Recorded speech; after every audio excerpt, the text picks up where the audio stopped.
Hello everyone, it gives me great pleasure to say good morning and welcome to the CCT Global Finals. I've been very lucky to be involved with the CCT circuit for many a year now since its first sort of foray into the scene when it was rebranded into this name, and so have you, Matt. And honestly, to be involved with the Global Finals, I'm incredibly excited. Tell me how excited you are.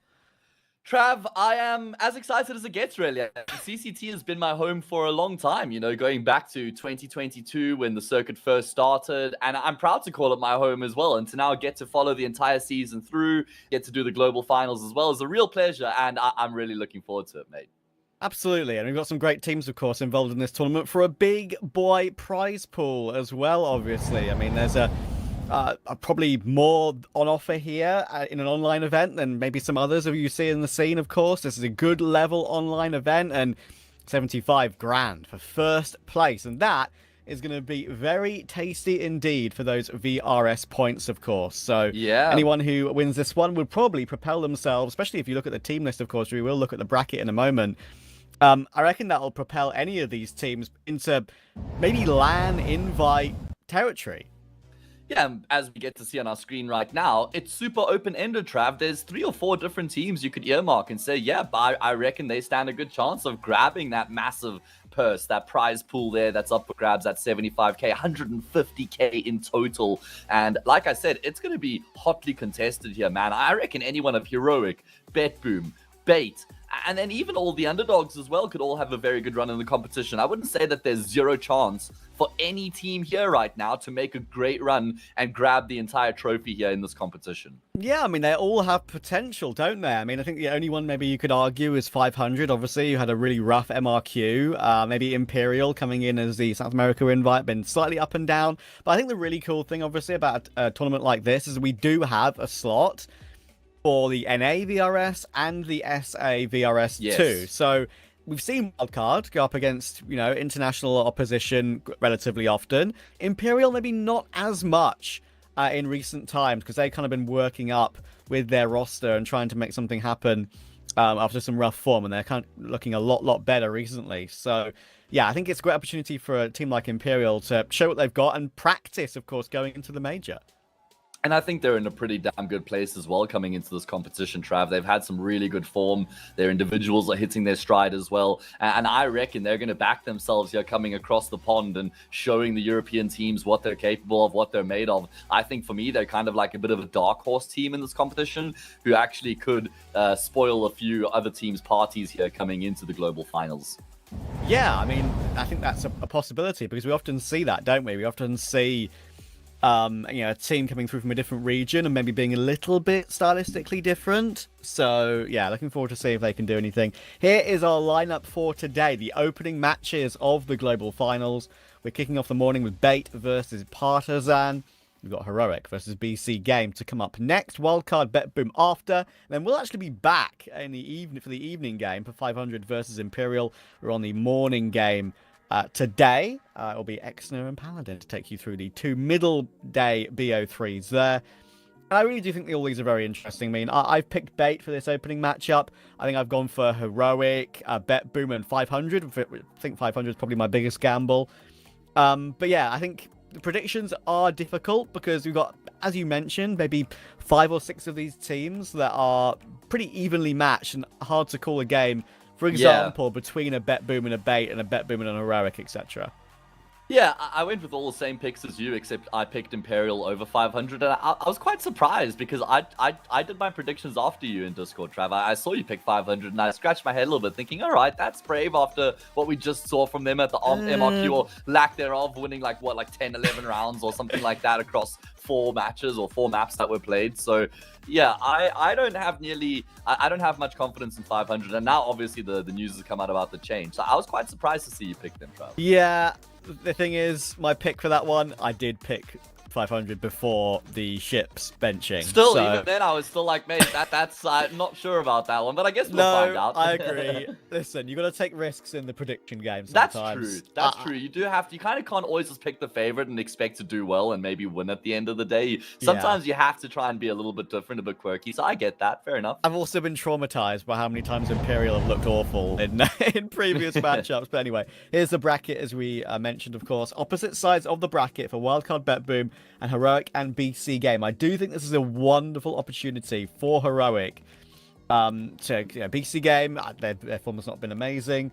Bait should beat Partisan. We'll get onto that in a moment. But I think if we do get a Bet Boom Heroic Grand Final, I think that will genuinely be a great game, because what we've watched of Bet Boom lately, especially in the recent Yellow Compass tournament, has been at a real high level. Yeah. And seeing them on LAN is going to be the true test for them, sure. But for an online event, which of course this is, I think they could be a serious contender. Yeah, I mean, I kind of look at them, Heroic and Bait, as my three main teams coming into this competition. And just to make sure everybody's on the same page here, this is the upper bracket. We are starting off the global finals right in the playoff run, and there is a double elimination here. So you've got a little bit of a safety net here. It's not like you're completely out of the competition if you lose your first game, and we do get to see that lower bracket, of course, unpopulated. We haven't played any matches yet, but you want to try and avoid the wrath of the unbracket with the competition as stacked as this one. Exactly, and I think we can get into our opening matchup for these global finals coming in now. It's Bait versus Partisan, and I think what's going to be really interesting about this one is just how many storylines there are actually for both teams, because I feel like at the moment we've got, I guess for me, the talk of the town right now. Let's get the Bait roster up on the screen and talk about what these guys have done lately. Finally, after all the hurt over the years, they've made a major. And Matt, they made the major in possibly the most difficult path possible. In previous times, when they were 2-1 in Swiss back in Rio in 2022, we were lucky to cover some of those games, actually. And in for Blast Paris in 2023, when they were 2-0 in Swiss and lost 3 BO3s in a row, they were 1 BO3 away. But this is a different format for the major this time around. They had to win 5 BO3s in a row, and you know what? They bloody did it.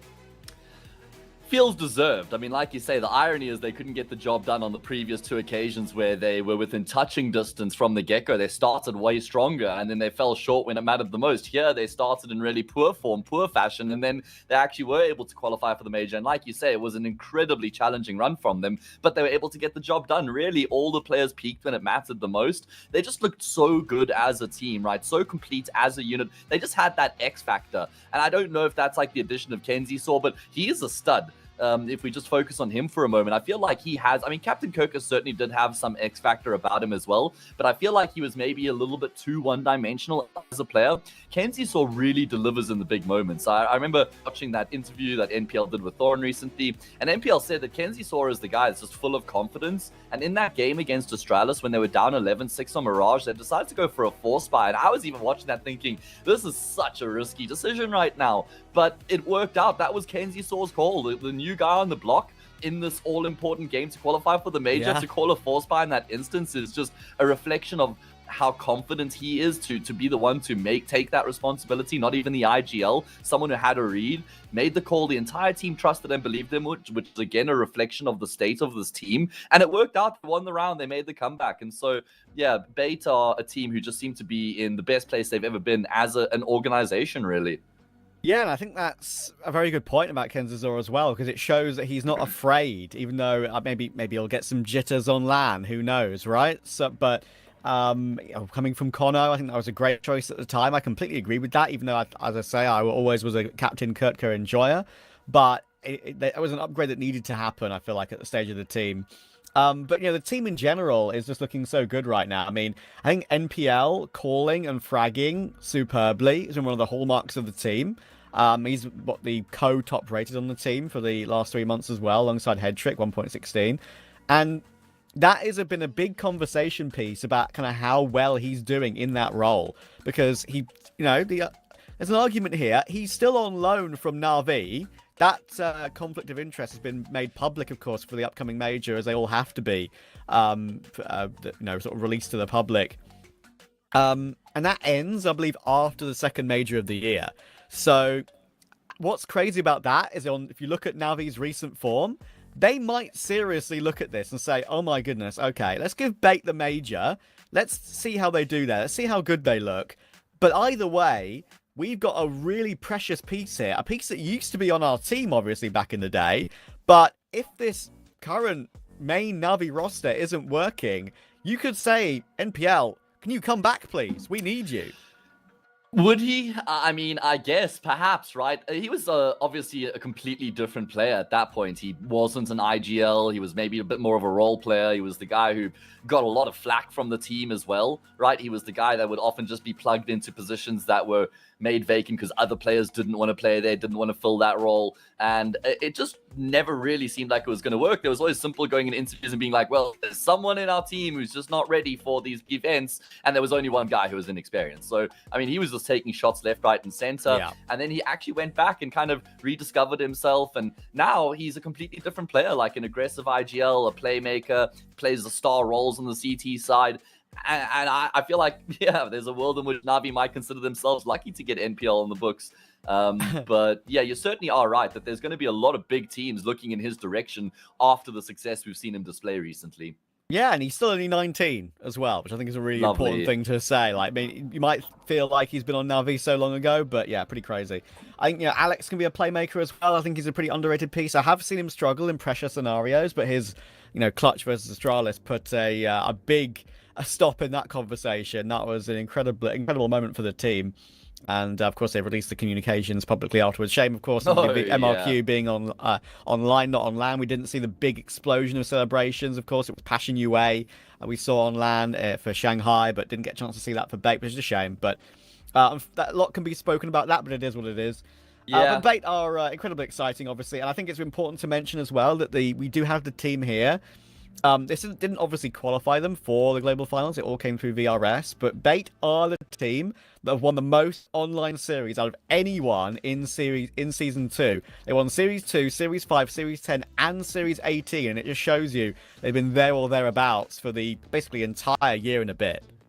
I mean, 4 out of 20, that is like, what, 20% of the online series that Bait just snagged up for themselves. But there's a lot to talk about. Let's move things forward here. Let's have a look at their opponents, Trav. It's going to be Partizan, who are, well, kind of entering a very challenging matchup here for their opening game, playing against a team in some fantastic form. And I don't think you could really use the same sort of words to describe Partizan in the past couple of weeks.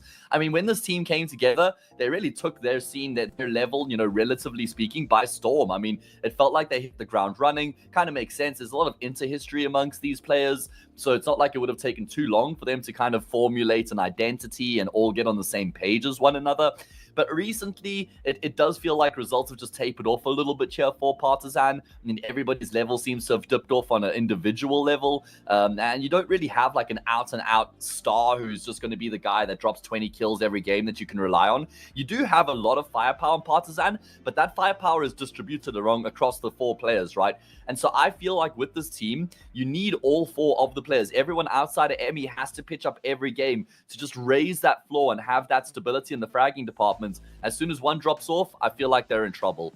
Yeah, exactly. I mean, this organization actually stopped their operations back in April in 2023, and then they reformed in 2024. They placed second in Series 17 of Season 2 of CCT to 500, and they've been a consistent playoff team due to their VRS, but as you say, they have dropped off recently. The core of Kindo, Dragon, and Collins, they've been playing together as a core since the days of the 4 Glory org back in 2020, and Emmy's got a really fascinating career path as well.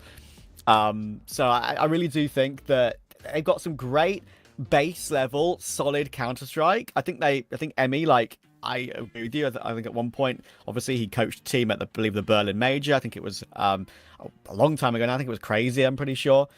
But I thought for sure he was kind of ended his career and he was done and he didn't want to play anymore. But he's come back. He's, as you say, individual level might not be amazing, but it doesn't really have to be if you've got players around you that can perform. But that is the question that you've brought up accurately. Can they? I really like the addition of Ladin. I think he was a perfect call for this team, but he's not meant to be the star, and he's not in star positions either, Vladen, even though I thought he did so well in No, the he's bleed not. setup. So that is the problem for me. But anyway, we can have a look at the veto to see where they're going to play, of course, in this series coming in now.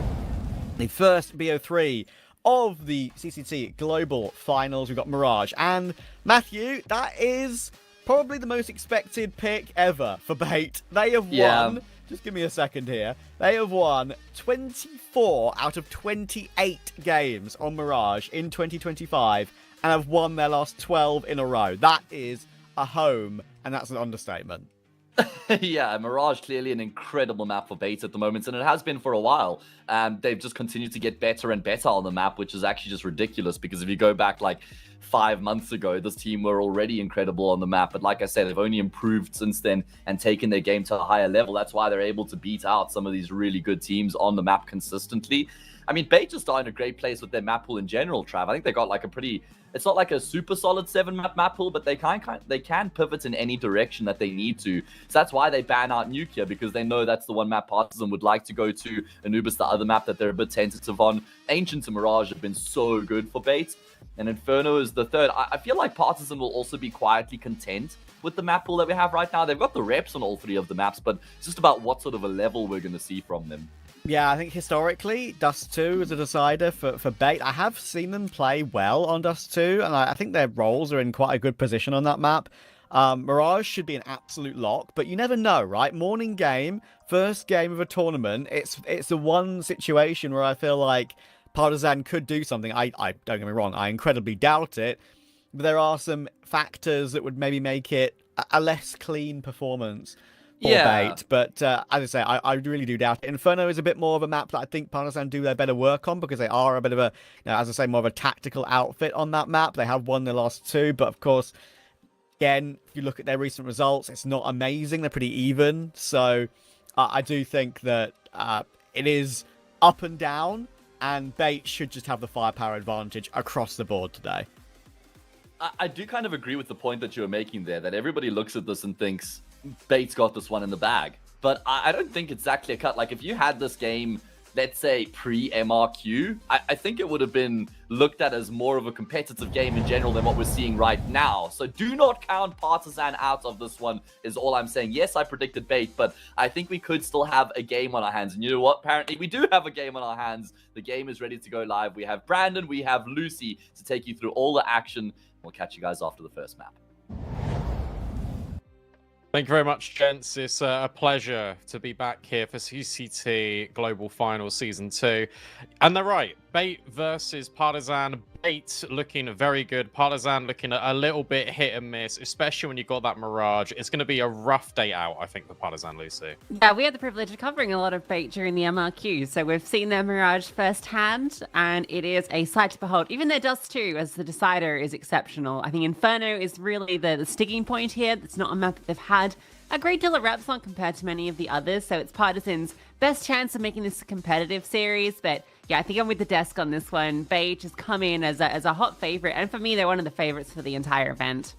Yeah, but look, for Partisan or Mirage, just in general, to be honest, in this series, you need to look at Dragon having a really good game, and you need to be looking at Vladen stepping up. And that's actually been the inconsistency for Partisan most recently, is that you've got Vladen having good games, Kindo maybe stepping off a little bit, Dragon sometimes having a miraculous performance, and then not always being there. The point is, they're inconsistent. And for Bait, we've always had this conversation coming into the MRQ, even before the MRQ, about the floor not being relevant when you've got the likes of MPL and Headtrick always delivering the goods. Suddenly, with this Kenzie's all change, everyone is now firing on all cylinders. Everyone's got a really good baseline, and Bait's worse sometimes is probably better than Partisan's best. It is how I'd frame it. And so you've got to have now 110% effort from every single player on the server for Partisan. Let's get into it. Let's get involved. It's the CCT Global Finals. It is map 1 of our first best of 3, the opener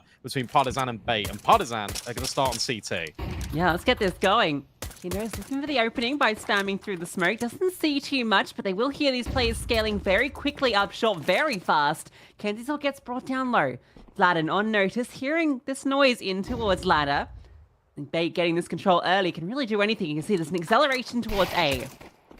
Yeah, the redirection, but there's still 3 players here. Or there were 3 players here. Essential and Alex immediately combined. Collins is just trying his best to hold the line, but cannot do it. And suddenly, Bait are in. They were in short, now they're in con, and now Kindo and Vladden have got to try and piece together a 2v4. It's a good start for Vladden and Kindo. Hang on a second. This is equalized. There's no kit, there's no utility, so Head Trick just slides into the corner, but he's only living on a prayer. 30 HP, Essential tries to chime in, and they just keep fighting. They are giving Partisan the chance to be able to clutch this up. Essential needs to hit the first bullet and can't do it. It's a 2v4. Yeah, it felt like they just kept giving them fights. That round looked done. Bait had all the control. Their entries in towards A were perfection. 2 opening kills. You've got the bomb down. You're in a strong post-plant position. Relatively, it is default. But yeah, they just kept fighting. I'm so shocked that Essential leaves ramp. I think it's because of the bomb plant position that kind of made him feel uncomfortable, feeling like he had to help out Head Trick. Otherwise, you know, if Head Trick does go down, he can't really deny the defuse. But yeah, really uncomfortable there for Bait, considering they had such an advantage. I think it's just the confidence of the MRQ, right? You finally made that major to go on. That's what Trav was saying, right? The fact that you can immediately qualify to a major. And you had to do it the hard route. Bait, they always went 2-0. Last major cycle, they went 0-2. This time they went 0-2 and had to win absolutely everything. And now we're at a point where... This game is definitely not live, by the way. Now we're at a point where they finally did make it. They had to go through the gauntlet. They beat Astralis in dramatic fashion. And now they're probably feeling a little bit confident. They know they're the favourite going into this matchup. You get into a 2 versus 4. You pull all the rotates away from the B-bomb site. In fact, you walked into a site that had 3 players on A and you still killed 2 of them before there was any resistance. And then you just completely gave it up. This is a Bait that can look scary, but also one that needs to remain composed, because that's what we praise them for so often, is how good their fundamentals are.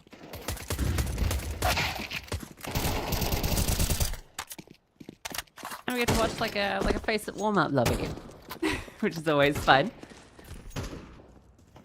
Well, we get a bit of info from the player cams. It looks like everyone is at their homes, or at least remote. No boot campers in the feed. What do you reckon Debate's run on Mirage? They come off every single time they played it at the MRQ was a win. Like, they just did not lose it once, which is pretty damn impressive for a map that a lot of teams have confidence on. I don't want to say it's rare that teams have a streak, because obviously we had Navi doing it last year, but it's interesting they've been able to perfect it so much within the tier 2 space. Yeah, I think it's more impressive actually that it's in tier 2, and the fact that it is Mirage, a map that everyone just absolutely loves and will play so consistently. And I think that's just a testament to how good Bait have been over the past sort of 6 months. Just the fact that we have got... I think Kenzizor has really helped a lot with this team. I know some eyebrows were potentially raised when Captain Kirker left. Kenzizor comes in. Kenzizor was always floating just in the periphery of tier 2 and tier 3 teams, and you could see his raw mechanical ability, but I think the question was always, could he be malleable in a sort of MPL setup, in a more rigid setup? Because more often than not, Kenzizor in his previous teams was allowed to do whatever the hell he wanted, and he was always allowed just to be really aggressive. He was allowed to have all this space, and to be fair, he does have those pockets within this Bait lineup. He has got the ability to take over a game and go for a peak when he wants, but what I've been really impressed with is the fact that he has adjusted to this level of Counter-Strike, and he's taken to it like a duck to water. And obviously that's a lot of praise on that does go on MPL for giving him the flexibility. And as Hayes was saying in the interview he did before and recently, MPL was saying, look, Kenzizor's hungry. And I think that's the biggest thing that this Bait lineup needed, because you had MPL and Head Trick, the guys that had tasted success, and then now you added in Kenzizor, who always wanted that success and always wanted the chance to prove himself. This is the biggest proving grounds, and Bait did it the hard way. And now Bait are a name at the top of people's forefront of thinking when it comes to tier 2 Counter-Strike, and it's been brilliant to watch. And I'm really excited to watch their journey at the major. It's been a long time coming for this organization. I think when Jay and Dweg were cast, I think they first entered the space in 2021. So it's been a long journey for that org to make the major. Yeah, it's just all come together at the right time for them. Finally, they've made it through. I think here on Mirage, the player to be watching on that T side is that Kensor. Like, he's just absolutely nuts on the T side here, and very exciting to see him continue. And all these events are so important for a team like Bait in the build-up to the major. Obviously, they come off the high of qualifying for the MRQ, but if you kind of bomb out over the next couple of events leading up to the major, that can take a hit to your confidence. So it's important they maintain that form and don't get bogged down on the run there. Partisan, Brandon, they've got a lot to prove at the moment. I remember we kind of covered them at the start of the year in CCT season 17, I think it was, where they got to the grand final as a second place for them. And, it felt like they were a team that was going to start really punching above a few of these tier 2 teams, but it has been a struggle for them. I feel like, as you said before, the consistency has been an issue, both in the players, but also in the results. I feel like since that moment, I've not seen, great deep runs from them. I know they had a bit of a bummer performance at Yala. So, yeah, I think they have a fair bit to prove, and this is a great opportunity for them to do so. Yeah, they also got owned on Mirage, if I remember, because that was that grand final against 500. And the entry path in on A was pretty spectacular from 500. And Partisan, they just couldn't deal with it. And now we look into this, and I think for them, we are looking at Kindo to have a solid performance, because I think it's his baseline of AWPing that gives the riflers confidence. But enough of the yap. We can now get back into the game, because we are live, we are good. You can see that it's a forced buy because Bait did get the bomb down. We've got Galils, in fact 4 of them. So a lot of heavy weaponry as we go back to A. MPL goes to the Tech 9 so he can buy the util, but the rest of the gang with the guns, and he's just lurking anyway. So they just sort of swing out through the smoke. Yeah, they're just not ready for this explosion out through the smoke, but Collins will adjust for 2. And great damage onto Kenzie Zor, who doesn't have head armor. He tries to go for the plant, but the molly will really offset that. MPL's lurk, he's actually made it through B, but the problem is the bomb's stuck default, so the escape route is almost impossible. And now Partisan start to go looking. They know, surely, that the bomb crossed. They're stuck behind triple. Emi will remove Kenzizor. The bomb now in the firm grasp of the CTs. MPL's flank will come through, but it feels like it's too late. But with low players, there's a chance for damage. He could kill Emi under Palace here.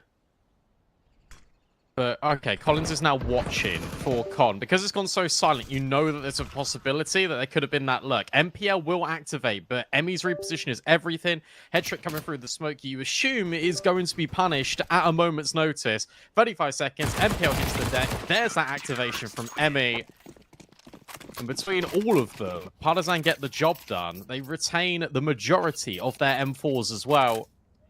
Unfortunate for Bait, but I really like the fact that Partisan actually goes searching on the bomb site. They don't let Kenzizor get an opportunity to hide, and I think even if he did hide in behind Firebox, they were going to clear him outright. So MPL's flank, unfortunately, not as effective as Bait would have hoped for. If the bomb was on head trick and they could have escaped, it would have been a completely different story, but the reality is that they were trapped.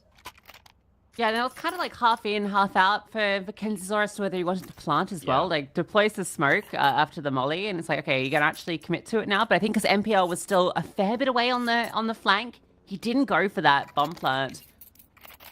Perhaps there might have been a better way out if he had managed to get it down, depending on how quickly MPL could have arrived on that flank. Because I think at that moment, he could have come through CT perhaps, and maybe caught someone off, would have been planted for him. But they decided to play it slower, and Partisan's proactive pushes get them a second and deny the force buy. Kenzizor's camera angle. It's like we're in space. Incredible. Kindo now wants some money for this AWP.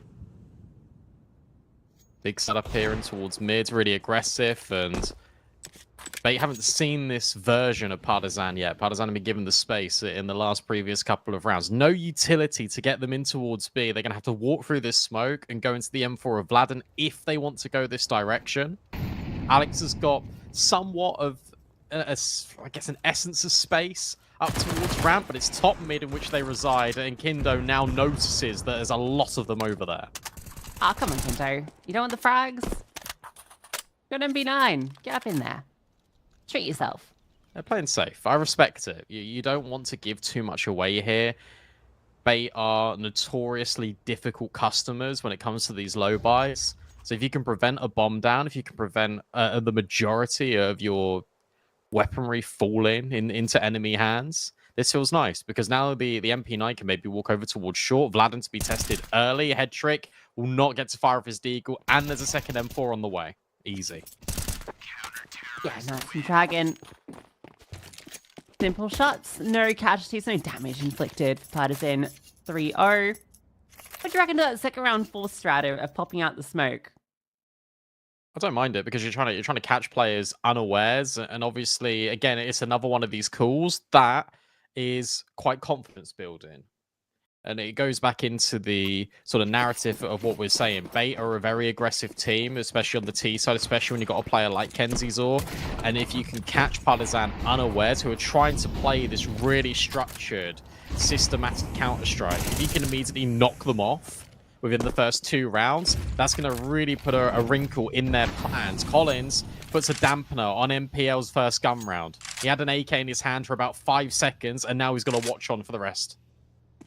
Yeah, Partisan trying to get aggressive again, this time with success down ramp. Beautifully timed nade too. The Essential wanted to try and punish out through Palace, but the smoke lands just as he starts to walk out. Kindo will prioritize that AWP early too. Emmy, is he ready for this leg? Especially with Alex finding that kill, he will get the trade, but somehow the T's, in a matter of moments, take down 3 players immediately. They know Emmy is here. Alex with the bomb, anticipating that maybe Emmy will bring the fight to him, decides to disengage because Kenzizor has made his way through Khan. Vladden's pushing through T spawn with bomb being planted for CT. Very difficult for him to pull off this clutch. He has an element of surprise, but Alex is aware of the possibility. Thing is, you know Vladden's the B player, and Kenzizor hasn't heard him whatsoever. So Alex just tucks into safety. You got this crossfire elongated between him and Kenzizor. Vladden will elevate his angle. Maybe he can catch off Kenzizor here if the timing is just right. Instead, goes up and over onto Alex. It's now holding for the angle. Vladden needs to try and make this work, but you got to remember the bomb is planted for CT. Nade will break the smoke, but it won't matter. Vladden has done it. He's ninjaed right under Kenzizor's nose. Oh, that is absolute perfection from Vladden. Sneaky beaky, like, just walks in on that long flank. Knows he's caught that timing, and the fact that he comes over the top, brilliance. And I think maybe if that peak didn't come out jungle, I mean, you can see how aware he was.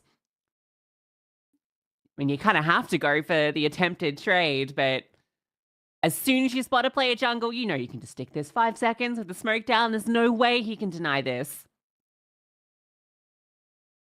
That is crushing for Bait. And Zozad does so much work in that round to open up the space. All those kills from middle on his lurk.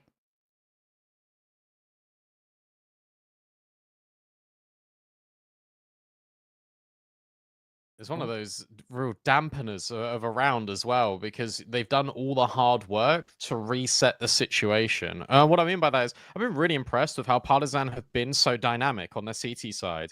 They've been showing a different variance at the start of every single one of these rounds. They've been really dynamic. They've been trying to reset the tempo every single time. The push in from ramp to deny MPL. Then the reset, a third player walks over towards A. That does create the space for Kenzizor.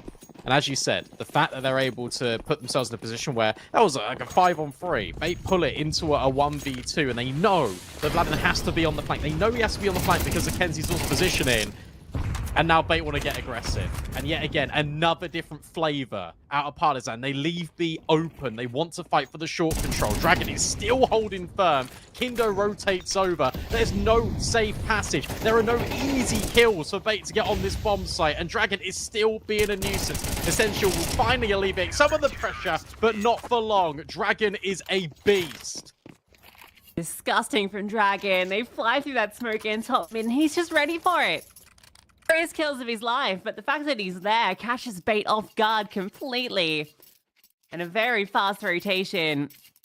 Partisan knew exactly what to do. They're locked in. Here's the thing as well, is the fact that, look, yeah, Partisan have got a lot of maps played on HL TV on Mirage, but their win rate's not great. They have got even more maps, and they're the ones that are the favorite. There's a lot more tape on this that Partisan can study.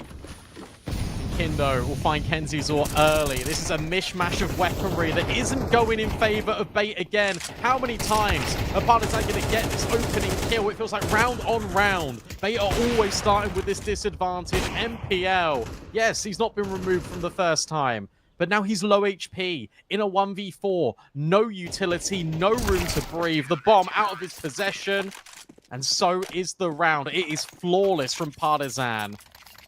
And on these low buys, they're the ones that are always living with 3, 4, the CT economy in a really healthy spot. And now Bait start to sweat a little bit. This should have been the guarantee. This should have been the lock-in. And you've yet to post around in this first half. Yeah, and, you know, they've tried a lot of different approaches too. You know, a lot of aggression. We've seen the last 2 rounds very pacey from Bait in different formats. Maybe part of that's the problem. A couple of smoke pushes that have gone awry. Trying to burst out a ramp, and there's been Partisan players ready to receive. Kindo's been everywhere with the AWP that he's needed to be. And how funny is it as well that we spoke about the baseline for Bait and how good the floor is. Look at it for Partisan. Everyone chiming in with really important moments. MPL, Headtrick, the 2 guys that you normally associate with having good performances, not here right now. In fact, no one has arrived. We need a good moment from one of these players to get that spark reignited into this Bait T side. Maybe it starts with another recycling of utility in towards middle. A good counter incendiary, a break on the smoke. They see nothing. 4 players trying to fight for mid, but Headtrick denies. Finally, an opening kill for Bait. Yeah, he's been really hunting for this. Dragon looking to try and get one back, but will be forced back towards B, and he needs to be careful. You can see 3 players in the apartment. Kenzie's all hot on his heels. Manages to get past the smoke. Tucks into a cheeky spot. And Dragon, the only one to defend. Rotations are on their way. Are Bacon to explode? Yes, Ken still gets that kill. Activates first. Headtrick ready for Collins. Push up mid. And this is looking clean from Bait to finally get on the board. And there we go. We get it from one of the players. We get it from Kenzizor. The new kid on the block in the Bait operating system. And he just slips the net. And it's his trademark aggression that gets Bait there. Really important kill. The second one is just the style points. The third one on low HP on Kindo. Why not? That's a break in the tempo. But because, as we've been speaking about, the fact that Partisan have been able to keep so many of their players alive when winning against the low buys, they've got more than enough money. We know the CT economy sucks, but they've got enough to keep going. Kindo can have an AWP again, and it is up to Partisan to make sure that Bait cannot get back-to-back rounds. They need to break this momentum early. Otherwise, Bait will try and potentially run away and recover this first half. It's not out of the realms of possibility this can go 6-6.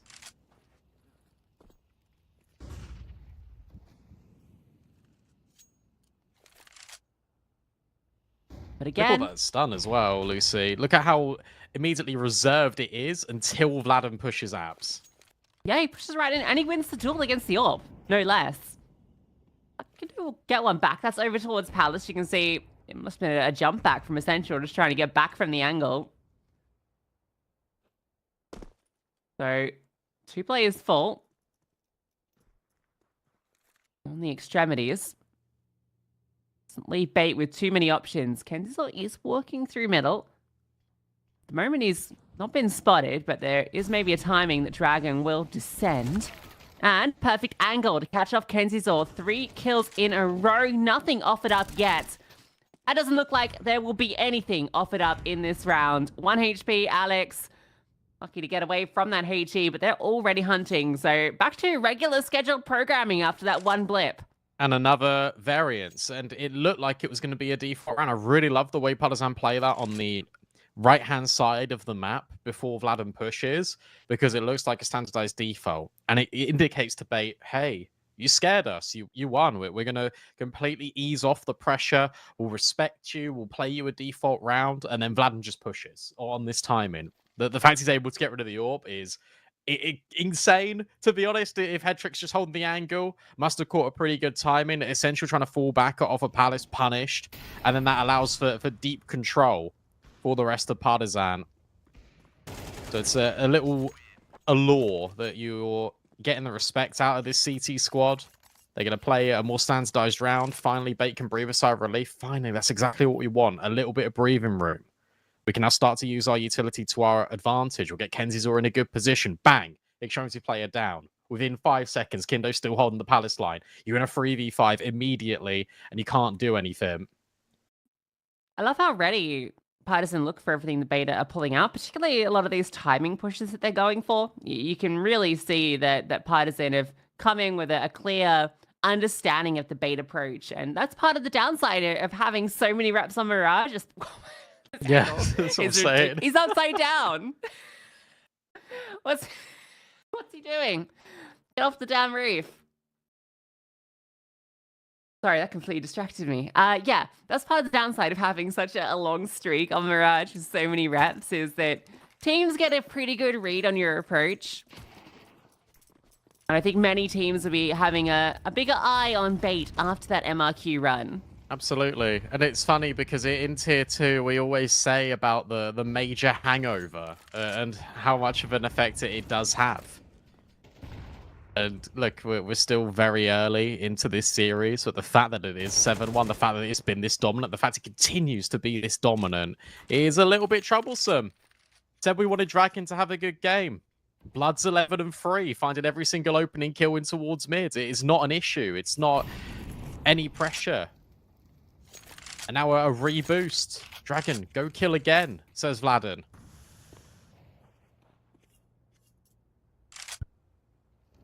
Feels like they've got all the initiative. Bait are limping into their crosshairs. Essential might catch up Dragon here. No, hard to do right now. Dragon is alert. And Emmy's been alert over at A as well. Like every time we go to his POV, you can see him outplaying, outpositioning a Bait player. This has been such a horror game for MPL, and not because of his scoreline. It's just he's either been the first one dead within 10 seconds, where he's been caught off, pushing to try and take space for his team, or he's been the last alive. There's been no difference. You look at his player cam, he's just like, right, what's happened here then? How have I been put in this position once more? Well, I've got the bomb, I'm alone, and he's already been flanked. He's aware of this possibility, but Vladden's just on the van. He is trapped. A deer in headlights, MPL, 10 seconds trying to hold on to his AK-47, and he can't die after time. 3, 2, 1. Wasn't after time, thankfully. Just in the nick of time. Actually, he dies, but it's still horrible. You still don't get your AK. Yeah, very lucky for him. I mean, this isn't a lucky scoreline. 8-1. What a dominant CT side. And you gotta praise Partizan a lot, but you've also got to say it in the same breath. Bait, they've been defaulting quite a lot, and it hasn't worked. We've seen the extremity players trying to get really active a little bit early. We've not seen any 5-player execs. We've not seen a faster change of pace. We've seen Kenzizor be able to get up towards short on his own. Oh, he's not happy. I don't blame him. But what's nice is at least he smiled after it. It's like, haha, yeah, I'm completely fine. I'd love to see like a fast mid to B, or maybe just an A exec with all the smokes. You gotta sometimes call one of these boring rounds to deviate away from a default, because currently a default is earning you absolutely nothing. Yeah, I think A's been a little scary for them, because each time they've gone there, they've just been shut down, even when they do have a large unit of troops there. Triple nade in towards Cotton will find no purchase at all, because Emmy is sitting back. Dragon hasn't put up notice, so, well, I'd say he would fall back, but no, he wants to stay active. Collins swings forward and removes Kenzie's Ore. That was the one rifle invested into this round. Now convergence on middle. 3 Ts do lie in wait, and Collins is looking for more. Will get taken down, and the Pulse have found a few, but Dragon is taking heads. To the half by Nets, nothing. Partisan are running away with this. What a shocking game to start us. And I think they were testing the waters there with that faster mid play. You got the Tech 9s out, but you go towards Con. You got to really praise this counter utility. Immediately, the short player drops a molly in towards Con. It gives space. I don't know how many times Collins has broken this nade in this window smoke with the nade. It has been 6, 7 times in this half alone. They just want to fight. And I think that's the scary thing for Bait. It's the fact that maybe they're not anticipating how aggressive Partisan are. Partisan are a really aggressive team. They want to fight, especially in the form that they're in. Dragon now working behind. And I love this. You drop the molly in that lands on the box, and then Dragon just slides in right next to it. Kenzizor was aware just for a moment, and immediately, as soon as Partisan find one kill, they get another on a different extremity. Kindo this time started in towards the B apartments, a flashbang forward to get Dragon out of the space in towards mid to reconvene with his teammates. It's another 5-on-3. It is exemplary from Partisan. Don't need to bite off more than you can chew. Yeah, Vladim's just going to disengage. Imperial will hear this, and yeah, every piece of utility is felt perfectly timed from Partisan. Every little variation. Catching Bait off guard. Imperial maybe has a chance. No, Vladin will avoid that bait. Collins looks to swing and will remove one. Surprised he gets away with that. The Essential was watching for him, but it comes a little too late. Can't save his teammates, so keeps the advantage for Partisan. The only option for Hedrick and Essential is potentially the scale through short with 30 seconds left. But the AWP lies in wait and is holding this line. Nice shot from Kinto. Hedrick left to clutch. Afraid of that AWP. Will look for an out elsewhere. The rotation has gone to B, so he's found a little bit of a gap to get towards A. Emmy sitting in CT. Most of the time is on his side. Hedrick just going to tap the bomb. Emmy starts to activate, and now hearing it, there's just no time. Emmy's running around being a nuisance, and he'll find the kill as well. Partisan, it's double digits now. 10-1, is that where we sit? Yeah. Absurdity. This is going to break the streak, potentially, in the most emphatic of fashions. 6, 7, 8, 9, 10, 11, 12 Mirages won in a row for Bait, and they are losing 10-1. 10-1. But the teams that they've beaten, you know, that's the crazy thing. Astralis ends BT game, Paravision.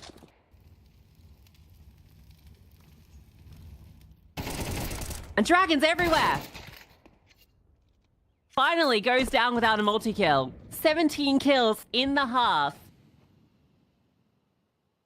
You take one head off the Hydra, 4 still remain.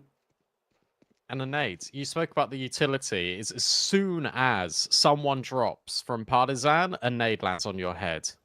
Or they get a kill elsewhere, they throw a nade in the other end of the map and it catches you. They're so prepared, Partisan, and Bait have just been struggling. Every which way they go, they've been met with resistance. Smoke lands in towards the window. MPL organizes his troops to go back through middle, potentially through short, especially with Kenzie's all lurking in the apps. Instead, it is just another fake out. But Emmy's push Palace. Emmy's got all of this wiggle room. They give it a cursory glance, but it doesn't matter. Rotates are on the way.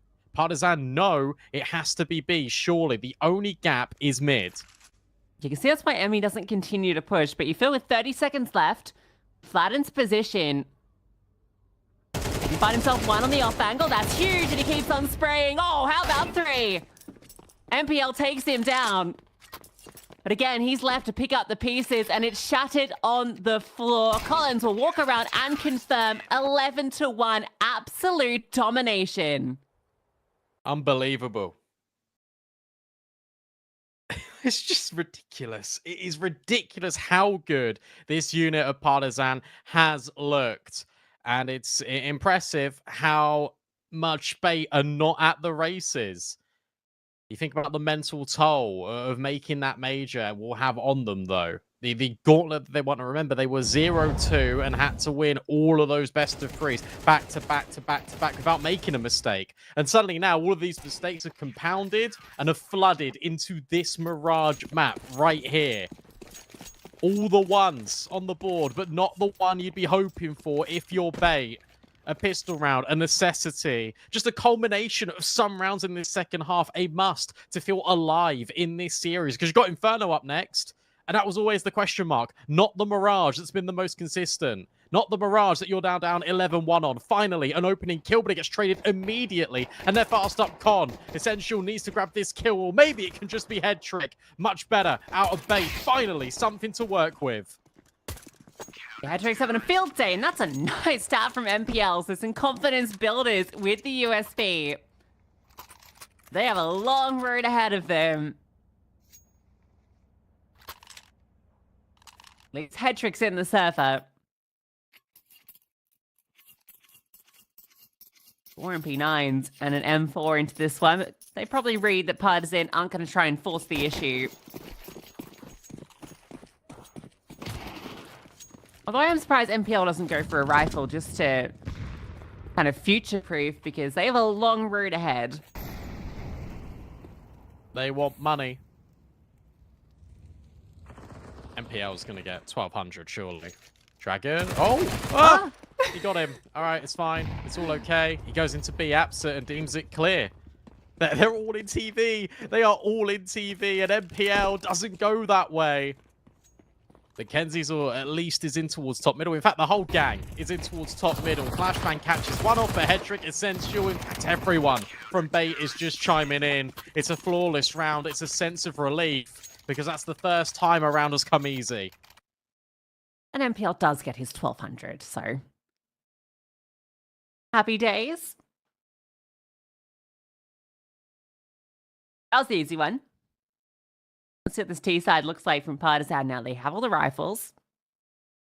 We've got a lot of SMGs still in play here for the CT side, so weaponry advantage well in favor of the Ts. And with 3 players leaning B early, what are they wanting to do? Oh, not anticipating a player already out mid. Dragon is fast up in their grill, but it's Kenzie that gets the first kill. They try and crunch onto middle. HE should get the trade. Emmy's still here, still stuck, waiting for Vladin to activate from the underpass, but the molly at his back makes it uncomfortable. And Vladin can't convert the frag. MPL with the 180 hits the instant headshot. And despite the lesser weaponry, it does look like bait will convert the first gun round. Les Collins, pull for 1v3. He has a lot of time to work with, but doesn't have the position. Vladin got sat down. Dude. MPL gives everyone a reminder of just who he is. The fragging in-game leader. Silent on T side, a very much alive entity in this second half. How much damage can Collins inflict? MPL on the off angle. First challenge for Collins is to get by him. Has to clear so many different corners, and MPL will just remove him immediately. 3 alive, AK upgrades. 1 MP9 kept over, and the crunch from bait. This is much better. This is them taking the initiative. And this is all what they were trying to do on this T side with very minimal effect. But they're setting themselves up in really good ways. Really good utility in towards middle as well. The nades in towards the floor. The incendiary towards deep, the flashbang support coming over the top from short. It all works in conjunction. It all makes it so tricky for Partisan. And you feel like Vladin has got MPL dead to rights. Finally a trade, finally something, but no. Denied. And this is what we were hoping for out of bait. Just a couple of rounds in a row to make you feel competitive. To make you feel more alive, more assertive in the server. Partisan are not sweating yet. Partisan do not feel like they're going to lose this game, for goodness sake. It's 11-4, but no bomb plants, ever, in this second half. It's going to leave them in a yo-yo effect. 1 buy here, 1 Tech 9 round there. And suddenly, the game could potentially spiral out of control. Yeah, Bait needed that round to be perfect, especially with the MP9s crunching on middle. That could have gone awry, but the utility, as you say, set them up successfully. And again, we've got some pacing towards middle really fast. In fact, the Tech-9's bursting through and somehow not connecting until the final bullet does. But Kenzie's all finds two. And Emi pauses in the smoke, loses his teammates, and has to reconsider. He's got himself an upgrade. But they're fully aware of his position towards the connector. In fact, MPL's on the other side. MPL's hunting for him, will find that kill. So despite successful pace, they will get a bomb plant. Laden slides in and secures that. If you do any more damage, that would be very nice. But with him being spotted, the MP9 will convert it. The bomb plant is about all they will discover. I'm surprised that they're not saying to Essential, go and get Hedrick's rifle. Why has he got to be the one that defuses? No upgrade. Instead, the MP9 kept it and held forwards to the next. That's the breakthrough for Partisan when it comes to the bomb plant. And good comms, because it did look like for a moment the position of Emmy was undetected, but MPL just spins around the player coming in from triple, never peeks towards that connector smoke. So good little discipline, fundamentals on show, and mechanical prowess. That double kill from Kenzie's all was wild. Yeah, Dragon, I love the call. Oh, Hedrick. Posted out, ready for the fast scale. Yeah, Dragon almost slipped into window. Like, that's a really cool Tech-9 round. If he managed to get through that, who knows how that round could have played out. A little distraction in con. Collins, knowing the AWP is over towards short, looks to try and punish, and that is a great adjustment onto Kenzizor. Now he can just be a nuisance over here while the rest of the team puts the pressure on elsewhere. Dragon does a lot of damage onto Essential. Hedrick still lies in wait in short. This is really nice out of MPL, by the way, because you feel like with the pressure being applied, there'd be a rotate. Instead, MPL just takes deeper ground in towards this A bomb site. Creeps close towards ramp. And just get on and off angle. This is an angle you don't normally anticipate, especially with 45 seconds left. Dragon reconvenes and just checks under, doesn't see anything. And now you've got this double setup. Alex is looking to be the bait. A re-smoke in towards ramp. 35 seconds. MPL now re-changes his angle, gets really close to this smoke, and they're holding on one side, but are they ready for the other? Vlad might just break it. This might be MPL's downfall. No, MPL slides into the corner. Vlad needs to clear it. But as we said, MPL on the off angle with limited time, 20 seconds for Partisan to get in towards the bomb site. With the bomb down, it's not happening. Dragon gets removed in towards middle. That was the crunch element for Partisan, completely denied. And now they've got to save the AWP, now they've got to save the AK, and Bait will give them that luxury, but it's another round falling to the wayside. Bait just needed 11 rounds to warm up. I mean, that one looked like Partisan could have worked it, given that Collins finds such a great lurk timing. Then they have a really good read on the map too at that stage. You know, you've kind of got the CT split up 2-2. Just with Dragon getting caught out on the lurk. And MPL playing around ramp expertly. There just wasn't a way for Partisan to find an entry into the A bomb site. They're running into a lot of the same issues that Bait were running into, and that is their default is not working and it's being picked apart. In this round, you've got a different variation out of Partisan because you've got, again, acceleration, but not coming in from ramp, not coming in from Palace or an extremity. It was straight in through middle, straight into the AWP. And you cannot be doing this if you're Partisan. The last thing you want to do is give Hedrick kills, because in that first half, you gave Hedrick absolutely nothing. And he's normally the guy for Bait that will deliver these entries. He'll be the initiator. Kenzie's all the closer. And he wasn't relevant. He wasn't even a factor. Neither was MPL. And it's these two that have once again come together and they've given Bait something out of absolutely nothing. I love this out of Partisan, though. The slow creep. The burden of Bait of, are they in the window? Or are they not in the window? Can they be in the Palace smoke? Are they not in the Palace smoke? MPL playing around these tricky situations once more. But it feels like he's got the read on it. A well-timed nade out of Kenzie's aura as well. It doesn't do much damage, but at least it's a deterrent. This fight's crazy. Are you really expecting there to be an AWP in play? And then there's a Tech 9? Lack of util is going to be the big issue for Partizan. So it is very contact heavy thus far. Nice molly. Emmy will get sent. That's a bit of info for MPL that players are most certainly close by. And off the spam, did he spot out Kindo? It feels like he might have. Kensol gets the memo, drops some defensive utility. Head trick spots the line down through the connector. And again, further utility damage being extended. HE lands and the AWP shot does too. Headtrick has got fine lines that he can just keep taking fights down. Kindo's not really had a chance to even fire his off.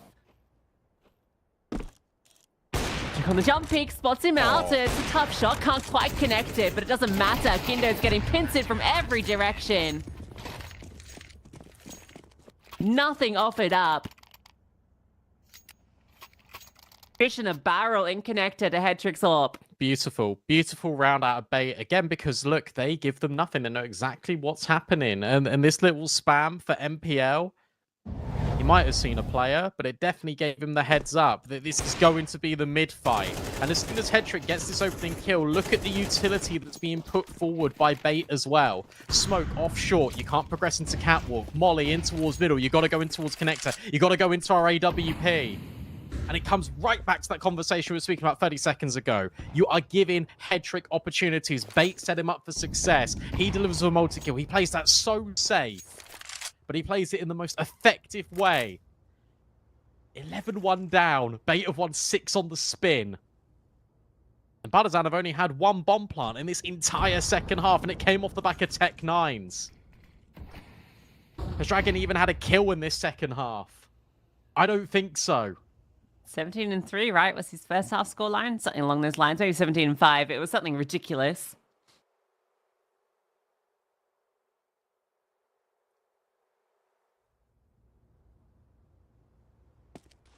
Yeah, 7-11 suddenly feels a little more achievable than the 11-1 scoreline.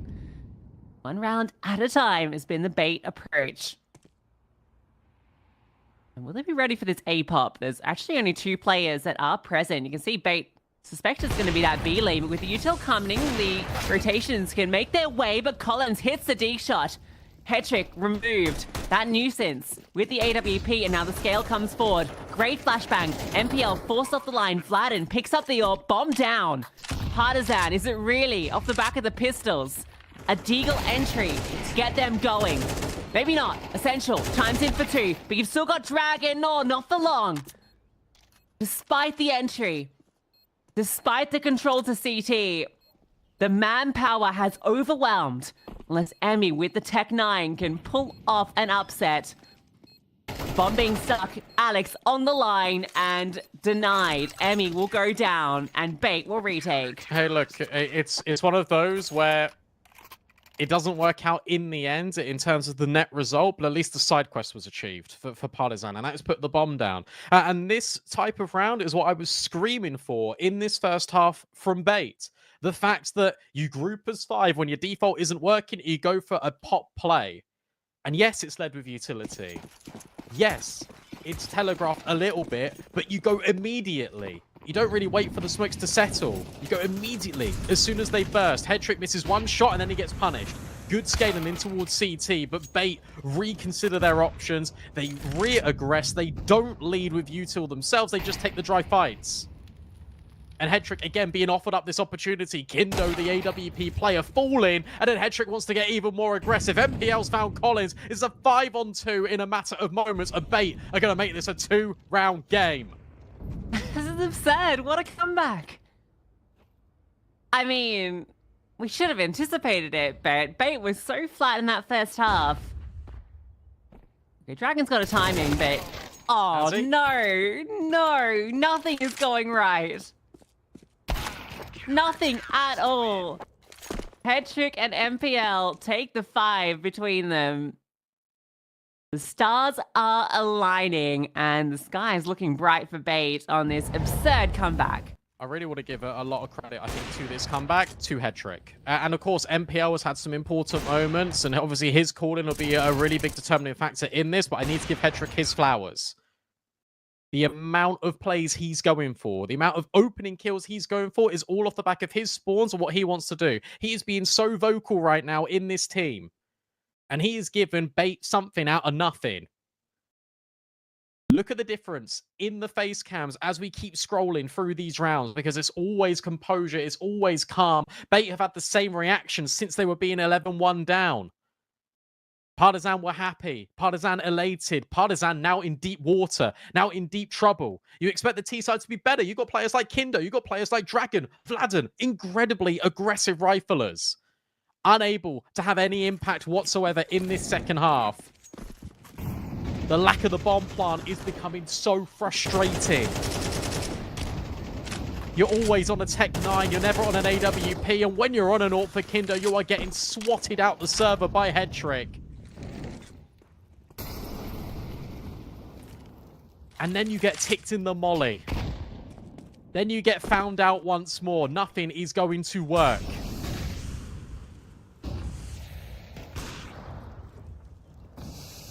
This time the AWP, again, opening kill for Hedrick. He starts a ticket, always a variation to his gameplay. Kensaw doesn't spot these players scaling con. The flashes will come over, but MPL fully aware, fully cognizant, and he takes them down with ease.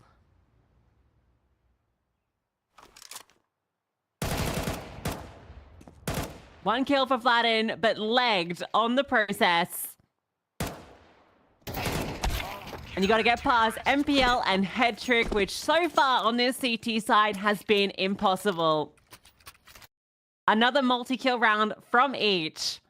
A single round between these two teams. 9 rounds in a row for Bait. And 4 entry kills for Hedrick out of the last 5 rounds. Speak about consistency. And also speak about positioning. MPL, if you want to get better at CT side Mirage, watch this guy's demo. The way he positions himself is exceptional. Partisan return back to the scene of the crime. They're just going to pop. They're just going to burst. Alex is on the ladder. Are they out of this ramp smoke just yet? No. But it's going to be 4 players in ramp. Emmy going to be the late lurk. And it's going to be the element of surprise you hope gets you map point that you've been desperately screaming for. MPL is here to help out Essential. The AWP's not here. The AWP is posted up over at B. But that does free up this rifler to get a little bit more inquisitive. Kenzizor can look and spam from connector. It's the balcony players that you worry about the most. Here comes the hit. This double up won't be anticipated. And Ken still catches off Emmy. He activates too early. Vladen, good kill to Alex. And Dragon spams out Essential. So they do remove this double setup, which he thought was guaranteed a frag. MPL still lies in wait. Needs to be careful with his AWP, but he crosses. Off the shot being fired. Has managed to get to ticket side. Bomb attempts to be planted, but Kenzizor slides out. Vladen on a repause. We'll get that kill back. He's low. Kindo known. Orp now holding for it.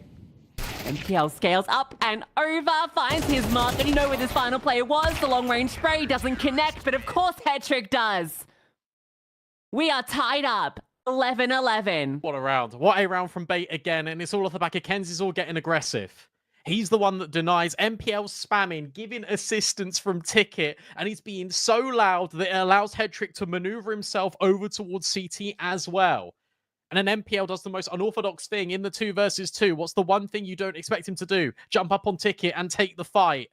Kindo was looking, Kindo was searching for him, and as he moves off the angle, that's where MPL goes up and over. And it's him being so dynamic. It's him playing almost as if to say, guys, I'm completely alone on this A bomb site. Hedrick is nowhere near me. But Hedrick arrives in the nick of time.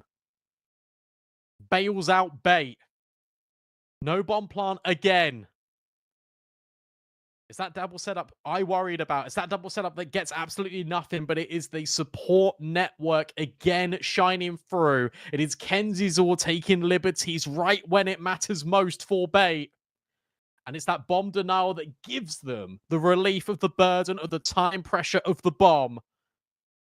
And now the pressure and the burden it keeps amounting and compounding onto Partizan and Emmy's shoulders. What do? You have not won a single round on this T side. And the worst part is, despite Emmy getting caught off by Kenzizor early there, they got the 2 difficult kills. Like, that setup over towards balcony looks so good for the CTs because, sure, you win out that first duel. You shouldn't necessarily be expecting that second play, but the fact that Dragon spams him out, you've got the man advantage. You've removed both A-side players. You feel like you've done the hard work there, but Kenzizor denying the bomb throws everything into jeopardy. They just had no space. And the most important kill, Lucy, is the one that Kenzizor gets on the opening. Kenzizor, remember, he started in towards short, killed the connector player of Emmy. And because there was only one lurk, yeah, you kill the players under Balk, but you are stuck in sight. MPL made his way through Ticket off of Kindo's reposition and held CT. Kenzizor then removes himself from the short situation, goes in towards jungle. You don't have Con if you're Partizan. You don't have jungle if you're Partizan. There's no CT space. You are stuck. And then that gives the entire control of the round back on the shoulders of the CTs because you know where to go. And you're playing up against Map Point now. You got an AK and pistols. That's it. That's it. Vladden feels like he needs to get involved, but Hedrick starts B again. And you've not seen this once. Partizan certainly haven't. The one time that Hedrick's over on B, it's when they go A, so they weren't given the peek though. It might not even matter. That it's an attempt to get some aggression in middle. A double swing out from short. They've left A relatively open, really anticipating that the pressure is going to be here. Dragon looking to connect, can't with that deagle. It's a messy fight, but without support, he goes down. And now Bay can just reposition. They've gotten the mid control, they found their frag, now they worry about the sites. Exactly. And you're already in a really good spot. So Alex can take the contact or MPL can, it doesn't matter. You still got really good resources on A. Look at the utility. It's a little bit light, sure, but you've got all the head tricks to try and retake. You've got 2 smokes and kits on Kenzizor and Essential. Here comes that contact. It's Alex to be the one to take the brunt of it. And yeah, he runs down low, but the nade really good. Emmy brought down to half it. MPL activates again. No bomb plant yet, but at least Kindo and Collins can find some success. Need to get this bomb down. Can't do it. Head trick once more. Bait on Map Point. Bait have not dropped around in the second half. 11 rounds in a row. 11 rounds in a row from Bait. This is one of the most absurd comebacks I have seen. Partizan could have just walked it in. Nope. They've tripped over their own shoelaces and they have never, ever looked like they're going to do them up. This is going to be the most insane 13th in a row for Bates. And no, I'm not talking about rounds in a row. I'm talking about map wins on Mirage in a row. And it doesn't get any easier for Partizan. Overtime or bust. And Collins is removed early. There's been 1 T round in this entire map, and we are on round 24. And Alex has pushed Palace. And we've never, ever seen this out of Bait. They're still bringing new things to their Mirage CT side. Alex says, look, can be ramp, but worry about middle, guys.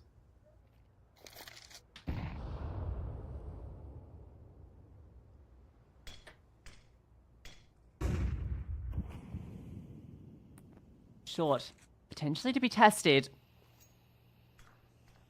Kenzizor doesn't actually have players come towards him too often, but now they will. MPL spams one out and Kenzizor wins his fight.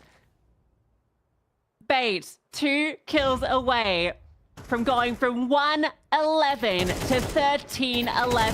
Vladden, the only one standing, 2 clean kills. Bomb on his back, but no, head trick straight through the chest. And Bait, despite all odds, have taken down Partizan 13-11. What a game. What a map out of bait.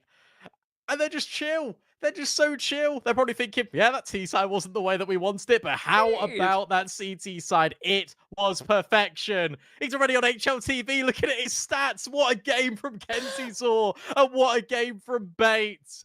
Oh my goodness me. And that's how we kick off the global finals. 11-1 down into a 13-11 win. Take a bow, Bates. Take a bow.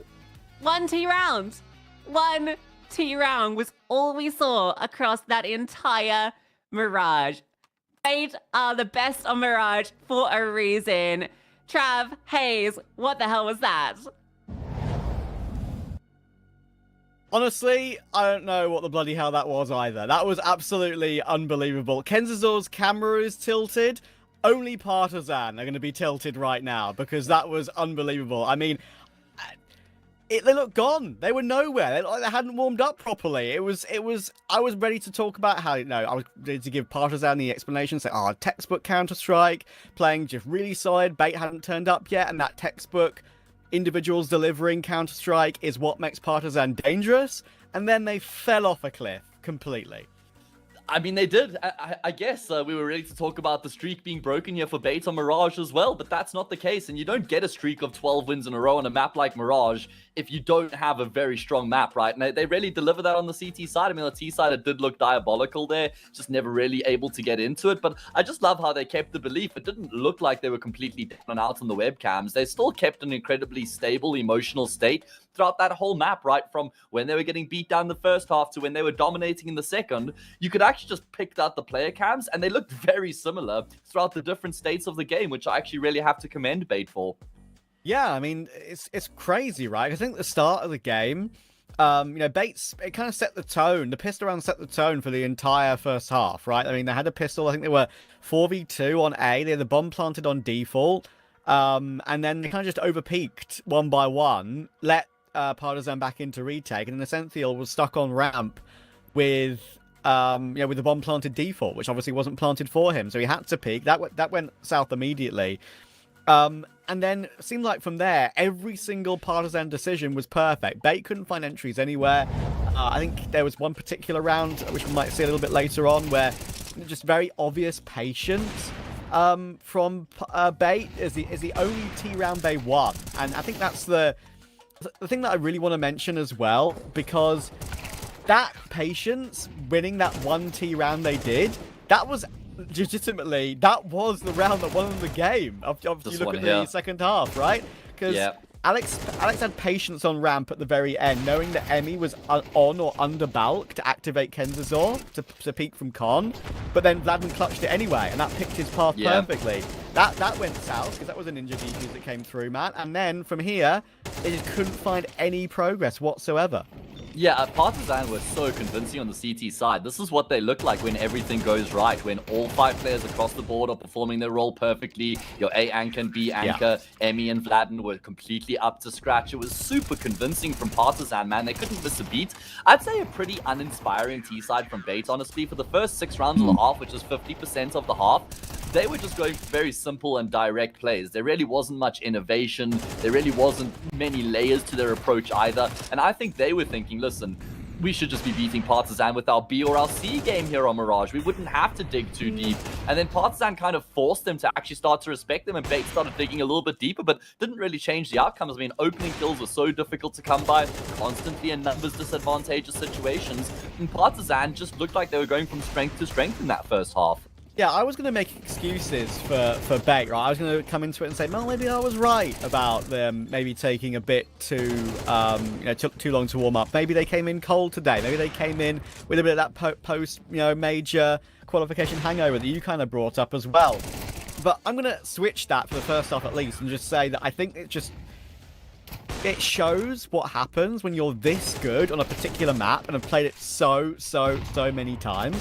I think Partizan came into it very, very well prepared about what Bait were going to put on the table in front of them, and they just ate it up. They ate it up for breakfast pretty comfortably.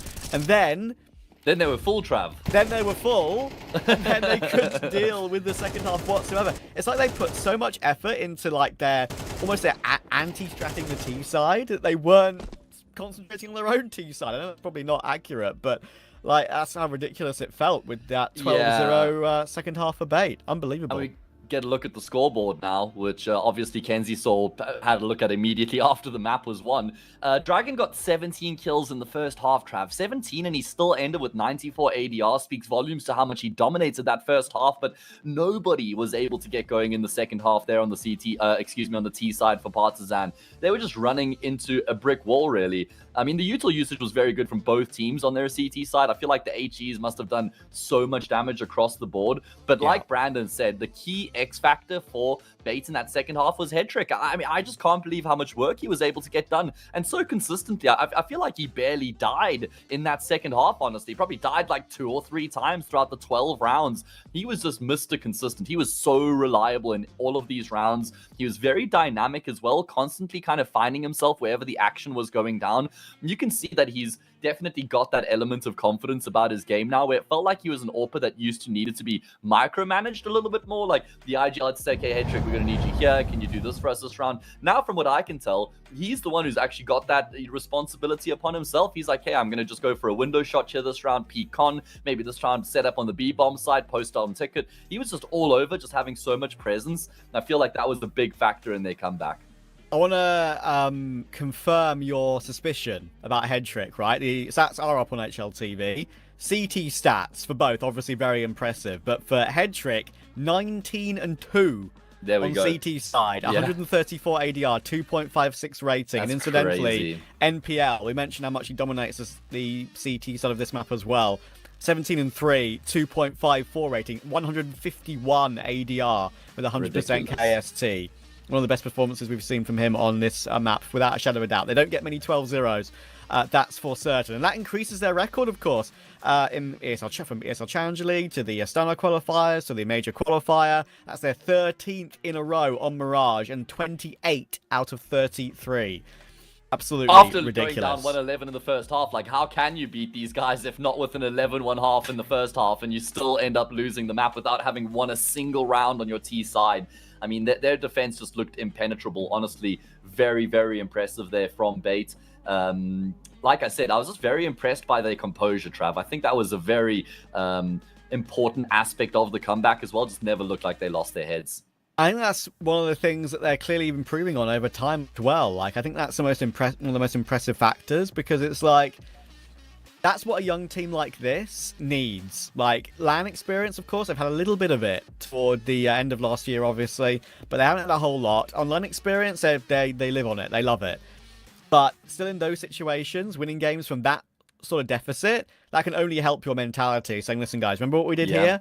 Remember when we were 11-1 down and won 12 in a row? Guys, we can still do it. We can still do it. Positivity.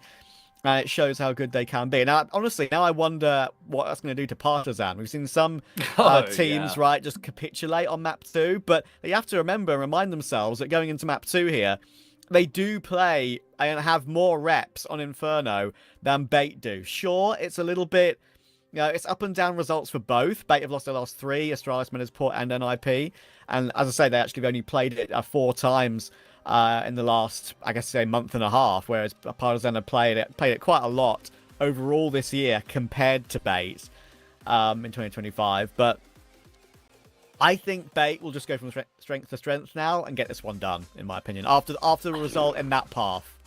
Yeah, I don't know how. I mean, you can kind of look at what's happened in the past and the results that the two teams have had in Inferno and break down the play styles and how they could match up against each other. But at the end of the day, you can't discount the psychological aspect of the fact that Partizan did just lose a massive lead, 11-1 up on their opponent's map they would have been feeling so good about. You could see on the player cams, they were pumped with the rounds they were winning in the first half as well. And to go from that emotional high all the way down to the emotional low in such a quick turnaround time is very difficult to come back back from. I mean, normally what happens in these situations where you have a team that loses a massive lead is they just go on to lose the next map, because you only have like 10-15 minutes to try reset between maps, and that can be very difficult to get your head back in the game, especially if you start poorly in that second map, right? Because then all the cracks from the previous map start to creep into the next one. So yeah, I think we can kind of look at Inferno objectively and say, yeah, more reps here, good map for them tactfully, but I just think off the back of that second half, Partizan are going to really struggle to make this one work.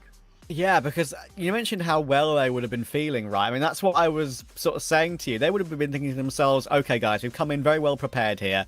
Let's go. Let's see what we can do. Bait, this is their map we've seen the most of that they've played, their best map by absolute far. We've scouted them. We've done proper anti-stratting here. We know what we know what they do. Just a matter of winning our own fights and trying to find a way to deal with it. They did for a half, and then they didn't. It was a complete opposite. So, yeah, I think there's one thing I can guarantee for you, Matt, is that on map 2, we're going to get more than one T round. All right, Trav, I'll take it. I'll take that guarantee. I feel like it's almost a bold prediction at this point, but yeah, I reckon I have to stand by that one. I'm just hoping for a game here between these two teams. I mean, it's going to be very impressive if Partizan can dig deep and find a way to be competitive and force us to a third, and we'll be watching closely, won't we? Indeed, and I'm looking forward to seeing how that will go. But for now, I'm going to throw to a little bit of a break, and when we're back, Lucy and Brandon will take you through DE_Inferno.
We got the Trav CS guarantee. More than one round on the T side of Inferno. And wow, I'm still speechless. I'm still lost for words about how good that was from Bait. And to be honest, from Partizan. Because look, they crumbled, sure.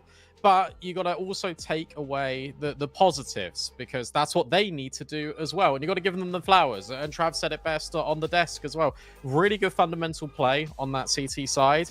Hopefully you can spin it into something a little bit more concrete on your map pick that you know they would have worked towards as well, Lucy. But it's hard to see after a crushing defeat like that how you can immediately bounce back. We're back instantly. They've had 10 minutes to reset and pretend that didn't happen. Yeah, you know, both teams got almost the same amount of rounds. You know, it just feels a lot worse when it's this way around for Partizan. You know, if it feels reversed, you'd feel a lot better. It's just such a complete pole shift between the two teams, because they both had such good CT sides. It's just that one T round. And the bad news is, Brandon, you go into Inferno, your map choice. Guess what side you're starting on? You're on the T side, baby. Yeah. So I think, you know, for Bait, they're going to feel great starting on the CT side, where they had such a dominant half, where Head Trick is hitting everything. MPL is coming online. Everything was coming together. It doesn't feel great for Partizan, but this is their map pick. It is the map that they have. And when you look at this Vita, a huge advantage on in terms of, sure, you know, it's not been the best for them lately, but it's not one of Bait's best maps. It's definitely one that they play among the least, and it's one that you would think, given how close Mirage technically was, be able to win. Yeah, look, you'd assume so. For Bait, also, Headtrick's going to be pretty absent for one half again because it's Inferno and you don't AWP that much on T side. So he's going to be pretty proficient with the rifles. Also, T side of Inferno, we can talk about the widening of Banana, the fact that the CT mollies are not good anyway.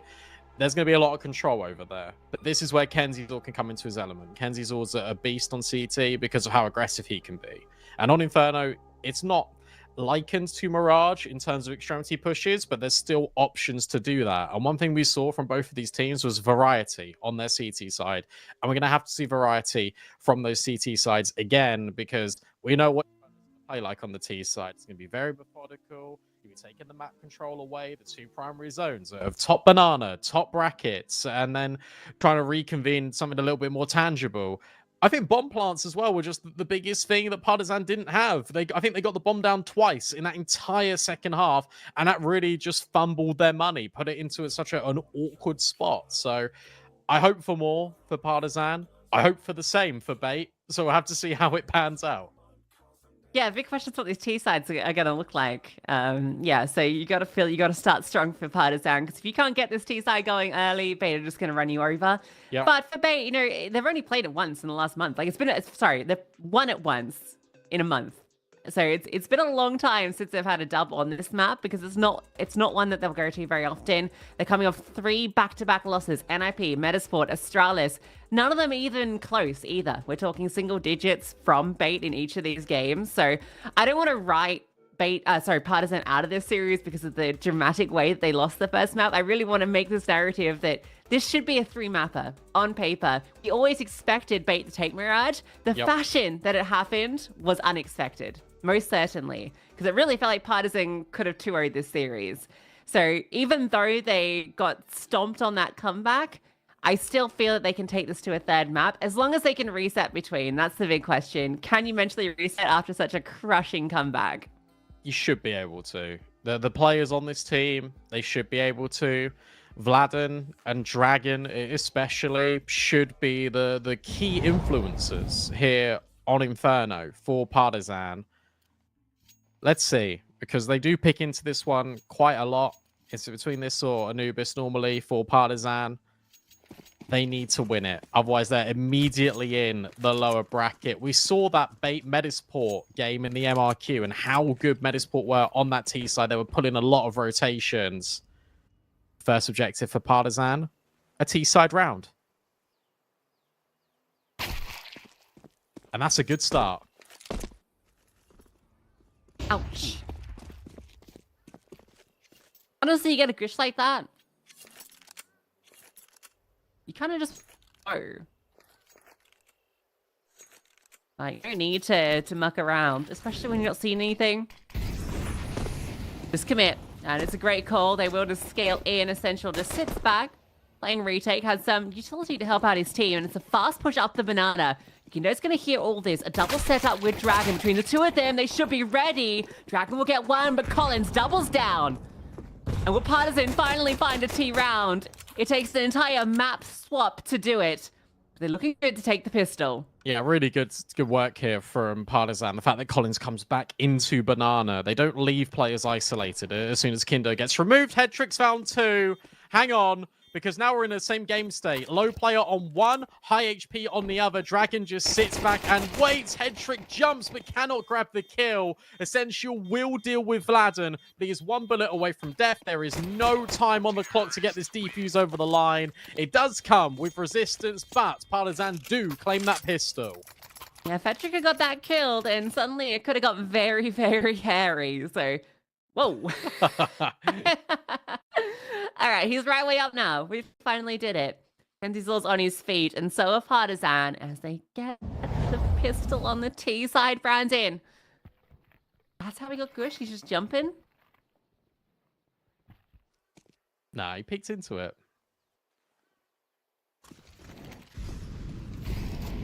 He was just role-playing as Kenzizor's cam.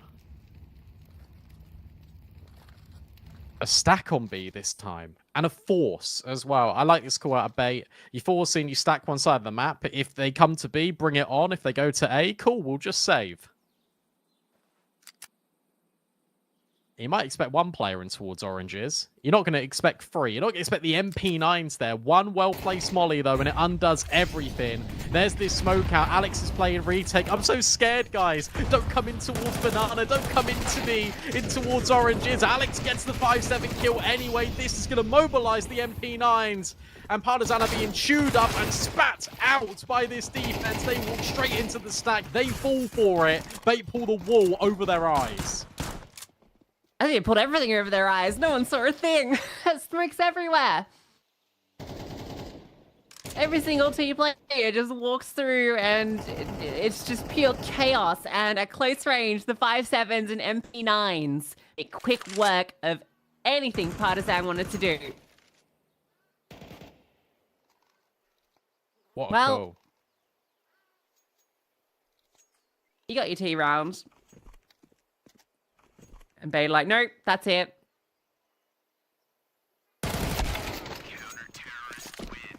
Trav guarantee in shambles right now. Yeah.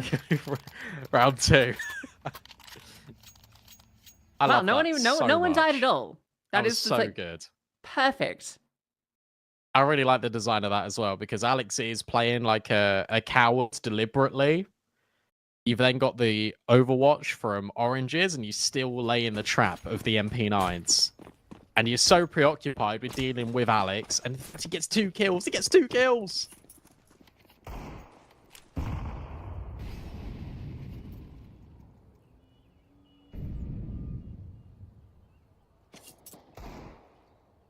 Ouch. Look at this. Even more aggression. They're pushing down middle. Yeah, Dragon's got no idea that Headtrick's here, and Headtrick's just going to keep going. Easy claim, easy money being made to facilitate this AUR purchase in the near future. Not expecting the banana players, not really too sure why, but it doesn't matter. Alex finds one more. Essential with the Mac 10 will get even more money. That was the force buy, and it looked like an eco. I love that from Bay. They're not allowing Partisan to claw their way into any of these rounds. We saw the stack in the previous, and in this one, just pushing the issue, knowing you're up against lesser weaponry. The MP9 can get aggressive from Headtrick, farm up that extra cash. I don't want Partisan to feel comfortable.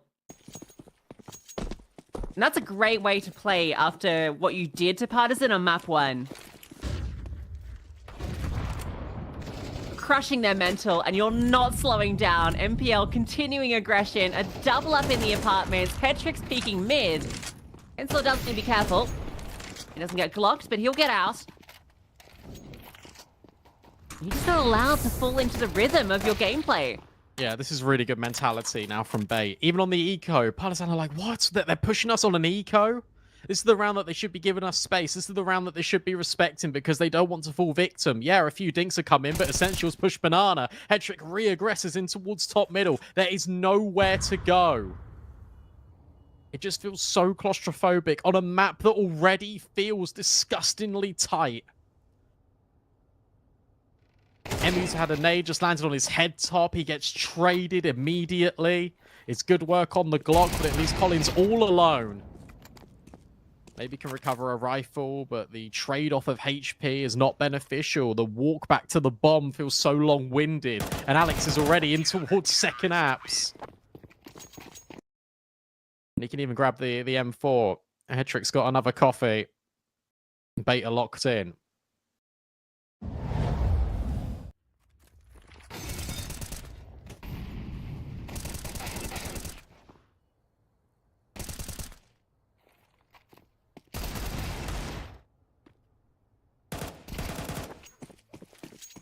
All right. Finally, after getting immediately the wind knocked out of your sails, Partisan will have the AKs back out. How do Bait want to approach this? 3-star B early. It's just dumps and util. In fact, they're just going to immediately run back. So leaving Alex with a cash while they move 4 over to A. Oh, I like this because you deliberately seen triple HEs. And they're here in time. Hedrick on an advanced angle in towards short, goes searching, but not securing. Vladden just on the edge of the smoke. MPL with necessary trade, but there's that double up element. There's Essential and Kenzizor rotating back in. 2 players still lying wait on A. You know about both. Essential stuck. But at least he's got the support out of Alex. They need to swing together, but they come up with absolutely nothing. And just so aware that Kenzizor was in towards short. They try and move, but Kenzizor moves forward. Kenzizor will go for the peak, and they line up. It's a team kill right at the very end. But the important factor is that Partisan get around. Oh, dear. That could have got hairy. But good job holding for that arch swing. The double up comes over. Alex rotates, and you think that that bait setup will work once more. Partisan deliver. Critical kill onto Alex. And yeah, I mean, an accidental TK. The round secure nonetheless.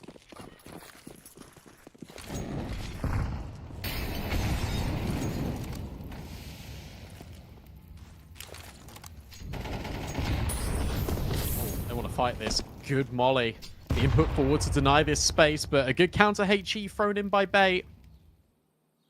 Emmy left wounded. Dragon has crossed. So Alex needs to be careful, and so does Essential. I don't think they've got any idea that Dragon can be here.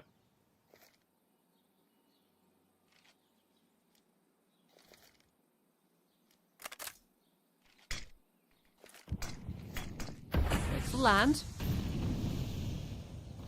This one's to pop a flash through. Not even going to drop a counter smoke.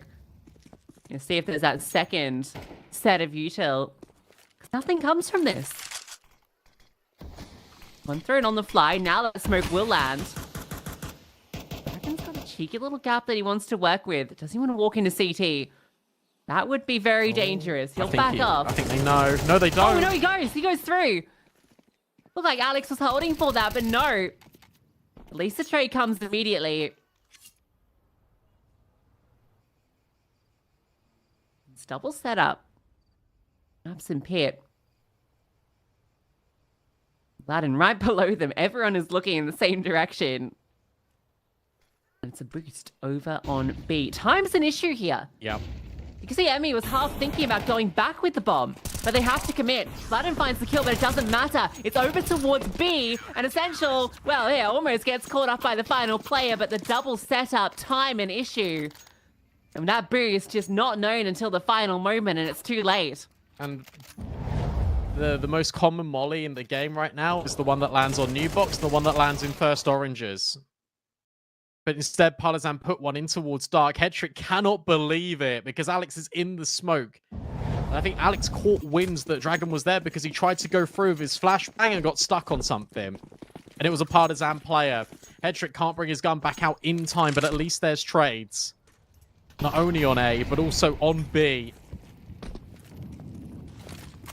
Partisan put back down. The nade does an astronomical amount of damage, and Alex follows through. Partisan are stuck in the T-ramp. 2 of their players died out of spawn. Double nade kill is one of the most satisfying multis you can get. Sure, it's against unarmored eco players, but feels good.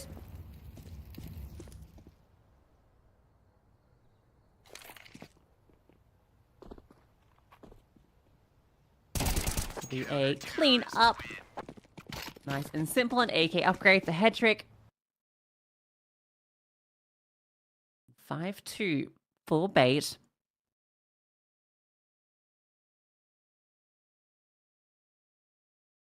I love how much variance there's been from Bait. And this is something that they didn't have in that game versus Medisport that you and Trav highlighted. That the fact that they've gone through middle, the fact that they've gone through second mid, 3 players start B, they take banana, 3 players start B, and they double rotate. And yes, that's a round that didn't work, but it's still an example of how much variance is being put forward. We've seen a double boost on short, we've seen a boost over towards new box. Everything is unexpected. Every angle needs to be accounted for. And when your backs are already against the wall, such as Partisans are, it gets tricky. This time, Kenzizor's getting really aggressive in towards apartments. Vladden, prepared, but can't grab the kill. Dragon now has to pick up the weapon off his corpse and can't do it. Kenzizor gets 2 opening kills, and Partisan are now stuck in a world of trouble here. You try and find space elsewhere, and immediately you're picked off. It's giving the same sort of feel as Mirage did. It's the same energy of always wanting to fight as well. It's just so proactive out of bait. Partisan cannot get any map control. And what's great about this is for the rest of the half, you can now just slot back into a normal default if you want to. You've got that option because Partisan are going to take so long to get any space because I have to clear every single damn angle in the game. He'll get a whiff. Emmy doesn't whiff his shot. But even trading keeps bait in the advantage. Although Kenzizor is alone, doesn't matter. Catches the timing to swing out.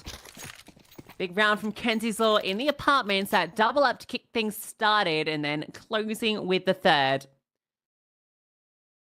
And that's that sort of setup you can fall into when you've got that advantage, where as long as you're trading evenly, you're winning the round no matter what.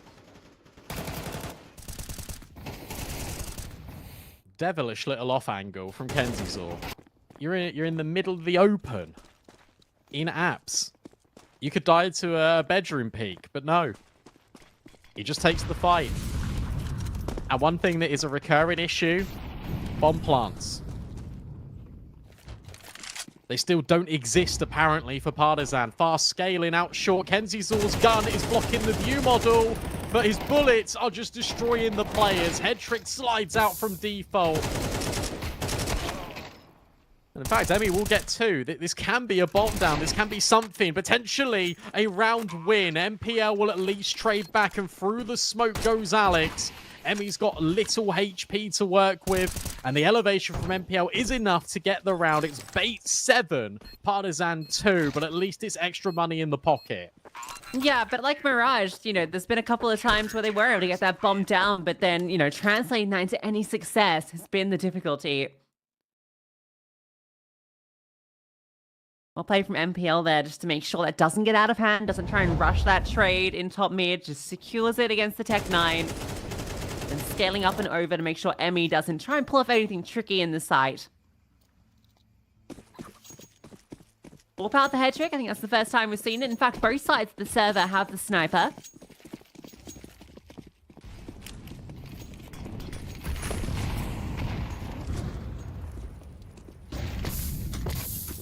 I wanted to get involved with his early, but the double volley of utility keeps him at bay. Might just mean head trick again. That head-to-head has not gone in Kindo's favor much.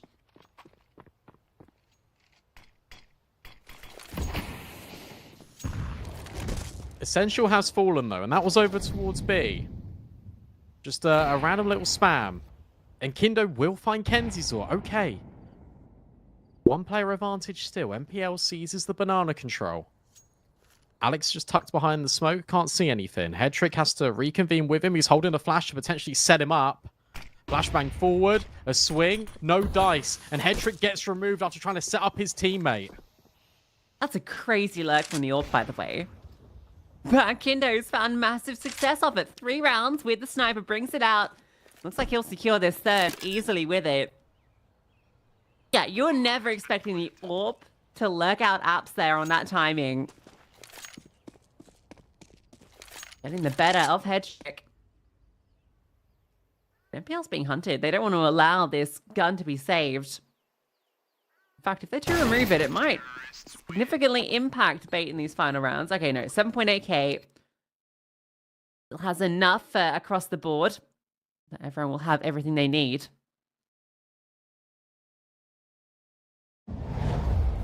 Chance to recover this half in the tail end. And a beautiful round from Kindo. Yeah, second kill's great too. That's the first time Beta played somewhat default, and that's the first time that Partisan punish. They take the fights on their terms. This is really aggro in Banana. Counter util not doing a great deal.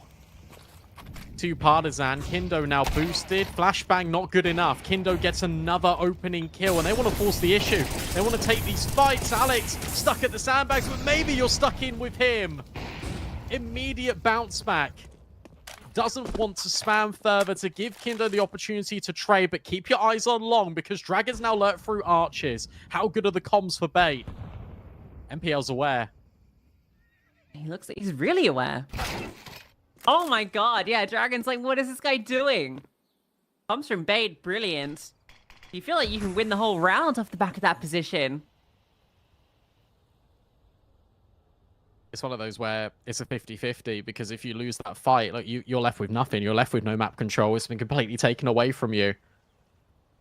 They wanted to go B. They wanted to backstab, but instead you're now subjected to a life of 45 seconds of waiting, of hurt.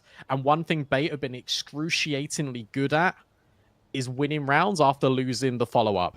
They're not allowing this momentum to build up. Momentum, something that Partisan had all the way back at the start of the game in Mirage. Something they've not been able to have for the last 45, 50 minutes of gameplay. 2v4. 2 smokes, 2 flashes, Done. but another counter smoke on top Banana. You cannot go for this. Bait will take the lion's share of the rounds and then some in this first half. They escalate the situation to 8 rounds. And this round started with Kindo getting that opener. This is in Banana, where the flash play comes over, doesn't work. The AWP gets the first kill. And I don't think they made the wrong call to then fight forward and try and punish Alex, because he was spotted on that cross towards sandbags, but they just don't win that duel. Alex gets an absurd first kill. The attempted trade is very belabored at that point. Yeah, we'll see this. He should have gone down there to Emmy. He's Collins in the had a very molly. difficult chance. It's the fact he's in the molly being pushed forward. You know he's going to be pushed forward, and he still kills you anyway. 12-4 for Alex. Everyone closely behind him. Partisan needs something, anything. At least the T side showing is respectable compared to Mirage, but when it's 3 rounds, that's a backhanded compliment in and of itself.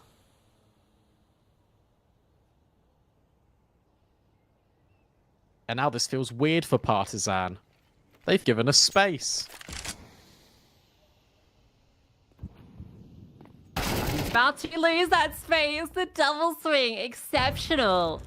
What a frustrating couple of rounds for Dragon.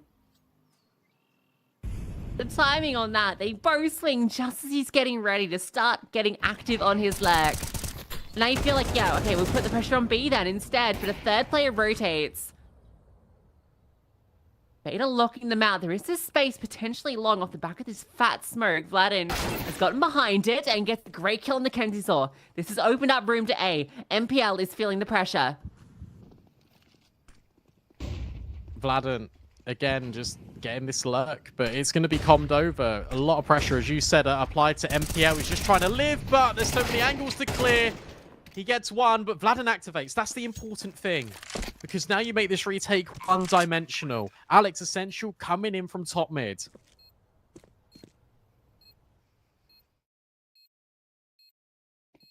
Such a difficult retake. Especially with the AWP on the line. Misses that first shot. There's an incendiary that might get thrown forward. There it will. That's not going to bother Kindo too much. Scales over and Essential in an unwinnable 1v3. Especially with the flames landing, there is just no way for him to pull this off. So 4 for Partisan. Can't save it, mate. Yeah, well, you can save your stats. 6 and 5.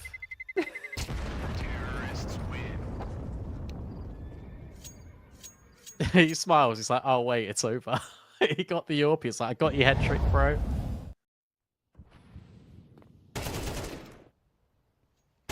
Great round from Vladin. Single-handedly pulls this one forward with that lurk kill and then finding the rotate as well. 4 doesn't feel that bad considering how this series has gone so far. It's the most comprehensive T side we've had.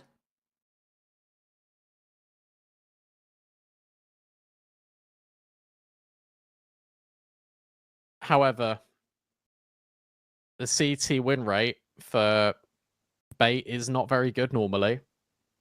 They win 45% of the rounds they play on CT.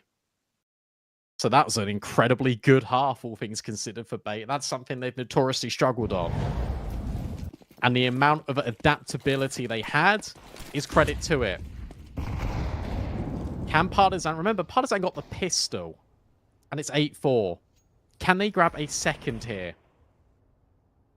Triple app setup. They're going to completely elude them. Well, Alex will get the memo very quickly. Dilberettas, yeah, doesn't want too much of this. A check will remove part of that support network in the apartments. You know, you've got another player locked in here. But they've removed players everywhere else. They can just go onto this A bomb site. Especially now they've spotted out Collins in towards the apartment. You know, Vladin was here as well. You've got them pinned in. You completely circumvented this CT setup. Oh, it's beautiful. It's so well played. Not just from the long push, but the fact that it's...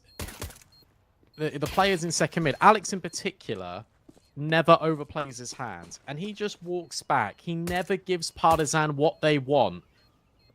A kill. Something. No. You still feel locked in. You still feel like you can't do anything. He gets the initial little jiggle. Oh, Dilberettas in apartments. You guys have made the right call. MPL, this is perfect. A chef's kiss. Because Emmy rotates into library. Bang. Straight away. 2 Ts in your face. You're not expecting that one. Look at him. No idea that they're scaling. They think they're going to go through short. They don't. But Hedrick was here the entire time. 3 kills for Hedrick. Alex even finds Kindo right at the very end. 9-4. Bait are in their heads.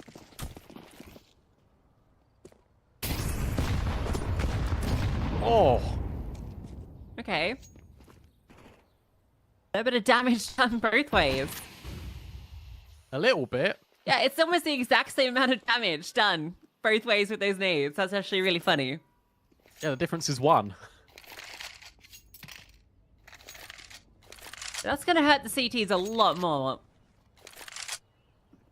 However, if you now reroute towards A, where there's 3 healthy, hale defenders, maybe it won't work. Okay, less healthy now. 99 damage done to Dragon.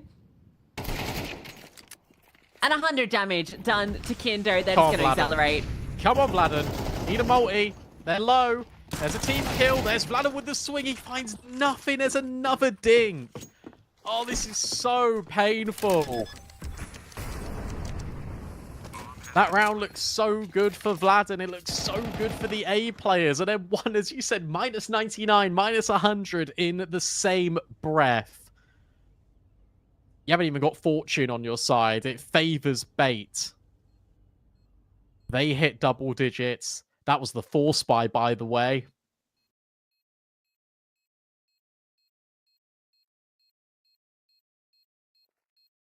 This is looking more and more bleak. This is looking less and less hopeful for Partisan. The lower bracket looms. Are they taking a 3rd player to be with a HE? Terrorists win.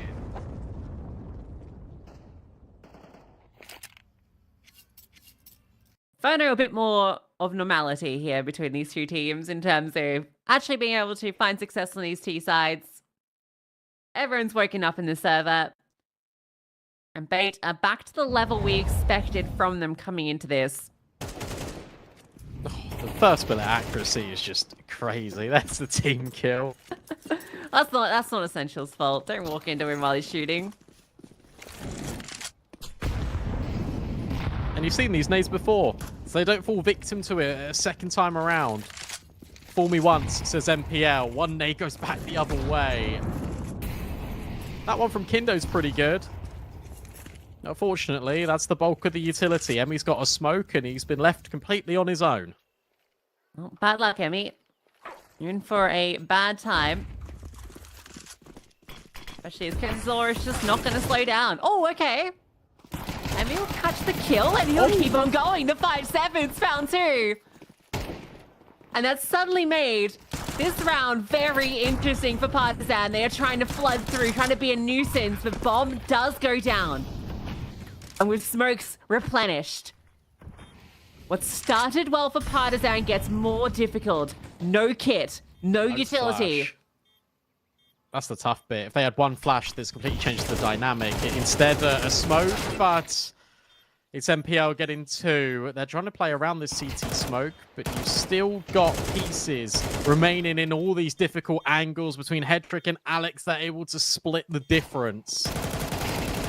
And unfortunately for Partisan, it comes up a little bit short again, but that looked hopeful. That looked like something out of nothing. A flash in the pan, but bait deny again.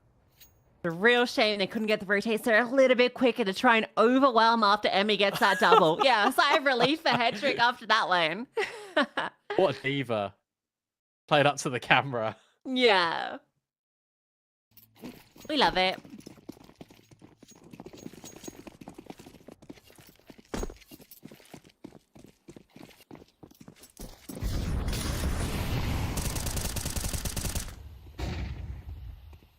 Good flash forces Collins off the line, but he still wants to keep fighting, and he'll get that first kill onto Kenzie's AWP. MPL responds immediately with a double up, going 1 for 1. And walks back turn to the Dragon, not anticipating a third player on the short side, anticipating it's going to be towards long or a B rotate. So despite getting 2 good kills in the apps. Oh dear, I don't like this. Dragon, I'm scared. Oh, head trick. Caught off. All good. Fine. And now you got Emmy on the line. Emmy's got this locked in. Should catch this. Yep. Oh, well. It's okay. He's done enough. He's done enough. Essentially, we're going to walk through the arch smoke to catch the B rotate. Unfortunately, he's gone banana. And with the bombing towards apps, you can't really recover this. I'm going to be real with you. Unless he instantly deletes Dragon, it's probably just going to be a save. Yeah, he's not really got much else to do, does he? You can't even get the AWP because the AWP's in apps. If he had the bomb, this would look amazing. But he doesn't. Yeah. That was some Michael Owen analysis there.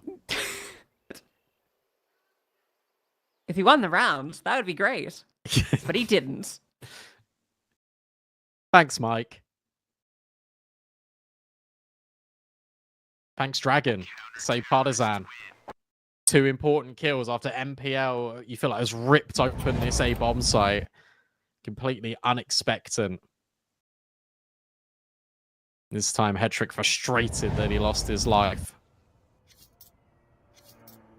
Okay, 1 AK saved, and everyone's going to buy around it. They got plenty of cash. Not too much in reserve now. Important moment for Partisan if they want to get this CT side back on track.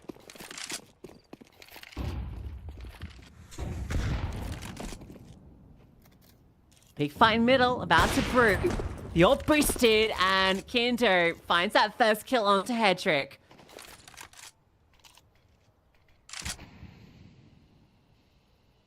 They're not going to budge. They're anticipating the response from Bait. Dragon's playing anti-flash. And there is going to be this brawl. Triple setup from the CTs in the perfect position for it.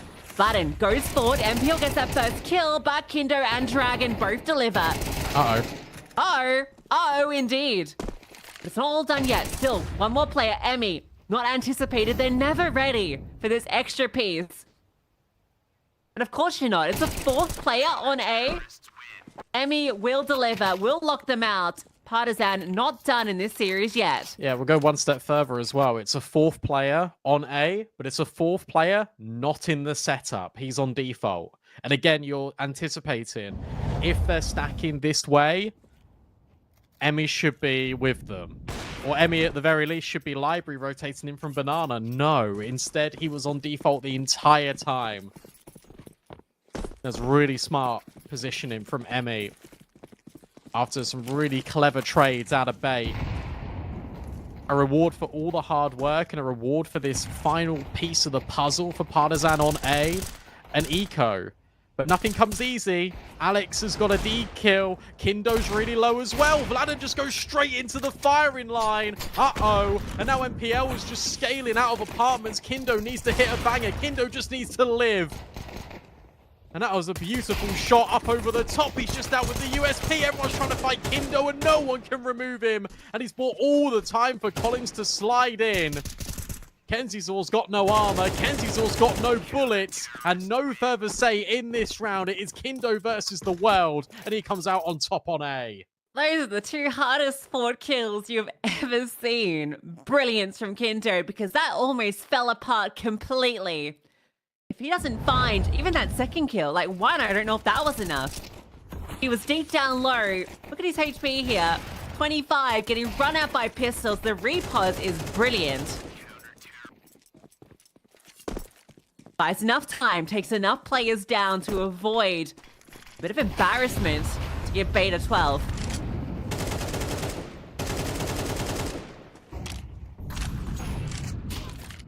We've got a game on. Oh. MPL wanted the challenge, and fair enough, he's 19 and 9.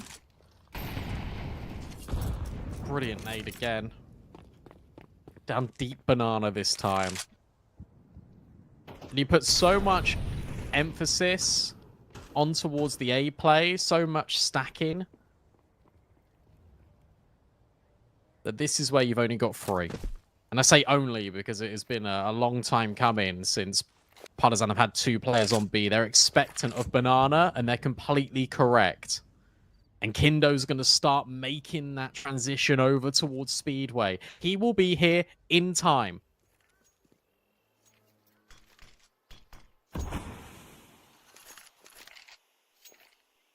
Smoke lands too. Flash being held at the ready. That smoke goes way too deep. That is not meant to be there. Collins has so much room to work with. Further damage being inflicted. Bait going straight into the firing line. Flash comes over. The scaling actually comes through. These smokes are all over the place though, and it has not worked out at all. Emmy, another big multi-round from him. That one felt flustered from Bait. I think every smoke missed. Yeah, it did. And look, you've got the scaling, sure, but it's Kenzizor just wildly hoping for a kill to present itself. You don't see that AWP peek all too often, the deep one in towards the T ramp anymore in CS2, and yet Kindo will still try and take the shot. 11 rounds plays 8, Bait are forming the similar habits that betrayed them on Mirage. Slow, uninspiring T rounds. But the setups that have been remarkable out of Partizan. And for Bait this time, they've got the smokes out early out of the CT defenders on A. There are 4 here, don't get me wrong. But they are looking to split very early. Not going to start too well, though, with Dragon spamming down 2 through the smoke and further damage onto Kenzizor. Oh, they're not clearing this. Yeah. They've walked through. Collins should get a whiff of this in a moment, and we'll deal with it easily enough. So, nothing found at the back of the Tech 9s. That smoke out towards Long, causing issues for Bait. They've just got to go faster, because it is taking Partizan a little bit to get set up. The thing is, that's the obvious answer, it would feel, to go a little bit quicker. So you take a pause, you take 30 seconds to breathe. What's the call out of MPL? Where does he think he can get the most out of Alex, for example? Where does he think Kenzizor can get his best entry path in? It sounds risky just to run it gung-ho, up banana, but maybe that's the way. How many players they had on A consistently? 3, 4. They're not going to start 3B now, are they? No, but that's the mental mind game that MPL is going through in his head, thinking of all the possibilities. Because this time it's Bait that find themselves in a position where they were up so many rounds. They won the pistol on the T side, but they cannot close.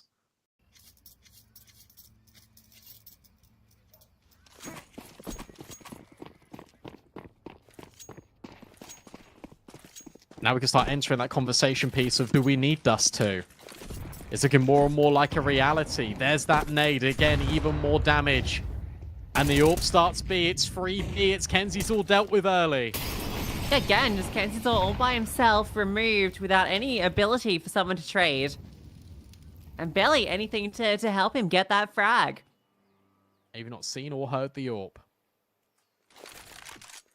I'll find out about it very shortly. A swing out and a miss. MPL gets that kill, but now Kindo on the line. Oh, and he lines up to a skewering in the banana.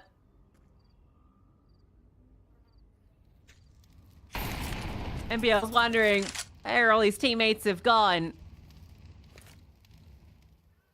Kindo's still here. Forced off by the molly, but the damage is done. It is a 2v2 on B. It is still a 2 versus 2. No one is moving just yet for Partisan. Finally, the idea for Dragon to go searching towards top middle, but Kindo is still fighting. Kindo has been exceptional on this CT side for Partisan. The reads, the calls from Emmy to gamble certain sides of the map have been so delicate and so effective. MPL might die after time. No, they're just going to go and hunt him immediately. This has been a drought of rounds for Bait. Really has been.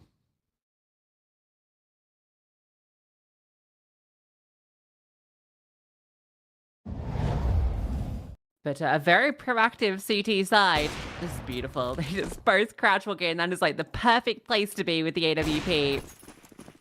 You know, it's been phenomenal on this CT side. 18 kills deep. And again, Bait on a half bite. Look at the counter. Oh, look at the counter. They drop the phase smoke to push in towards second middle, but the flashbangs are good enough from Bait. Again, it's this setup, but this time Alex will get the headshot. They start scaling the swing in. Vladen!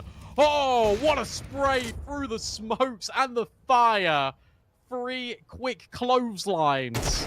Silence Bait once more. They get the opener. They get nothing further. It's head trick versus every single player on this A bomb site. And he can't collect on Collins. It's a 1-round game. Great opening kill, but then Vladen, the Annihilator, in from short. That spray is disgusting. Let's see that back. Every single kill. Never mind, it's even. I thought they had one more round. They don't. They have no more breathing room. That's a headshot too. 11-11 guns. Yeah, back out. Make a wish, Bait. You need a T round. That's been the story this series. But after 3 on the trot, it's been nothing but CT rounds coming out. That's 7 in a row for Partisan. Comebacks for both teams on their respective map picks. That's important info, actually. Flashbang in towards top banana. Then the smokes. Is he going to push this? There's no way. Emmy's lining up a really deep flash. Another smoke gets dropped. Even more progressive space being taken. Collins will go through. How that smoke looks on banana. Is there a little gap there? Not sure. But Collins is just tucked in the half wall. He can grab one, but escape is going to be minimal. And Kenzie Saw's ready, but not prepared for Collins' swing. Emmy now has to go back to B.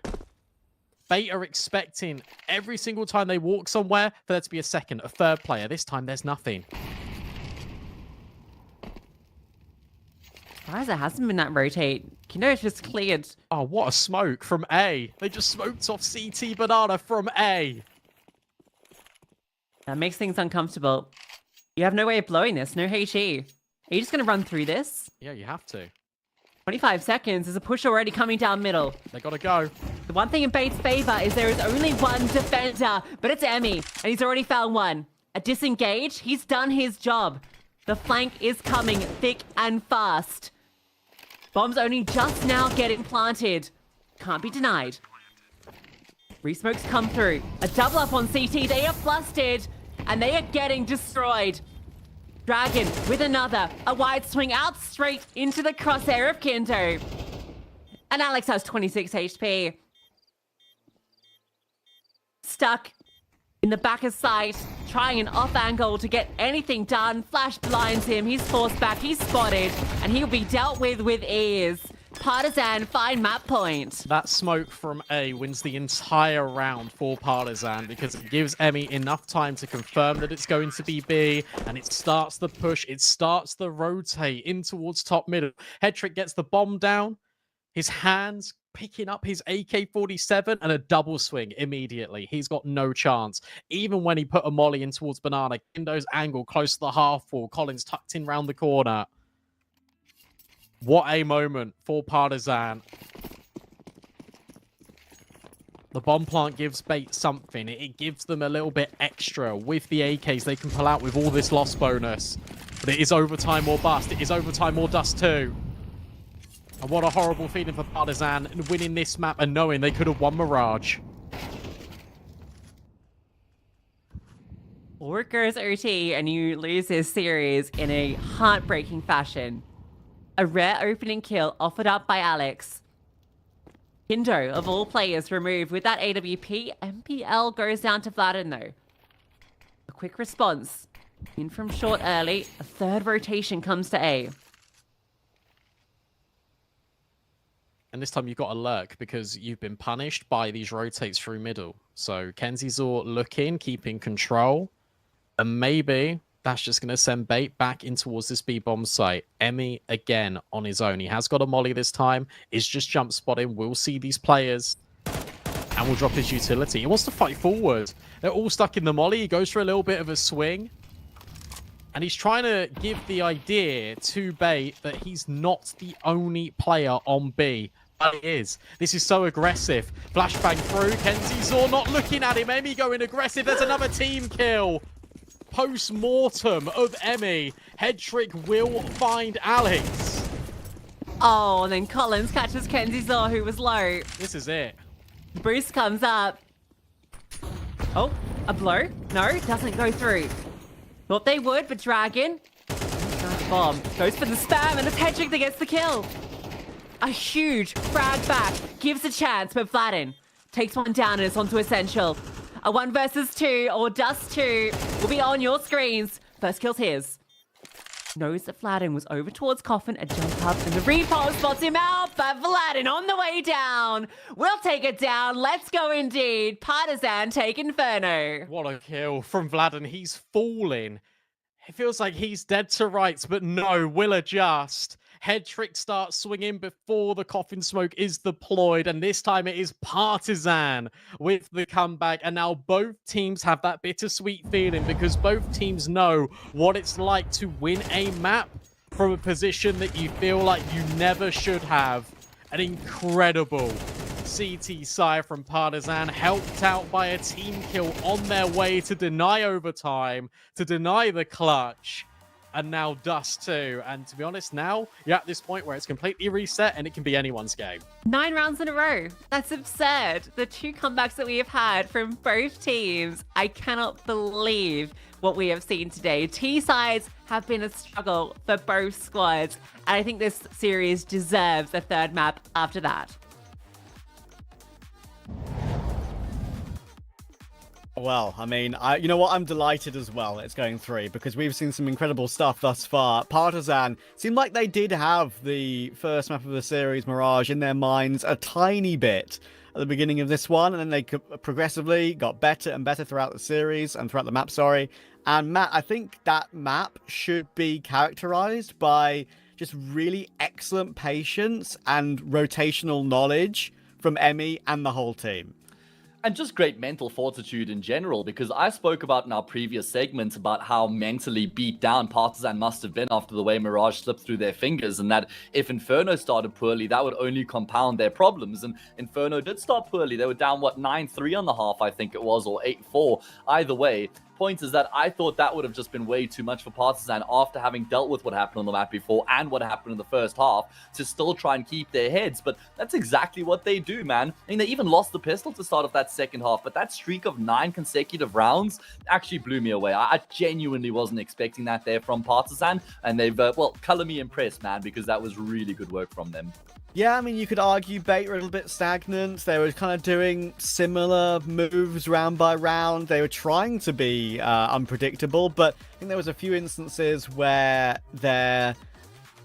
I guess it was quite obvious, and maybe some of them were on different pages. There was one round in particular where Kenzazor pushed top Banana on his own. We'll see that a little bit later on. I think that was the round when they were up 11-9 still, and it was the critical gun round pretty much. And I'm sure maybe he was set up by a flash, but he was kind of alone in that fight. Yeah. And I feel like that's the sort of situation that was found quite consistently. And if you look at these opening rounds, you'd say, how on earth have they found a way to lose that? Because they were really playing on the front foot, even against pistols, and they were looking like they were continuing that form and continuing, I guess, their streak, knowing that, listen, we should be the favourites here, we should be winning. And in the end, again, kind of in the opposite way, it all fell apart. Exactly, that's what I was thinking as well. Very similar picture, just in the opposite direction here compared to what we saw between Mirage and Inferno. But Bait started off the snap splendidly, man. I mean, their CT sides were robust here. Their setups rather on the CT side, they were dynamic, constantly kind of shifting, changing the main point of attack in terms of where they were going to look to try and force an early fight. They were, quite versatile in terms of whether they were fighting for Banana or apartments or down middle with a little bit of a boost. And it was looking great for them across the board, right? It was looking super convincing. It was looking like we were on course for Bait to just wrap this up in 2, at least as far as this point here on the half. And then things started to switch once Partizan got to their CT side. Yes, the fact that Bait won the pistol as well, right? Like, I mean, they were in a very, very strong position, and the pistol was actually very impressively played. As well. And then, even in a round like this, where it was one of the difficult ones, we saw Partizan make an absolute pig's ear of their anti-force buy, right? Bait didn't make a mistake with theirs, despite being tagged down so low with that HE fight. And even though this round here was a little bit worrying, but they managed to clean it up in the end. So from 11-4, these comebacks have been pretty remarkable so far today. Pretty unique series thus far. For 11-4 to lose it in regulation. I mean, a couple of rounds that I was talking about. Firstly, sort of the disparity in different ideas for Partizan in their CT hold. Sometimes they go aggressive. Kindo did incredibly well in this round here to stay alive for so long when they could have easily been run down. They could have picked up the op. Kenzazor could have had a 2v1 or something. Get his teammate alive. But yeah, I think there was a couple of rounds in particular where they just were in the perfect position, and they had really good crossfires, they had really good patience. Even at the end of the game there, when Headtrick was planting the bomb on default, this is the 9-11 round I was talking about, where they kind of lost the frag early on. But in that final round of the game, where sort of Headtrick's obviously planting the bomb, very concerned about that bit flank through Banana. And I think it was very obvious to me in that moment that NPL, he wanted to swing. It's a big disadvantage. He needed to swing, he did swing, but Kindo refused to swing himself. And he waited so long to just figure out he could absolutely, categorically guarantee the frag. I think it comes through about here. It was a good check from the boost, actually, to remove Dragon. But, yeah, I think, honestly, deserved, because the patience was something that I think Bait didn't have as much of in the heated situations. Yeah, what I will say for Bait is I feel like they kind of lacked the ability to adapt to what was going on there. It felt like that second half was completely dictated by Partizan, and they were just constantly reading those rounds to perfection, whether they had the 3-man setup at Banana to try and deal with what Bait were doing there, taking Banana control so frequently, allowing them to cheat those extra players across over to the A bomb site. I mean, how many times did Bait try and execute A, and they just ran into a brick wall of always 4 players? 3 players set up mid, that extra insurance policy on the bomb site itself. But then we didn't see Bait adapt to that and think, okay, if we're constantly seeing Partizan rotate in this direction, let's give them Banana control early. Let's let them take that control, give them that false sense of security, get them into that position where they rotate off and then hammer through that bottom Banana smoke there. Just try and push through. We saw them try that once, but it was very late already, and the adaptation came too late, in my opinion, there. And I think they just struggled to kind of read exactly what Partizan were doing and figure out an appropriate solution. It was just, okay, that didn't work, let's try this. That didn't work, let's try that. But nothing was necessarily brought to the table to try and counter what Partizan were doing. And just on another point here for Partizan, how good was their trading in that game, Trav? I mean, even throughout the first half where they only got 4 rounds, but in particular in the second half, Partizan's teamwork was incredible, man. And they were just always all on the same page alongside one another, trading each other incredibly. I mean, Kindo was very prevalent with his AWP, especially in the early round, finding some very good picks. And then from there, the riflers just combining to get the job done. Really was a very impressive performance from Partizan. Yeah, and that kind of contextualizes them as a whole, right? I mean, I kind of mentioned to you when Beta are in full control, it's very much fragging in-game leader, who's a very good in-game leader, versus a non-fragging in-game leader, with all due respect to Emmy. But he had a decent game, he did enough, he did his job in the certain scenarios he was put in, and called excellently, and seemed to read them excellently as well, right? And that... Now, you can't necessarily always rely on a fragging in-game leader to frag. Sometimes they do have off games. It happens to everyone, of course, but more often for in-game leaders who are put in those interesting positions and those star positions. So, and now, Matt, of course, we go to Dust 2, the decider. Yeah. It's not a great map for Partizan. Their recent losses are against great teams. It deserves to be said. Navi Junior, Nine Pandas, Ents, like there are very tough opposition for them there. And that was 3 of those being in the Yellow Compass main event and qualifier. And Bait, they play it themselves too, but also don't have tons of reps on it recently. There's like, they beat Roller Coaster, the Mix, and the Ascena qualifier. Sure, some quality players on that team, but you'd expect them to beat them easier than 16-13. They beat Nine Pandas 13-7, but they lost to Paravision 13-11. I mean, there is an upset conversation here, because even though I do expect Bait to win this decider still, I think Partizan have proven today that they are reading Bait very, very well overall. And Bait now have to prove that they're capable of doing what Partizan did between map 1 and map 2, and that's reset your mentality, right? And try and leave the emotions and the baggage at the door and focus up on the job at hand. Because Bait haven't necessarily been tested in that sort of way. I guess they were tested heavily in the first map, but now they've lost a map that they absolutely should have won. And how's that going to affect their mentality now going into the third map? They're going to have to reset and focus up on Dust 2. And like you say, it's a pretty good map for both these teams. I mean, Partizan maybe don't have the results that they would have wanted, but generally when they lose the map, it's a fairly closely contested game. You know, they've got Vladden on that B bomb side, who's a very strong anchor. I think Emmy's the one guy who tends to get exposed quite a lot on this map on the CT side for Partizan. He's the A anchor, and we know how important that part of the map is, the A bomb site, where you're having to now focus long, focus short, maybe you're fighting CT. It's a very dynamic position, and you need somebody who's mechanically up to the challenge, and I think that's sometimes where Partizan CT side on Dust 2 can be a bit more troublesome. Also, just shifting the focus to the AWP battle here, Trav. We saw Hetrick have an incredible game on Mirage. We saw Kindo maybe not necessarily match that, but in the impact department, I reckon he matched that, particularly in the second half. And now we're going to go to a map which is an AWP's playground, both T side and CT side. So that could certainly be a scrumptious battle. Yeah, absolutely. And I think as well, it's important to mention that we have a total of 2 maps of play here. 8 T rounds have been won total. Of course, a little bit better in map 2 as expected, with Inferno being pretty T-sided, but CT has been dominant today, and that's been a little bit more surprising, I feel like, overall for me. So I'm very much looking forward to seeing how Dust 2 plays out. I believe we can throw it to a little bit of a break now, and when we're back, we'll be talking about the end of the series. Lucy and Brandon will be taking you through that 3rd map decider. See you in a bit.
All the maps, all the rounds. It's a CCT classic and it's a blockbuster. We wouldn't have it any other way to kick off the global finals. Dust 2 and the gents, I think, laid it out perfectly.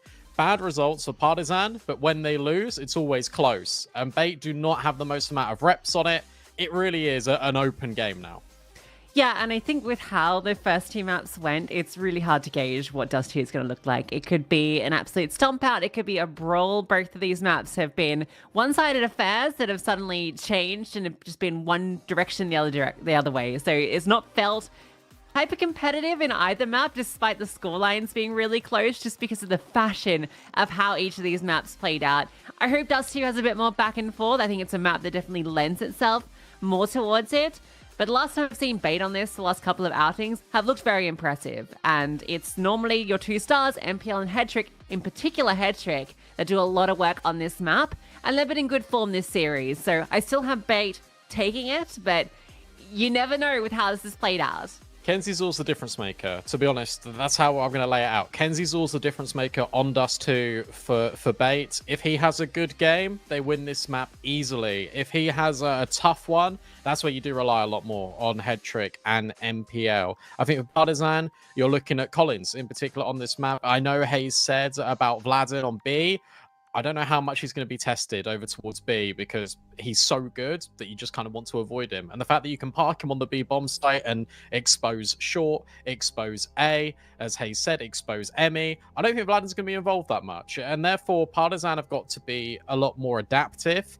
Maybe Vladin starts pushing in towards tunnels. That was catching Bait a lot off on Inferno. These pushes down Banana, these pushes down top middle. You can do that a lot on Dust 2. Unfortunately, it's a lot more telegraphed where you go on Dust 2. You feel like the only play CTs typically make is this push in top mid at the start of the round, then the pushing towards tunnels in the mid to the late round. So it's up to Partizan to come up with creative ways to have dynamic map control in all phases of a round.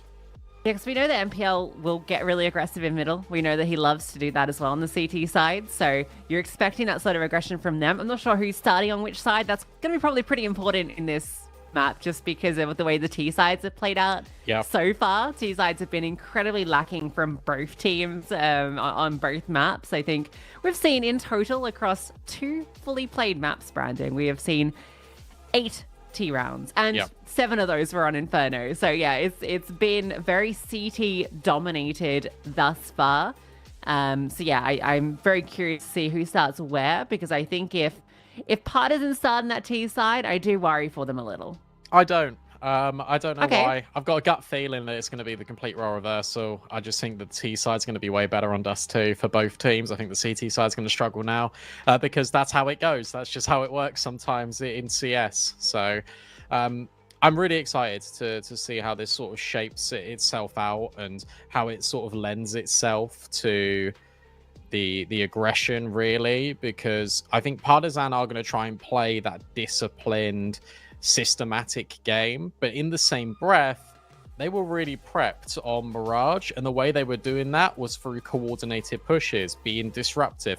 Dust 2 is the best sort of chance you have of being disruptive in a map because the default always follows in the same way, and it is sometimes very boring to watch. With that being said, the addition of that little box, the jump up towards short you can do from CT, has revolutionized the way this map plays out. It makes it far more interesting because that additional little component is enough to get a bit freaky with it on CT. So I'm really excited. I'm really interested to see how it shapes out. I know there's going to be a lot of importance based on Kenzie Zor, based on Headtrick and how it works. But I think the riflers are the determining factors here. Whilst they are the X factors respective for their teams, it is how the riflers shape up against each other that really will mold into who takes this and who drops to the lower bracket. Yeah, I think Kenzel's an interesting one coming into this series because he's actually been having a bit of a slower one. Like, we saw some good moments from him on Mirage and that CT side, but I feel like it's been a quiet series from him in general.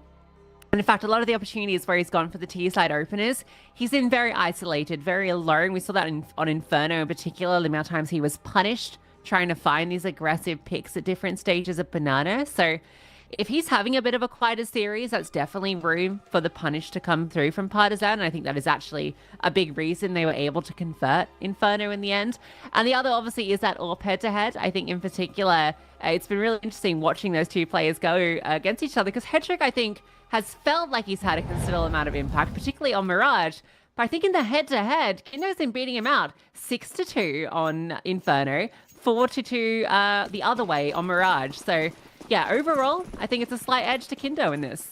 Yeah, and actually on Mirage, the reason why Bait were able to come back is because Hedrick was finding those openers, quick one, in towards upper tunnels. MPL with the dualies, Alex trying to bait him in. They need to clear this. Partisan aware. This could be a trap. And MPL ready to spring into action. Alex is still being a menace. It's the push that comes in from Kenzizor. And MPL finally will activate, but he only gets one. And that's the only kill that Bait will find in this pistol. Hedrick needs to do it all. A 1v4. It's a great collection onto Vladen. The swing and a miss. Over towards the big box. They are trying to give him isolated fights. This is not the way to play against Hedrick. Another dink, but not the collection. Collins brought down even lower. Dragon will swing with him. This shouldn't be a problem, and it isn't. Emmy bails out Partisan. You can see the way it could fall apart, but fortunately enough, it doesn't. Yeah, bated breath whenever Hedrick's still alive on the USP round, because he is very good with the pistols. Nice try, but for Partisan, perfect. Yeah, just ready for that aggressive split through from both the B side and the lower side, and just everything comes up for Partisan there. It felt obvious. The way that Alex was playing felt really obvious. Kenzizor feels like he needs to push them into MPL. You need this setup to work, and it doesn't. There's that push you were speaking about. MPL active in towards top middle. Flashbang's good. Emmy's getting stuck on his friends, though. At least Kindo will trade and so will Collins, but MPL has found 2 kills in towards mid. Bomb has been dropped as well. Finally can be scooped up. Notices about lower, and that's enough for Dragon to circle back and deal with MPL. Nuisance captured. Should be the cleanup. Especially with Hedrick low. Unless Essential does something ridiculous, and timing is terrible for him. And you saw Hedrick. You saw where he was, so Bomb will just run to A. It's the perfect start for Partisan. Especially if Hedrick goes down here, because it means that there won't be that scout into the next round. He's surely dead. He should be collected in a moment. Dragon, there it is. We'll confirm it. So, yeah, 2-0 start. And it should be 3-0, because it will be the full eco into the next. MPL does get 2 good kills there, but because he loses both of his teammates, like, there's just nowhere for him to go. Pressure from all sides. Wow, he forces. That really surprises me, because I thought he'd be saving to get Hedrick the AWP. Maybe he sells it in a sec, but Armor M4, a hero rifle into the round, yeah, it's a possibility, and it remains to be that fact. MPL thinks he can win this round for Bait. Yeah, Hedrick can run the scout next round. Not uncommon for Orpus to go for that. Oh, MPL tries to swing out active early. It's the pistols. Close to the door. Kindo needs to be careful. Yeah, Kenzizor slides out, and then MPL will activate. Off the distraction, gets his. Laden looking to open up the avenue. If he can find this fight into Essential, they can go straight in, and that is one way to do it. Nice little smoke as well. Safely deploys the doors. Spam from MPL not connecting. Vladen knows he can wait. Needs his teammates. They've got an additional smoke as well. They've got mollies they can use to reinforce the window control. It's 3 versus 3. But it's one in which you don't feel like you've really got a say. You can see that they're already saving. They want nothing more to do with this round because they haven't got kits, because they haven't got utility. They can send Alex with the MAC-10 to try to at least farm up some money, but Partisan walk away with the round in their back pocket. And this is a lot more disciplined out of Bait. They say, okay, you can have the site. You earned it with that kill on towards Asensio. We'll keep the AK. We'll keep the M4. Could have got spooky. Vladen offers up the necessary kill to get Partisan this third. But I like the Bait, keep the round competitive. The Hero M4, a cool purchase. Because ultimately, it's fine. as long as you can have one player save that rifle, even if he goes down, it's not the worst case. And it gives you that chance to maybe cause an upset, but they can't quite find that extra kill that would have sent them there. Oh, if Hedrick had a nade, he could have thrown it into Car and killed 2 players. But True. he didn't. There's your action.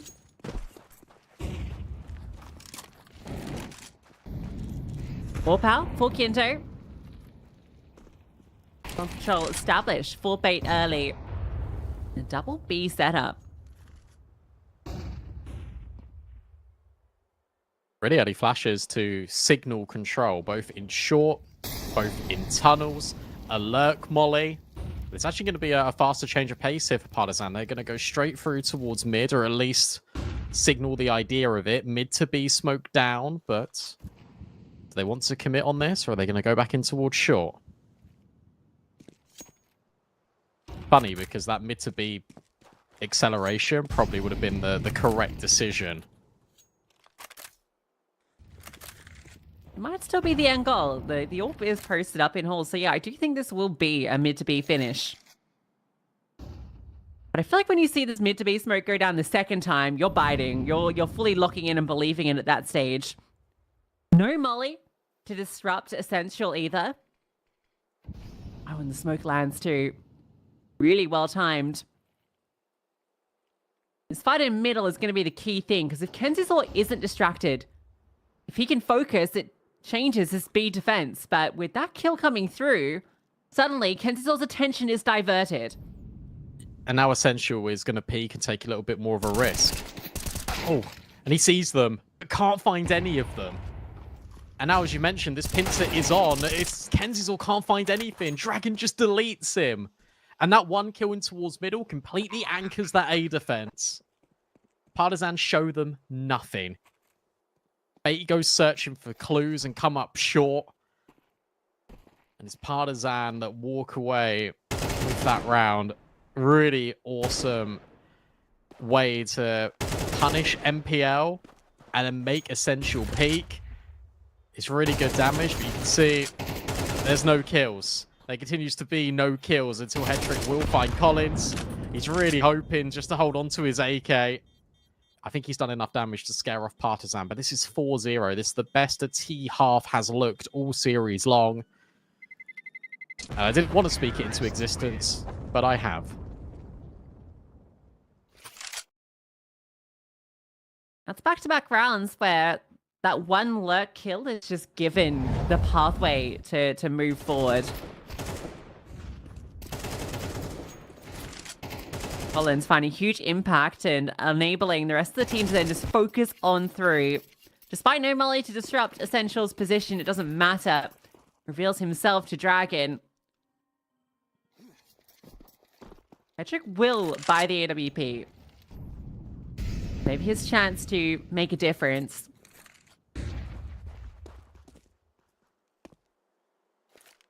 The thing is, Emmy knows that this is going to be the round that the AWP comes out. So look at how differently they're playing. Immediate lurk smoke towards B, sure, but it's the mid utility that is the most important. Xbox smoke gives a little bit of coverage. They never want to take mid here. They've just dropped that molly in towards short, and then they can follow up with this scaling off the fade. A mid to B smoke, potential acceleration, but it is the same start to a round that will leave bait guessing. And once again, they're stuck. They have no info. The only good news is that Hedrick is here.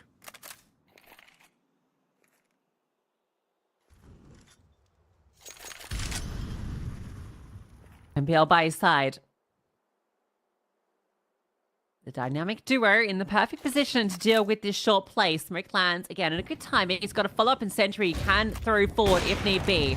But it's Hedrick, half blind, finds that first kill, follow-up, utility, brilliant. Finally, a shot comes through to answer for Partisan.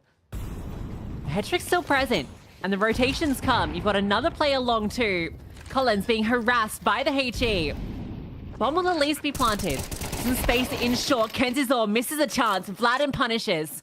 And a 3v3 with 2 players low. But one isolated That is Essential, but he still gets rid of Kindo anyway. And now the flashbangs came rain in. Essential goes and double dips in towards short. And now Colin's stuck. Second kill's great, but MPL up close in pursuit will give Bait their first round. All eyes on Essential. He was the player that was supposed to find something. He comes up with the most important ones. And the fact that Bait survive along for so long gives all the room. Massive double from Essential. And Hetrick, brilliant kills in the hole too. Gets 2 here immediately. Give them that advantage. That's a crazy kill from Kindo back, actually. Almost a pre-fire. An NT from Collins. Hetrick. Impact immediately felt. Fast out from Emmy. Really wants to scale along quickly. A lot of damage being inflicted both ways, but finally kills come through. It's 1 for each side. But the long fight surely won by Bait.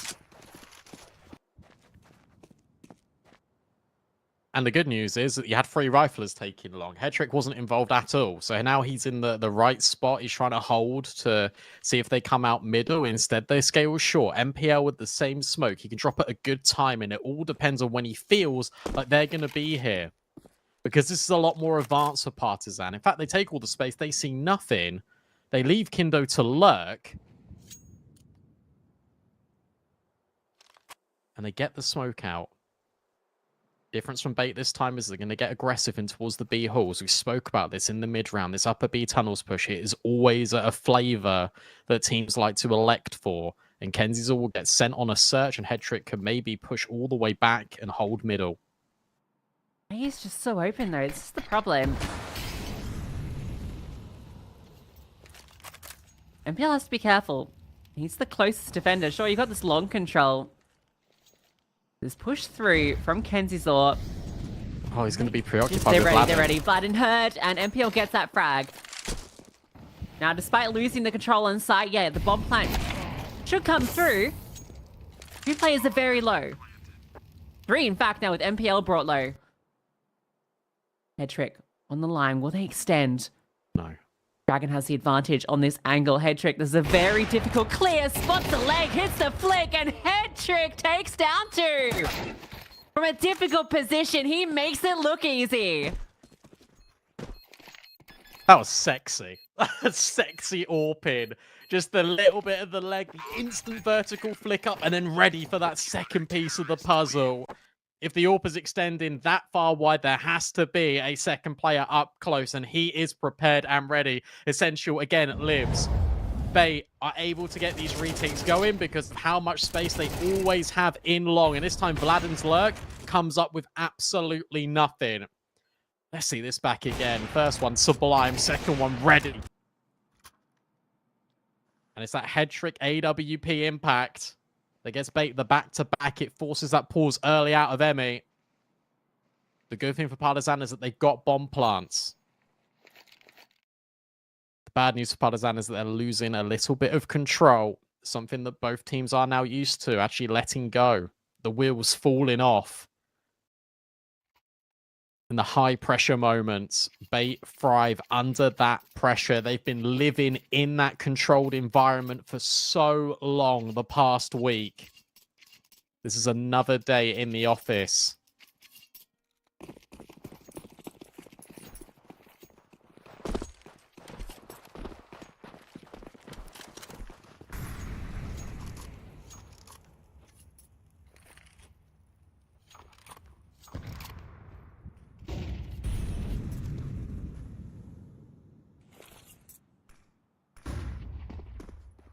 Hetrick giving Bait lifelines on the CT side both rounds. Basically given off his multis.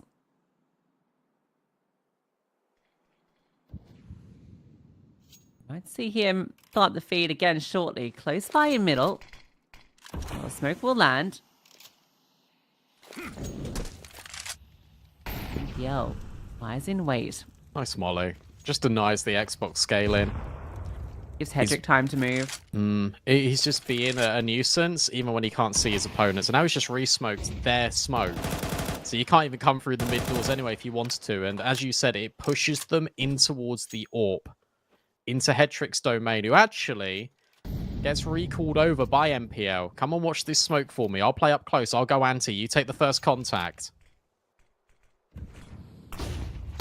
Flash. Not good enough. MPL, far better. Perfect position to deal with these players. And then Hetrick bangs him out. An AWP shot and then bullets through with the pistol. Sliding off with something up MPL. That's a little awkward. Shouldn't be cause for concern just yet. No, Alex is here. Alex is here and Alex gets on the board. 2 necessary frags, AWP to be collected. Delivering on what MPL started. It's expensive, though. It is an expensive round. And yes, that was all of the bells and whistles kind of for Partizan because they had rifles and they had Tech 9s, but it was the full investment. It still gets a little bit costly considering the game state in which Bait had it in. MPL sensed that they were going to pop through his mid-smoke. That bait and switch was essential. Couple of calamitous moments, but this time crisis averted. They need to make sure that this round doesn't end the same way. They need to live with a lot more players. And Hetrick is not biting down on Emmy's little shenanigans. We're finally getting that back and forth as well. After how this series has played out so far.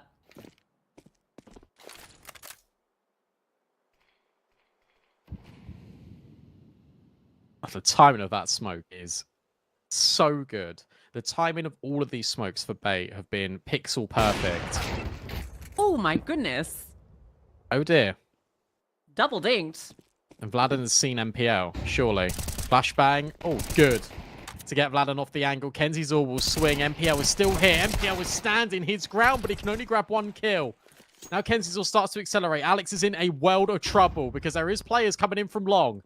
Yeah, he needs to be careful. He might get shot in the side of the head. No, okay, Emmy can't convert the shots and gets shot in the side of the head, but not from the direction you anticipated. He's the one taking down heads. All right. When the going gets tough, Alex gets going. They didn't pick up the AWP. So that was expensive. They can get the AWP in towards top middle. So they have to reinvest it. 5,000 or thereabouts deducted. He gets dinks and he's still in control of this situation. Thought about throwing the incendiary and no, that would accelerate them into me. Instead, I'll just take the fights on my terms, says Alex. Impact player was quite vocal on Twitter about how he was upset with his performance in the MRQ, yet he's the one that won the 1v3 that sent Bait through to the major. Straight out B, look how fast this is. Essential in a world of bother, but he still gets the better of Collins and Dragon. 2 kills immediately. MPL, the rotate falls. Essential is still alive. Tried to burst through. Kinto will at least scoop up the bomb. Yes, he does get it.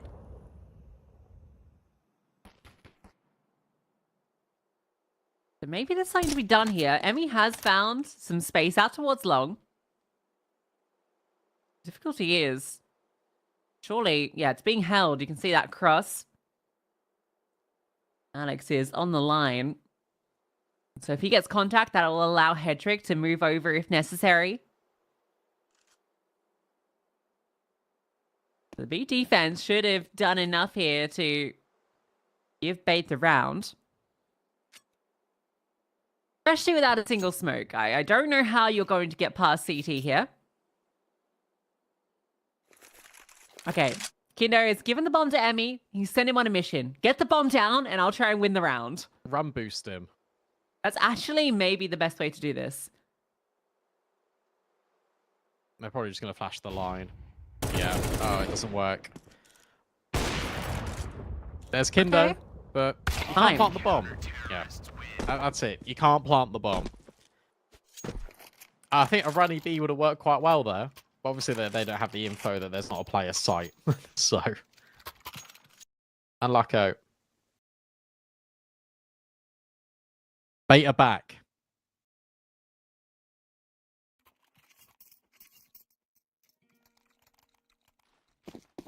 And Partizan have got B spawns. Are they going to take them? They're going to feign the idea of it. Although this is what they did last round and it didn't work. The back-to-back, no. And Head Trick can't find an opener, but at least he's able to get out. That's the important thing. Head Trick lives. He had that get out plan ready. Sentry and a quick strafe around the doorway. It's really fun watching Head Trick play. I think he's a very mobile CT AWPer. Takes a lot of different opportunities. You never really know where he's going to be. They know Alex will be out here. Flash, very good. Gets him off the line. Stays at an off angle, and that does not work out for him. But he's still got the op. He's still got Head Trick. And he doesn't miss this opportunity. Uh-oh. Now he's getting a little flustered. Falls back to another line. No smoke down. Vladden does have one. He's going to try and contact this. Yeah, that's a disaster against this AWP. Is it? But maybe it's not. Oh, yes it is. It's an absolute disaster, but it's a masterclass from Head Trick. And he might just do the whole thing. No, denied. Dragon has a chance. Where is Essential? That's the question. The bomb is on site. He didn't hear him. He didn't hear him go short. Essential's reposition. Dragon needs to be ready for this line. Adjusts up. Dragon hits the headshot. All of Head Trick's hard work for naught. Oh my goodness me. The fact that Head Trick is able to pull out the 5-7 after those 2 kills get locked in by Partisan crossing without a long smoke. You think it's all said and done, especially when Dragon runs back into long and doesn't expect Essential. Essential fired off the first bullet. Brought Dragon down low, but his bullets reign supreme. Partisan equalize. It's 5-5. It's Head Trick with the AWP and with 15 kills. It's Essential dead. Well, Head Trick will answer back immediately. So it's not so easy. Head Trick versus the whole goddamn world. But the world's hitting a little bit harder right now.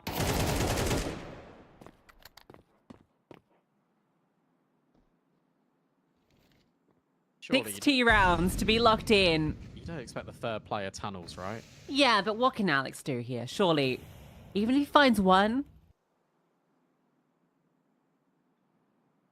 is there a way for him to find the other two? Okay, a bit of information gathered. A way to put this into a 1v2. Although the timing, he might miss this timing. No, he Bolt's can not follow down. him the whole way. Oh, he takes the kill. Yes, the strike. Okay. But the delay on this bomb plant, because they were so worried about him, does give Alex some room to work here. No kit. Could be a problem. Partisan, they've taken full middle control. Collins has gone on a mission and has found that Alex is not here. So now they have the read. They've spotted him out. Time's ticking. Smoke goes to the doors without the kit. There's no chance, and Collins just spams him out. Partisan onto that 6th round. The best T side we have seen so far. The fact that Head Trick is just feeling himself is fantastic, but it costs bait in this round because he gets 2 kills and then he goes to the 3rd. He doesn't need to. You put it into an even game state. You know that you've got this push through lower, through MPL, through Alex. You don't need to play. And the reason why he's playing is to give them a little bit more room. That's ridiculous out of MPL. He's not the AWPer. But he's got rid of Partisans. But yeah, if he just stayed a little bit, yes, the idea is to give the space for the lower tunnels players to come through and get the trades. But I feel like his life is so much more valuable there.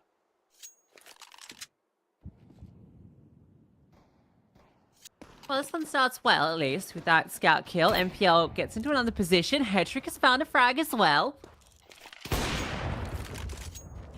Dragon's turn on the sniper. I don't think they're going to be ready for this second player, though. It is an MP9.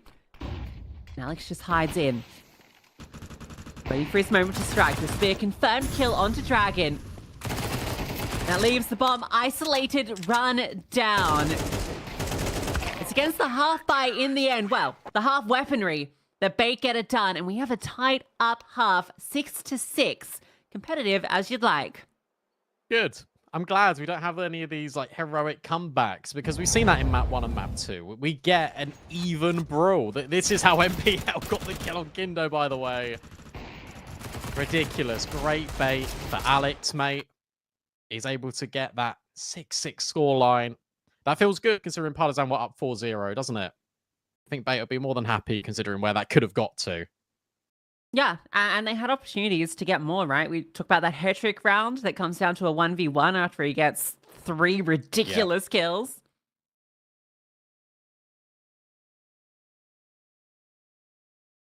Even the round where he gets that double on B and they just can't get any of those kills in tunnels. So Beta gonna feel like they could have had more, but considering it was an 0-4 scoreline, done well to bring it back to even steading.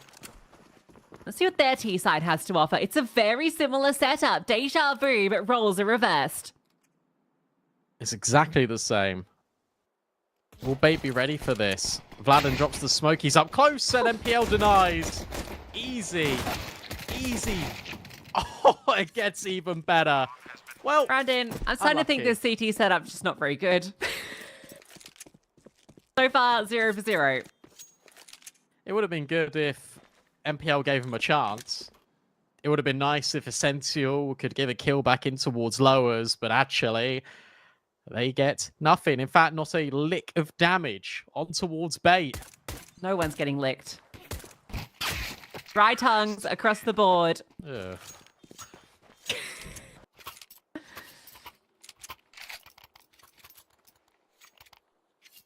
You don't like a dry tongue? Alright. No, not really. Wet and sloppy. Let's go. That's the Lead best. for Bait. And I don't anticipate we will see a force buy, given there was nothing offered up by the CTs. Zeus. There you go, Lucy. Okay, that's always fun. Where's Dragon going with that? Surely lowers. Many places you can rock the Zeus on Dust 2. In fact, that's about the only spot you can really go.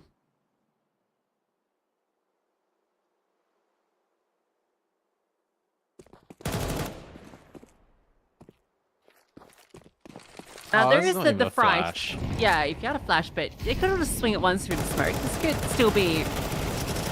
No, never mind. If they had a flash, it's a different story, but they don't have one. So... All right, here we go. No. The Dragon Zeus in play. Okay. Yep. Fire at the ready. Dragon prepares himself to feast. He's holding the USP. Come on, man. He spends money on the Zeus. Yeah, there it is. All right. The dragon lies in wait. And he'll wait the whole round because Patient. they've gone long. Patient. Yeah, that's it, Observer. Follow him. Well, the good news is the Zeus won't be anticipated into the next round. Oh, that's really So exciting. an I'm ace really, up the sleeve. really glad for we got Dragon. that. Yeah. Wow. You should get the little dragon skin for it. The dragon snore. The little pink one with the dragon on it. If I called myself Dragon, I would make my entire inventory dragon themed skins. Yeah, you can have Dragon King A4. You can have Dragon Law, obviously, or There's an A1S that's kind of got like the basilisk, which you could like make into dragon. yeah. Dragon, if you're rewatching this, reconsider your inventory, mate. At least get that Zeus.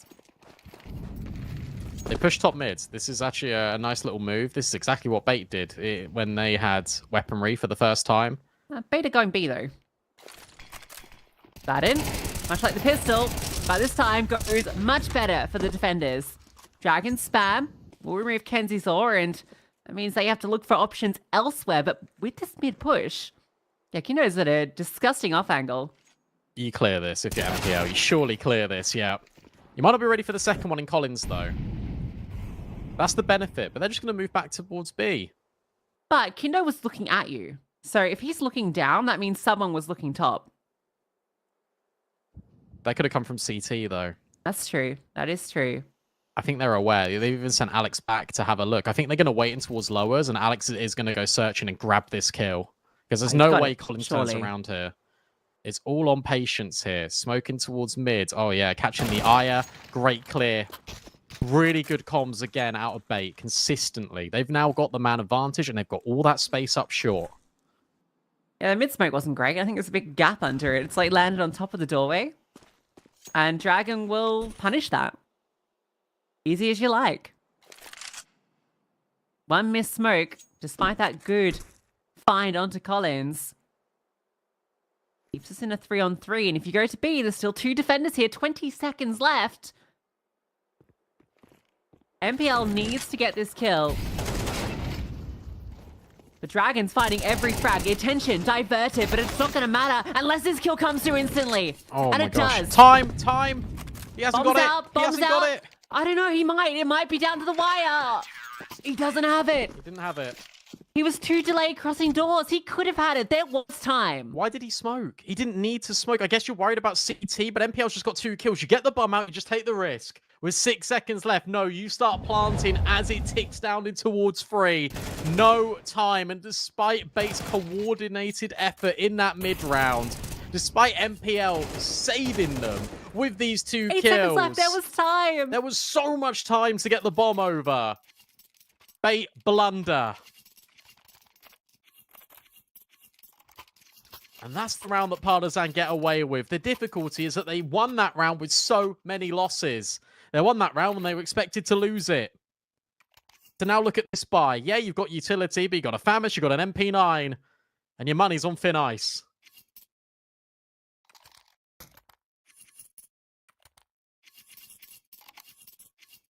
It'll be a backbreaker if they do win this. As long as they can brush off the way that one ended. Fight out long from both sides. There's going to be a brawl, perhaps.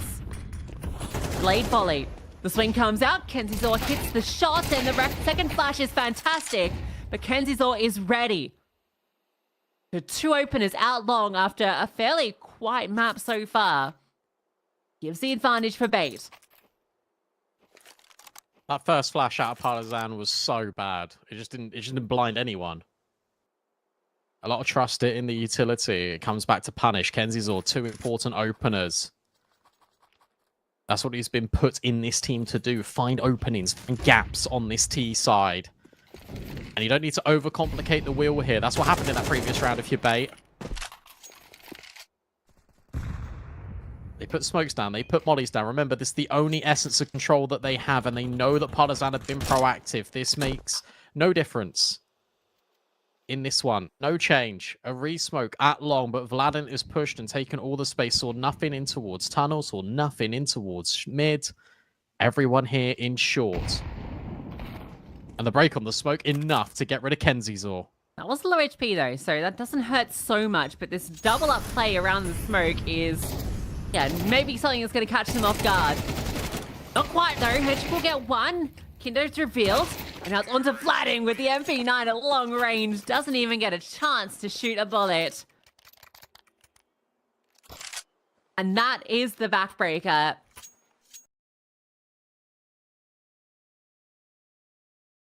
Fine margins, but they force their way through.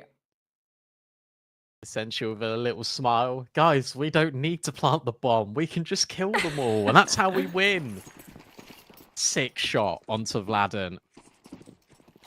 You think that double up is going to work? Partisan get a trick with it, but the way that smoke is, it just looks so weird. There has to be a secret behind it. Top mid push punished, this time by Essential. Collins with the swing. Can't grab anything with the hand cannon, but leaves it all to Emmy with a USP.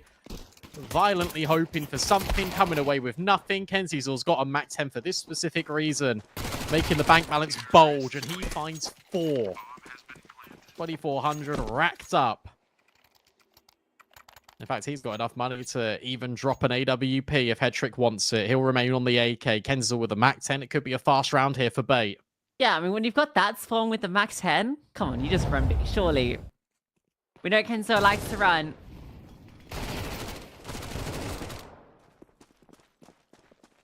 Double digits for bait.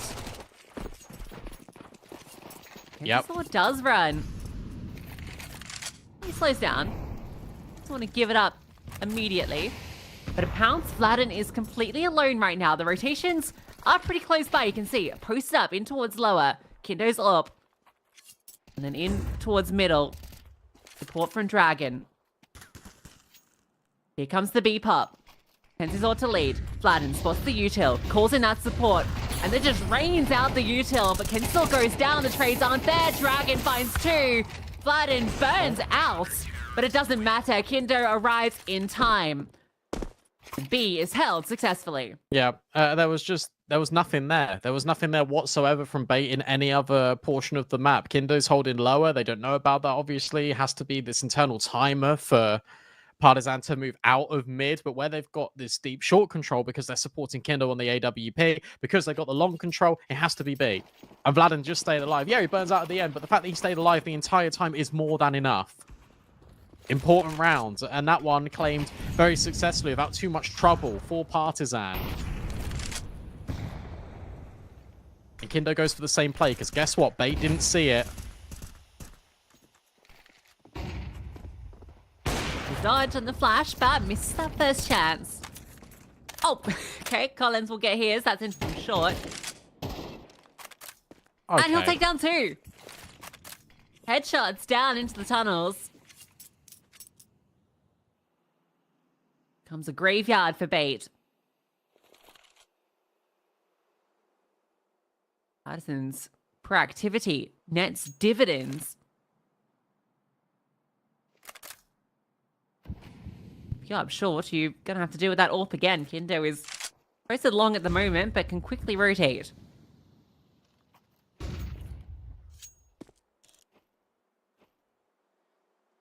Collins will be preoccupied with mid. Vladden remains. So Kindo flashed off the line. The scaling's in, but Kindo still hits the shot anyway.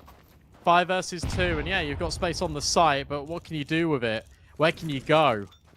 Kindo is already forcing you to plant in towards short. Essential will grab the first, but this scaling, this flank, it's immediate. And that's the luxury of having so many players alive here for Partisan. They make it a 1-round game. And we continue to be competitive the whole way through Dust 2. That's exactly what we wanted in this series.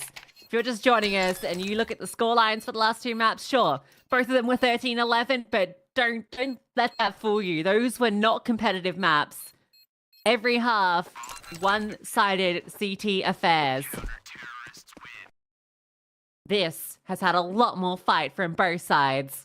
Emmy's got to get active, though. And Matt highlighted this quite a lot. But before we started Dust 2, he said Emmy's a vulnerability on CT side. Emmy has 3 kills. And yeah, you can get by with all of your players having a monstrous performance, but in games that run this close, in games that run this deep, especially when you're on the CT side, especially when everyone from bait is playing well, there needs to be that moment from Emmy, a 1 or 2 kills here or there to get you by. You cannot be a weak link. The timing of that smoke replenishing as MPL runs down mid could be catastrophic. Kindo flashed off, but not punished. This guy's rough. 3 lils. Patrick saving for a future up, so they're already anticipating that this could be an 11-10 scoreline. I love the way Vladden plays B because it's so patient, it's so passive. The only time he got punished was on that pistol. He plays up close. As soon as he sees an inch of contact or as soon as he feels uncomfortable, he just drops that smoke. Bait go mid to B. MPL's dropped in through CT. This is not known. But the spam, there's a lot on towards Alex, and Dragon can't find anything. Vladden has to hold on. Vladden thinks there's more players coming from tunnels. They're not. They're outpouring in towards the site. But Vladden holds on once more. How important will that 3k be for Partisan? Essential left alone. Digits punched in.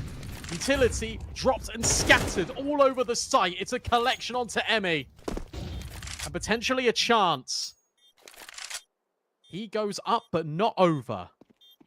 holds for the window. They swing out the doors. Where is Essential? He's in the corner and collects the kills.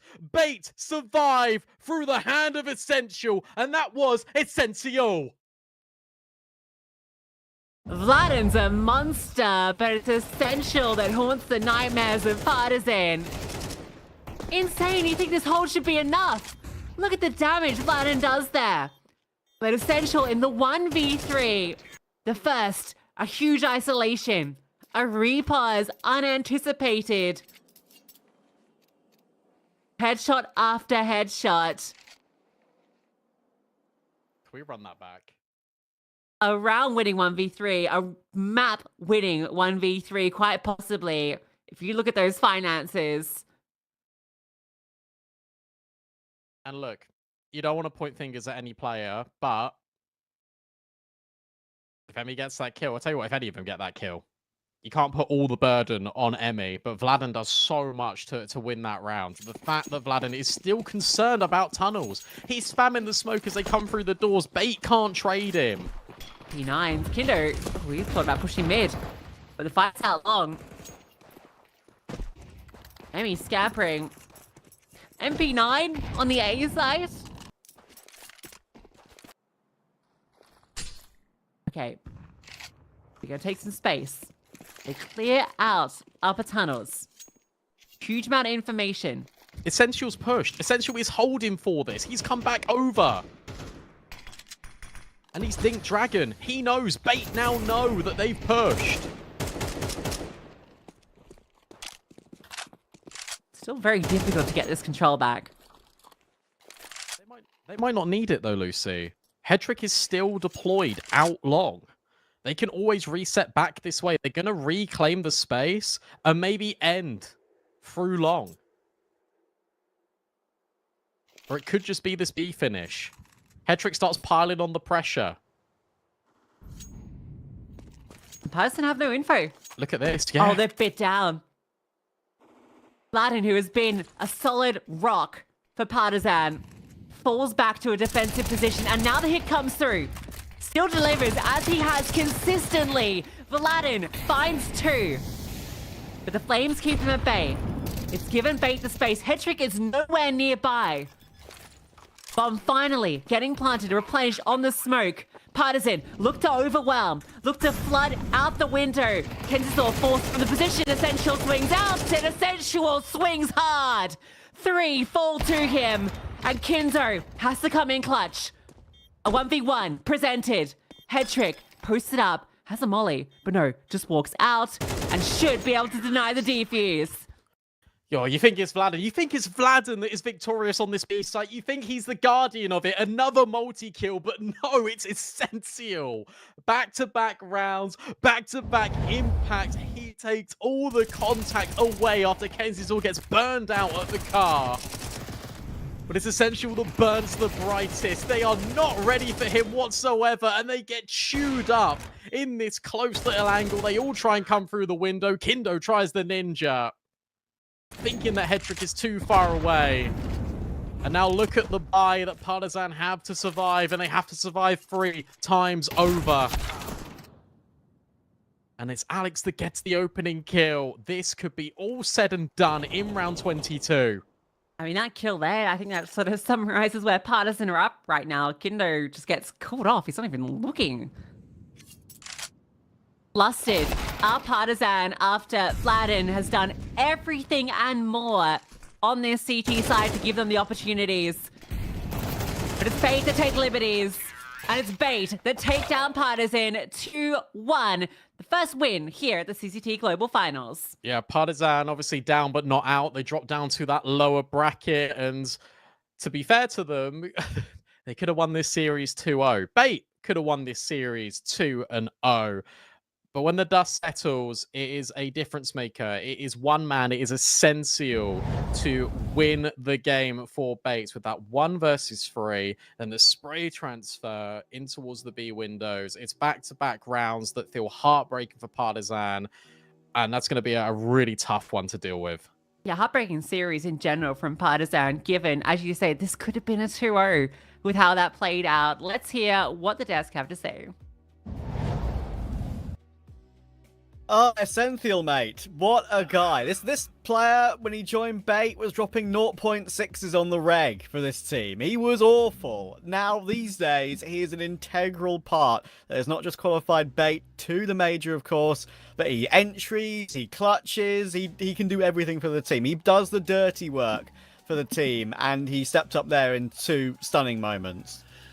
I mean, we can't brush over the fact that he was next to Anonymous for the rest of the series. I mean, I'm just going to play the devil's advocate here, but what a way for him to come alive, Trav. You're right. Like, that clutch there on the B site, and then immediately afterwards in the next round, that triple kill spray down, just incredible out of his Zenfiel. And you needed somebody to be the difference maker in the series. I mean, these 2 teams were tooth and nail going back to back here. You know, really difficult to try and pull ahead, especially on Dust 2. It was the most competitive map we saw throughout the map, not just like one team dominating one half and the other team dominating the second. Back and forth throughout that first half, someone had to be the difference maker, and it was Essential on this occasion, and boy, did he deliver. Yeah, and he makes up for that mistake he made in that 5-4 round, right? Yeah, he was open. Yeah, exactly. Partisan didn't use their cross smoke. Headtrick got, I think, 1 extra kill, and then 2 with the P250 when he was getting overrun from short. It overpeaked from Goose though, and Essential couldn't complete that clutch when he was just creeping through and toward elbow from Catwalk, and Dragon managed to win a really important one there. But Bait have really impressed me today because this is a game they could have lost without a shadow of a doubt. It's one that could have got away from them. They recovered after that big mistake at 8-6 as well, right? Where they lost their clock control and just didn't get the bomb plant in time, and they had plenty of time to do so. So yeah, I think Partisan were a risk today, and Bait came through it. Not with flying colours, but at least with a black and white display that got them through the game. Yeah, I mean, just going to run through some replays here. And what impressed me the most from Bait is that they didn't really start off looking the best here on Dust 2, but they were actually able to grind their way to a couple wins to kickstart their campaign. The rounds they were winning here to actually get off the mark, like I said, not very convincing. They were scrappy, but they won the rounds. I mean, this was definitely a big difference maker. Once Headtrick gets the AWP, he immediately contributes, and he just continues to contribute again. A Headtrick masterclass with the AWP. The battle I highlighted coming into this map was Headtrick against Kendo, and Headtrick was the one who came out on top. I mean, not entirely surprising, but I mean, even the double kill here, he was just fragging round in and round out, and very consistent for Bait, which certainly did aid their cause. Yeah, I think that is the main thing, right, that is actually quite telling for Bait. They have a very good setup in terms of where they put their individuals and what they know is best for them. And it shows with the scoreboard, right? I mean, it's not updated on HL TV yet for the 3rd map, but it just has.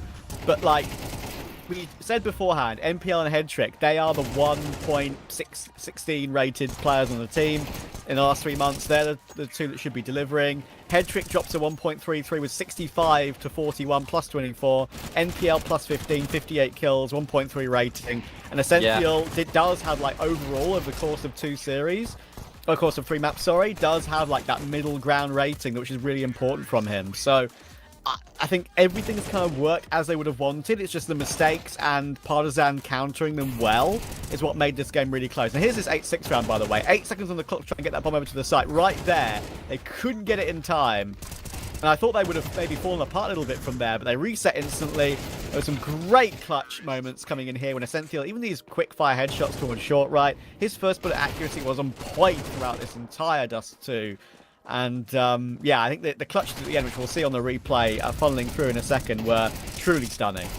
Yeah, I think that's what makes this win for Bait even more impressive, is the fact that they just kept their composure, even when it felt like they might have made a mistake that could have caused some cracks within the team, but they just put that round behind them and focused up on the occasion at hand. And it was always going to be the case, right? Whichever team was able to keep their heads, keep their composure, would be the one who would go on to win it. This was the insane round from Essential, right? All by himself on the B bomb side, really no room to maneuver at all, but just hitting instant headshots. And then the round straight afterwards, he does it again, different fashion, but same sort of impact.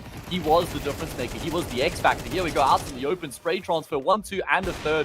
Potentially, you could maybe criticize him and say he overpeaks there at the end, but it's okay. Headtrick locks in the clutch, and that's then Bait getting up to map and series points. And like I was saying, Trav, this game did descend into a bit of anarchy, a bit of chaos, and it was down to who could keep their heads and keep their composure in these scrappy situations, and that's exactly what Bait did.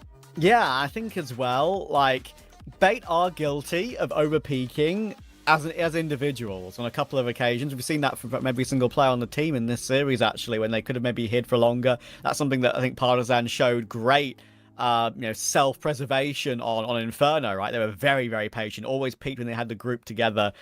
But yeah, Bait are guilty of that, but they make up for it sometimes just pure firepower. And Vlad did such an insane job in that round where Essential 1v3. Like his B-hole, he looked like he was going to be overwhelmed every day of the week, but he still managed to get a couple of kills. It should have been the round-winning play, but Partisan will be upset because they've lost a couple of rounds where they may look back at the demo later and say, we could have had that one. It could have changed the game.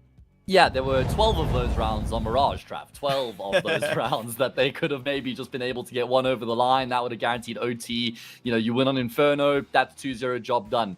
But unfortunately, Bait were able to just grind their way through, keep themselves alive. We do have Headtrick as our player of the match, unsurprisingly, delivered the goods on all 3 maps, had some incredible moments on each of those maps as well. I mean, he was almost the sole reason they were able to come back on Mirage after having been down 11-1 going into the second half and then winning that map 13-11. And then again, just the consistency, which is something that's become synonymous with Headtrick as a player, is just his incredible level of consistency.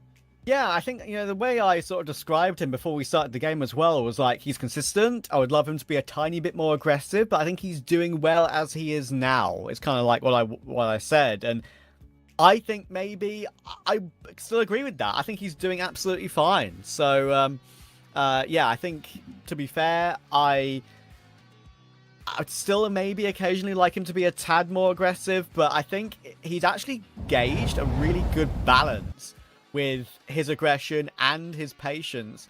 And with the team performing as it is, it seems like that balance is one he's trying to stick to, and that's probably the right way to go about it. I feel like it's something we've seen more from him, kind of taking that initiative and calling his shots and finding ways to get into the opening stages of the round and not just necessarily be that closing turret AWPer who needs his team to get it into a 3v3 for then him to come into his zone and then affect the round, right? Affect the outcome of the round. I feel like he has just been a little bit more, taking initiative, being on the front lines, maybe some more combat AWPing kind of thing. So he seems to be evolving as a player and going from strength to strength at the moment. Yeah, I think that's kind of the hallmark of the team, right? Overall, Bait are looking excellent, and just shows with all their recent results how good they can be and how good they are, and the future is exciting for them, for every individual, for sure. When it comes to Partisan, we spoke a little bit about Emmy, and listen, he's the in-game leader. I don't want to beat up on it too much, but it was a big issue, his fragging ability. That was something that didn't look too bad when he sort of came back to the roster, and maybe it's like the tier 3, tier 2.5 level, if you want to call it that. He was doing fine. I think he was all right. But I think when you get to that little tiny tier above, this is now like a tier 1.5 team at this point, I would say, Beta, which left to qualifying for the major in the way they did. He does really struggle individually in some of the roles he plays, and that's why he was a coach for a long period of his career as well, and why probably he was most successful as a coach too. Yeah, I mean, when this Partisan team came together, Emmy's frag was actually at a decent level, especially relatively speaking. And a lot of people were saying that when they were giving the credit to Partisan and Emmy. But I do feel like over the past month or two, he's kind of tapered off back. He's regressed back to the mean, back to the way that we kind of expected him to play and the level we expected to see from him. So it's a little bit unfortunate. He goes 29 for 49 across 3 maps, 2 of them being 13-11, a 0.63 rating compared to NPL, which is a really important comparison you drew, right? Who was fragging incredibly for his team and is he's been speaking a lot about how it is important for an IGL to be involved in the game and not just sacrificing himself the whole time and taking on the crap roles, but actually just backing himself, being in and amongst the action. And then that enables him to have the best read on the round because he's right there on the front lines and he knows what the best options are to call. So you can just see the value in that fragging IGL throughout the series. I will cut him a tiny bit of slack, Emmy, because I think it wasn't even that long ago when he, I think, took a little bit of a mini sort of health break, if I'm not mistaken, and Madden played for Partisan instead. And, sort of thing like that. You don't know how he was feeling on the day. Maybe he was having a rough day. Who knows? So, I'll cut him some slack on that one. I'm a human after all. I understand people go through things. So, it does happen. So, hopefully for his sake, he What do you mean, back Trav? What do These you are just mean? names on the server at the end of the day. These aren't human beings. You know, why are we cutting them slack? They're just robots and droids. No, I'm joking. I'm right there with you. It is important to take these things into account as well. Yeah, absolutely. And we are going to be going to a bit of a break now. We're actually going to Yes, be popping sir. back on the broadcast later for the last BO3 of the day. But for now, we're going to hand over the analyst segment to Exner and Paladin. Enjoy the coverage from North America. We'll also be Lucy and Brandon on the cast, though. So we'll see you guys a little bit later this evening. Cheers.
It's been an eventful day one to start things off here in the CCT Global Finals, but we're here. We're moving on to the next best of three series. I'm Paladin, joining with me is Exner, and I'm excited to get stuck in a heroic BC game because I feel like we've got to kind of one up the last series we had, because that one was definitely back and forth, definitely not necessarily the favorite game for Bait all the way throughout. They had to really work for it, but hopefully it'll be a little bit more of an easier time for Heroic today.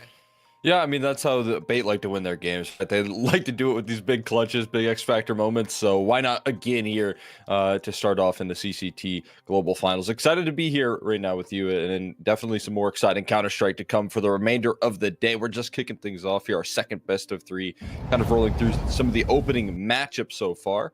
And again, jam-packed schedule right now. Heroic versus BC Games up next, and this is a matchup we're really excited for. It's kind of a tale of teams in two pretty drastically different spots right now. Heroic are still carrying forward a very successful year so far versus BC Games, who I still feel like is trying to land on their feet. Yeah, I think with BC Game they've got a lot of work to do, just bouncing back from Calamity not too long ago.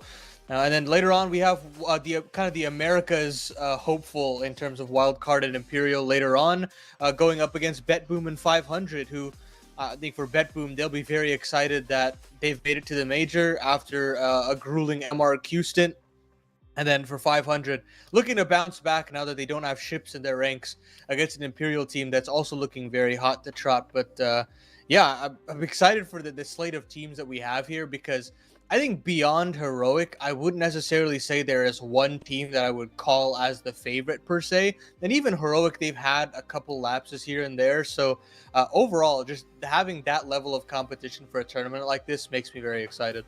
Yeah. I mean, I think for Heroic there, I'm definitely with you. I would kind of consider them one of the teams that should be favored to at least make some deep runs, try and extend themselves into a good position here. And that's kind of what they're going to be gunning for here in this opening matchup. Like I said, this is a team that's kind of feeling like they're on fire.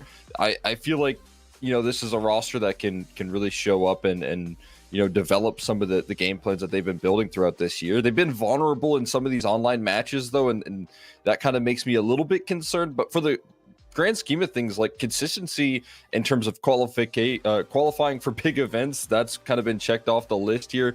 Keeping their position from that old Singal core high in terms of the VRS, that's been successful. And, if they keep it up at this point, Heroic are going to be right back in that situation where they're going to be locking themselves into like tier 1 play consistently.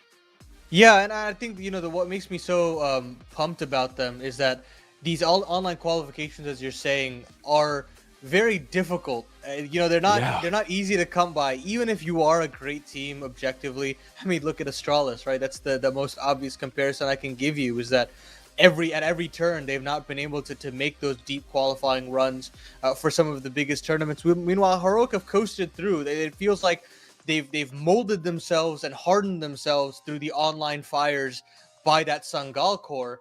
And then you've also shouldered in Tanir and Sun Pice into this roster, and you've got everything that you could really be excited for from top to bottom. You've got an elite AWP player. You've got this budding star in Tanir with, look, Nilo's still on the benches of this team. There's still ways to make this team potentially even better, which is insane to think about.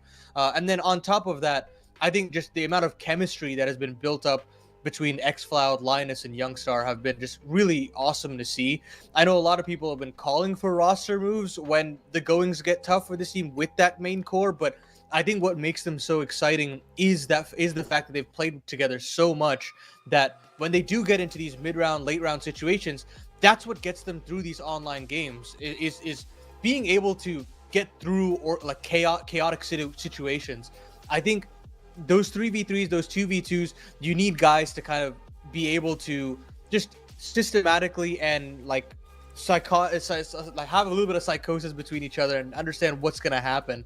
And of course, getting into Nier, getting in some pies into that system has taken a little bit of time, and that's where you see a little bit of differences in terms of the results when you look at how they played on land in certain situations. But you can tell that both of these guys still very much have it and have shown some fantastic glimpses. And I feel as though this team is gunning for that first place and looking to have a great stage one at the major as well.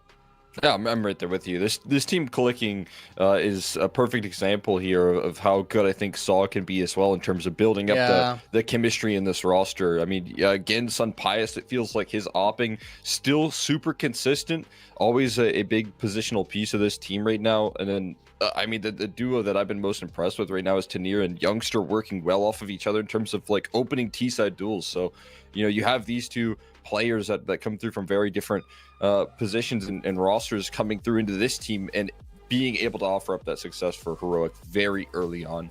That's a key piece of this roster right now that I think is working very well. And like you said, all of those mid-round calls really flow quite nicely. We can take a look at the other side of things and talk a little bit about BC game because again, this roster I think has a lot of potential. I still have some question marks around what this team can really do in terms of working as a unit here right now. And obviously they've been missing out. Talk about the MRQ most recently and kind of missing out on that major qualification. That's a big deal for this organization here. Has to feel like a little bit of maybe a hit in terms of the confidence heading into this event, but looking to bounce back from that. This is primary focus. This is full focus for this team right now, this event in particular, trying to build back into the next season and obviously try and qualify, gain those VRSs for the future. This is a perfect chance for this roster to kind of catch other teams, maybe I wouldn't say like taking a back step in terms of the effort, but after qualifying for the major, as intense as that can be for Heroic, this is your chance to pounce it and capitalize and build back into this for this team. You talk about confidence and potential. I mean, when I look at this team, this is the team that qualified through the Dallas qualifier, through the upper bracket, and that alone gave me a lot of confidence that this team is on the cusp of getting to that Valve ranking point where they're getting invited to tournaments, where they're allowed to really get solidified into the upper echelons of LAN Counter-Strike. But of course, that MRQ was just brutal. A loss to Metasport, a loss to Big, and a loss to Bait, who, look, all three of those teams ended up qualifying for the major. But that's neither here nor there. That the fact that this team was expected to at least show a little bit more competition, get into that maybe 3-2 bracket or the 2-2 bracket at the very least, was an expectation. But they weren't able to do it. But yeah, I mean, you look at players like Nock, the amount of work that this guy has put in terms of developing his game. I know when I was looking at him at the tail end of his unpaid days, I definitely think that he took a step back.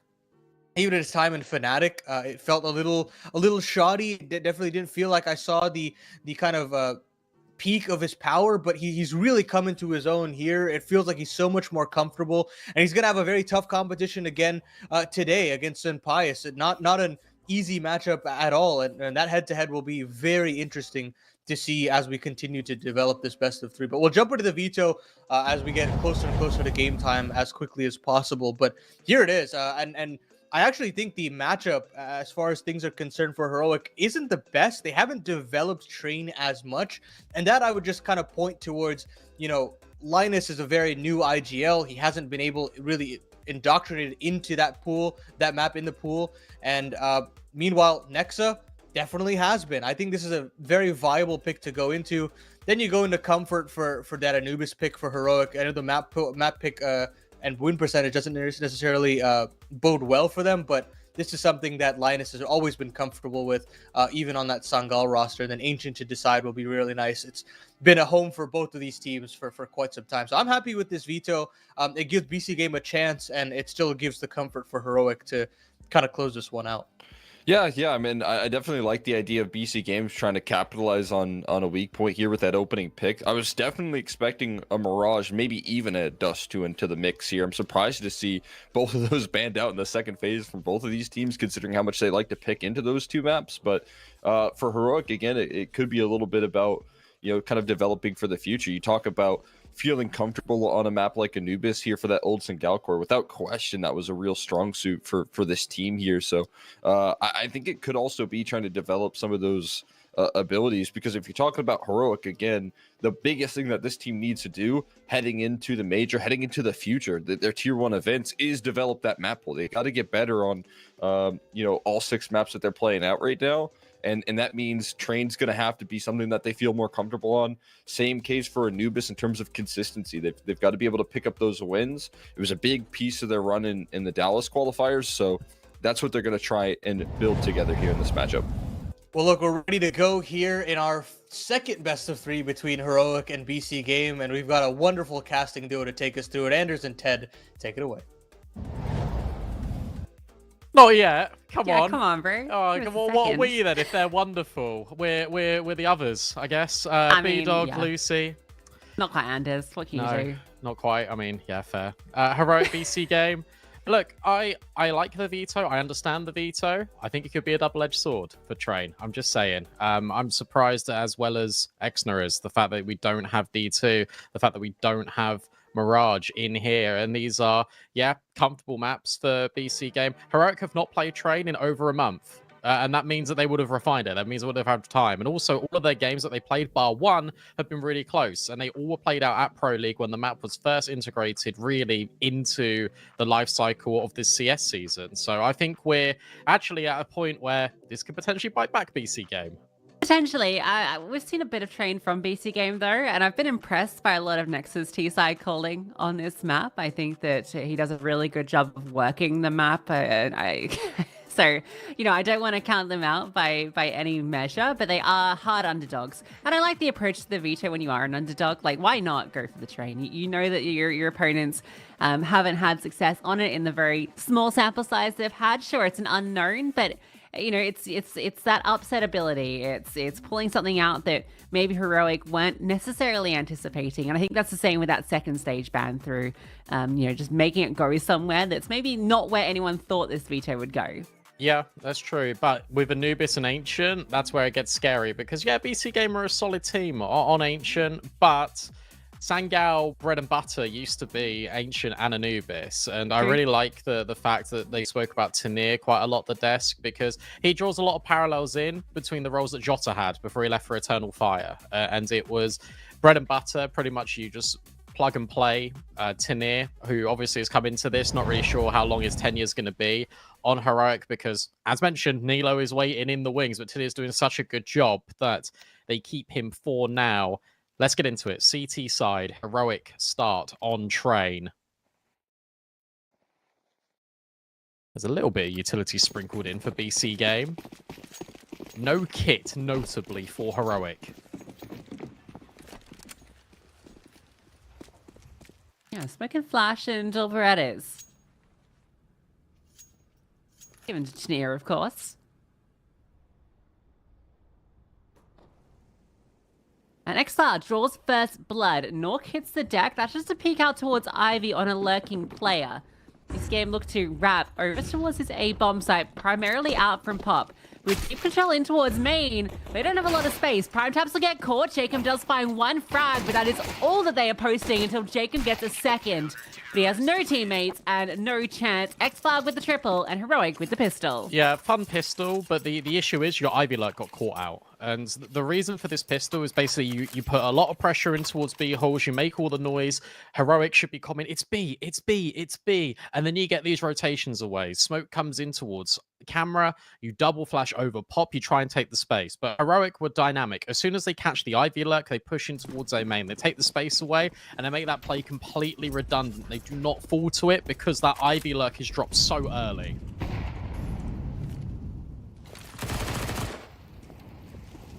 And he's dropped again.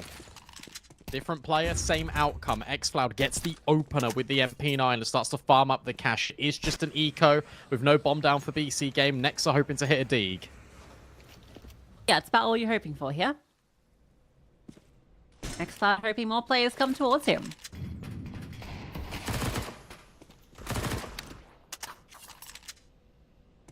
Let's get that MP9 involved. Yeah, I think Tanir has been such an exciting discussion point for this team because obviously we've seen him around the tier 2 block for some time, but it felt like a crazy signing at the time you know, for this team, like really out of left field. But I think what's been exceptional is he's joined playing tier 1 Counter-Strike and has played better than he's ever played in his life. Like, it's great to see him thrive in this environment.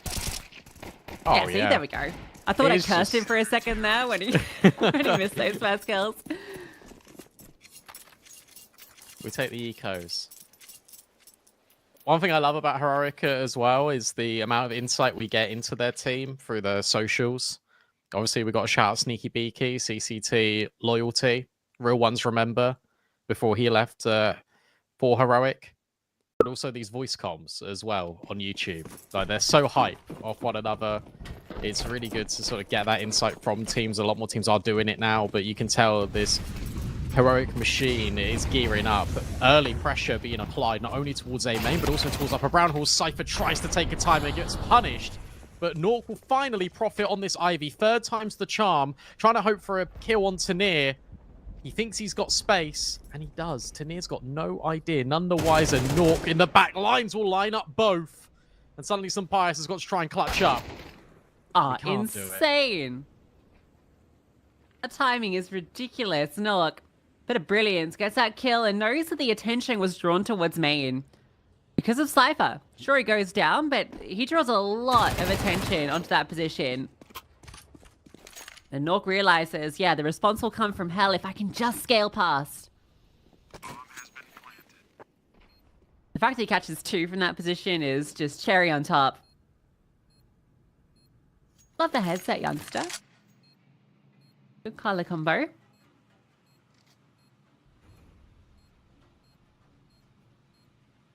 Saved AK. All for Heroic into this round. This is another case of conditioning as well by Nexa, because it's now 3 rounds in a row you've had to deal with an Ivy player. And Ivy is a really underutilized asset of Train on T side. It feels like we don't see it enough. So the fact that we've got it so consistently is going to anchor this player in towards Ivy, in towards Hell, make it a little bit difficult for Heroic. It's going to stop some of their rotates. So good move out of BC game. The guns come out. They answer immediately. That was just the equivalent of a bonus. You had a few MP9s in the mix. Youngster also got that kill. They can buy again here, Heroic. As a Pius has got his AWP.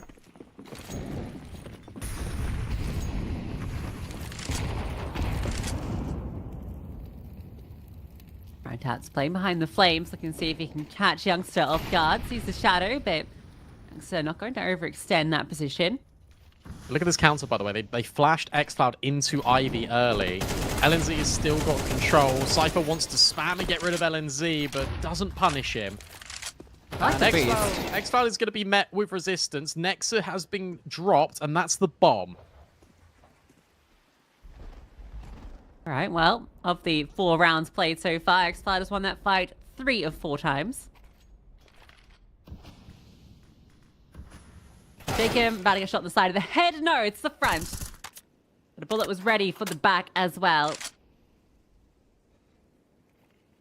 I think information went both ways, because Jacob saw Tanir scaling on back red, and you can see that LNZ is immediately moving to clear out that position, whether it's internal timing, whether it's something else, but Prime Taps does remove Youngster.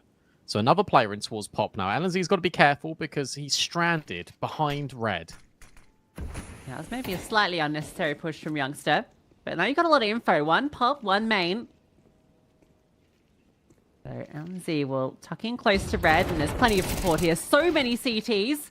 And Tanir and LNZ will get a kill apiece. Nork trade back 1, but some Pius' AWP rains through. And Heroic will win out against the attempted playthrough Pop. Fair play for xCloud. The fact that he actually does push further forward, because you've already given the alarm bell to BC game that, hey, we're pushing Ivy. But Nexa gives a jiggle, doesn't see anything, so he thinks, oh, it's just a hollow flash. They maybe have cleared the deep space. We can go back to it later. But no, xCloud's on the left-hand side behind the van. Starts searching, drops the bomb, causes a lot of calamity for BC game early. And they're back down to Tech 9s. They win 1 round, they lose the follow-up, and they're working with bare minimal. Spam not doing anything for xCloud. Youngster drops his utility. There's that angle, by the way. Confirmation that JKM probably would have been spotted by Tanir on the ladder. Gonna be a Pop play. The 2 defenders lie in wait. X-Star is over here to support our youngster. It's that dirty view model. Here comes the pop. Youngster perfectly dodges the flashes, but can't quite hit the shot. Cypher gets his, and North will also follow up. Kinnear takes his chance. Keeps the scoreline even. Some Pius creeps forward, orb in hand, and removes Jacob, trying to get up close. Bomb's still not down, by the way. They're wanting to find the frags first. timing. The timing. The timing's ridiculous. But now LNZ's here. He's in the shadow. Yep. That might not even be a shadow you really necessarily know gets exposed. It's an unusual one. And an attempted walk through the smoke finds terrible results. So despite getting some clean openers, it's that attempt to push forward to go further to CT that cost them. Yeah, and because they lost the player early, because some Pius is able to get an immediate trade and Tanir steps in through connector, that whole aggression is completely mitigated, because BC game were really anticipating Heroic are going to push through Pop and come and flank. The fact that X-Star is a second Ivy piece, and he comes over towards B and you lose both players, you expect the A rotates to come not through connector. X-Star's now just removed Cypher instantaneously. Another one of these low buys for BC game, another chance for Heroic to extend their lead. The fact that the bomb doesn't go down really haunts BC game in the immediate future. Some Pius holding directly for that swing. Doesn't profit off it, but at least he gets the info. And Tanir's just taking liberties. Tanir is in A main. He knows it. It's the light buy, so why not whip out the MP9? Get up close and personal. Although, with no contact coming through, actually not going to find too much of it. But with this defensive setup, you think between Youngster and LNZ, they have the right idea. Oh, yep. I like this play as well. LNZ playing close to oil, trying to feign that Youngster isn't here on this close of an angle. They played a different setup last round to try and counter the B hit. More variation, and actually they just delay for Tanir. He just walks in the back lines. JChem will punish. It's again, some Pius still taking contact. You don't know Youngster is here. 4v2, 30 seconds of relocation towards Pop. X-Floud in the right place at the right time. They're worried about main. They're worried about all these different angles, and they can't get by X-Floud. Guarding the entrance to Pop Dog. Heroic are in cruise control on CT. X-Star is such a menace out towards Ivy, isn't he?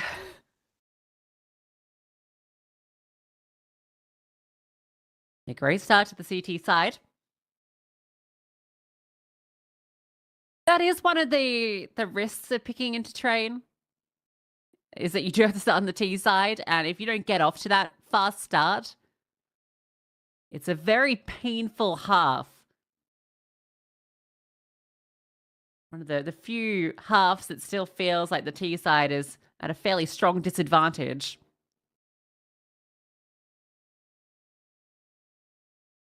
I think it's the only map that really plays like it did in CSGO in that regard. Yep. I'd say so. Tanir's wow and Org. It's going to be a poppier play. Fast pop control, and then just a burst straight out. But it's the A main utility again that is being so unsettling. Cypher breaks the smoke, but can't grab the kill again. These spams have not been favoring Cypher.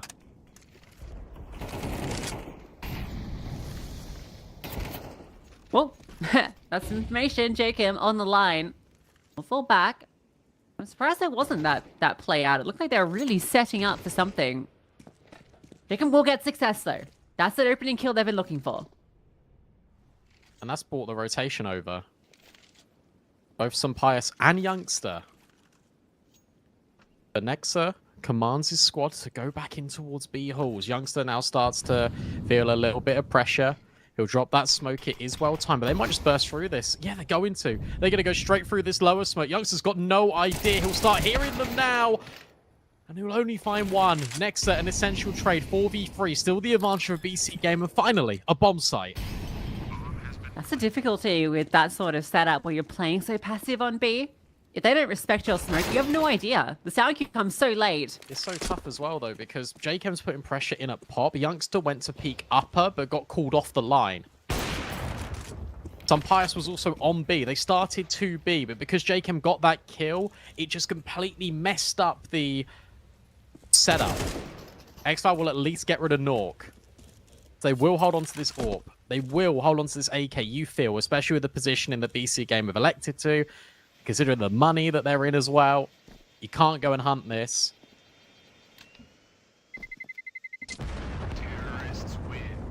LNZ feels like he's got that isolated frag on JKM, but he doesn't.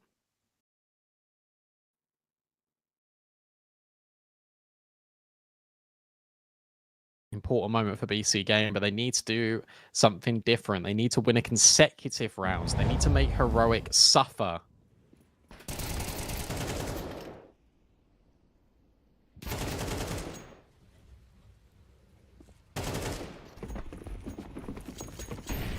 Yeah, it's the tricky part.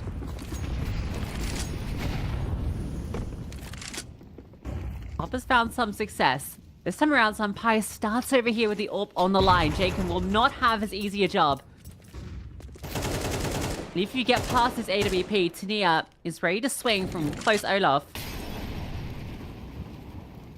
He's drawing a lot of attention here. I said AWP spotted, and Pius actually misses the chance, but Jacob forced to keep back. It's actually funny just really watching the minimap and looking at all this Ivy control, because it's actually Nexa and Xflower that are now playing really passive off one another, and Xflower can be close to help out Tanir and Pius. In fact, LNZ has moved over to B. They're going to keep this setup where two are going to be strong. Nexa starts getting inquisitive. Looks into Ivy, doesn't see anything. They're still adamant on potentially taking the space in towards A through pop, and as soon as that molly is deployed, Tanir drops a smoke of his own. Cypher's just going to flash through it. Very awkward though. Molly gets down, but it's already the replies. Cypher does have this little gap to work with. I was going to say, did we see smoke at Xflower? 30 seconds. They got to come Gonna go through. through it. Denied. Exiled spams on Pius removes prime taps and Jacob. So double pop. Gets popped itself, and that will be 6. Most certainly, even when Nexa fighting that, there's just no way. Despite all these kills coming through, the round is done. What a moment. And the Heroic just don't give BC game anything to work with. Good positions out of Pius, but he knows appropriately when to disengage. JKM fires off a shot, and it's the incendiary that immediately forces his position just backwards out of pop.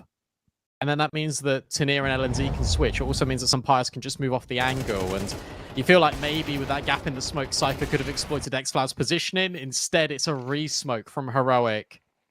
Time, a really big pressure in that round for BC game. And this one's the most important round because they lose this. They'll have to eco again. They'll be left with nothing. Heroic will be on 8.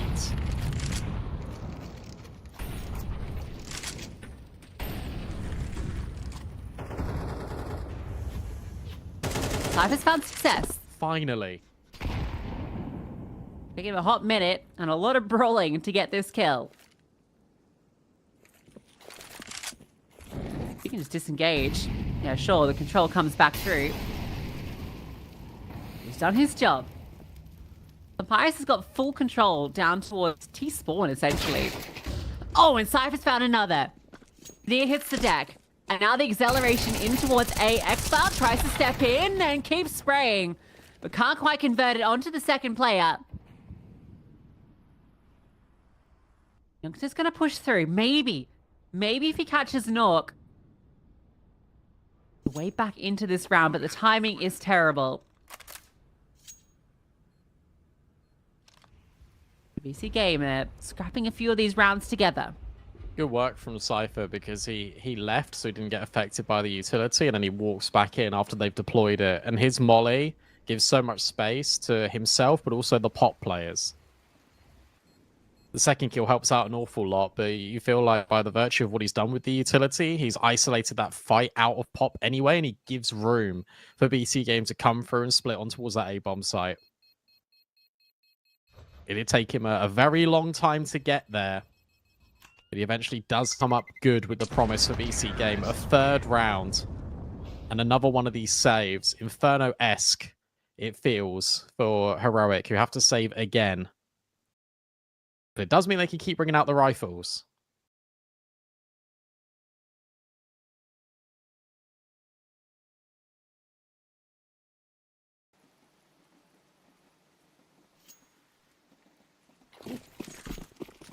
Yeah, necessary save, although there wouldn't really be much of an investment into this one.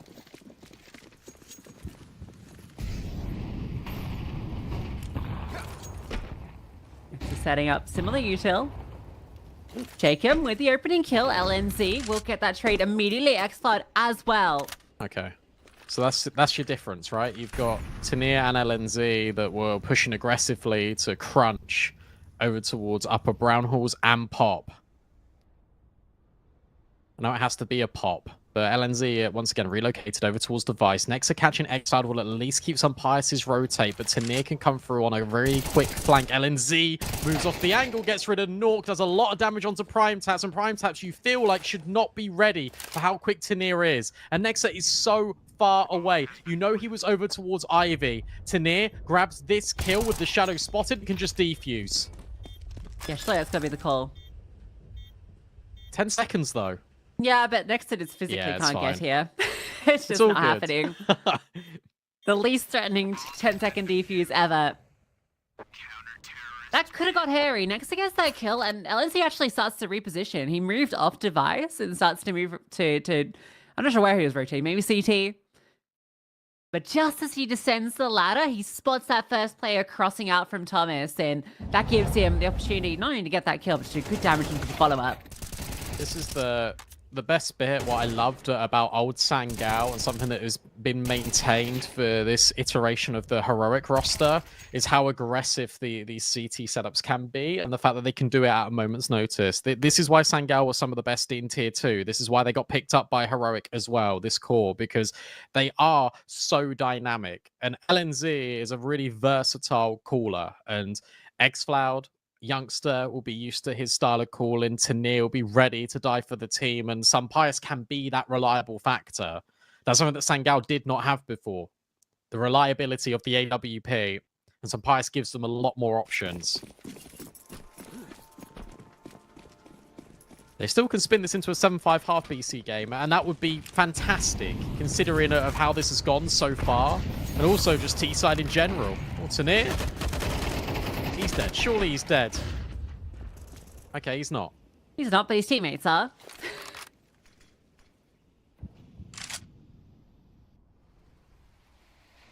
X-Cloud will have to try and take space elsewhere. A push out from Ivy, and yeah, you got to be ready for that at this stage. It's come through on multiple rounds.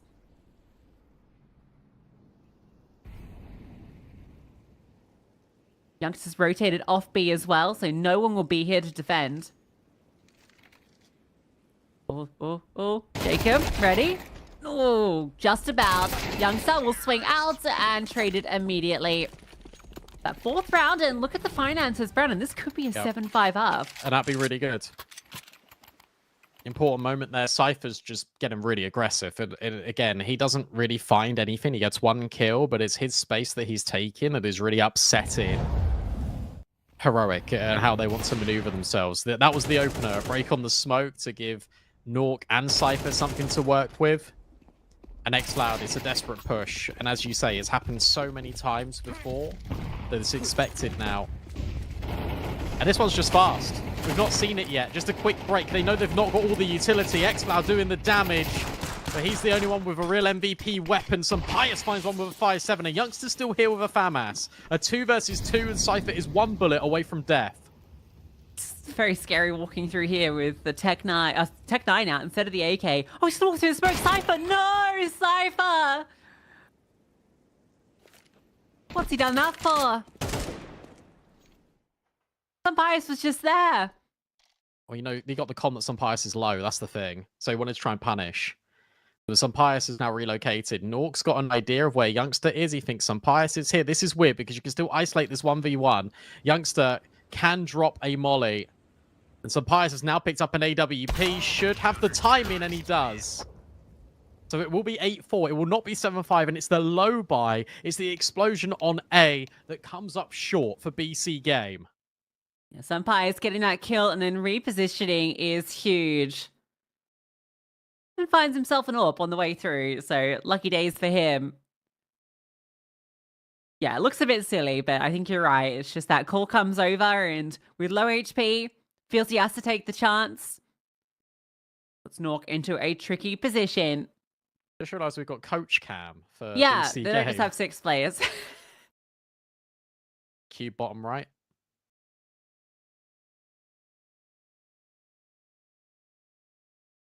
It looks silly from Cypher, but if he's able to get the time in and just hit one bullet on some Pius, supposedly, he thought it was some Pius there, then that round looks a lot better, obviously. But it doesn't, and therefore it looks silly. But that's why he did it.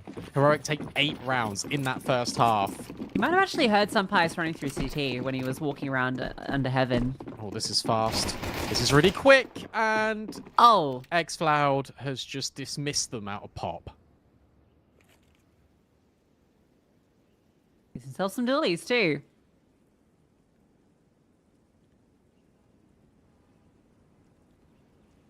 They're expecting a reaction here, Heroic. They just take the pause, they take the slowdown, they've got the time to work with, they've got the personnel as well. They're really anticipating re-aggro. That's why Youngster's holding so deep. That's why Tanir's holding for an upper push. Nothing has come in just yet. The stack for BC Game is correct. Surely you send Youngster to start lurking now. You would imagine so. You're just gonna commit through? Oh, this could be a disaster. But You've got they've now confirmation they 2 get the info players. now. So now you go pop, and now Youngster's out in time. So they use the utility as a disguise. Okay. And Youngster's now cleared all of backside. You've got full control. As long as you can get across. Oh no. North found the kill. And they're not slowing down. Cypher wide swings out. Tanir gets one back. Still time to work with. Bomb dropped. But isolated 1v1, Tanir wins his. It's on to Jakem. Stuck back in con. And he has to fall back straight onto the firing line. And Tanir fighting forward will find that headshot.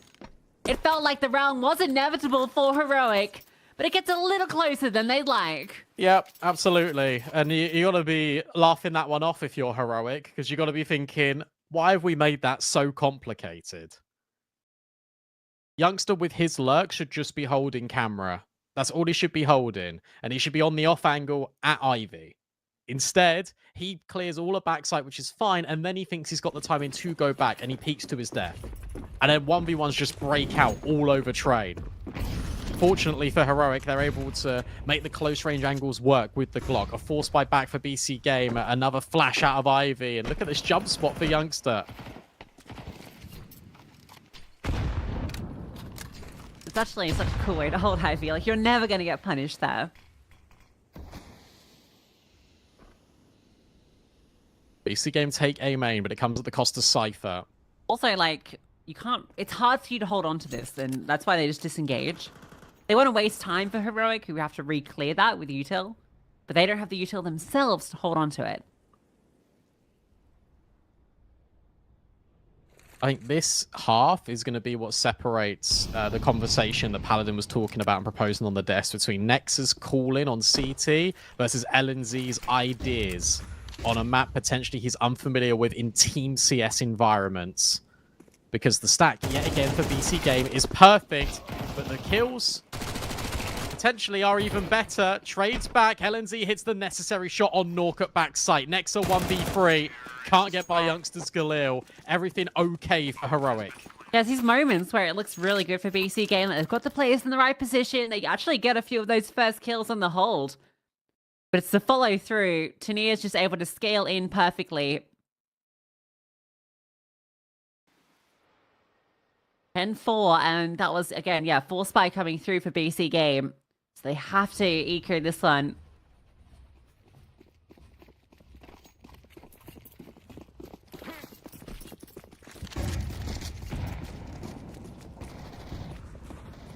Next Cloud's just ran through a smoke and just got a kill on Cypher. It is just against pistols. But it is still a nice feeling. You've been able to get out A. This double setup. You might be ready for JChem, but you might not be ready for Nexa, who still lies in wait. I don't think it's inevitably going to matter. And, well, some Pious kills him anyway. All good for Heroic. They're going to go up to 11.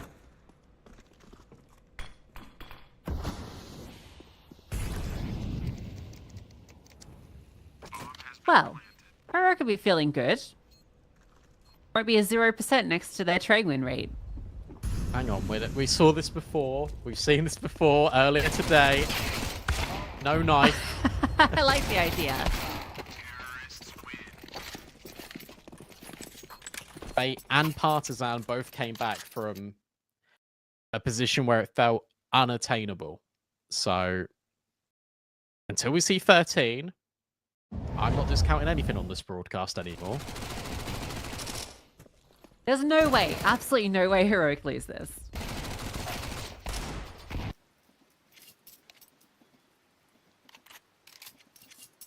Well, you've done it now.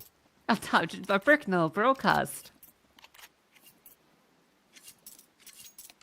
A little techie. As we get into the, I say first gun round, but it's just a bonus buy for Heroic. Could do something faster with the Mac 10. Tanir's got the spawn to potentially go out E-box. He's got the best forward spawn to get out A main here. And Heroic, actually, sorry, BC Game don't have all the util to block A main. Like, they've got a molly, they got double nades, but that's it. They don't have the smokes. They don't have the flashes, really. But they will have Nog. And post up on the line. You imagine he is going to want to get active, prioritizing that up early on.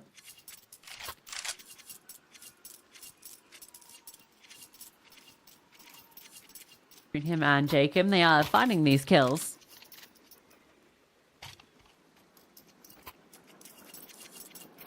Some bias. What's it? What are they laughing at? That was a deep belly laugh from some bias. Someone told a banger. Mac 10 discarded. They don't want it. Fair enough.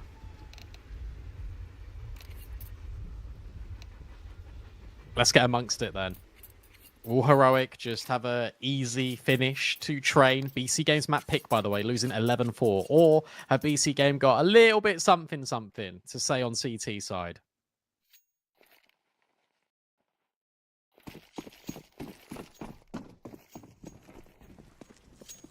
Not going to start over towards Cam. Dead. Maybe playing more supportive so we can closely fall back towards B. In fact, just going to hold B early, so they're not entirely convinced on where Heroic want to take this, but with positions that they've already established, Tanir sitting in towards Pop Dog, Jacob close by. He'll get forced off by the utility. Now the scaling will start to come through. A pop out from A main. Plenty of CTs here to receive them. Flashbang's good. And the T's finding all of the frags. Nork flying around the corner after he gets his. But that's the only kill that comes through for BC Game. That was so lovely watching that from a BC Game POV. Because it is 2 layers of flashbangs for Heroic. The first one you think they're not going to go on it. The second one they do, and it's the second one that blinds every single one of these players. And BC Game's comms are completely cluttered. They think they've got control over towards back red. They're just in the open, desperately hoping it's fine. My teammates have got cover. No, every single player is blind. Players are now looking the wrong way, scrambling, trying to look for players coming out of Pop, coming out of A main. There was only one player coming out of Pop Dog into near free, just completely ripped through A main. And it is a wonderful execute to give Heroic map point.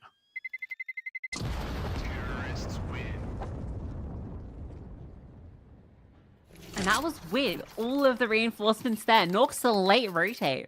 The 3 forward setup CTs get nothing done. They're all there, ready for the fight. Jacob is close up Pop. You've got players close red, playing around that sandwich smoke. anticipating that exact execute that comes through. The flashes were so good. And the vibes are great in the heroic camp. They always are. You got to Lenny think about the journey that this team has been on, this core, right? Like the Sangao that was tearing up competition in tier 2. They went to Pro League, they surprised, they won that BO3 against FaZe. They announced themselves. VRS meant that changes were needed. Heroic were going through a little bit of a terrible time. They pick up this roster. They make the major immediately. And now they're making short work of BC Game, but PrimeTaps looks to potentially change that narrative, at least in round 17. Gets 2 openers, gets further info. They wanted to go B. And that has drawn the attention of 3 players. Cypher in the corner. LNZ knows that he potentially can be here. This angle is going to be hard cleared by LNZ. Cypher gets a whiff of him, though, and is able to get the kill.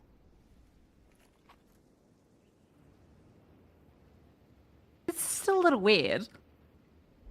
This is not where you think Youngster and Tanira. They've just walked through. Do they push all the way towards spawn? Potentially. Take the space, yeah. Okay, they're not going to go too much further, but they might plant for CT and then Tanir can go on an adventure. No. The opposite, in fact. They suspect that it must be B Hall's control. So Youngster makes moves. And is holding for that rotate.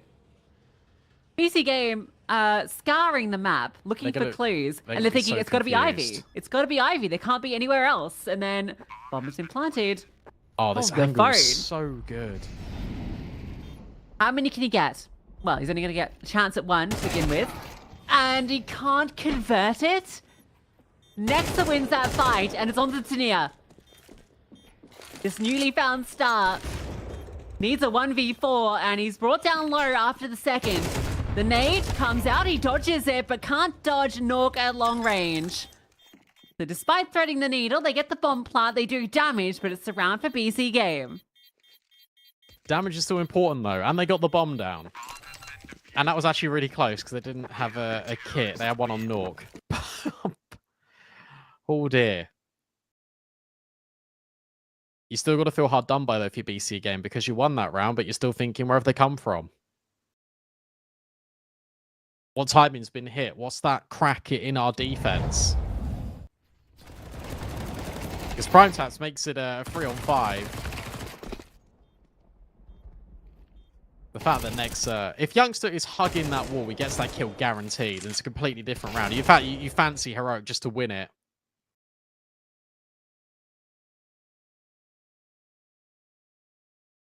Every round's going to be challenging for BC Game. They need to win one of these cleanly.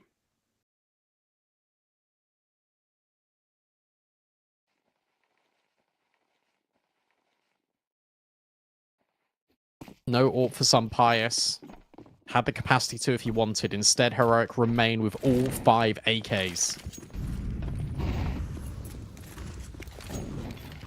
Nork's aggro flamed at his feet, forced back though. And Tania will remove PrimeTaps early, so no chance for the multi over at B. An opening advantage for Heroic. Plenty of options this early on. And a good molly, because it just indicates to them that they did want to get aggro in towards Ivy. Nork wanted that control.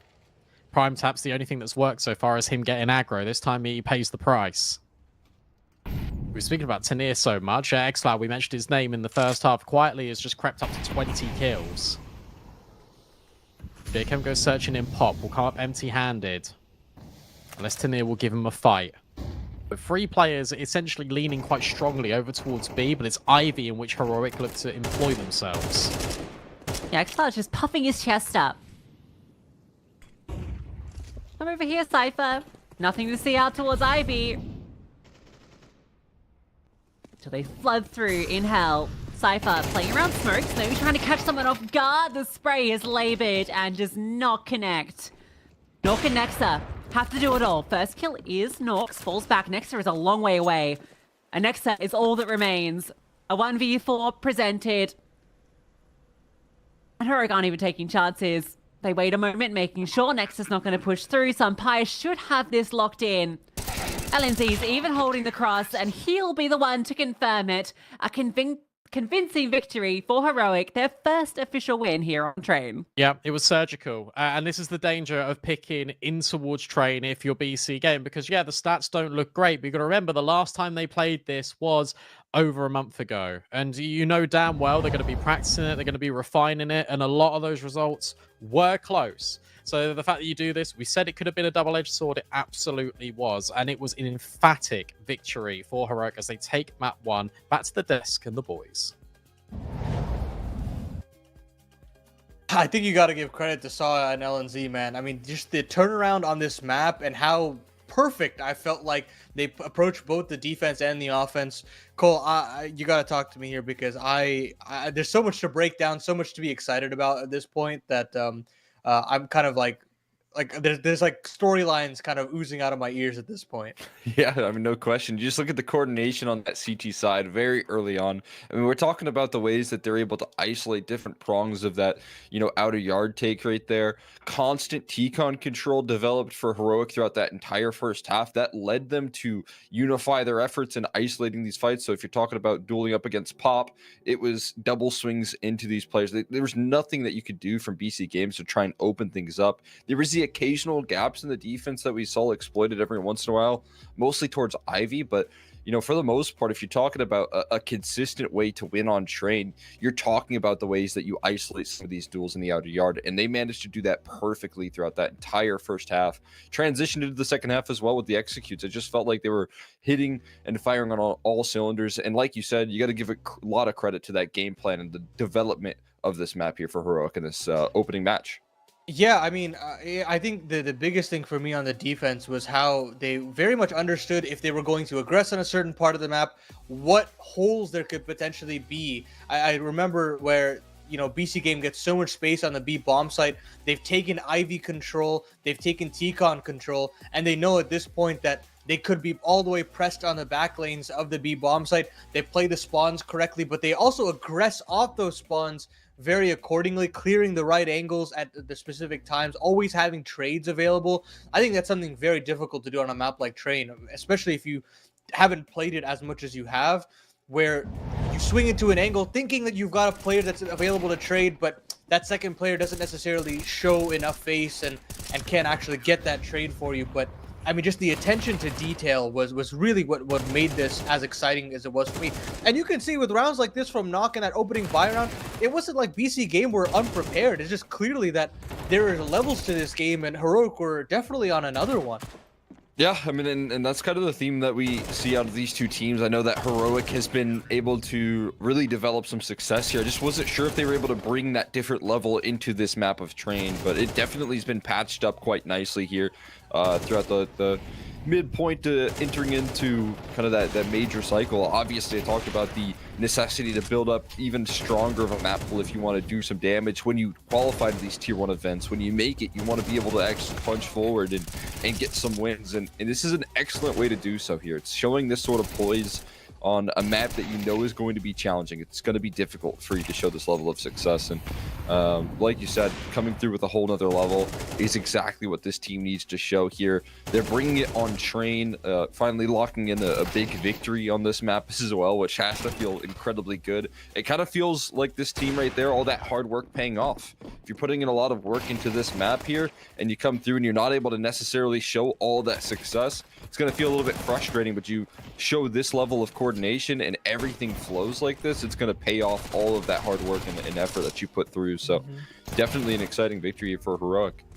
I mean, you talk about the extremity player of xCloud having 20 kills in a map. Then you talk about, your more star roles in Tanier doing the job that he's been outputting, just constant frag after frag. And just the level that I've seen out of Sympius, I mean, yes, it's against lesser competition, theoretically, against a team like BC Game, but he's still very much up there in the pantheon of operas that we've got right now in CS2. So I definitely think there's a level of difficulty that comes with the role, especially in this game.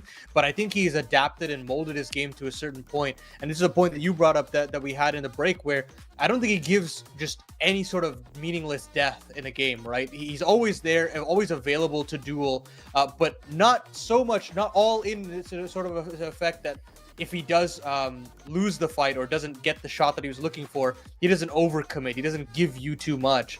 And that's what really makes me just so thrilled that he's on this roster specifically, because you've got so many more aggressive riflers that can take the space for you, like your X-Flows, like your Teniers, and hell, even a Youngstar from now and then. And that the fact that they've got all those players and Sunpies can still walk that line very finely is just such a boon to have for LNZ and Heroic. Yeah, I mean, it's just all about decision making here, being able to make those smart decisions, being able to, avoid mistakes, avoid getting deagled when you have an op. Like, how many times have we seen rounds collapse here? Some pious almost never going to be in situations like that. As you can see, though, coming through into this one, incredible map of Counter-Strike from xCloud. It felt like, again, when you talk about xCloud and Tenier right now working off of each other, how many times do we see them be able to coordinate their efforts in that outer yard for both sequences in the half right there? It just felt like a really difficult duo to get past, and then it was just so much security behind that right there.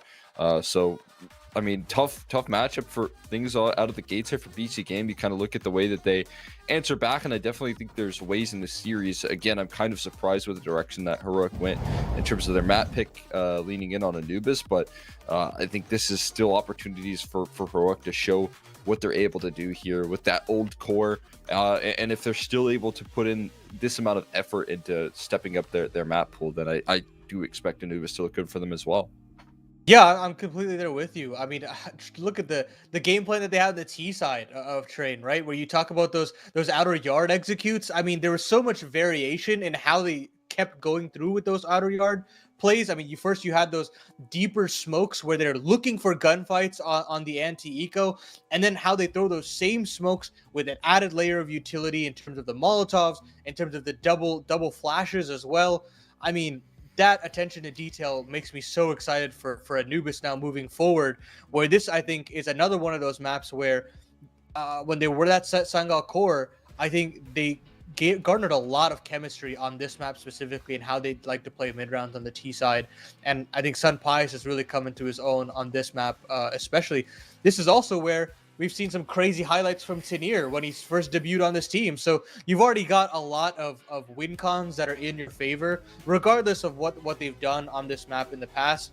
Of course, they had other opportunities, and we'll see if that comes back to haunt them. I think they were more so moving away from the Dust 2 Mirage just because of how much BC Game have been playing it, and how much that is really just their bread and butter in that tier 2 space. And instead go to something where, yes, it's kind of in that second phase of your bag, but like you still believe your second phase is better than their second phase, third phase, that they'll come out on top. And clearly that kind of mentality has worked with the veto that they showed in the first map there. So I feel pretty comfortable in saying that Heroic should have this one locked down, especially with the performance they put on here today. Yeah, I mean, I'm definitely backing that one as well. I think what we can see in terms of the game plans developing, that's going to lean into what we see out of that CT side. I think Sun Pius a very smart positional opper, so you're going to be talking about him setting himself up nicely here on Anubis, and all those expectations coming through into this next map should be feeling very comfortable. Again, this is a team that's been putting in a lot of effort. I thought maybe after the qualification that they just reached here that we'd see a slight potential drop off. A lot of teams kind of feel that post weight of locking in a major qualification, all that hard work paying off, you can maybe take a step back. It still feels like Heroic's full throttle up until the end of the season. So that's a really exciting form to see them in.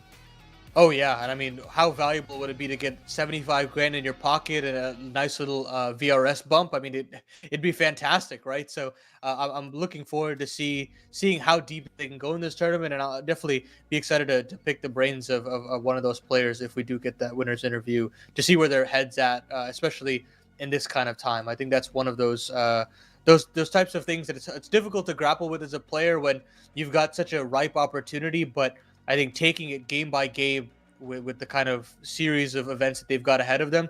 They've really got to take all of these opportunities and make the most of them, because I think officials in this day and age, especially if you're in this range of heroic where you're not quite tier 1-ish, but you're also not tier 2, you're somewhere in that little middle ground. I think it's hard to really get officials on the board sometimes. So beyond those qualifiers, especially. So this, I think, will be a very important test for them. But yeah, we're going to take a little bit of a break. And when we come back, we should have more of this series going on Anubis. But we'll take a little break and we'll come back in just a little bit.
Another map coming up that Heroic have very few reps on recently, 2 months since their last affray on Anubis, but they picked this one this time, which means that we should expect that they're going to come through with a point to prove if Train didn't already make that point.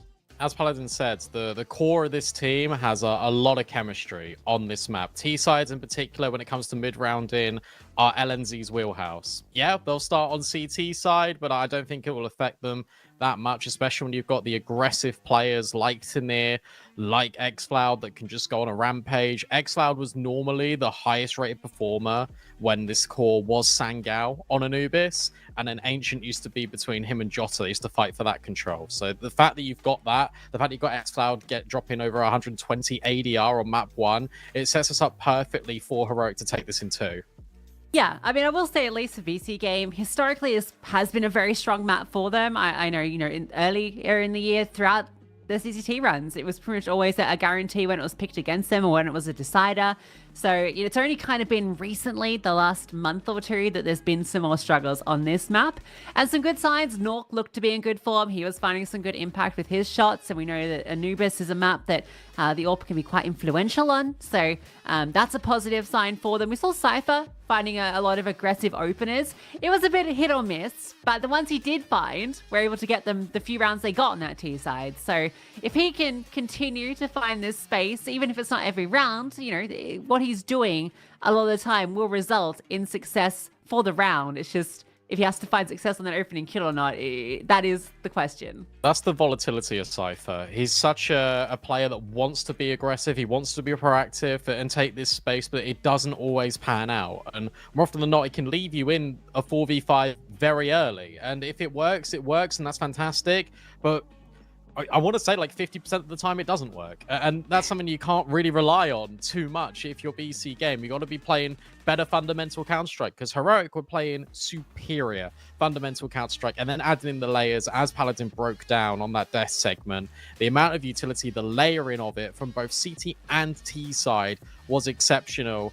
And we know that Sangao, ex-Sangao, they loved pushing aggressively on CT side. Heroic still keep that trend. Tanir, again, role for role, mold for mold, is going to be that guy that will take the aggressive space out of B main, and Sampayas will be free to be flexible with the AWP. I expect Sampayas to be a lot more active here for Heroic, especially on that CT side.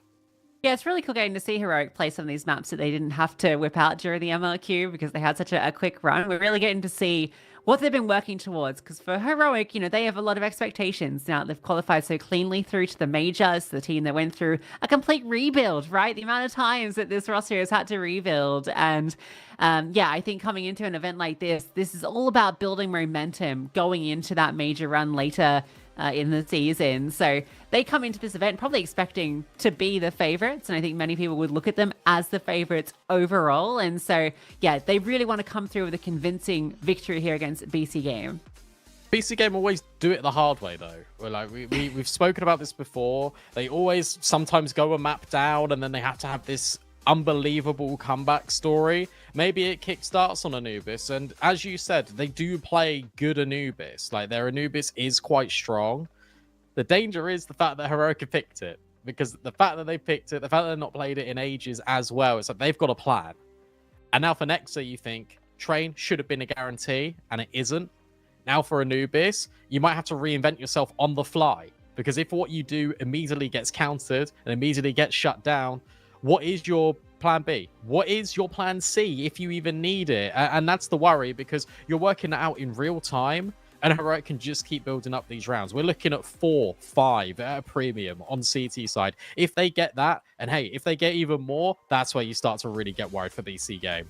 That was dangerous Vita, where it felt like both these teams were trying to kind of maybe exploit each other in different ways. And I think for BC Game, it felt so tempting looking at the Vito to go, Train, this is an absolute freebie. And obviously Heroic come through with plenty of Train prep. We just haven't had a chance to see it yet. And so I imagine Anubis might have been a left field pick. I don't know if BC Game would have anticipated that to be the pick coming into this. So I think they're going to be feeling, like they've been caught off guard a little bit by this Heroic, who maybe are using this event to flex a bit more of their map pool. Yeah, that kind of goes in conjunction with what the desk was saying as well. Cole in particular saying you need a deep map pool if you want to do well at the major. I'm surprised that maybe it's coming out a little bit sooner than expected, because if you could have maybe kept that card close to your chest of, oh, by the way, we have a really deep map pool, then that could have potentially caught some teams off. People will now put on notice about Heroic's Train, which is important. I expect people still to pick into them, though, saying that, because it is only one win, right? But Anubis, Ancient, they're fundamentally normally really sound maps for Heroic. So if they're able to take this in a convincing fashion, it's not just the major participants watching on being worried. It should be the participants in this tournament, because Heroic come in here as the heavy favorites. There would have been an expectation of pressure placed on them. If they're able to breeze past BC Game, who also attended the MRQ, do it in dominating fashion, everyone should be worried.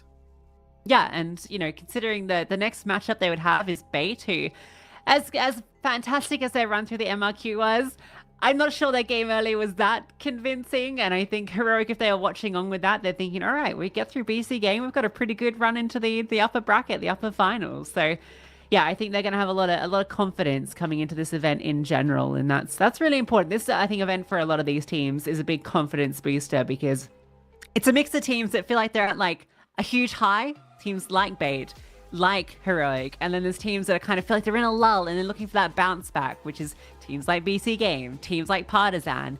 So it's really interesting we have that kind of dynamic playing out in both of our opening games today.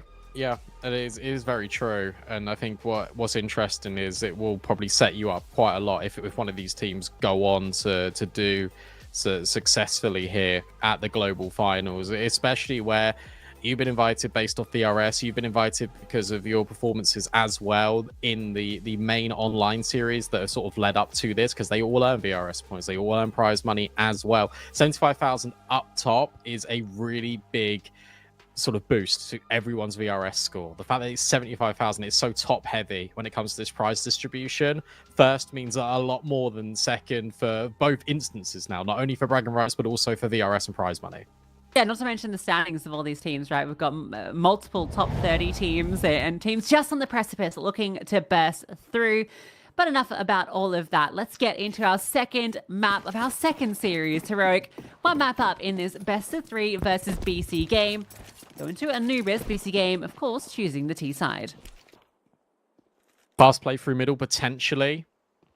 LNZ goes wide, gets dinked, has to drop a flash and fall away, and is not caught by the onslaught of players pressing forward in towards middle. Xcloud up close to Doolies. Cypher jumps and offsets the crosshair. LNZ rotates back in and will take one down. But it doesn't matter. All the space has been taken.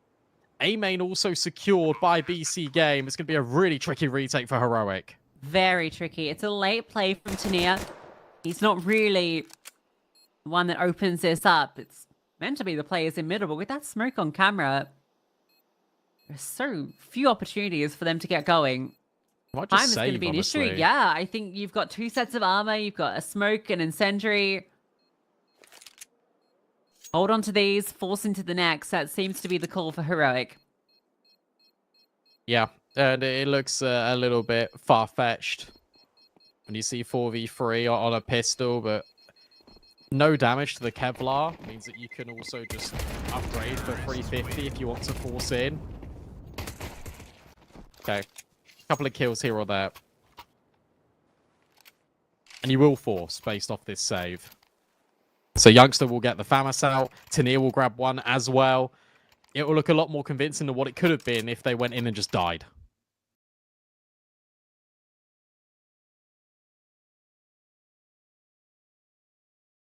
Yeah, especially without too much damage. How many gaming chairs has xCloud got? Well, sometimes, in a heavy gaming set, you get a little hot and flustered, sweaty on the pleather. Oh, Sweaty. good too. Youngster feeling a bit of pressure, a lot of fire filling up the area around him. They're going to scale through the smoke. He can't convert. No head armor does not help him out at all. And this might also just be a case of 1 kill is enough. And Heroic don't have an in. Sure, he got all the canals controlled, but BC Game just pushed through into the B bomb site. Yeah, and look, Cypher was 20 HP, got a little bit of damage inflicted on J-Chem. You thought maybe there's a chance here, but no, there isn't. They look for exits. They look to do further damage, see if they can build up the bank balance and also just carry over their weapons. LNZ will get a secondary MP9 kill. Okay, a lot of damage being done, which is good. And Heroic are playing this very much like they did in Train, where they will save a couple of rifles and every round is going to be a threat.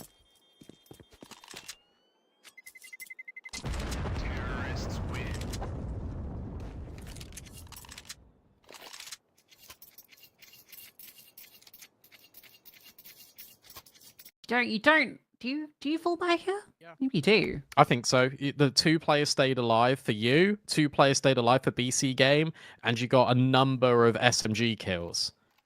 Yeah, okay. It's actually, yeah, it's not too bad. You've got 2 M4s that can come out.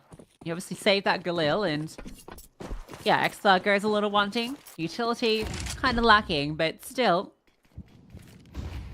Referee that can get the job done. So HG had gone over towards the right-hand side. It would have been brilliant. Everyone is sun pious right now. Oh, that boost is a clever idea, and it does work. Yeah. It's laboured, but it works. That might force BC Game to go in towards A. That molly lands and pushes them in towards their own molly. 3 players taking residency outside of A main. Bomb now dropped in towards mid, though. You do not have to commit in towards this side of the map. Heroic want you to. They're so desperate for you to push in towards their setup. Yeah, they actually go in the deep smoke rather than the close one, which they could have, because it's, again, going to entice BC Game to play forward. They're begging for them to come into this triple setup. If they don't come to you, you go to them. Heroic in slow pursuit. Do they keep pushing? That's the question. They got the info now, so you can rotate. And do you feel like where they're walking here, BC Game, the timing's going to be good for Tanir to get over. He has a glance in towards mid, doesn't see anything, and now Youngster is set up. Prime Taps is holding, has got that responsibility, but can't deal with them. So now BC Game have to go into this setup. Cypher will alleviate some of the pressure. Tanir will swing in time, and that denies the CT scaling. Some Pius has got a line, and even more damage being inflicted. It's a 4v2, and Norca next need to bail out BC Game. They're doing a really good job. Bomb not planted, 10 seconds. Heroic take the fight to them, and the bomb cannot be denied. Norca Nexa, you feel like they could have done enough. It's LNZ's MP9 to potentially settle the mood, and he runs out of ammo. Nexa will reduce the deficit, and BC Game just about hang on. Yeah, a little hairy there. It looked like Heroic had managed to get a good read of the setup. That push comes out A main, gets the kill. Sure, Youngster goes down immediate, but Tanir's trade means that no one's ready for the player in CT. There was a real chance there for Sun Pius to disrupt the bomb crossing. The timing on it's not quite there. Shout out Nexa, by the way. The small micro, not to plant default, but to plant for Temple. Because you've traded out Tanir. You've dealt with Sun Pius. That has to be these rotates. And remember, Prime Tap saw 2 in A main. So you plant for back Temple. If he planted default, they would have ran through that molly and denied the bomb. Round would have been over.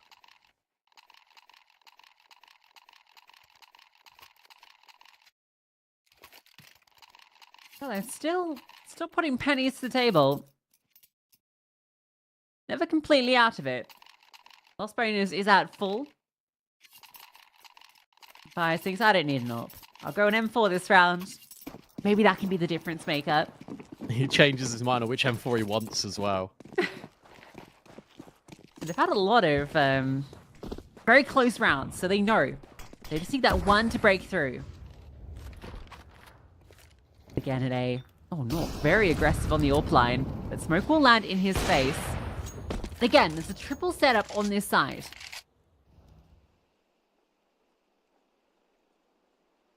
It's going to be the same round. It's going to be exactly the same round, except BC Game might just reconvene and pop into A. And now the patience of, will Heroic once again go through A main and take the fight? Yes, they will. So it's going to all boil down to the next few seconds. Xflower cannot get Prime Taps out of the corner. No one can. Some Pius will get 2 kills with the M4, but all his teammates have fallen around him. As Youngster starts to scale outside of Dark, JChem starts making inroads in towards middle. And they're even holding for this push, leaving nothing to chance of BC Game. Norca gets kill in a second. Uh-oh. Oh, no, maybe he won't. It doesn't matter. You now have information on one of the 2 remaining players. Any guns for Youngster? No. He throws the MP9 away, trying to scoop up an AK, but Little fingers can't get his hold on anything. All right. A little gun you can maybe take. That might Or make you go for it. Maybe with Nork low, you get interested. Oh, this reposition there from Cypher on the edge of the smoke. Nah, Nork needed to, or Youngster needed to get that kill onto Nork. There was maybe a way in. Wait for that distraction before he pushed through the smoke in cams. But a 4-0 start for BC game. Already feeling a lot better than Train did. They've also had to jump through so many hoops to get this 4-0. Like, every round has been close. Every round has had, what, 1-2 players survive at an absolute maximum for BC game. But now Heroic are going to have everything. Again, no round. Pius will have an AWP as well.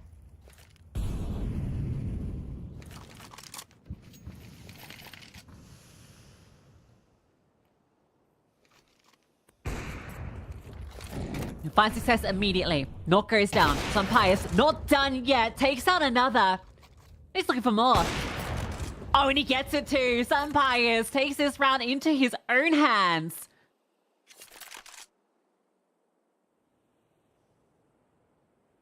Jacob and Nexa, nothing. There's your difference maker. And the difference is that Heroic go aggressive early in the round. And they immediately say, Pius, you got this AWP. What are you going to do with it? I'll take a peek, Con. And he finds 3.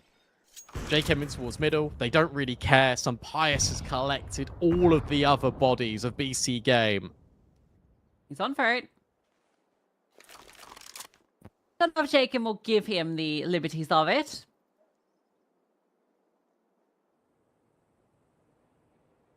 What do you reckon? Do you reckon he gets to say Jacob is going that way? So actually... He's unless he's peeking going from to the wrong save side. the Galil. Oh, yeah, he's holding the wrong side. Oh. Maybe a chance. On the jump peak. Spots his head. Pius knows. He's tempted. He wants it. And it's all sunshine for Pius. 5 in the round. AWP in his hands. An immediate success. That's why you drop him. That's why you drop him the AWP. He's had the primary rifle in a lot of these hero buy rounds for Heroic. Gets given the responsibility to the AWP and he puts it to immaculate use. Finally, a round for Heroic. And all the damage is going to be added up. We'll take a look at the money and what it looks like for BC game because, yeah, they'll be able to afford, but it's going to be a little bit of a horrible buy. In fact, they're just going to save. This is the amount of all of the damages that have been added up bit by bit, round by round. Heroic can immediately find 2. And that's what all of these buys were for, to give them something. Yeah, the immediate reset off a 4-0 start is crazy. And that X-Cloud feasts. Not going to be back-to-back aces. The Glock will take him down, but LNZ will slide in. And 1 frag is all that is found with the Glocks.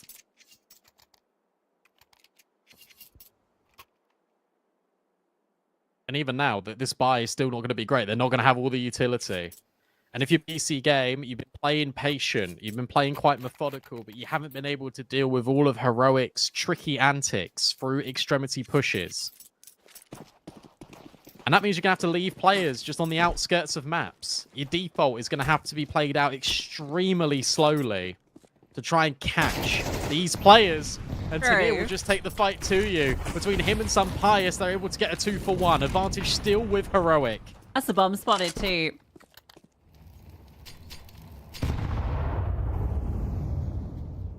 There's so much wide confidence. swing. There's so much confidence on this team, Lucy. Tanir's just that guy. He's a swinger. The good kind. Not that there's a bad kind, I'm sure. That's your thing. Certainly his.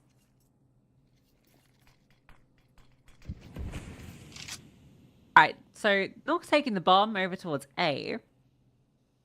Okay. What's the gang doing here? Well, they're trying to fake things out, but Pius has dropped a well-timed B main smoke, and it gives him the freedom to do exactly this.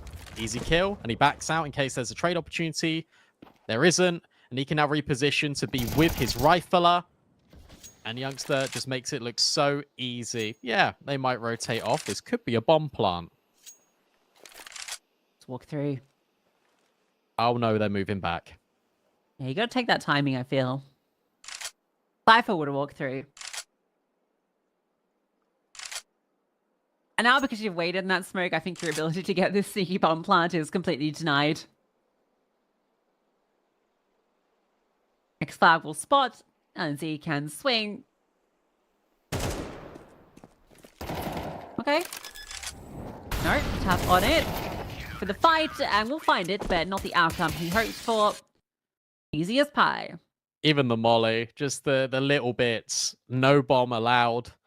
You want to fake out? Okay, sure. Well, you have to dance in the flames if you want to get the kill, if you want to get the bonus money. 3 rounds in a row. You could argue that Heroic could have had a say in the first 4 of BC games.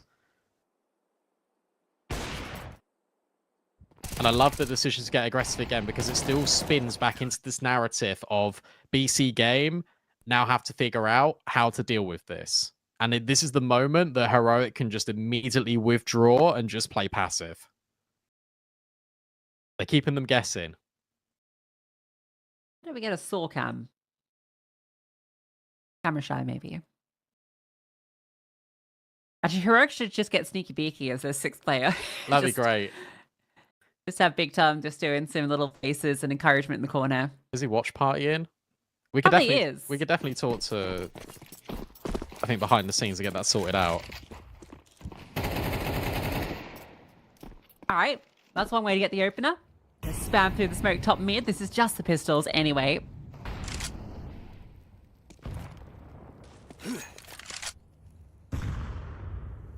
This is why we painted Heroic in such a positive light as well, heading in towards Anubis.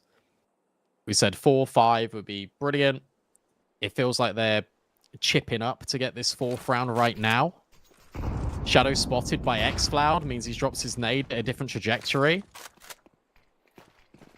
And now footsteps being heard. Prime Taps just takes the fight to him. A taste of their own medicine. So at least make it a 4v4. The issue is you've got no map control. Yeah, it's just a fun little kill. Can this get dangerous? Has it got the No. capacity to? Not No. with any utility. I'm just telling you it's not going to. Let's not get excited. The org meta continues. Tania whipping out on both maps. Obviously, we saw a lot of the org during the MRQ. Yep. Very much coming back into vogue.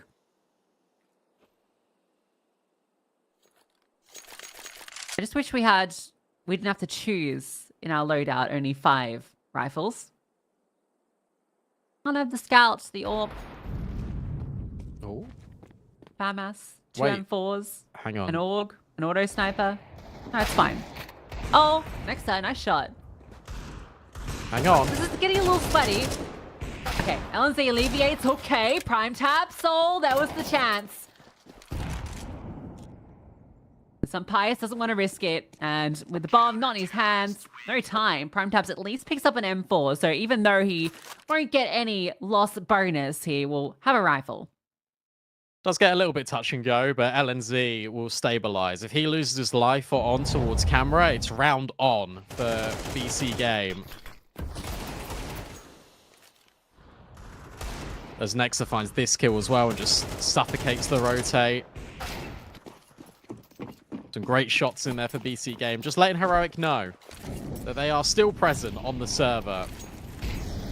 Look at this from JChem. A rush in towards the mid doors. Utility blind. In fact, everyone is. LNZ decides to not go through the smoke. Instead, JChem just puts his bullets through. Nearly gets 2 kills. Will be traded by LNZ, but he lives on a prayer. A 4v4, the mid space now being taken by Nexa, and everyone from Heroic wants to fight back in towards middle, which means A is open, and Nexa cannot get rid of LNZ. Yeah, some Pius runs at the last second there because I think it makes it sound like the rotate's late while the other 2 shift walk. So Nexa's just not ready at all. Cheeky little micro there to remove him, and that's the mid leg taken out of the equation. Sure, bomb goes down. These are fairly far removed, but a double up towards storage. Youngster and some Pius. Flash. To clear this out. Yeah, Flash comes through. Cypher's playing anti. Some Pious takes down both. Anti-flash, but not anti-bullet. And now Nork has to pull off the 1v3. First, that was the easy one. That was the low HP. You know where both these CTs are, so maybe a chance the nade makes it painful. And some Pious, another big multi. Plenty of time with the kit. 5 for Heroic. What a round. What a retake from some Pious. And you're right, the fact that it's that attention to detail. It's what Paladin and Exner were saying on the desk in train. It's these small little things that get you a big advantage over time. BC Games still take the site anyway. They get deeply embezzled in towards storage. Cypher's even playing anti-flash, but you can't get by the AWP. It's some Pious in red top 4. And it's Heroic with another retake. It's down to the dying seconds. And it's the angle management from some Pious to lock things in. There's Xcloud again, wanting to press the issue in towards water, wanting to go aggressive. He spots the gun barrel of Cypher, but he can't claim the kill. Primetap's hoping to get an opportunity, but some Pious is on the angle. Fairly common one, misses his chance. The rundown, can he get away? Just about. Got slowed down by the bullets, but gets around the corner. Now he posts back on the line, has the support, and the flick shot up will connect some Pious. He does not stop. Nothing but sunshine and frags for some Pious. He's 17-3. He is 17-3, and he is just destroying BC Game. They can't trade him. The trade spacing is horrendous here because they're using all their utility just to offset him on the angle. Look at how scared they is. Look at how much respect they are giving over to some Pious, and he doesn't give a damn. 4 kills again. An easy trade for Heroic. You felt like BC Game were getting over things here in this first half. The fact that they were able to keep the slate clean for so long, and then it's one break, and the entire dam collapses. LNZ gets another opening kill. Previously, the half-buy was the only thing that looked scary once Heroic went on this rampage of rounds. They could be getting 8. 7 already feels like a guarantee. 7 rounds on your CT side, no less. A tried and tested trick. Some Pious in his AWP. Causing havoc to Nexa and all of his plans.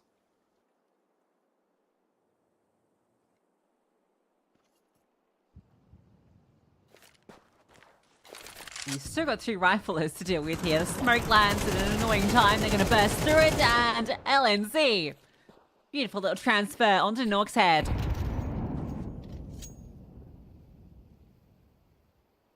Seven, 4. They're not giving Nexa a thing. Damage at this point would fairly ineffectual at any rate. Plenty of money in the coffers of Heroic.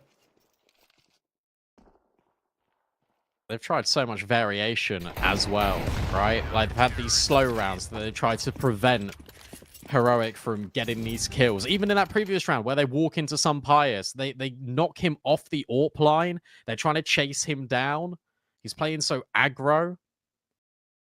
And I think they can catch him, because if they get that break point, if they're able to overwhelm, then you swarm A. They've had those rounds. They've had the default rounds. They've had a lot of variation here, BC Game, and they're coming up with absolutely nothing.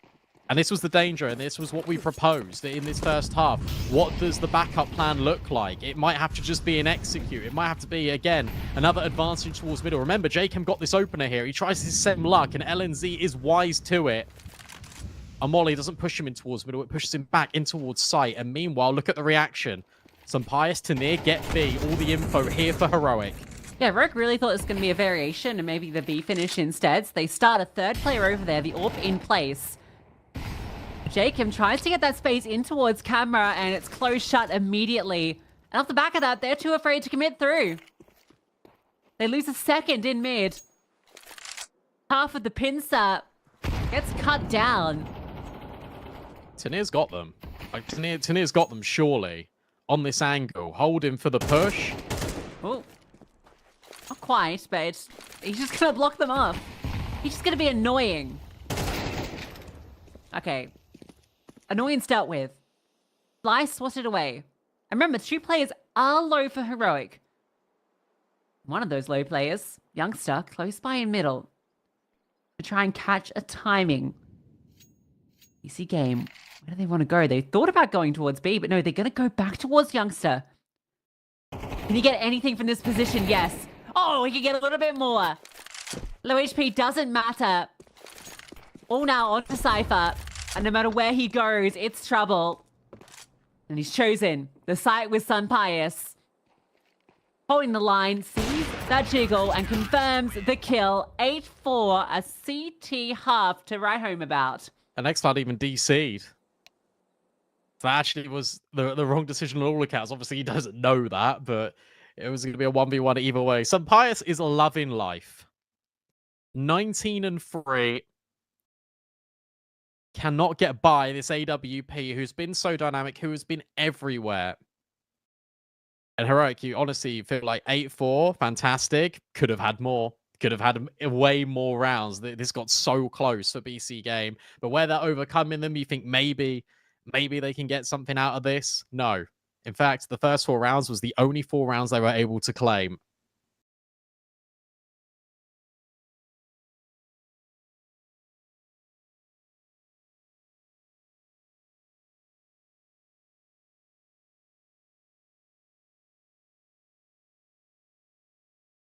I mean, some Pius is just unplayable. Even when you avoid him. Like, that looked like the right call. Like, the mid to A setup was actually the perfect play to make for that moment. There was 3 players on B.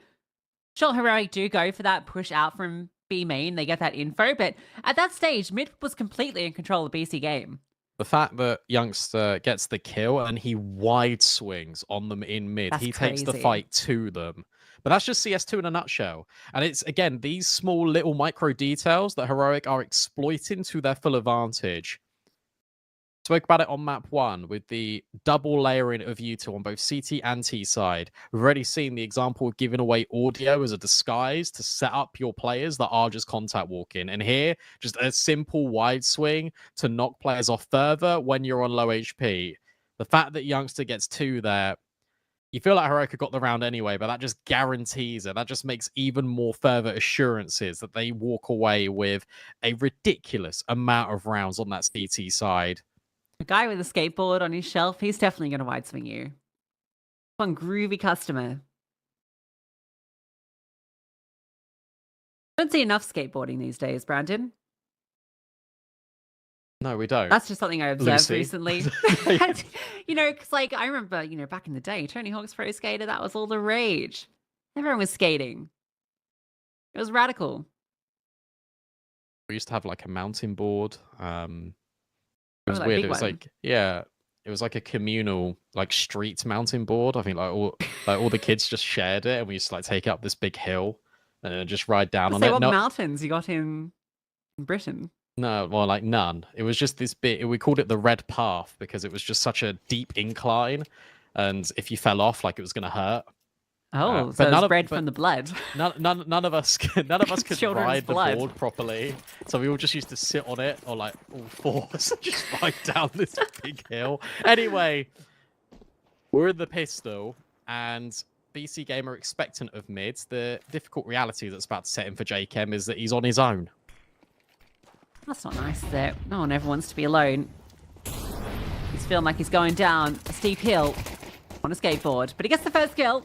He's stayed alive for a hell of a long time. The Molly keeping his teammates at bay, but finally they can arrive and chime in, and Shinia's just looking around as all of his teammates fall. Nexa arrives, gets 2, and BC Game start the CT side with a bang. Their space in there was just not very good from Heroic. It's got to be said, because they pour out on the site, but they don't clear. The first 2 players, the design of that is to go around the pillar, clearing towards connector. The other 2 are supposed to fan out towards jail and hold for the temple swing, hold for the backside swing. No one does that. So it gives JChem all this room. and then immediately you can just have the advanced space. So both pistols now being won for BC game. Scoreline still 8-5. Well, it'll be 8-6 at least, because, you know, Heroic have to eco this fight. They got no bomb plant and didn't really find too much in the way of kills. There's a slight concern over in A main with this aggressive position. It's fine. From Mr. Taps. Cypher is here. So FAMAS lost, but that's all good. Sucks anyway. Yeah, you might even sometimes prefer the MP9. Look, speaking about Sampire so much, obviously, with the amount of impact he had, LNZ, again, very much like Xflower did in Map 1, has flown under the radar. He's also on 17 kills. Talk about fragging in-game leaders in our first best of 3. We've got one here in LNZ as well. A requirement now, I think, if you're an in-game leader. You need to get kills too.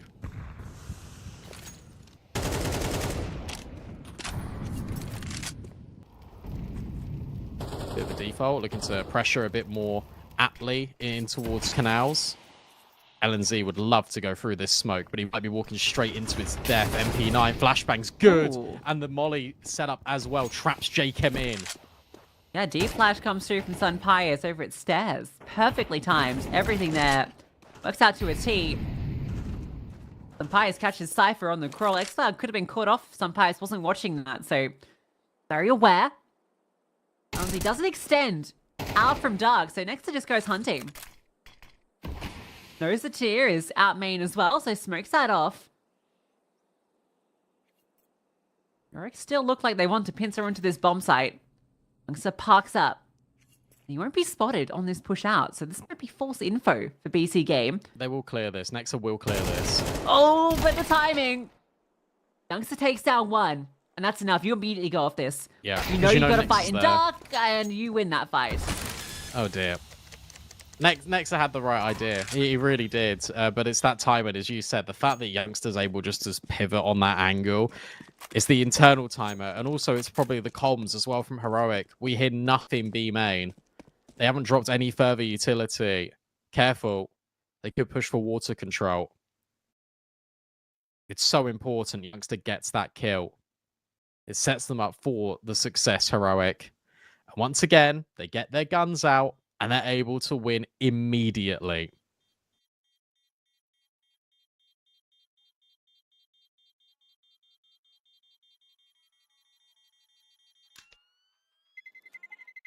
The amount of coverage some Pius did there. You spoke about the flash. You spoke about the covering in from mid as well.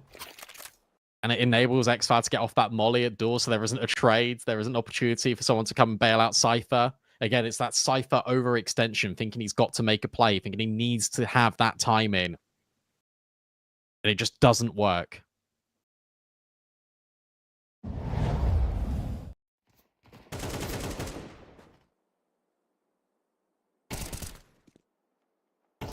don't mind the decisions coming through here. Like, if they won that fight... Oh, okay. If they managed to clear Youngster there, it's probably a very different round. But as soon as the Youngster gets one, that's kind of enough.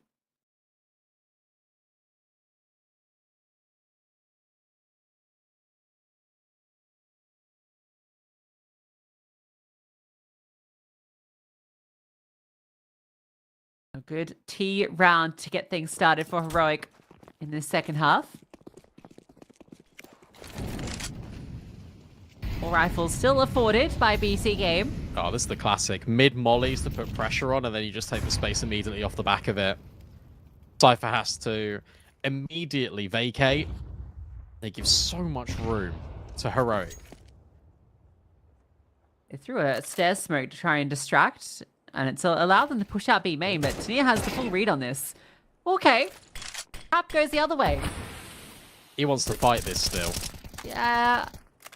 He's going to chill on the other side of the smoke right now, but he's keeping so much attention. And so meanwhile, this split comes through and now he activates. Jacob shot in the back of the head and Xflower just demolishes the A defense. A brilliant execution. The information gathering and the fact that Tania even gets another kill is cherry on top. looks silly in the moment, but he's got to fight that. He needs to fight that from the point of view of, well, if they push the B main smoke. No, they fall back, and LNZ is now on the hunt. Nex is going to get sidelined in just a moment here.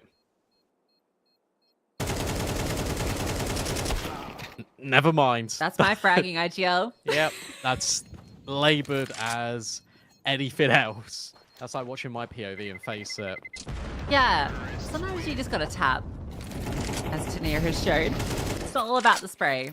And Nexa just drops a smoke and then hides on the other side, and no one clears him deep. It's a small victory in what feels like deep, troubled waters for BC Game. The reality is they lose 3 more rounds that are already in the lower bracket. It feels like this game has come at you very fast. A whirlwind of a series compared to what we had in our first best of 3 of the day. 2 save rifles, that's it for BC Game. And Heroic immediately know that the utility is going to be weak, so they execute B. And they've got all of this space, not only in B main, but also in con. LNZ sees nothing, and the rifles are so far away.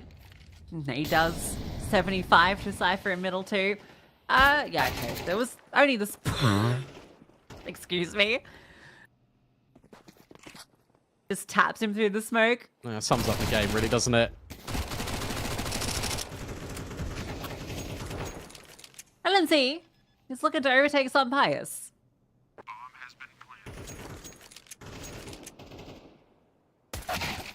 You go frag merchant. 21 kills. Alvaro, you did all the work in the first half, mate. You just take a chill pill, you have a little sunbathe. I've got you. He picks up the slack. xCloud's doing some really good work on the entries as well. We saw in that previous round when they split through camera. The thing is, BC Game now needs to continue to be aggressive, and Heroic are just going to read into this every single time because that's the only thing you can really offer up. It's an extremity push. It's potentially Cypher lurking in towards window. Both plays, by the way, have already been abused. It feels like you're out of options already, and your CT half has just begun. Will there be enough finances here for the AWP? That's the next question. Can there be a different layer here for Nork? Can they at least have something going their way, BC Game? Feels like they might have used up all of that good fortune in the first 4 rounds of play. No org. Sorry, no AWP, but an org. No org either, yeah. Yeah. Oh, wait, sorry, we do have the org, yeah. Yeah. Okay. Oh, look at this call. Look at this call. They've been conditioning B so much, and now there's no one here on A. There's one man. And Cypher's on the rotate. He's burst through, and behind the flames, he's not spotted. Will be taken down. LNZ scales in towards heaven. Bomb. Planted at the fishtail. So good for Sun Pius. Now 2 players are low. They've still got mollies they can throw. Retake looks like it'll get started well until the first 2 kills come through. Nork will find some success. With Nex falling, it's only Nork standing. Near is low. So is Nork, and he doesn't fancy his chances. He's just gonna leave. He's got no kit. There might have been one on the site. I mean, the bodies litter the floor all the way of which he would have sort of entry pathed towards that retake. But no, gives it up immediately. Knows the value of holding on to the org. But Not happening. No AWP. No org. Yes, it was foreshadowing. 12 for Heroic. Series points in abundance. And only, what, MP9s, maybe a Hero M4 to split the difference. It's their best chance of taking this series in emphatic fashion.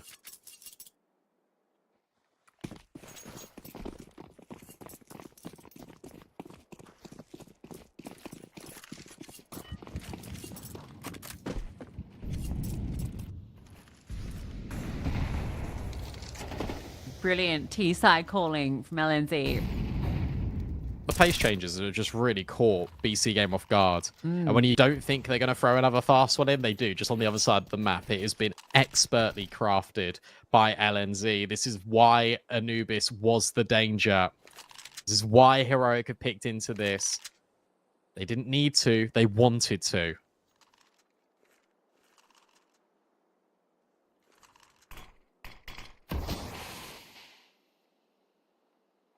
A's been completely abandoned.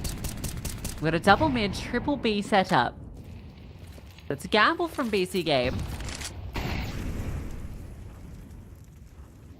Maybe one that pays off. They're walking middle. It depends how this mid fight goes.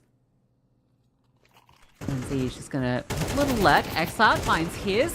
A swing should come from Nexa, but LNZ avoids. Now there's no one on A. There's What a no one on the A flash. side. The flash is brilliant. He'll go down. They have to retake. Bomb to be planted right out in the open. This double main setup, and that's where the CTs will come from. Surely this is it. You got to have expert utility here. And do you even want to pull utility? That's the thing. Do you even want to give over any audio? Smokes are now dropped. Molly in towards camera. They don't know it's empty yet. And yeah, they will be loud about it. Flashbang's in, but it's the anti-flash from Youngster. And it's the beginning of the end for BC Game.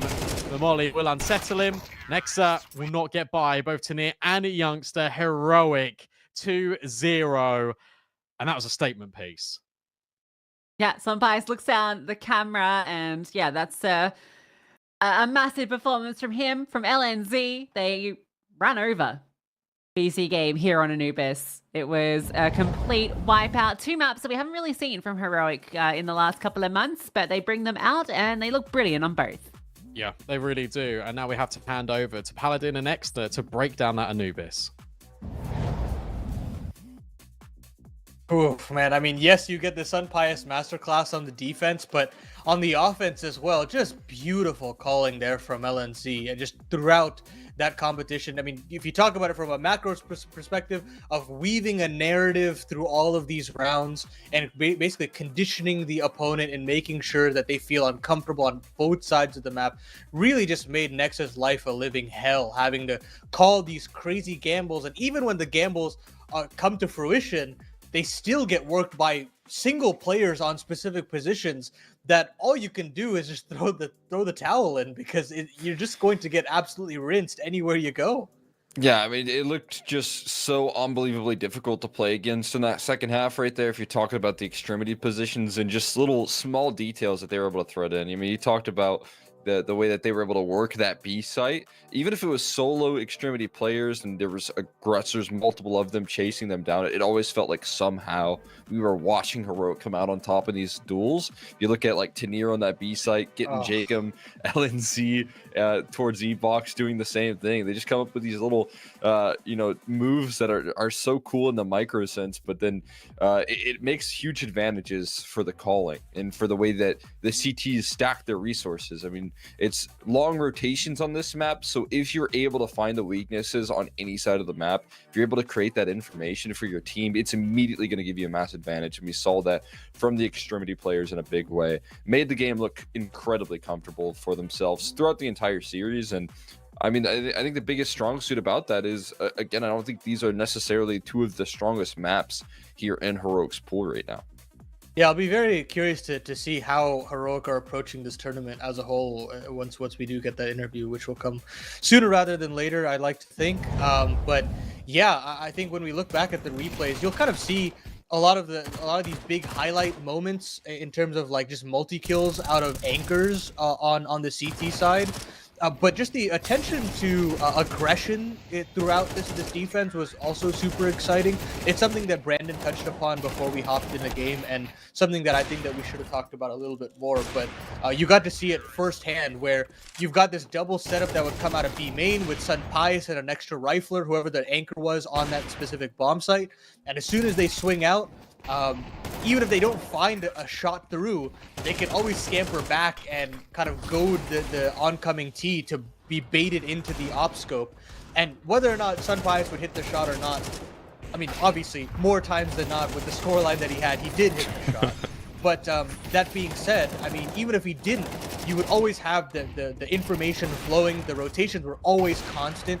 And in this game specifically, you just have to be moving and be making decisions constantly. You cannot rest on your laurels. Something that I think BC Game did a lot on their CT side, where you would see anchors commit to a position too much in a specific round situation, when you're down to 30 seconds, when you're down to 25 seconds, instead of what you saw from Heroic, where you would get these big doubles from extremity players, but you'd also get some nice double plays in terms of aggression from the CTs as well, which really made for just such a great CT side to watch. I feel like on Anubis, sometimes these defenses just feel like they're getting strangled from all ends, but Heroic shows what it's like to have as good of a CT side as you possibly can.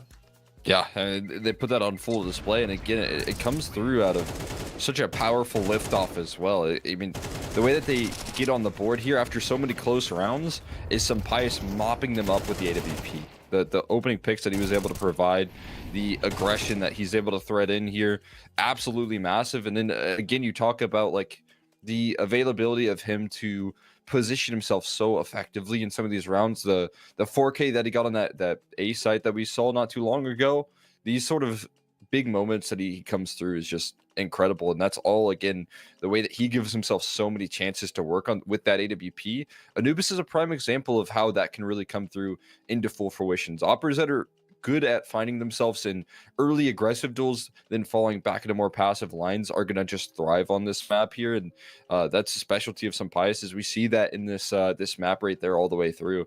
Makes it for an exciting opportunity for Heroic, again, who are looking to build upon their map pool. Anubis is going to need to be a stronghold for them as they enter into more tier 1 events, and it looks like that's a possibility.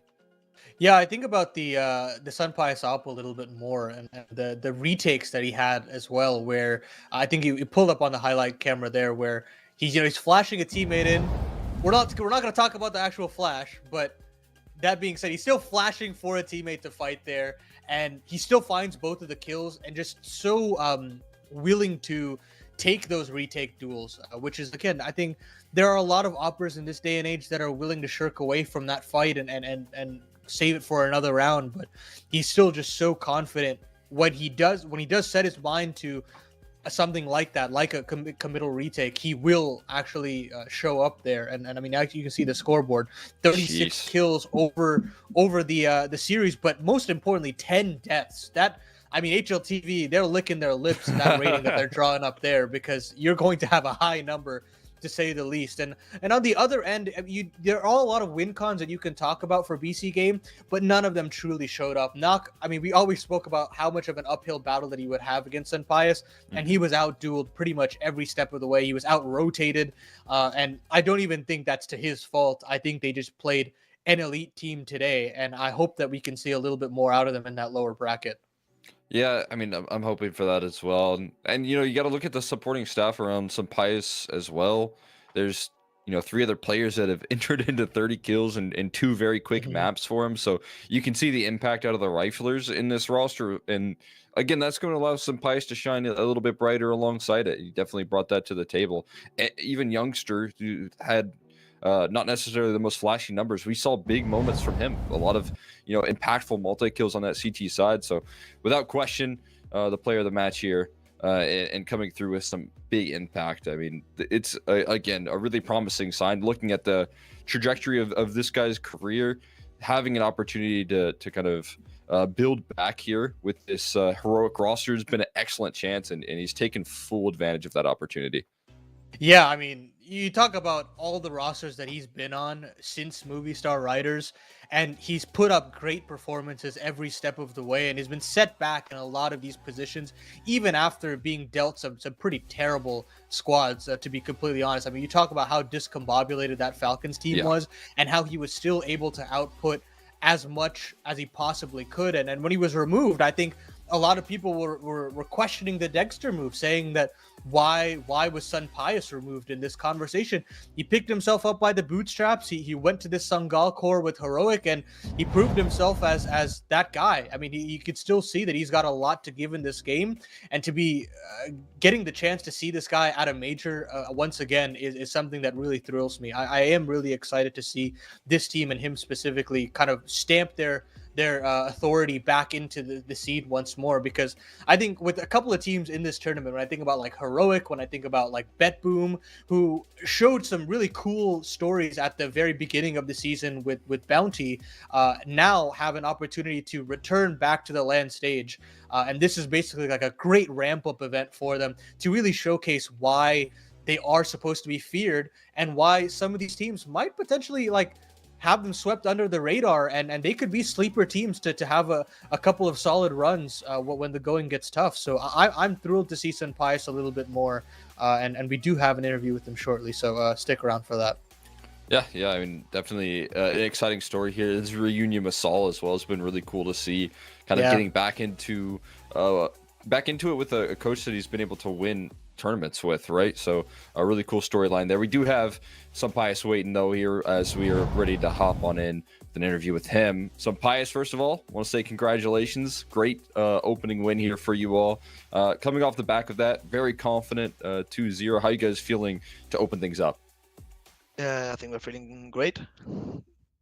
Yeah, Awesome. I mean, I look at this veto, and you're going to kind of your maps that you don't necessarily play all too much upon. It's been a couple of months. Talk to me how you're kind of approaching this event as a team, where you're allowing Train to get picked into, and you're having Anubis in the pool as well. Well, I mean, we are full, like we want to win this tournament because it's pretty important for us for the points, of course. So we are taking it really serious, and yeah, I don't think we have like a super weak map. So obviously people will pick Train against us, and we can pick whatever map we think is going to be the best for the matchup. Yeah, I kind of want to follow up talking about the schedule here. I mean, you guys are already highlighting a little bit of how important this tournament is to you. Coming off the back of a very clean MRQ, I mean, how's like the kind of stress management? How's the workload been since you guys have been able to qualify? I mean, I think we're fine. I don't think we are stressed. We have been practicing a lot. Like, I don't know if it was like 2 weeks or something like that before the MRQ. And obviously we are coming with confidence, and also we are trying to like fix many things outside of the server, you know, like routines and everything, right? So yeah, I feel like we are in a good moment right now. Like, I think we are playing with flow, and it is showing. Talk to me what it feels like to play with a young team like this, where you're coming from Falcons, you're coming from Ents, where you've got these guys that are very experienced that have seen it all. But with these guys, you can tell that they're very talented, but there's still a lot for them to learn. But clearly, you guys are finding a lot of success right now. But how is that shift in kind of experience felt for you as a player? I think it is. I don't know. It's the first time I experienced this. It's different.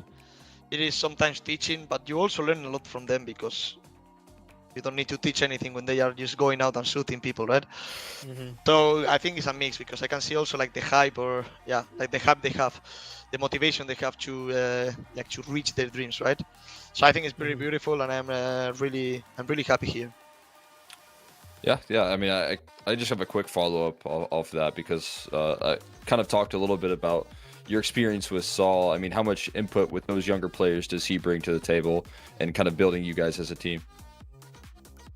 Yeah, I mean, of course he has insane input on the players, and mainly like even when you are really good and when you have a lot of experience, you know, like players, like he has coached Nerds, he has coached Snappy, like all the players he had also on all the Roic.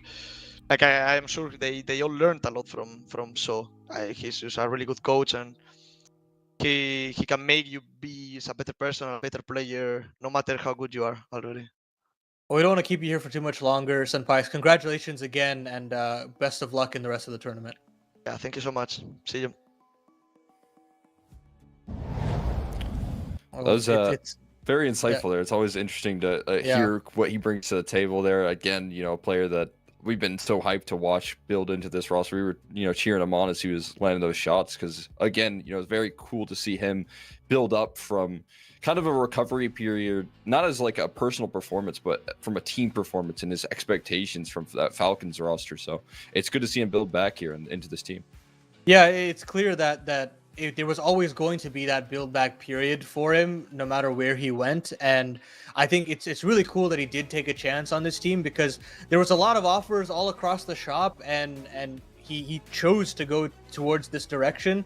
And the fact that he did, I'm very grateful for, because you can see that little extra bit of experience being ejected into this team has completely elevated them from a team that could be a threat in some of these tournaments to legitimately are a threat at this point, where you do see him having his moments, but also having enough space to allow for players like Tenier, like xCloud to have their time in the sun. So really excited to see more of this team and hopefully see them eventually in that grand final. But yeah, that should be it for this series specifically. We've got 2 more to go, one for us here on the day. The best of 3 coming up, wildcard bet boom. I can't wait to actually get stuck into the conversation about one of our North American teams. But of course, we'll take a little bit of a break. We'll get some new casters, and we'll be back shortly.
Welcome back to the CCT Global Finals. We had a little bit of a faster one with the heroic BC game out of the way, and so we're back on schedule now for what I would argue is my favorite game of the day, the game that I've been looking forward to the most between Wildcard and BetBoom. I'm one of your co-hosts / analysts, and with me, Cole Exner McHenry. How are you feeling about Wildcard's chances in this tournament? Because, I mean, we're obviously going to be a little biased when it comes to conversations about them. Yeah. I mean, especially given the fact that I got to watch them in their entirety throughout the run to the major. Looked very cohesive. It looked like all the same stories of success coming through from this team as they entered into the major. And for me, watching this roster be able to qualify in the fashion that they did, it was, exact wildcard fashion here. They offer up their struggles. They take a little bit to calibrate to teams, but when they do get a hold of them, when Stan understands his opponents, that's where you really see this roster thrive. And so for me, that's my expectation, is that BetBoom going to come in, being able to offer up some early surprises, but it's all about closing out versus this team that I've noticed is the biggest difficulty for, so many different rosters. Yeah, I think this team is going to have, both of these teams are going to have their hands full in terms of kind of biffing and brawling for long periods of time. And I think BetBoom are no strangers to that experience as well. We can take a look at the bracket really quickly before we kind of hop into the conversation about the rosters and kind of take stock of what's happened. We finished the lower side of the upper bracket. So Bait and Heroic already locking horns. That'll be an absolute barn burner that we should get tomorrow, if I'm not mistaken. And then on the other side of things, on that lower bracket, we'll have Partizan taking on BC game. But yeah, now the second two opening round games, this will basically just decide how our upper bracket is shaping up. And I think as far as everything is concerned, we've pretty much gotten the results that we've wanted. I think this is probably the most contentious out of the four games that we have. Not necessarily because of how even or not even these teams are, but more so just the fact that they've never played against each other. And I always think that these interregional games can always concoct a lot of very unique kind of match situations. Yeah, I mean, and for wildcard here, a little bit of experience playing out in the tier 1 realm. They've been able to pick up a couple of reps in that department, which I think is always a really big value for any NA team that gets an opportunity to do that. Again, I'm hoping to see them come through and show some more practice, because what they showed us at the MRQ was really impressive. Now they're having to transfer it for their first series in Europe since a little bit of time off. I think their last event was Cluj, where they were in EU. And so watching them go back into Europe after that result, it's going to be a very exciting opportunity for them to try and build on all the work that they've been putting together. And for me, again, I think this is a very similar situation to what we talked with some Pius not too long ago. It's full throttle for a roster like Wildcard right now, who want to capture that VRS. This is a prime opportunity to do that, try and rise in those rankings and continue the story of success throughout this year, and how they ended off last year as well with that work that they put in Shanghai. Yeah, and I mean, you talk about what they've got to do now. They've got to find a way to ramp up after playing significant North American competition for quite a long period of time. I mean, you talk about the MRQ that they had, but you had the Astana qualifier with Stewie, which was a huge contentious affair. The Bucharest qualifier as well. So they've been playing against North American competition for quite some time. But as we kind of saw in their run at Shanghai, they can get very comfortable with EU competition very quickly and actually stack up pretty well against them. I think they play a style that Stanislaw leads with that actually stacks very well up against these EU competition. So I don't think that they're necessarily going to struggle in terms of warming back up into it, but there'll definitely be just a little bit of a conditioning that they have to get themselves back into. And this is a great setting for them when you look at the slew of events they've got moving forward. I mean, right after 3 days after this event is over, they've got the Blast Rivals to play in, which will be a very stiff competition for them as far as that field is concerned. But I mean, you would like to put your best foot forward there, and I think this kind of contest will be a very key one, where you're playing against this very battle-hardened BetBoom that have really kind of made a name for themselves of playing these long, drawn-out games that will really put the test to the calling department, the chemistries in the mid to late round situations, and really make you go from strength to strength in your map pool as well. Yeah, I mean that's a good point right there. They're playing up against a really well-tested BetBoom roster who are going to be super familiar with the online Counter-Strike that they've been playing out here. I mean, throughout this year, I guess if you talk about like the MRQ for this team and then the blast opening, that the bounty that we saw from this BetBoom roster, like these are some of the bigger events that they've been playing. But other than that, participating in a lot of CCTs, looking to try and challenge up against some of the better rosters here throughout Europe. So my expectation here, seeing BetBoom, is that we are going to see them come through prepared, ready for wild card, versus, like you said, trying to shake off the NA ring rust that wild card have been pretty good at. I mean, they started off this year actually playing in EU during the player break for that Frost and Fire that they were able to win. So I don't think this team takes too much to calibrate to European competition, like you said, but that Stanislaw influence. Well, let's get in the conversation about BetBoom and start to shift the conversation, because when I look at this roster, I think about that bounty run that they had and how quiet they were afterwards, getting bounced out of these CCT tournaments, not being able to qualify for the big lands.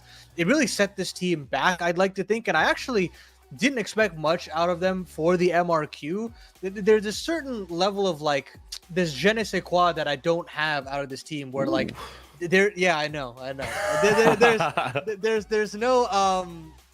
There's no X factor that really makes me like salivate for this team, and I can't necessarily put my finger on what it was. But the more I racked my head about it, I think I look towards Axile as the player that needs to necessarily step up for this team for me to consider them to be an elite CIS squad. Magno always outputting a consistent number of frags. Siren, a criminally underrated anchor. And I think Zorte definitely isn't the Zorte that we saw on fours. I definitely think that he's tackled with and battled with a lot of like mental issues, just trying to be motivated within tier 2, which I completely understand. And Boomich kind of reinventing himself as an IGL. But that all being said, you can really make this rifle core exciting if you can get any bit of that old Axile from this team. And you've seen a little bit of that when we did see them at Bounty, but he's definitely taken a little bit of a step back. I think this is one of those tournaments where you've got a very clear bracket ahead of you. You've got a set number of games. And I think that at this point, this is one of those tournaments that they can take seriously and you can get that level out of him. And if you do, I think I can even put them in the conversation as one of those deeper playoff caliber teams in this competition. But that's the big caveat is are we going to get that level of Axile in this tournament or not? Yeah, I mean, I was right there with you. Looking at like the run that they had in the opening stages, it was Axile that gave them a lot of that flair that was allowing them to keep up with some of the better competition that they played. But, even in that run, like it did feel like with where you're able to select your opponents, I think they made some really wise selections in that department. When they're stacked up against some of the tougher teams, I think the rifle core here that you have to work with, like what we saw in that MRQ, just did so much lifting. It was a lot of great aggression coming through out of Magno, who I just felt like was providing them a lot of opening opportunities. And then when that happens, I think Boomich can get his handle on the game so much more effective. And when we see that kind of slide through, when we see the impact that the trio can have there out of these riflers, I think this is where you see that X factor that you're looking for, that need to bring in a little bit of flair and have that Boomich calling style that I think brings this team a lot of unity, a lot more than that they've had in the past. So that's been, for me, the biggest influence. And again, it's about being able to master that concept here for this team over the grand scheme of this event that I want to see out of this roster. Because, I mean, same case for this team. I think this is a roster that can definitely make conversations to kind of enter in, or at least try to, for more tier 1 competition. But it has to start in these online matches here where they're able to eventually overcome and qualify. And I think they finally asserted that, at least in some form here, with that MRQ. Yeah, and I think I was very worried about kind of if we would never see them again after that bounty run, because as you mentioned, they picked good opponents and then they made a name for themselves. They honestly hampered themselves a little bit with the visa issues that they couldn't actually play at the LAN portion. But that all being said, I mean, I think they're ramping up pretty well at this point. That is solid Yala Compass run as well. They beat some good teams there with Spirit Academy and Metasport, Ents as well. Of course in BO1s, but still those results are good ones to have. That you go into this tournament and you say, yes, I do consider myself a team to go as deep as possible and try to make a grand finals appearance. There is stiff competition with a team like Wildcard, and we'll jump into the veto as well to start that conversation of as to what we want to see as to where these two teams are playing. And I think the hardest part for Wildcard to talk about an upset here potentially is the fact that the veto really gets away from them when all is said and done. Because the fact that this is just a fact, right? North America loves to play the same 3 to 4 maps, and you'll get that in the rotation every single time. And that means that they don't have many Anubis reps. I think this Wildcard team is a good Anubis team. I've seen them do some good work, but they haven't had the reps per se. And that's where BetBoom have taken that to the farm and just completely figured out that map altogether. And I'm thinking that is going to really hamper Wildcard all in all. They do get the Dust 2 pick and Nuke Decider, and I think that they'll still be happy to have those two in the chamber, but not being able to start out on a comfortable map like Anubis is a little worrying for me moving forward. Yeah, I mean, I think for Anubis, again, this was, I believe, the only map that they did lose at the MRQ to NRG. Or no, they actually closed it out. That was the map that they qualified on. But it was a close matchup, and I again, you're looking at that opening map there for Inferno, and you're kind of worried there as well, because that is always Wildcard's bread and butter. If that's going to be the first ban out of BetBoom's camp, that kind of leaves them with limited options into comfort to pick into. And their Dust 2, for the most part, again, is not necessarily vulnerable, but it does require a lot of individual work that I think Sauce really has to pick up his game. And that's what he's been doing for this team. On top of that, like both the Swedes, actually, it's Fuzi as well, who I've noticed has been stepping it up a notch here quite a bit on this this roster. Not only with his op, but like, his rifling is just incredible. Like it's crazy how good Fuzi has been with the rifle here. It doesn't make sense, but like sometimes not even buying it on the T side for Wildcard and just nailing multi-kill openers. Like he is one of the most aggressive pieces for this team when it comes to rifling in certain occasions, and that gives Stan a whole nother trick up his sleeve for this team. But when it comes down to like Dust 2 here, you're going to have to really lean on that being a bit of an uncomfortable map for BetBoom and trying to catch them off guard. I think it's a good opportunity to catch BetBoom at a weak point, but I do expect with the Inferno ban that BetBoom knew this was coming.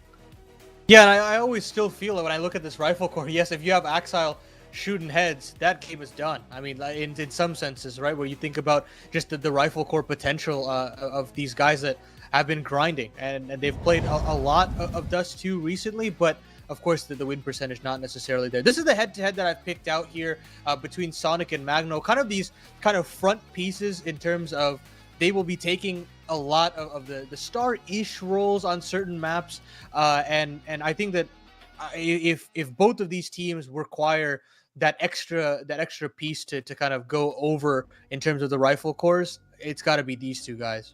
Yeah, I mean, I think right now, if you're talking a little bit about Wildcard here, Sonic is a player that you just can't compliment enough when it comes to his ability to find these opening duels. He's very aggressive and in just the right form there, where he knows his timings, he understands the ways to work or in stand system, and I think a lot of freedom given to him, a lot of trust given to this player here on the Wildcard side to find those opening duels. Knows that that's a big win condition for these T sides, and that sort of trust goes a long way. It's rewarded often with these big impact plays here. It gives them so many different moves to work off of. So always an exciting thing to see. But on the other end of the server, Magno, I think when he's let off the leash, can also just tear things up. And that's what he was able to do in the MRQ. Again, the opening kills that he was providing here got them a lot of advantages. And when he gets a full head of steam, it's really hard to slow him down. It's very interesting the conversation that we've had about riflers. We talk about Donk a lot of the times. We talk about even Kyosuke in that Spirit Academy lineup. But Magno has always been one of those guys that has been flying under the radar for quite some time. And I mean, I think he was touted to be that quote unquote next Donk. I mean, I know people throw around that phrase all the time, but you can see that this guy's really developed his play style a lot more. I think he has a more defined identity to him. And I think this is a guy that can be a franchise player for BetBoom moving forward, right? Where you can always build around this guy and slot him into basically any position, and you can still get a lot out of him. And that's what makes me really excited for this guy's trajectory, is that hopefully we can see the best out of him in situations where we're putting him in deep playoff performances in global finals, and put him in that land stage as much as possible as well. So yeah, that head-to-head will be very interesting, to say the least. And then I think on the other ends of things, when I look at the extremities, when I look at Susp and Siren, I think both of these guys are very important in the head-to-head. That was another one that I was kind of thinking about, kind of the unsung heroes of both of these rosters, where if you want to talk about Wildcard's performance in Shanghai, you talk about the elevation in terms of the performances out of Susp and Stanislav specifically, the quote-unquote weaker links of the team that showcased themselves to be a lot of the kind of positions where opponents would target constantly in some of these late round situations, and they would step up big to basically pull them over to that next stage of competition. And I think the same thing goes for Siren. When he was removed from Spirit, I was kind of raising my eyebrows a little bit, because yes, his statistics were definitely low, but when I see him in terms of the in-server positions, they're putting him in the worst position. They are leaving him on a complete island. They are expecting him to find multi-kill after multi-kill and put their stars into favorable positions. And while yes, I don't think necessarily the consistency was there, and he wasn't able to output those double kills on those anchor positions, I still think he did a pretty favorable job with the roles that he was given. And he actually is given a little bit more room to breathe here on this team as well, but he still has some of those situations where he is left on an island and he is asked to pull up a double. But I think he's got a lot of support from his teammates, and I think he's still outputted a lot more consistency as of recent. But that's going to do it for the analysis segment. We've got, actually this time, a wonderful caster duo and in Anders and Ted. So of course, take it away. Yeah, thank you so much, Paladin. Appreciate it. Ted, how are you doing? We've got Counter-Strike coming up. I'm excited for this. I think it's going to be a sick game. But how are you doing on this fine afternoon? I'm doing fantastic, by the way. I wanted to give a quick shout out to Paladin, because before the start of the previous BO3, he actually did say that it's me and you coming up, and I was there in my underpants just watching the game, having a bit of a snack, and then he says Anders and Ted, and I'm like, wait, what? Have I screwed up here? So he did give me a bit of a jump scare a couple hours ago, but I'm doing lovely. First two games were great. I'm looking forward to a fantastic event here. Yeah, me too. It's CCT Global Finals. So we're just getting started here on day one. Obviously, the third best of three of the day. And we have another one coming up a little bit later on. But I'm pretty excited too. I mean, as we've seen, if you've been following, the season throughout, you know that it's very, very hard to predict. And I don't know about you, but I feel similarly when I watch this game. I'm thinking, Wildcard or BetBoom? I actually have a really hard time picking. I think at the end of it, I did predict Wildcard to take it, but I don't have a really strong way to back up that opinion. It feels over fact at the moment for me over here, I think it's a really difficult one as well, right? If you want to look at the maps that both those two teams play, there was always going to be clear punishment picks, but both punishment picks, both possibilities for both teams are actually maps that the other team could try and play well on as well. So I guess going into the veto, going into the consistency as well of both those lineups, I mean, Wildcard have been one of the more intriguing teams, especially for myself coming out of the North American region. But then you're looking at some of the results in the close qualifiers in NA in the last couple of months, and you're looking at some losses to M80, losses to some other NA teams for important events. Complexity is another one, so you feel like they need a big result here. Well, let's see if they're going to be able to actually do that. It starts well. Sonic's going to pick up the first one. Suspicious immediately back in JBA as well, just cracking skulls inside of the A-bomb site.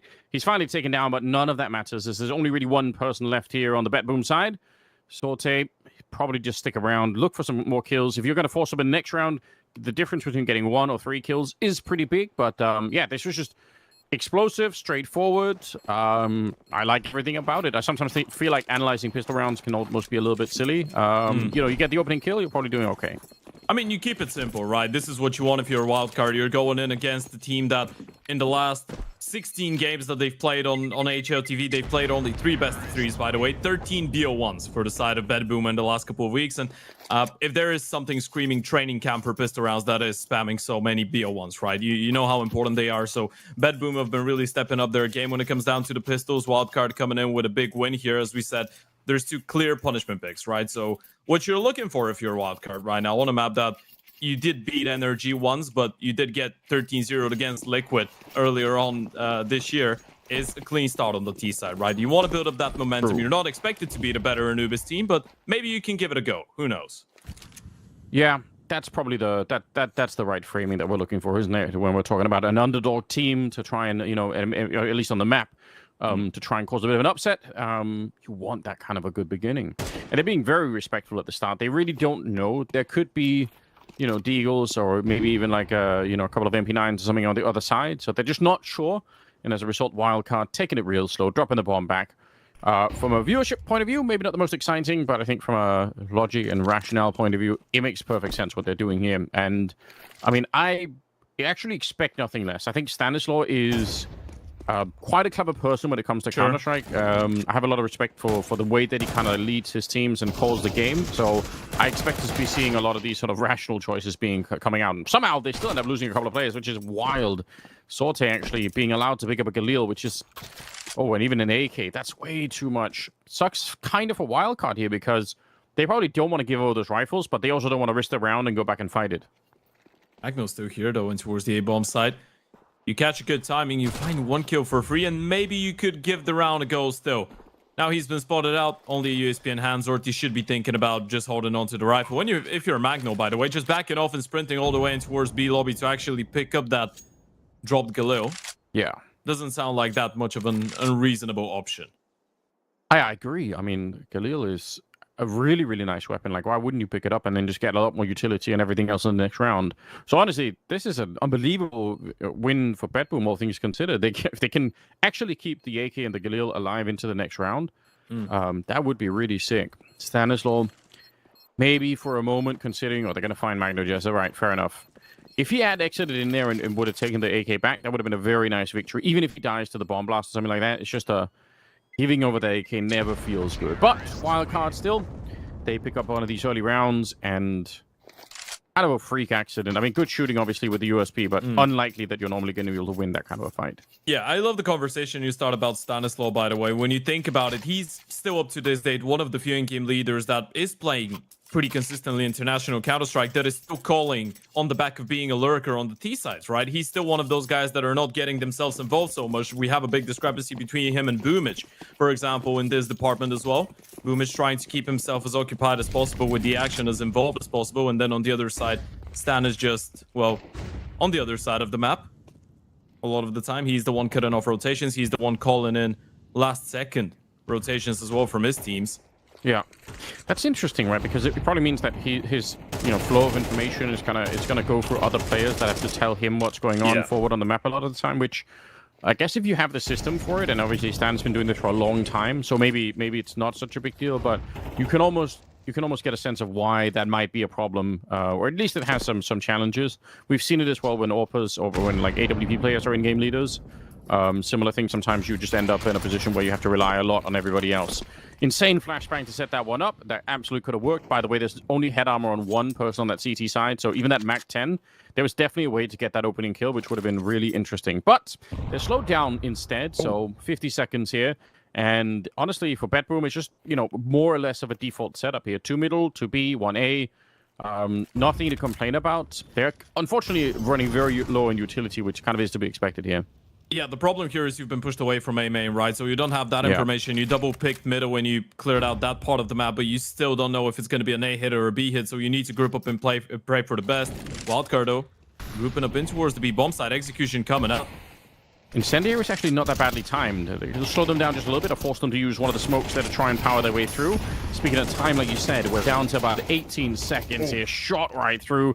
Magno just actually the only one that had a helmet. What little it did for him after all. Stanislaw still able to find it. And while the smoke is up, the bomb is planted, and now they're just scouring away, executing the bomb side. They're going to be playing to try and stop that defuse, which, by the way, there is a kit, but without a smoke... You have to save. Yeah, I fully agree, unfortunately. What a disappointing call. You're right, though.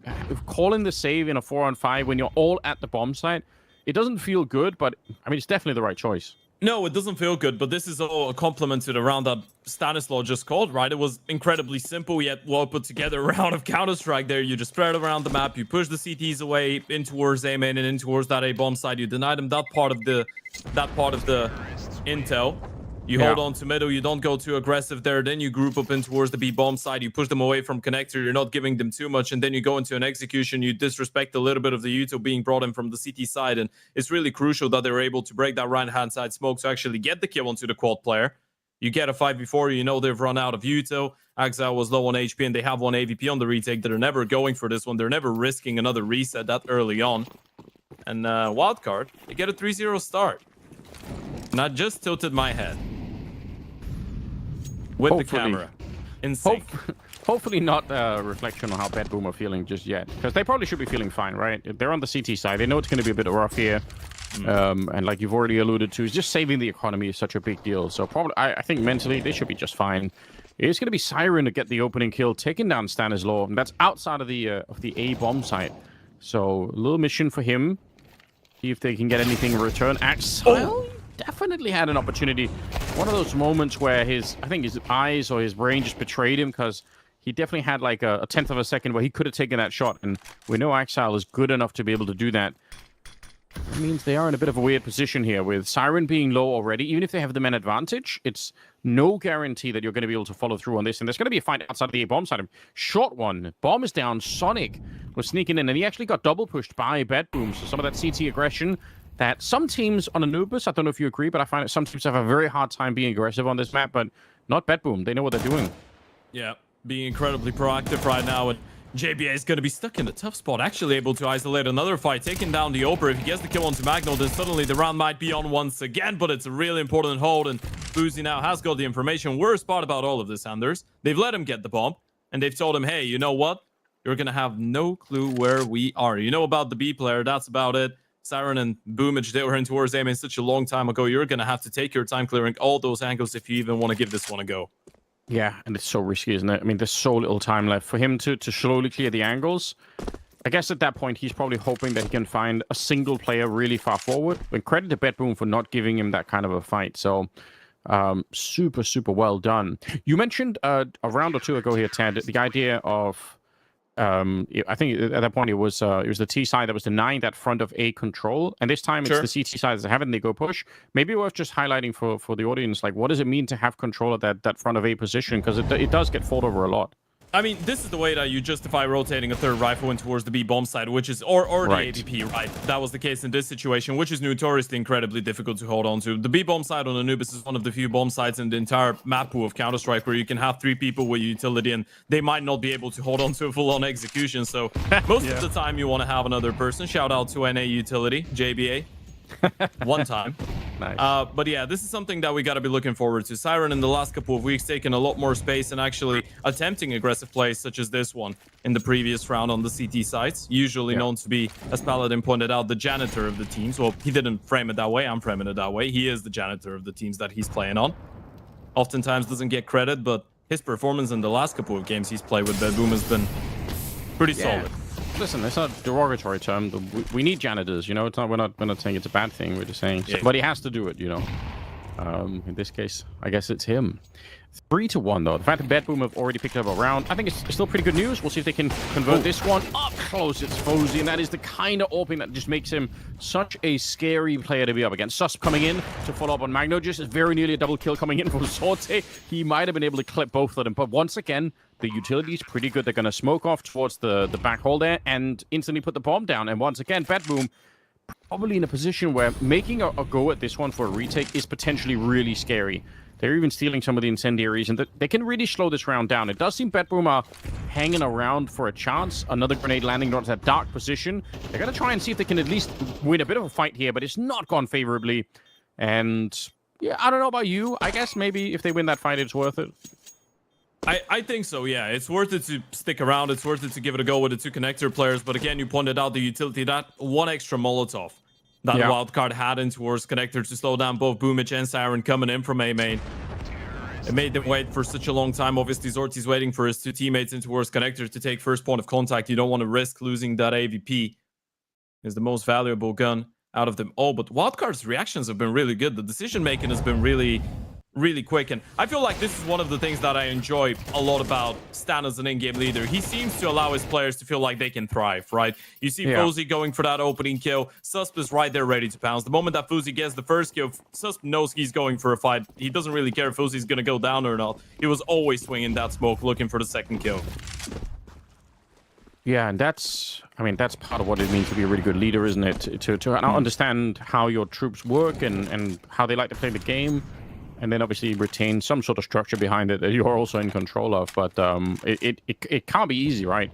Because there definitely is such a thing as just mismanaging your players by misunderstanding, how they like to play. I think you just want to micromanage them too much or too little or whatever it is. So I agree. Sure. Stan has seems to me too a really, really nice read on this kind of thing. And Fozy is one of these players who I think when we first saw him, it was like, yeah, it was flashy, but it was also, I don't know, there was too much inconsistency or whatever. I feel like on this wildcard lineup, I'm seeing a lot more things where I'm like, damn, that's really impressive, and that it seems to be changing the outcome of some of these games quite a bit. So he seems to be thriving in the role. To be honest, at the moment, we're seeing a bit of a potential push towards at least clearing that front of A position once again. It's actually going to be Boomich in the middle to go down first to JVA, and that will potentially set up for a bit of an A split here, really fast, in fact. And especially now that Siren is gone, the math is easy. They know there could only be one player, and the grenades are raining in. Oh my god, the grenade catching Sonic. Otherwise, I think Sorte would have been dead. Now he's still alive here. 30 seconds. If he can actually find a way to defend this, it might be working out. But Stan, they're going back. Yeah, they are going back. You're right. He's just selling it. The problem is Axile is at the front of B, so if they push in now, they could get shot in the back instead. At 18 seconds. Wildcard, they're not really favorites to win this round at the moment. Sus going to be going down, and there's Axile sneaking back in.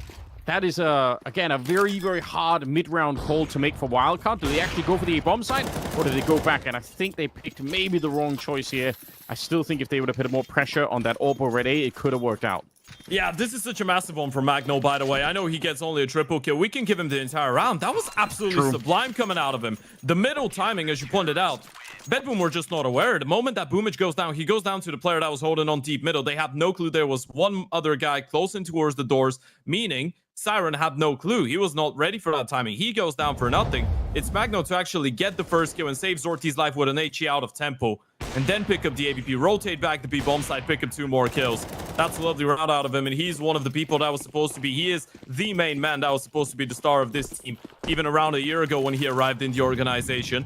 Yeah. There's been a lot of criticism towards him, but I feel like the last couple of months have been really vital for him. He really has been stepping up his game lately.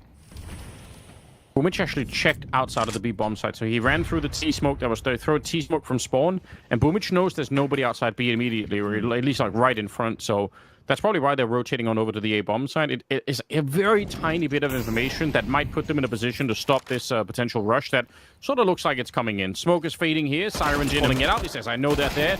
I'm definitely ready for it. He's going to get the 1 kill, but Sorte's there in the follow-up, and Boomich is already right behind him. Great work from Sorte. He's very nearly got the triple here, and Boomich to catch the next one. Fozy alone. Backup is coming in, and it's Boomich. Why not? Remember at one point, Ted, he was the Oprah of the team for some random reason, so we know he could do it. I don't want to think about those times, man. I don't want to think about Cloud9. I don't want to think about any of that. Actually, speaking of Cloud9, I have a crazy one for you. Go on. Axile, this is the 5th time in his career he's participating in a Champions of Champions event in a CCT tournament. He's yet to win his first best of 3. He played, he played 2 of them with Cloud9. They got directly invited to the playoffs, and he lost to Passion UA and the Gaming Gladiators, and then so far this year they've been directly invited twice with Bedboom, and they lost to both 9Pandas and Navi Jr. Come on, Axile. That can't be real. Yeah, I mean, Axile's obviously his career. He's been truly out in the wilderness. Like he was, he's had to rediscover himself as a human being somewhere. Yeah, that's a disturbing idea. I actually think that's crazy. What a fun thing to think about. I mean, Boomich was and Perfecto was open on his team in Yeah. 2024. So I think we can give him a bit of a pass. Yeah, you're right. You're right. Boomage warping. I still think there's something just... It's so hilariously funny I to have me. a Like, great story about that from old days of Face It pugging with Boomage on Overpass. oh, yeah? He was my Oper once. Yeah. Okay. Maybe you're the blame, Ted. Maybe you're the one who maybe you No, he gave him played too much fantastic praise. that game. He was great. Okay, so it's your fault, in other words. Like you were Well- like, yeah, go. Yeah, you know what? I'll take responsibility. C9 is my fault. Yeah, somebody has to, right? Henry's been trying to. He's been blamed a lot, for Cloud9. 20 years later. Well, still to this day. They're down to pistols. Honestly, I mean, for those of you who don't know, this is a very T-sided map. So the fact that it's a 3-4 scoreline with Bedroom having this kind of an economy is pretty great news. Incendiary goes down. Always risky because they will just run through in this kind of a moment. But, it slows them down maybe a little bit. Does some damage here. The Glock eventually gets a kill. Vozy, he has no armor and he should be dead. And he will be.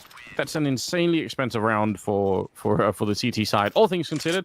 Sucks that they end up in that position, especially because they kind of look like they're ready. I still think that Incendiary, it gives people false confidence. It's like one of those things you throw and you're like, ooh, they're gonna burn. They don't want to burn, but they absolutely do. Yeah, it's kind of like one of those things. If you're a B anchor on Dust 2 from a couple of years ago, you're just used to jiggling, deploying molly, and no one's gonna run through. People are running through that thing nowadays, and they're running you down, as we saw in the previous one. One flashbang was enough to set up wildcard to get 3 kills out of an eco round, which is in general a great result. But as you pointed out, Bedboom already working with 4 rounds on the CT side is gonna make them feel good enough. You pick up one more, you're cooking. Yeah, it's a very, very nice start at the moment. AKs across the board here, and another more or less default opening. They're going to throw a deep smoke that lands on the B side of middle. So normally an indication that you couldn't have go for sort of an A split, but they have to fight their way for the middle before they even think about that. And they will take down Boomage at the start. Bomb still dropped really far back, so it's probably pretty obvious as well to Bedboom that it's not really an immediate push for a B split here. It's just those deep smokes sometimes can cause a bit of a rotation. A lot of damage as well done on the wildcard here. So even if they have the man advantage, you've got to wonder how long they last for. Yeah, I think the blocking towards the B bomb side as well. They're going to try and call a bluff, trying to read into that rotation away from the B bomb side. Axel is going to be left all alone. Magno needs to get back in position quickly. Yeah, well, Axel doing a great job of slowing them down with that early kill. Backup is coming in here, so he's got another couple of players, and actually a fourth one rotating through. So Bedroom rotating really quickly now. Well, maybe going to be enough. JBA with 3 headshots in a row. Can't believe he landed that many. The first of them we didn't even really get to see, but Siren now alone and way far away.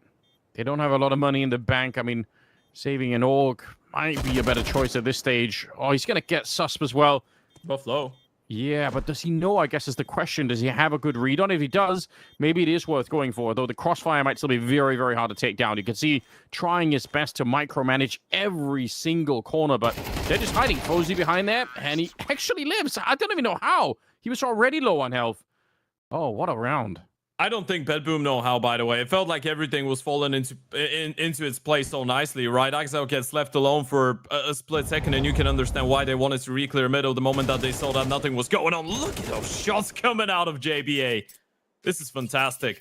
That's why, by the way, I was going to say, even if Anubis doesn't end up going in the way of wildcard, it's one of the few reasons I find this map intriguing to watch. JBA does get to actually have a little bit of freedom in towards the B main position and towards the B lobby. And he's got some great aim, this guy. I mean, it wasn't without a reason for him to be one of the most hyped up NA players a couple years ago. And I still feel like he is one of the most high quality young talents coming out of the region. It's just the fact that he's playing more supportive roles doesn't let him shine as much. But whenever he does find impact, it's really that. It is pure impact. Yeah, I heard a lot of talk about him before I really got a chance to actually see him play. So that's always an interesting sign when the community is kind of in agreement that there's something to look for here. And yeah, I mean, I've so far I've not been disappointed. Like I said, I don't think I've seen like the really big highlight moment, but maybe that is, as you said, more of like a roles thing than anything else, which is okay. I don't have to judge him based on that. 2-for-1 trade here, going to be favoring the wildcard team. I would say if I'm wildcard, especially because this is, Bedboom's map pick, if I get all the rest of the rounds, make this an 8-4 half, I'm going to feel so much more comfortable than if Bedboom are allowed to get even one more round. Like, I think that's when I would be at least a little bit worried, to say the least. 3 versus 4 here, and got about Axel with an 35 ult. seconds. Yeah, why not? You know, he's picked it up. See if he's going to be ready. That smoke is going to be fading, and they have a lot of utility. So if he misses a shot here, he is going to get burned out of this backline. Actually, he might just be anyway. Susp is kind of setting up for it already. Yep, timing is insane, but still, Axel gets the kill. Burning in the back and tries to get one more kill before he's going to get run down. But again, it's JBA coming in with a double entry opening, and that's what you need. You know what? Those double kills and those multi kills in general coming out of JBA and towards A main or B main, sorry, have been incredibly impactful. It's the second time.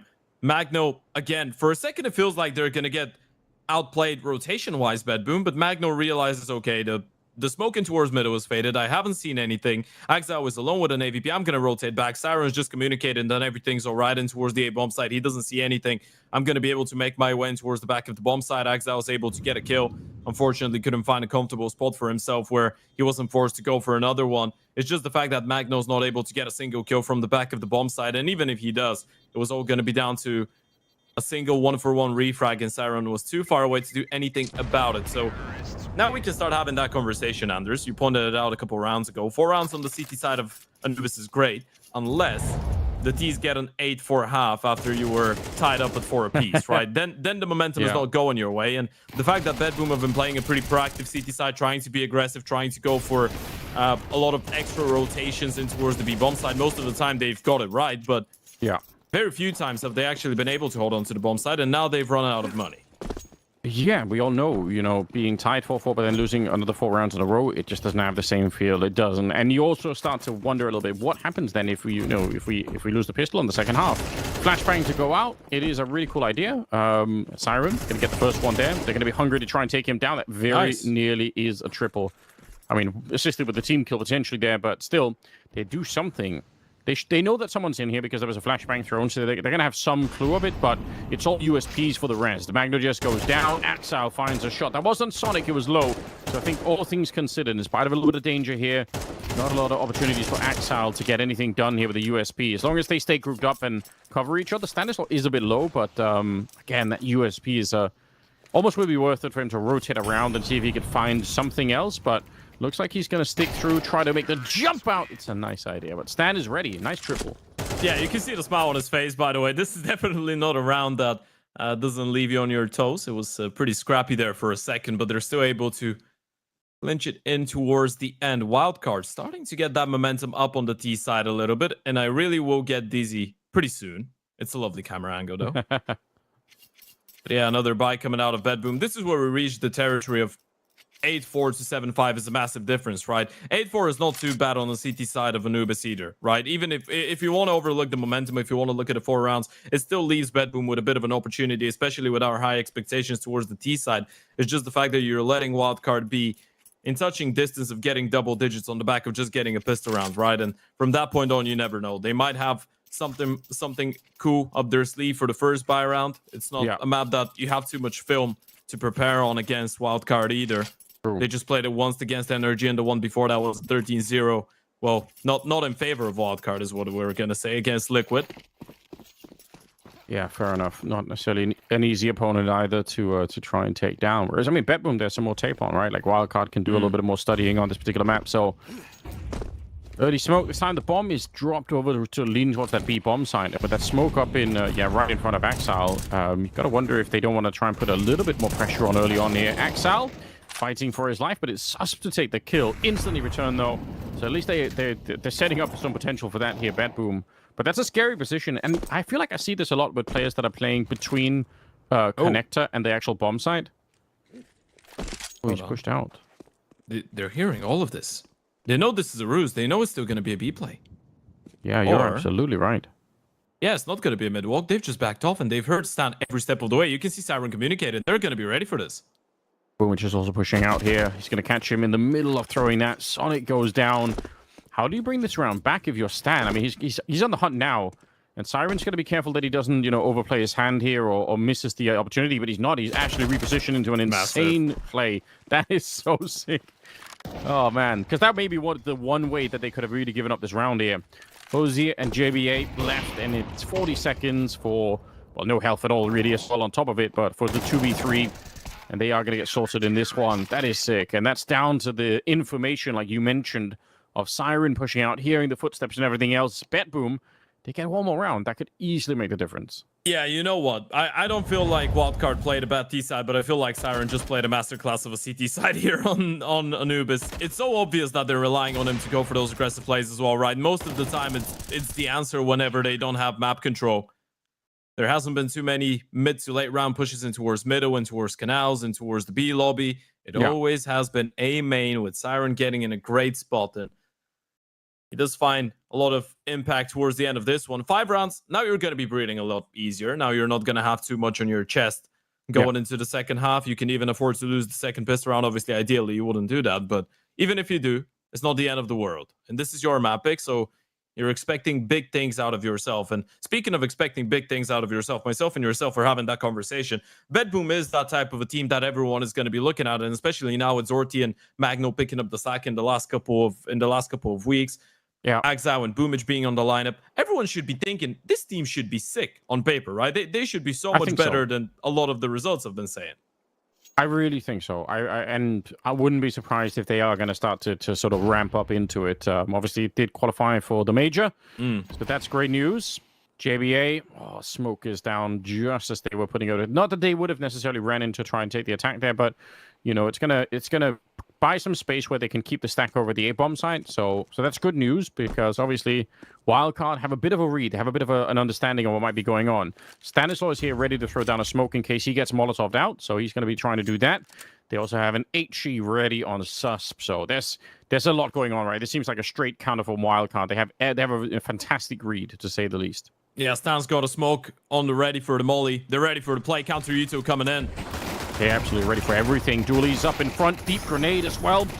And peeks into it. A little bit sloppy with the aim, but still, there's more CTs here. And eventually, between Fuzzy and Sus, they're able to just clean up the rest. And that is fantastic news. Like, having that much of a read on what's happening on the Bedboom side that's kind of rare. And obviously, in case anyone is in doubt, they've been doing some homework here, Wildcard. They must have. Yeah, you know what? This is straight up anti, and I love that you're bringing this one up. I feel like you hit the nail on the head. The fact that the Molotov goes in towards Broken and not in towards the Fountain doesn't change the fact that Bedboom do love a good old late execution in towards the A-bomb side on a pistol round, and they actually quite often molly pillar on a pistol. So this is Wildcard just doing their homework. This is what you're expecting out of them if you want to see them be competitive on this map. And now, without a bomb plan and without the previous round being too close, Bedboom are going to hit us with a couple of Glocks. So this is what Bedboom actually saved themselves from by winning the final round of the first half, right? If all of that had happened and Wildcard would have reached, a 10-4 lead, it would have been a completely different story. Now you're going to be looking at 9-5, which is quite all right. You're still going to get a couple opportunities to get back into it. Yeah, you also got to wonder if the first half is 8-4 and then Wildcard win the pistol here, if Bedboom don't feel like they almost have to force into this round just to try to do something a little bit quicker. Oh my goodness. I don't know what's happening. There's the bomb's no going way. to go down at the minimum here. Sonic in a lot of trouble. He's done a lot of damage on the other side. 2 and Fozy there to help out. Boomage overextends, and they might have just bought the round back here. It's going to be Sus coming in. Nice run and gun with the MP9, and Axal, he's going to die one way or another here. But still, impressive stuff. Almost, you could see how low some of those players are there at the Wildcard side. Almost 4 kills in a bomb plant. Oh my god. This is, you know what? It doesn't get more NA than that. They lose to people. They make us feel like they can lose to the anti-eco, and then they win it with all 3 surviving. It's fantastic work coming out of Uzi, Sus, and Sonic, of course. If you're Bedboom, you're going to be feeling quite happy about this one. You get 2 kills, you get a bomb plant. That was a full-on eco that you're bringing in, not even any utility invested, so you are all right. Now is where you get into the big boy rounds. This is where you should show that you have more depth on Anubis. I do love the fact that we're stretching the definition of what an NA team is beyond recognition. Almost. An NA team is anything that you'd want an NA team to be. Yeah. That's the beauty of it. Have they ever had like a cheeseburger? Well, then they're an NA team. Like, it doesn't really matter what's going on. It's fine. They've used the word partner at least once in their life. Yep, definitely NA. Then we're good to go. Fozy, this is insanely risky because there is no escape, and unless you count death, I suppose. Sorte is going to take him down. 4 versus 5. Very nice start here, and I respect it. It is a way to try to put some pressure on and try to insert some dominance at the start of the second half here. But obviously, when it backfires, puts your team in a bit of an awkward position, and very likely also a position where you actually just want to take more risks on the CT side. I feel like that happens a lot when you're in these 4-on-5s. Yeah, this is the one that you can afford to lose as well, right? Stand down to a Famous right now is going to be left all alone in towards the B bomb side. You're just stacking up in towards A. Maybe if you don't see anything, you could go for a bit of a push in towards A, man, and that's exactly what they're going to do. Suspa's been flashed in. He hasn't seen anything. I'm not sure if Bedboom have actually communicated that and realized it, but if they take their time a little bit too much, Wildcard might actually have 3 pieces in towards the B bomb side by the time they hit. They are slowly getting there.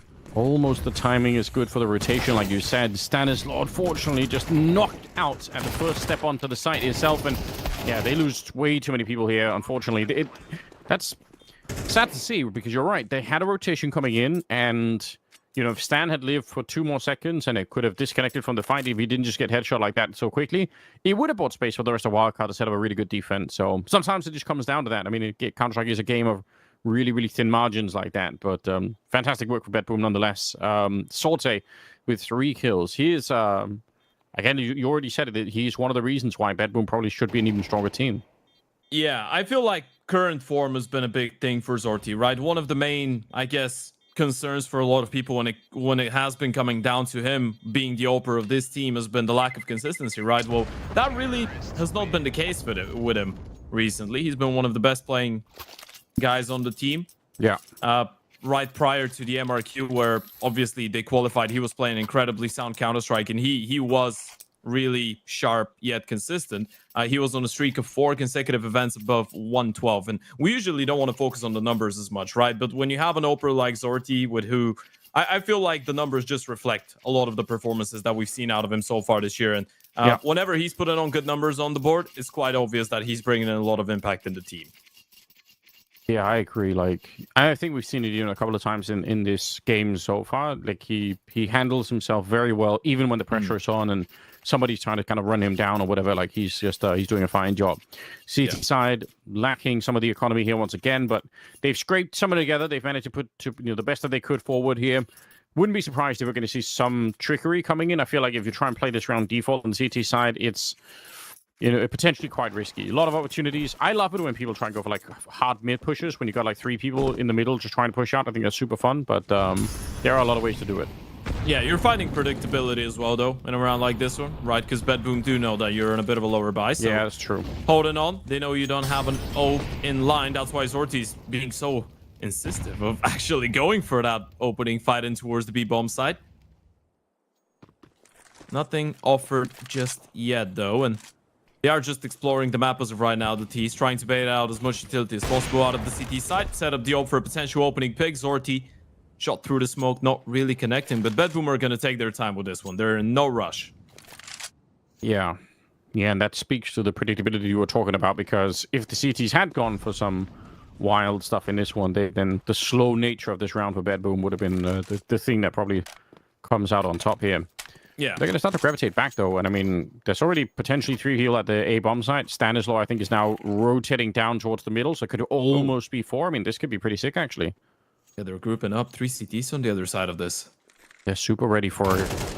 Sus first in line. Magnogist, though, the entry is just so crazy. Sonic gets 2 in return, and that's not bad at all, but the fact that Magnogist is able to do what he just did is just terrifying. Yeah, they don't have a choice. Sonic gets 1 more. Deagle in place. Sorte goes down, and Stanislaw going to get shot in the back, but there's only 27 seconds here. So Boomich, he has no idea. He can know that JB is on the other side, but he doesn't know if he's right around the corner. He's just going to cross his fingers and hope that he didn't rotate in time. So gets the bomb down to the minimum, but that MP9 is slowly coming for him right around the corner here. It's going to be a nice lineup for him, though. Crosshair in a perfect position. Boomich down low, 44 health, but they will win the round here, Bedboom, in spite of walking in to an absolutely crazy stack. And I mean, if nothing else, if Magno just doesn't get that entry, then they just get blown up. That might have been the most important round so far of this map, by the way. That might have been the round that solidifies Bedboom's chances, at least, for a comeback here on the T side. What a sequence that was in towards the A-bomb side. Sonic does everything that he could have to try and secure them the round, and Stan able to get that 1 kill with the Deagle was incredibly important. Boomich coming in clutch with the 1 versus 2, and now we've got a competitive game on our hands. At least you can say that Wildcard have been trying to make a lot of those rounds pretty expensive. This one, though, should be a little bit different. Yeah, this is the cleanup round where you just feel good, you get some kills with the Mac 10, 3 of them for Siren, why not? And they can just quickly move on. So not bad at all. 8-9, and I mean, Wildcard they still can obviously win it from here on out, but you've got to say the momentum, in spite of being around down, it feels like it's with Bedboom at the moment. I guess, again, it's not surprising. It's their map pick. We know they're going to be good on it. Wildcard have anything else left? I mean, we saw how much they prepped in the pistol round. I'd love to see another kind of round that's like that, where they can fight their way back, and it has to be really soon, because again, after this round, they're out of money one more time, and things will only get worse. A bit of a mid push coming in, which I think is so sick. It's right when this map came out, there were almost none of these happening, but now it's such a popular thing, because once you control the middle on the T side, you just open up the entire playbook. So really fun to see. They're going to catch Sonic in the middle of the game as well, and put pressure on Wildcard. A lot of it.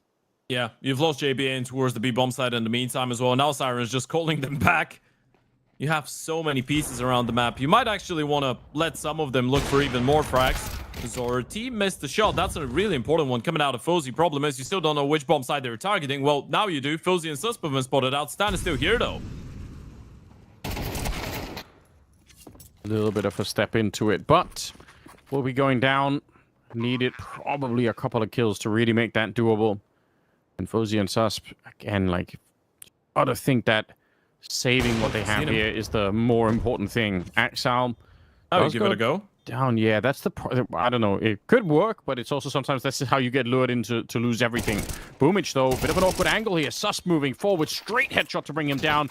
They don't pick up a smoke anywhere along the way. And HG as well, there's so many grenades on the ground, but none of them the one that they really wanted. Tapping it once again, and Sus, he's got one chance here to take down Magnogist, but it's not going to happen. And both players decide, yeah, that's it. That was my opportunity. Oh, I think they came in with one flashbang. They picked up 2 more and an HE. I've got to be thinking, like, are there any more smokes left at all? That's such a different clutch for them. You know what's the issue here, by the way? They have the information. The issue is that it all comes down to one single 1v1 fight coming out of Fozy against Magno. Magno just single-handedly wins the round because they catch Boomage looking in towards Connector, trying to spot the rifle, right? Because they knew only where Fozy was coming from. They were still looking for Sus. The moment that you catch Boomage off guard, we're going to check it out on the replay any moment now. This is when you realize the final guy should be in towards main, and it all comes down to Magno winning the first 1v1 and then with a perfect jiggle, realizing Sus was not sticking the defuse. Round number 19. Things starting to get a little bit too hot maybe for Wildcard, and with the money being what it is, which is the problems of being on that CT side, they're starting to feel the pressure here. A little stack towards the bomb side, though. We'll see if they can do anything with it. But once again, it doesn't look like Bedboom are... They're never really in a hurry. I mean, I guess this is what we want to see, really, for the T side. When you've got the lead like this and things are feeling pretty good, why risk it? Why risk anything crazy? Yeah, you know what? As much as Boomage is one of the more active CAS in game leaders, right? And his teams have always been a little bit more dynamic in comparison to other teams. He does know when to take his time a little bit more. Flash heard in towards B lobby potentially at the start of the round, so Bedboom should know there's a bit of a gap in towards middle and that the CTs have tried to take a little bit of space. Middle taken. You're still going in towards the A bomb side, though, and Wildcard have been able to shift the majority of their numbers there. Yeah, maybe something could happen. Let's put that AK. He's going to get the first one, but he is traded out very quickly, and Fozy is walking up right through the smoke behind. Sorte might get one for free. Oh, Sonic taking away all the attention. Low on health, but he can't land it. It's still Sonic coming back. Swings that deagle right into Sorte's face, and it's just Siren left. They're 25 seconds here, and they know he's coming. They've just seen him up. Now the Molotov's definitely going to reveal it. He has to just power through, try and take every single fight. He's going to get the first one. Almost for free. Gets one more, and he can't transfer it on. It's Fozy instead. Insane deagle flick, and then wins that fight at the end against Siren. Wildcard. They get that round, and they absolutely should not have been allowed to. I'm not sure how the fight in towards A main goes, by the way, but I feel like it's just the fact that you find the kill onto Susp and he's the A player. You're just not ready for Sonic to be in that A main position with the deagle. The moment that he's able to find a kill... Oh, actually, they did spot him out. It was a bit of a scrappy fight that he's able to win on the second one, but then you have Fozy who's ready to just swing through the smoke. Stan coming in as well with a little bit of a distraction. And Wildcard, they do it with one player surviving, but I don't think they give too much of a damn. They pick up a round that they should never have actually won. Holding on to the lead, and now they're punching card. I love this particular play on the CT side where you do this kind of a double push, and there are so many variations. This one, they had flashes being thrown from the A bomb side. There's also one where you throw a Molotov out there to try and burn the front of the basket, whatever they are, the little hay baskets that's out there. And just the ability to kind of like support from inside the A bomb side while you're doing the aggressive CT push is absolutely cool to see. 5 versus 3 as a result in the start here. And BetBoom, maybe they are slipping up right when it matters. They've done such a fantastic job at the second half of this map, but are they going to give it back? And speaking of giving it back, Stanislaw flashed into a bit of a blind kill there. Sorte really, really trying to optimize this approach. See if he can do something. Susp is going to be going down as well. Oh, from a 5-on-3 back to a 3 versus 3. Boom, it's running on through, and Sonic is very, very low on health already. Gotta be careful for the retake. This is JBA going down. You have no kits left, and Sonic's gone down as well. Oh, wildcard. This is definitely not the way to let this one slip. Fuzi's still gonna give it a go, though. First kill picked up with the OP. Switches to the M4. Doesn't have a kit. Doesn't have any Yuto. Knows exactly where Exile is. Forcing him out of position is a completely different task, though. Oh, no. 5 versus 3. And BetBoom just... They get everything they wanted. A couple of good kills. They just put up a lot of speed behind it into the A-bomb side. And they just literally fight their way through. I mean, it's really sick to see them return to the round like that. But for wildcard, that is the kind of round you're going to be... Again, you're going to be looking back and thinking, my God, we had every opportunity. That was the round that we maybe win the map on. I mean, this is one that if you're Boomich, you're just laughing off, right? Because you know you're getting away with one. You're getting away with more than one. You're getting away with 2, 3, 4, probably. There's been so many close rounds in the second half. If you're a wildcard, you probably feel like you should have been able to at least be up to 11, 12 rounds already. It's not like they haven't had good ideas. It's not like they haven't been bringing in creative stuff as well into the rounds. You're able to get a 5v3. You flash in towards connector. The fact that there's one Oper who's able to get the kill fully blindly, I guess it's a little bit of a blunder, but then they just misread the rotation completely, right? Zorti keeps on throwing a utility in towards the B bomb side. Susp just sends it in towards A main. They just bought that being a B play, and they run right into the hand of BetBoom. We're tied up, 10 apiece. Oh, present in the server for Fuzi. It's a glass cannon, though. This is the last one for Wildcard. This is the last hope. Doesn't really start well, does it? Sorte, his 20th kill. Taking down Stanislaw on the other side. I mean, I like the idea of the glass cannon AW. If nothing else, from just a story perspective, it's pretty exciting that it might just all hinge on whether or not the Swedish Oper here can do something. Waiting for the Molotov. Going to be flashed around the corner. And again, without the Kevlar there, those close fights are just insanely dangerous. But he's got to try and do something. He's got to find a way to have an impact in the round. He can't really just easily sit back and wait. So he's still working in the middle, hoping for something. And he's also close enough now that he can't really scope and unscope. He'll give it away, but there we go. And you're right, that is the bomb going down. So massive risk taken by Fozy, but it's worth it. Yeah, you've seen the bomb trying to make its way in towards connector and the B bomb side as well, right? That's why you see JBA just throwing on all the Yuto. They're going to be in here on time. Yeah, they got an MP9 there as well. Bit of a crossfire setup. JBA to pick up a kill, and now Sorte and Axel left alive. But what a swing as Axel lines up a double. Nobody was ready for it in spite of having 2 people on the bomb site. And it's going to be Sus going down next. They find a way back into it. BetBoom, they just refuse to give up this kind of a lead here. And very close now all of a sudden to winning the map. It's 11-10. Money is looking very questionable for Wildcard. You know what, Anders? We might have not been looking at the cleanest type of Counter-Strike since the start of this map, and BetBoom might not be playing the cleanest Counter-Strike, but they have so much firepower. In so many of those rounds, Wildcard are doing the right thing. They have the right idea. They're rotating and moving around the map accordingly, and then you just have a Zorti or an Axel or someone else just going in huge with a double or a triple kill. Straight up unplayable sometimes. That's what it feels like from the outside. Yeah, I mean, again, like, in a way, this is a kind of loss for Wildcard. I'm sure in the moment where it doesn't feel good, but but if you went back and look at it, they make so many great decisions. There's so much that's right about what's going on. It's just that, you know, the BetBoom is also having a couple of players that are playing a really hot game. Siren, but I think more than anything, Sorte at the moment, and Magno just on some of those entries, right? So it's not like Wildcard have played badly at all, really. In fact, I think, you know, it's just that they're losing some tough advantages here, and that just happens sometimes, I guess. But yeah, it's going to be 12 on the side of BetBoom. Just no question about that. Stanislaw having a bit of a Bit of a moment, staring off into the distance, perhaps having a bit of a conversation. It's not even. Yeah. Having a Kinda- moment with himself. Yeah, just wondering about life. Yeah. You know what? Being alone but not lonely is an important skill. True. I'm pretty yeah. sure he felt pretty lonely there on B, by the way, against 4 people. Maybe he wants to be, like an astronaut in the future. I think it's a more achievable thing. A lot of people are doing it right now. Celebrities. Yeah, you know what? I did see some. I'm not even going to speak about this, by the way. I almost fell for it. Just the fact that I know what you're talking about. Yeah, just the fact that I know what you're talking about makes me feel ashamed of myself. Wonderful. That's good. I like that. Bozy into the middle again. This time he's got some armor with him. He's been playing pretty good, I think. I think he understands his role completely, right? Like, he knows he has to have an impact on the CT side with the all running through and shooting. It's going to be stand on the one side here, but he's found immediately. JBA again, but the trades are so quick for Bedboom. As soon as there's anything working for Wildcard, they drop another player. And now, ready on both sides. Sortie, that's so scary. Looked like you could have had that one. Bozy trying to get in to help out. The bomb being planted. The Molotov not able to really stop them.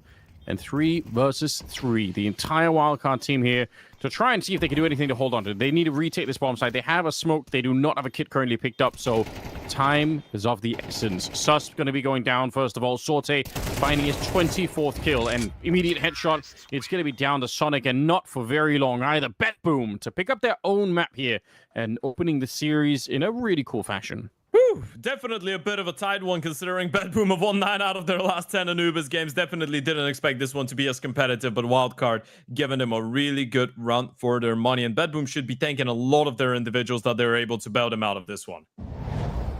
Yeah, again, I think a lot of credit to Wildcard, to be honest. If you just look at that map in isolation, they made a ton of good choices. They had really good ideas. They obviously prepared very well. It's kind of hard to be. I mean, obviously for the players, maybe it's a bit upsetting, but from an outside perspective, you're just wondering like how do Wildcard look and feel right now. I'm pretty happy with what I saw, to be honest. I don't know about you. You know what? I am happy about something as well. I am happy that I'm not the one that has to answer that question of how Wildcard bounced back. And if that actually hits them, I'm happy that we have 2 lovely gentlemen over at the desk that are going to answer that question for us. Yeah, we should be good to go here to at least start the conversation. We don't have each other on TeamSpeak right now, so give you a quick second. But overall, excited to see how much preparation that Wildcard actually had on this map. I think when I look at the offense and how they were able to have these specific little details in how their executes worked, made me really excited for the scope of how this was going to go. There was this specific smoke that I had that they would drop in between the B bomb site on the left-hand side, where you would basically segment off the dark player, and the dark player could never be able to actually deny the plant. And just that small little wrinkle in those executes really made me see how much preparation that Vince and Stanislav put into this map, and that they are still always going to try and innovate when it comes to their EU competition.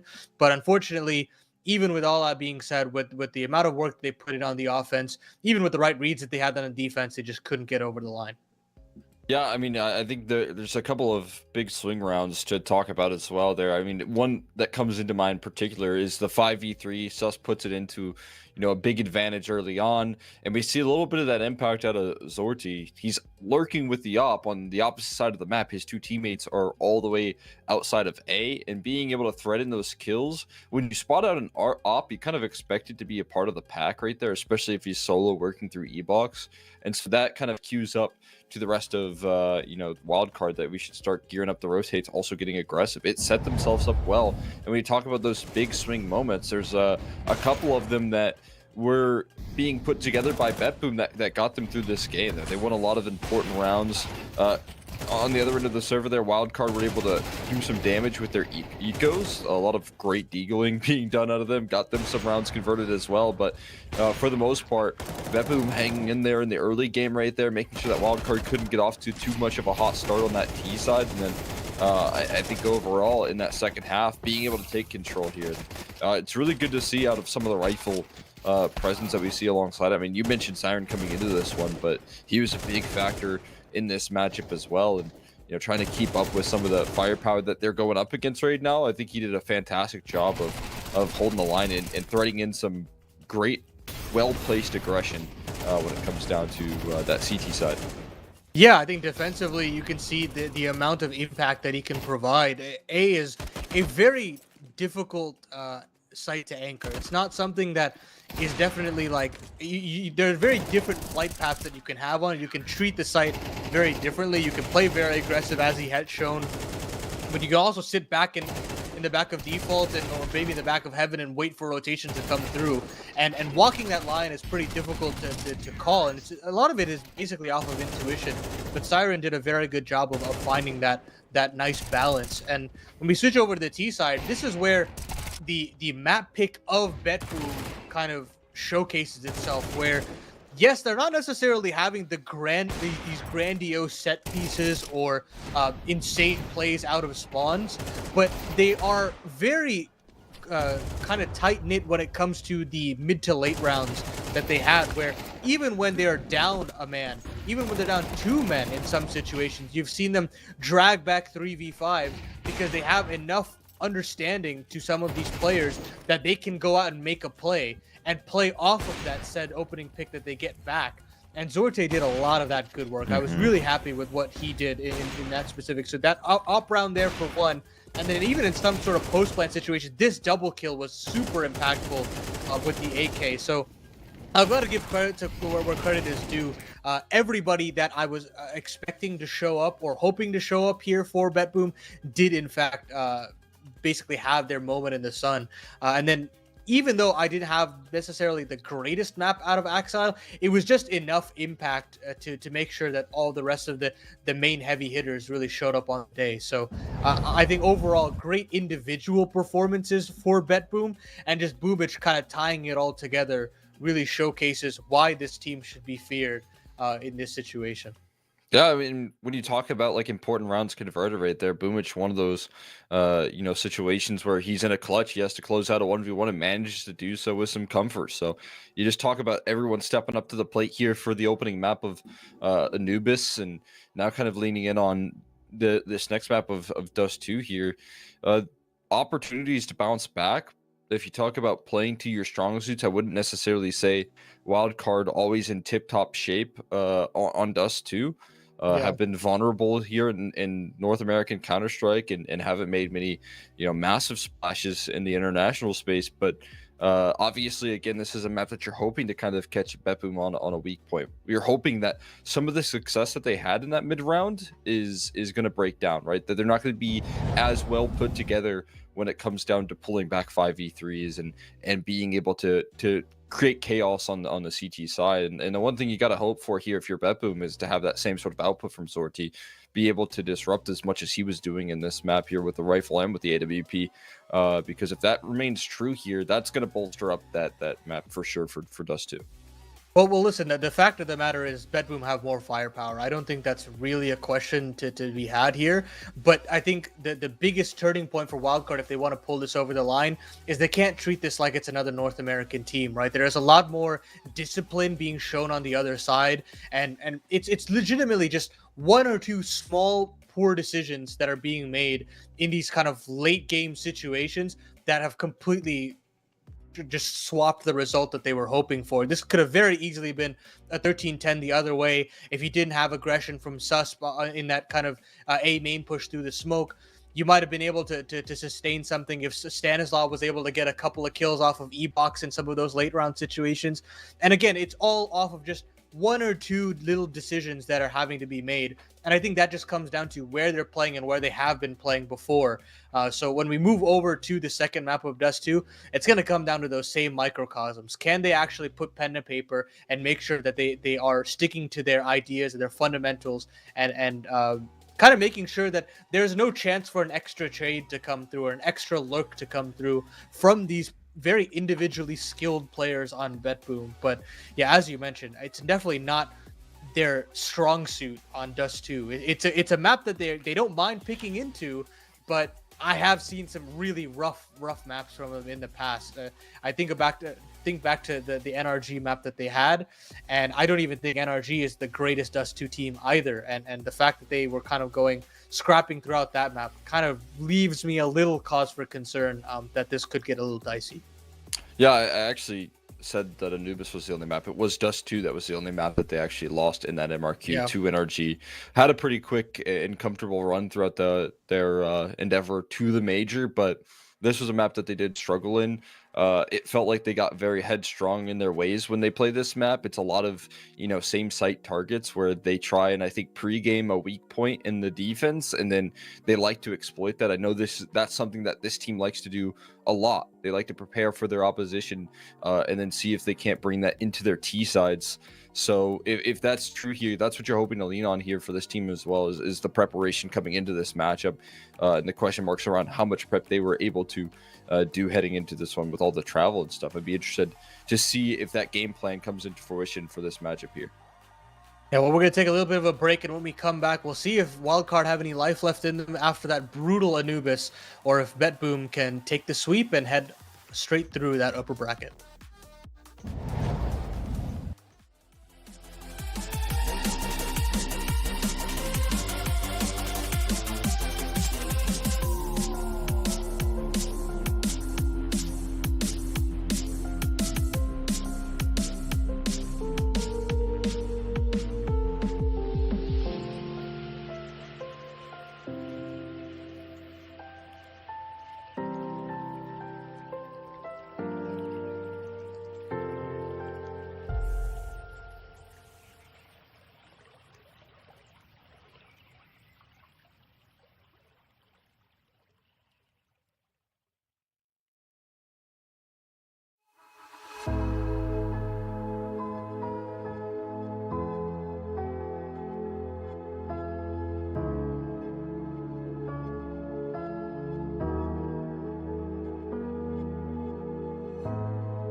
Welcome back, ladies and gentlemen. That intro is actually completely banging. I love the graphics. It's CCT. It's the global finals here, and we are still in match number 3 of the day with BetBoom and the wildcard. Going into map number 2, Ted, you excited for this one? Dust 2 coming up? I really am, right? And there's no two ways about it. There's no way not to be excited to see a North American team that's beaten Chicken Coop, Might, and MCS taking on a team that usually wins as many rounds as 500 did at the MRQ on Dust 2, facing up on this map as the second one in the series. That is great. I'm sorry to all Bulgarians out there. But yeah, I mean, map number 1, in all seriousness right now, Wildcard did provide us in the same way that Cohen Paladin said and we're discussing on the panel. I feel like Wildcard played a really good game of Counter-Strike. They were sound. They were playing logical Counter-Strike. They were making the right decisions. They were making the right calls. Sometimes the individuals on the other side are just going to be a little bit better. And if anything, I guess, Anders, one of the things that we could say about this BetBoom team, regardless of lack of consistency, lack of results in big events so far in 2025, that is that they are not short of individual prowess. And this is a great example. Well, Anubis was a great example of all of that. Yeah, really, really fun to watch. Like Sorte really stepping up, but also Magno just on the entries, and just generally you could see they were shooting really, really hard. So that gets you a long way.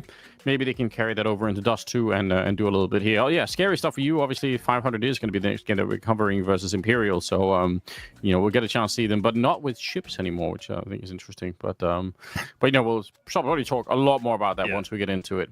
Dust 2, I think notoriously these days a map that a lot of teams are. It's like a lot of teams play it, but it's rare that I see someone play where I'm like, damn, this is really sick. Like, they have a really good plan here. It happens, but a lot of the times I'm also just kind of left with what just is like, you know, how normal people would play Dust 2. You know, you 2 long, 2B, 1 mid, and that's the kind of it on the CT side, and nobody really like, there's not a lot of information being gathered or anything else like that. So I feel like that's happening a lot. I don't hate the map or anything. I just think a lot of teams have become maybe a bit lazy in how they play it at the moment. You know what's the thing when you're looking at Dust 2, by the way? This is one thing that a lot of people are going to be overlooking. Dust 2 is such an incredibly reaction-heavy map, right? It's all about avoiding the Ober on the other side. It's all about avoiding a stack, avoiding an aggressive play. I feel like nowadays people don't go for as many aggressive decisions because most of the time, if you want to do something a little bit more creative, it has to be that decision has to be, and the call has to be made on the back of some preparation done by the coach, the analyst. Yeah. It has to be on the back of some information that is specific for the opponent that you're facing, right? You can't just go out and do random stuff because you like set play, because this too is an incredibly punishing map. And if you just do random stuff, and well, if you do random stuff, I'm going to open a bit of a parenthesis in there, and your players are not headshotting everyone on the screen, then you could be in a lot of trouble. If they are headshotting everyone on the screen, then good for you. Yeah. Yeah, typically things tend to work out pretty well in that set of circumstances. One of the reasons. Well, here we go. We're heading into it now. We've got 2 smokes, 1 Molotov, 1 flashbang as well. So pretty utility heavy. Stanislaw in the middle, just spotting for anyone to cross on over. The rest of them already setting up in that upper dark position. 4 people for BetBoom out long at the start of the rounds. They were really ready for something to happen, but they're going to start to rotate back. They're going to realize, okay, this is a bit weird. And Siren, I do like the fact that he put up that smoke, because if that had been a timing, they wouldn't have been able to get to him anyway. So he kind of has to delay just in case. And now we're back into, you know, more of an interesting round here where they're very close to each other in the middle. A little bit of a peek, and oh, that must have been weird for Sus. Peek gets the kill, but then somehow there's another CT crouched almost at the corpse. Magno just cruising, you know, windows down, drive by to take down Fozy. Sonic and Stanislaw left here, 2 versus 4. This is what you should be afraid of. Is Magno getting fired up? Some of the individuals get fired up. At least you've got a bit of a gap to work with. But if you're Stan, you just feel like it's too good to be true, right? You still have your teammate in towards middle. That's going to be Sonic trying to cut off rotations. If you get a bomb plant, that means that Sonic could get activated. But the Exile is the one on low HP. You need to get more than 1 kill here, tapping away. But it's a perfect 1-for-1. He actually had a smoke and a Molotov as well, but obviously he didn't know when to throw that, so just unfortunately not able to use those. Otherwise, he could have held everyone back with that Molotov, and it would have been really sick. Now, Stan, fingers crossed, smoke is gone. Oh, my God. It's Magno just taking him down, literally just jumping for the fun of it on top of him. What an absolutely psycho round out of him. 4 kills, by the way. That second kill in the middle, I mean, what do you even do if you're on the T side? You think, oh, great, okay, whatever. I guess you just do that. What do you do with the final one as well? Magno's just jumping over the bomb site, spots out Stan, and just headshots in midair. This is a 4-piece coming out of the youngster, as we said. The person who is supposed to be the big star of this team, right? At the beginning was a little bit weird because he was getting a lot of lurk, a lot of I don't want to say supportive positions, maybe even some anchor positions on CT sides, but Magno has been given a lot of freedom now, and I'm loving what I'm seeing. I know you are as well. XM and an AVP round 2. Yeah, and I was about to say he's going to push Lower Dark, but he got Molotov'd up from the beginning. He's still going to try and do it, which seems risky. But yeah, the fact that he bought that, I was trying to think in my head, where can you use the XM? And it's got to be Lower Dark every time, but pretty much. So, yeah, Sonic right there. It's going to be him coming out on top of the Galil. Interesting risk. Yeah, gotta love the audacity of him to go for a play like that. I feel like when you have a youngster who's got that individual prowess, you almost want him to be a little bit reckless at times, right? A lot of people forget that Magno was actually the person to replace Donkey Spirit Academy a long time ago now. So definitely a lot of individual skill in there. So you might want him to take some chances, especially when you have the Ope of Zorti still holding on towards middle. Bizarre thing for Wildcard to be up against. You know, second round orb in itself is kind of rare, but then also there's the auto shotgun. You're like, what even is happening on that CT side? Just buying a wide variety of guns just for the fun of it. Boomich coming back out. God. We know he's good with the MP9. We know he's good with the SMGs in general. And takes down JBA. So just Sonic and Stanislaw left, and that's a scout and not an orb on the back of Stan. Top middle. Not bad. Not bad at all. So he's got the bomb here, Sonic. I mean, it'd be nice, I guess, to get the bomb planted, but he must know that holding on to this run is not going to be doable. Not even because of the utility or anything else for Bedboom, just the sheer amount of people that are going to be coming at him here. But I mean, you've got to try. You've got to give it a shot, right? Try and see if you can do some more damage. It's not even going to be the one kill, which even if he'd got 2 here and lost the round, that would have been quite nice, you know, in terms of keeping the money low. Not going to be available. So Bedboom, it's a pretty good start here. CT side, they're just picking up whatever they can across the map. Why not? I'm not even sure if you feel like it's worth it to go for the double reinvestment here if you're a wild card, by the way. Sure, you get a bomb plant. Sure, you might have the people to go for a couple rifles, but probably putting Fuzzy on a hero AK this time around, have him on a scout and the first gun, and have everyone else on pistols should be good enough. You get only the first kill. And that was on the XM. Boomich with a crazy play in towards middle, just splitting the map into going for something a little bit more aggressive to help his teammates grasp a better idea of what was going on. And as we said, just the pistols coming up. Yet to be determined whether Fuzzy actually does go for anything. Actually, holding on to the cash for the big green. Yeah, I do feel like I agree. It's risky to... Again, if they'd done more damage, maybe it would have felt more enticing. We're pretty quickly out long, so... Look at Short, though. Yeah, they're going to be trying to rush this down, but unfortunately, there's already 2 people here, and they're going to know. Could have hurt him. Yeah, Incendiary goes down. They're just so ready. Boomich even jumping and shooting just for full effect. They're going to clean it up. Incendiary gets a kill on Stanislaw at the same time.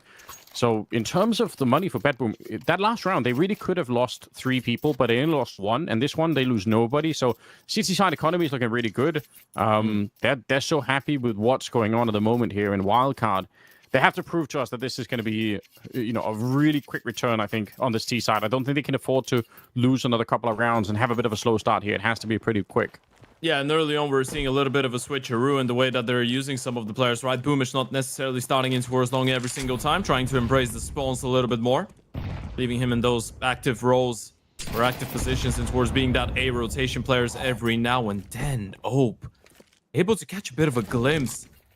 Even inhaled that HE out of Boomich, but not really get the kill. He doesn't realize how happy he is with the outcome here. HE did a whole lot of damage onto Fuzzy. Not a perfect round to... Or not a perfect way to start your first round with the big green on the T side. Just the elevated smoke that actually lands on top of the door, which when we had the jump smokes, was no problem throwing smokes like that. But in a modern day, it's actually really hard to find smokes like that now, because you just have to, especially because there are almost no corners on any map, so you have to find like weird spots on the walls to look at and stuff like that. It's not easy, but a lot of people have figured this one out and used to great effect. 55 seconds, by the way, as they are sort of still mid-catwalk. Could be any number of things at the moment, but with 50 seconds left, what do you think, Ted? Where are we going to end up? Which bomb side are we going to here?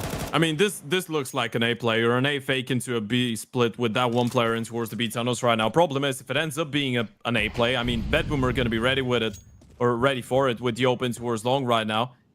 And if it ends up being a B fake as well, you still have 2 players on the B bomb side. Yeah, you're right. I feel like with that incendiary long, they're probably feeling like they need to go B because, yeah, it's going to feel like they already know there wasn't going to be A. Gonna be Incendiary going down. HE, maybe. Oh, it's gonna blow up Stanislaw. It couldn't have been any better. The defense is looking rock solid. And Magno just nearly caught jumping. That's incredibly risky, but he does get 3 kills. He's 7-1. And again, his time to kill is just so low. Bedboom. Fantastic start here on Dust 2. We're a 4-0 lead. You know what's the issue right now is the fact that you could really difficultly find a way in for a wildcard. What is the right call? You group up and you go into a short execution. You've got one player down CT. You've got the Opera in towards long and another rifle on long. So even if you had that late lurk in towards long, they would have been able to probably deal with it. You still have to deal with the Opera and you don't have CT control. So you're just working with short and you're hoping everyone else on the other side just misses their shots. And even then, even if you get into a 5v5 post plan, the retake is an entirely possible thing. And then if you try and drop your player down CT again, Boomich was already in there, one step ahead, shutting down that one player. And then the B players, because of them not really being contested early on, they did have all the util, right? You see the Molly HE in towards the window. Magno's able to find the first kill, turning around for a second in towards the tunnels. And then, as you pointed out, even jumping up, knowing that the final player coming out of window is probably going to be looking for him or searching for him below the window and not quite right in front of his face. Absolutely hot start here. Yeah, why not? You got Tech 9s, what they're for. Or right in front with a smoke up as well, and that is a slaughter. I do like the idea of going for that kind of a B-rush, but the counter to it was pretty much dead on perfect. So it slapped it right out of their hands. I mean, a little bit discombobulated as well, didn't it feel like it? First player going out, second, third players were just at the start of the tunnel. Felt like the spacing was a little bit off there for the side of Wildcard. You probably want to have those players a little bit more close to one another. And that's going to be another 5-man surviving round for the side of Bedboom. Look at the money. Bedboom are enjoying life right now. They're loving it. This is probably the best start of the Dust 2 map they've ever had. They are going to be really, really well equipped for a while. There's no question about it. I mean, Sorte picked up that AWP in the second round, and he's been allowed to keep it forever. You know, he's building more and more and more money. All he has to do, rebuy every round. It's just more utility. It's a really nice luxury to have at the start. Wildcards, they need something more. Sorte, not with with the auto shotgun, with the AWP pushed into lower dark. They are thinking about it, and now it's very risky. He's got a little bit of backup from up on the high ground behind him, but doing actually better than I thought there. Even getting the 1 kill from that position, a lot of players would have died. And now look who snuck up into upper dark and now all the way into T-spawn. This is a problem for Wildcard. If they execute right now, maybe it's going to be fine. But if they wait another 20 seconds, just having Siren lurking around back there towards the T-spawn area could be a real nightmare. They have so much information right now. Look at the nade right on top. It's not going to do so much damage, but Bedboom just know everything as of right now. And you know what? They're taking a little bit of a chance right now. There is a possibility that Wildcard could walk lower in towards upper. That's why Magno's opening up the distance and sticking in towards the B-bomb side. But if they actually go back in towards long, look at Siren. They're just going to walk right towards him. Yeah. He's coming down that lane. Question is, how much can he get done? What a turnaround from Fozy. That is insanely quick. He did a 180. If he misses that shot, then the pressure is on, but they're still going to be pushing in. Magno is here with the AUG ready to play. He's going to spray down. The one just keeps holding it down. A quick double kill. They have to pay every time they run into Magnogis. He gets another multi-kill, which is so hard to deal with. 30 seconds here, and it's on JBA. See if he can clutch this one. Get his team back into Dust 2 some way, somehow, but the timing is insane. Axar pushing just as he was throwing that grenade. And they will get him. Bedboom, sure, they have to spend some of their money, but again, they have so much of it, they don't really care. And the AUGs are really coming out. I don't know, what do you think about this, Ted? I saw this when Bedboom were playing Ends, that they were buying a lot of AUGs. All of a sudden, not just the one, but actually like a lot of rounds where they were like double AUGs in play. Yeah. Is that a new thing? Are we seeing that more? I feel like it's been returning the last couple of months, right? Especially if you have a thriving city side economy. The reason you don't see it that much is because quite often the cities are going to have a really difficult time to actually build up the money, but especially on some maps, especially on a map like this. So sometimes on Nuke, it could be justifiable as well. On Train, there's a lot of teams that do that, and towards the B-bomb side especially. There's a lot of angles that you can use on an off angle, just mow people down. That's fair. Yeah, maybe it is just like a more of an economy during this. It's just fun. It's fun to see sometimes you have, you know, AWP double AUG. It's a different kind of environment to be in on the T side, swinging a corner. It's the Berlin Major once again. Yeah. 2019, baby. We're bringing it back. It's close. Sorte again. He was a real monster on the opening map of Anubis, and kind of back here again. Doesn't quite get the flick, but the backup is there. Axal goes my straight God. for it and gets the second one for the smoke, because why not? When you're already winning this much, you create your own luck sometimes. Boomich getting that one on Sonic. Oh dear. This is pretty rough. They're just hitting him. They're just hitting him repetitively in the faces. And that's the definition of it, by the way. That's the boxing term. Everyone's got a plan until they get punched in the face. Well, what about get punched, kicked? You've just received a really tough treatment out of Bedboom. You have been. And it's the fact that you feel like the audacity of Bedboom just rises up with every single other round. You're just seeing small things, little plays out of everyone. That signalizes so much confidence. I mean, even look at the pure damage that Wildcard have been able, or the pure damage that Wildcard have not been able to do since the start of this map. Look at the deaths for the side of Bedboom. They've got 2 players that have gone down twice, and 3 more have gone down once. We're looking at 7 kills. 7. Yeah, listen, I used to do boxing. I can confirm, once somebody punches you in the face, it's generally quite hard to remember whatever it is your coach was just telling you. You know, you're like, well, yeah. I kind of have I kind of know what I'm supposed to do, but damn. I mean, they've gotten 7 kills in 7 rounds of play. Yeah, it's across not great. all 5 their players. I'm no mathematician, but I can say that's not a lot. Sonic, though, bringing it back. Couple of good Tech 9 kills here. It's off the back of Bedboom doing some aggressive stuff, but it's kind of hard to be critical of Bedboom because this has been their game plan for a lot. It's been working. They really want to try and keep the pressure on. A little bit of a lineup here, but Sonic back finding a 3rd kill. Now up in the window. Flick not connecting for Salty, and honestly, if they wanted a chance to win this, they would probably have to get that one. He is going to get Stan. He wants to repeat back into it. Takes down Fozy. Jumps over the Molotov to keep himself from burning alive. And he's somehow been allowed to bring the round back into a 2 versus 2 now. With the bomb being planted, at least the pressure is back on Bedboom here, but Wildcard, they've got to be sweating inside of that B-bomb site. This is supposed to be their round. It's supposed to already have been won here. Imagine if they screw it up. Molotov goes too deep. Magno he gets one, and JBA in the corner. No chance. A 2-on-4 for the retake, and nothing but tears on the Wildcard side either. That's devastating. Surely that game is over. Surely that was the last nail in the coffin. There's no way you come back mentally out of this. You had a 4v2 post plant on the B-bomb side on Dust 2. I know the bomb wasn't technically down, but you have the bomb side in a 4v2, and then Zorti just goes absolutely nuclear. That 2nd kill, and the fact he doesn't burn in the Molotov is crazy. Look at that Magno, no one looking. Sonic didn't realize the peak was a possibility. Smoke in towards the B doors actually did stop his teammate from being able to cover. And maybe just worth pointing out, too, you know, that incendiary that they throw when they're retaking that goes into the corner, even if nobody's there, it's such a high-value grenade because it's a corner you don't have to check, right? Not every grenade is designed to kill somebody outright. Just for Magnus to peek in through the window and never having to check that back box is so sick. Yeah, that's why you can see him pre-aiming. And the fact that you catch that one player not looking in towards the window and staring at the tunnels, it gives you a rough idea on what the crossfire should be looking like. As you said, that's why it's a lot easier to put the final piece of the puzzle in its place. Wildcard have been having a really tough day in the server. It's all about trying to just get 1-2 rounds at this point. Try and see what you can get away with here on the T side, if you can get away with anything. Bedboom are just looking ready for a 2-0 win. Yeah, they are coming in with a crazy pace at the moment.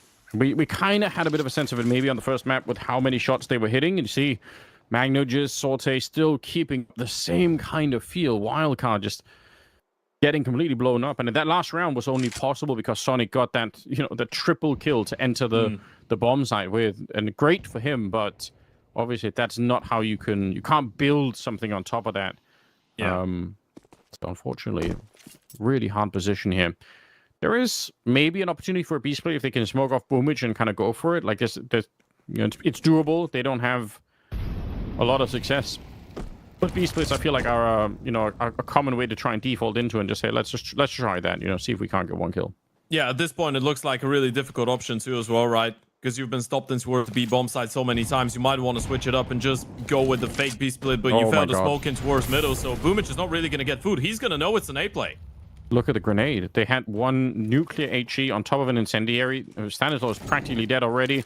Comes another incendiary that's going to land right on top of him. He's burning alive before he even gets onto the site itself. Counter flash is coming out as well. Bedboom's defense looking so good right now. They are making their way a little bit closer, but again, Axile now stepping up to shoot them in the back before they even get close. A third kill for Axile. And Magno just going to hit that one. Sorte He maybe wanted to hit the shot, but it doesn't really matter. Yeah, the grenade usage here from Bad Boom, just absolutely incredible. You know what? Sometimes things are just not meant to be. The moment that you start failing the mid to B smoke on a Dust 2, you're trying to go for a short exit. You just know things are falling apart right now for the side of Wildcard, and it's a bit of a shame, honestly, seeing how close things were on map number 1. Bad Boom have just been able to carry on with that momentum and even pick up the pace more. I mean, it's not like we can say they're doing more of the same of what they were doing on Anubis. They're doing even more here. It's a lot more ferocious. Yeah, I think it's fair though to maybe call back to that first map, like you said, such a close one. Definitely an opportunity for Wildcard to have either found overtime or maybe even find a way to win that map. So that's something that they're going to be cognizant of as well and thinking back to and saying, oh god, at least maybe there was a chance there. But this one, absolutely not. Bad Boom are denying Wildcard any chance to even step into any of these rounds here. Going to be an attempt to try and cross there a little bit earlier than they normally would. And I kind of like it from Wildcard. Like it from Sorte too. He's hitting the shots, 3 of them in a row. 14-2 on him, by the way. AWP been picked up and probably going to get taken away pretty much immediately. Sonic goes down, but I don't know about you, Ted. I find it interesting how many... Like, it's sort of an interesting game of timing. Do you throw like one smoke and cross immediately? Do you throw a smoke and then wait and then throw another smoke to cross? Or do you actually peek without a smoke at all? Like, there are so many different ways to navigate that corner to get onto the bomb side once you've got long control. And I think Wildcard were trying to find like a really early timing to catch Bad Boom off guard, which obviously didn't work, but yeah, still fun. I mean, it's all up to the way that the other team is playing the CT side as well, right? Their reactions, how many people they're putting in towards short and in towards lower to actually clear out turnos later on if they let you have long. Ideally, I feel like you want to have one smoke, one player cross, then make no sound in towards the ramp, just hide, and then on the second timing you deploy the Yuta, and then you activate that first guy who's going to be a little bit ahead of the timing that the CT should be ready for. Yeah, that's even another.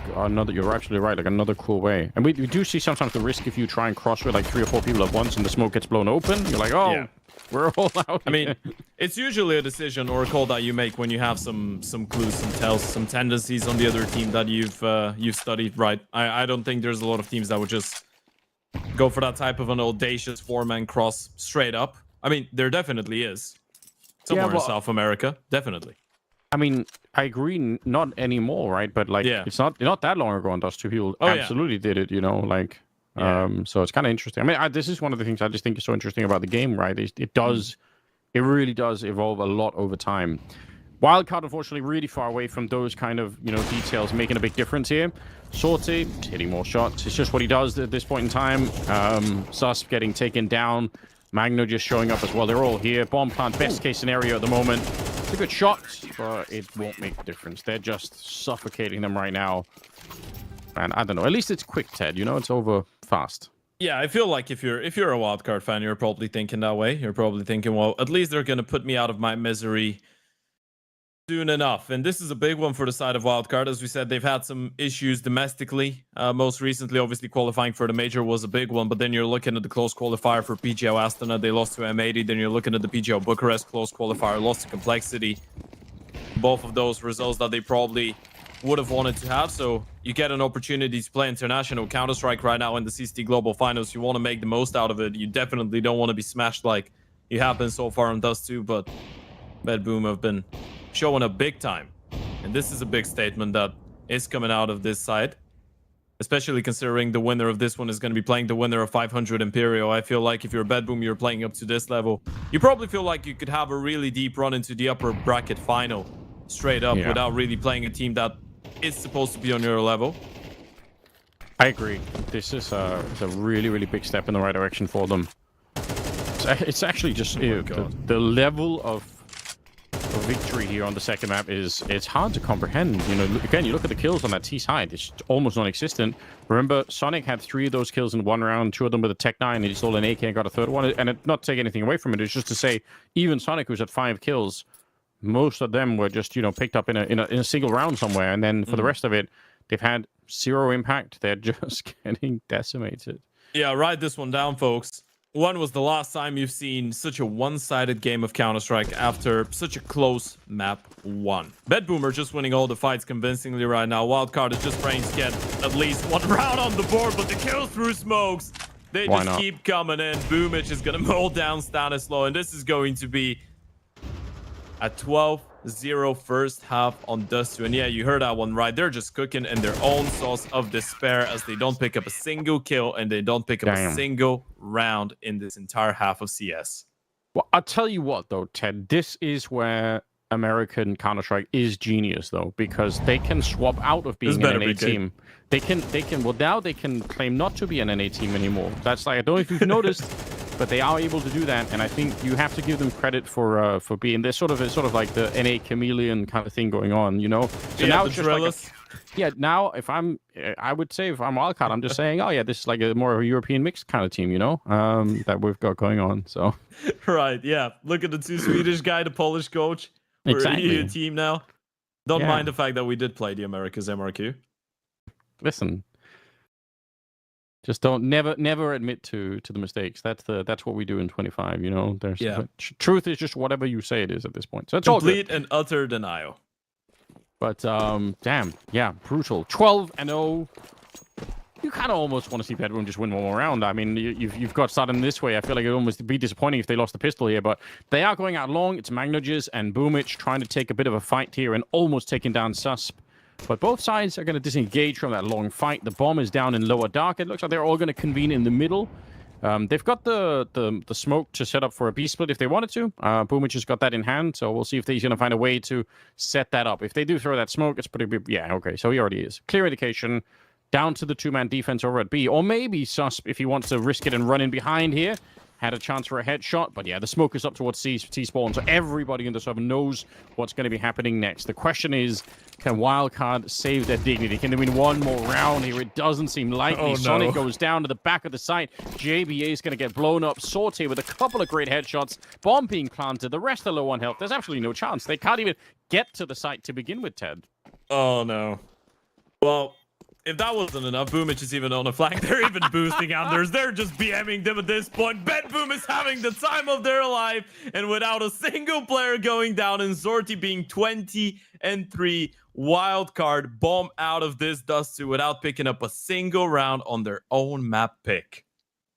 That is a grotesque performance coming out from Bedboom on the second map, but it was absolutely sick to watch. I mean, you have to love it, right? If we're going to be seeing what obviously is an insanely one-sided, second map there, at least make it like that. At least make it just a pure display of force, just to remind everyone. And you know what you said at the start? Bedboom should be better than they have been so far. And I think that when you see that, you get a sense of what that means and why that is the case. So honestly, it's very cool. And I guess we'll always have Anubis, right? Like we'll have Anubis to look back to. Wildcard played it really well. They look super solid.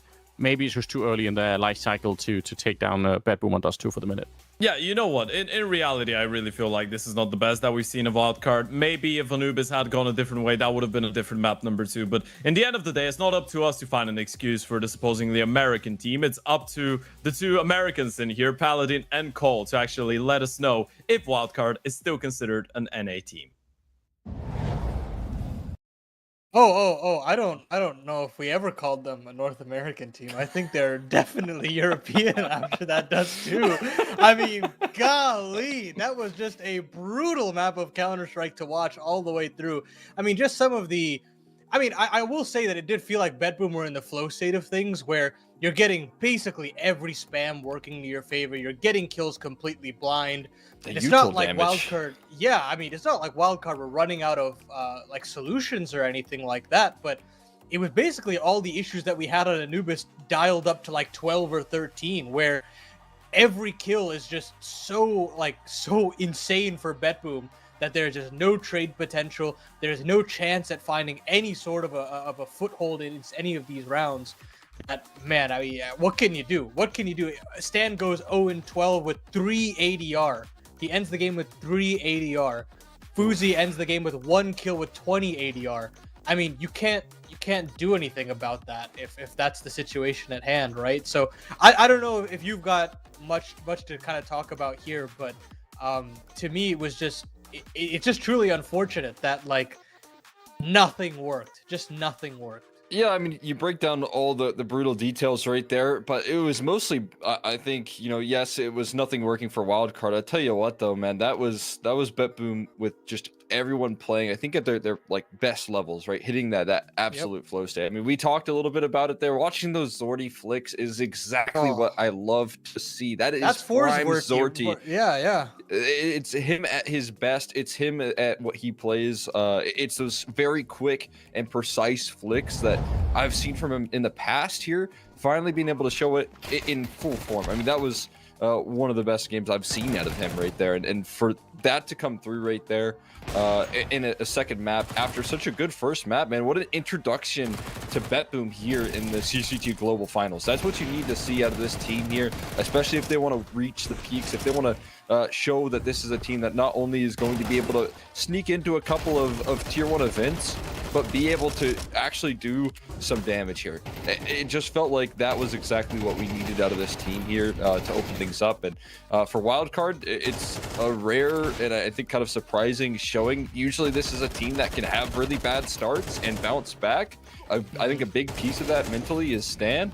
He went 0-13 right there, so kind of a surprising miss, at least from that impact from him.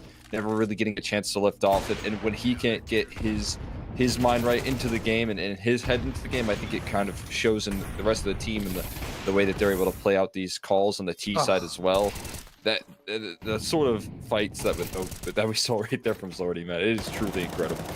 Yeah, I mean, I think even from an impact perspective individually for Stanislaus, sometimes he is that guy that when the going gets tough in international tournaments, he was the guy to kind of turn the key and say, okay, we can get back into this and I'll do it myself. And he can do it on both halves, no matter what the situation is, but just never getting that is just ridiculous. And I mean, you'll see in every one of these highlights, just insane spam kills.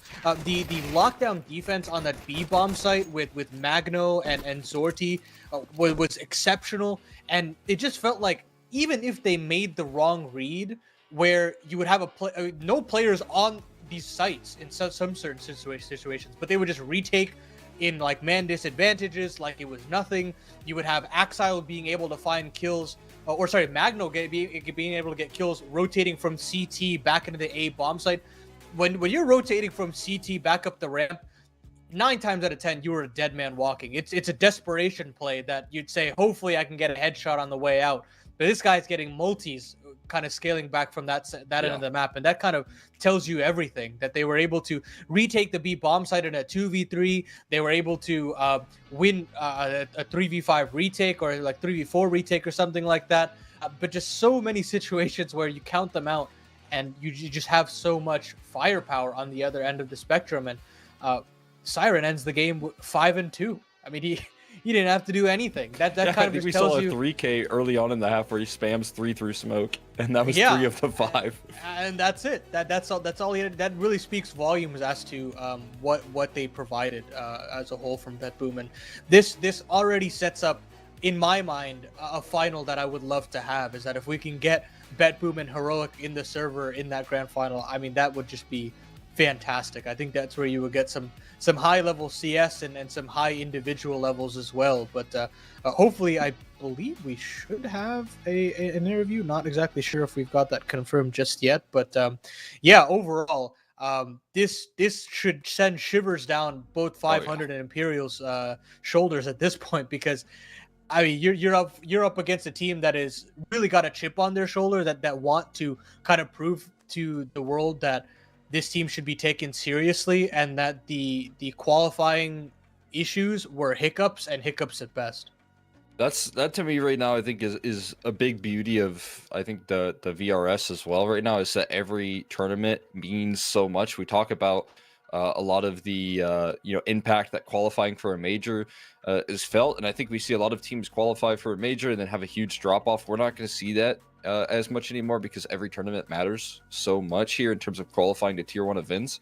That's the case for BetBoom, and like you said, they play with the chip on their shoulder. They play with everything to gain in this matchup here, and when you talk about being able to operate at those highs, you're looking at a player like Zorty hitting these incredibly difficult shots with consistency. You're seeing Magnojez with the multi-kills and being aggressive, making very active moves from the very get-go, man. Round 2, he's trying to push lower with an auto shotty, and I think you kind of see that sort of availability from this BetBoom team. And it means that, again, this is a team operating at full throttle. It's going to be a team that's going to match up well with any of the competition that they face here. And a fantastic introduction for them into the opening round. Yeah, and then moving down into that lower bracket, now things get a little dicey for wild card. I'm not going to say that they're down and out, but we'll see a little bit more of them. But I do believe we have an interview ready to go. Soon. Soon. Sorry, my fault. But yeah, I think overall wild card, I think they've shown a lot of promise to me, at least as far as that Anubis is concerned. Where again, right reads, right time, right place. A couple of errant decisions that really cost them, and that kind of spilled over to Dust too, where you face a BetBoom roster that wins a close game, are happy with how things go, and you've got Zorti dropping a 1.83 on the other end of the server. Like, I mean, it's hard to really do anything about that. But that being said, I think that there's still a lot to be excited about for this wildcard team, and hopefully we'll get a little bit more out of them in that lower bracket. But yeah, kudos to Zorte, because this is the Zorte that I wanted to see for so long on this team. And I always feel as though when you need him to play in these bigger tournaments, that's when he feels like there's actual pressure. I feel like that's when he steps up. I even think back to his time on fours where he's in like these RMR situations and these major situations, and he just shows up. He shows up to get you some big multi kills, some big impact in the rounds. And I feel like now that we're kind of ramping up to the major, he's got that little bit of oomph to him in the server. Yeah, the motivation looks better than ever right now for him. It looks like, again, that confidence is back here starting off this tournament with performance like that is the best possible example of how they can play with an opera of this caliber. You know, again, you know, Boomich being able to work with an opera like that is going to be very valuable as well. So exciting to see that. Yeah, so we do have an interview ready with, I believe, Axile. And yeah, hey, Axile, congratulations on your opening round victory. And how are y'all feeling after a whopping 13-0 on that second map? Feeling good.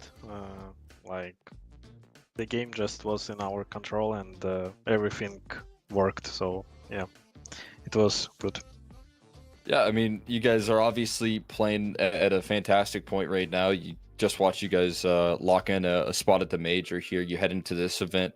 You know, the motivation's looking very good for some of your key pieces. I look at like players like Zorti and Magno Jez really playing incredibly well in this last series. I mean, what do you think about having that sort of op presence in the server and that aggressive rifling as well? The opera is really important. For sure, because every opening kill gives you like a lot of space and info, and of course then Opera playing aggressive, you like getting more info on the map, and you can easily understand what they want to do, and yeah, and of course if your Opera hitting like every shot, it's more easier to play. Well, talk to me about. Yeah. Oh yeah, go ahead. Yeah, and for aggressive, you said for Magnages, yeah. Yeah. So, like aggressive playstyle, just giving your. It's destroying like defaults or some rounds for enemies. So yeah, it's good. Well, talk to me about your kind of journey throughout this season, where you know you start with this great bounty run, you make it to the land portion, visa issues hit you, you've got a couple of hiccups in the qualifiers and all that, but you make it to the major. Where is the kind of mentality of this team now? Because I'm sure you guys have been through a lot, kind of expecting that you would maybe attend more lands than you have. Yeah, like in start we had a good start, so yeah, it was a little bit hard, and it was hard because then you are achieving the LAN tournament, and your two players cannot go there. It's really hard, and these times in online it was really hard for us, and Yeah, and I can say what we qualified for major, and it's really good because it's our chance to come back for invite spots. So like back to good spot and rating because it's really important. And yeah, we're trying our best to get these points because it's really hard, especially in online. Yeah, I mean, I'll let you get back to it there. I want to say congratulations. Very exciting to see you guys playing this well, and I'm looking forward to talking to you in the future there, Axel. Yeah, thank you very much. Thank you. Congratulations to them. That's a big win for them. I think watching them kind of roll through wild card, watching them in NA, I know that they are better than what they showed on Dust 2 there, but obviously Betboom, like he said, in control of the game all the way through there, I think is the exact right way to phrase it, and didn't let off the gas ever. Yeah, and I mean, I spoke about Axel as a potential X factor in this team, but you don't need him necessarily to be absolutely peak Axile if you've got Magnajez, Zorte, and even Siren having the performances that they've had across today. And so Yeah. I think we've got a recipe of a very, very spicy team that hopefully we can see a little bit more deeper into the playoffs. Bouncing off that, like looking at what Axel was able to do in that map particular, like the amount of times I watched the op Zorti disrupt the cat setups right there, and then for him to jump on those boxes and flank the rest while Zorti was drawing in all that attention, it just feels like that is roll for roll a dream situation right there for him to have very comfortable, easy fights right there, but also be active enough to capitalize on the fact that I think it all kind of sequences well together. The way that they were able to play off each other, I think that makes Axel's job much easier, as he was mentioning, breaking up the defaults.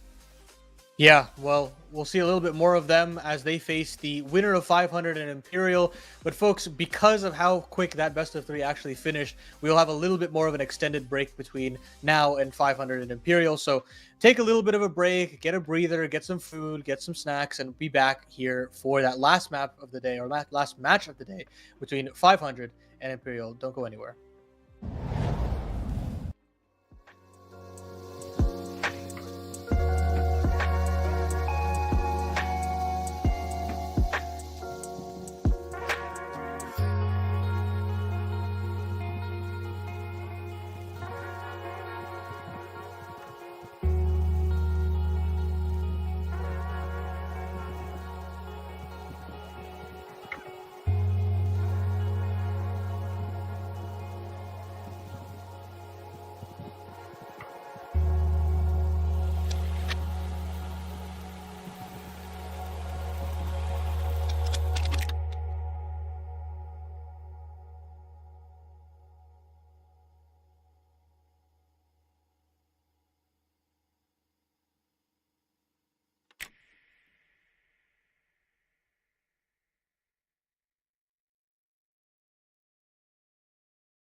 financially. Everything must pay.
Blindsided, I trusted, fell for you.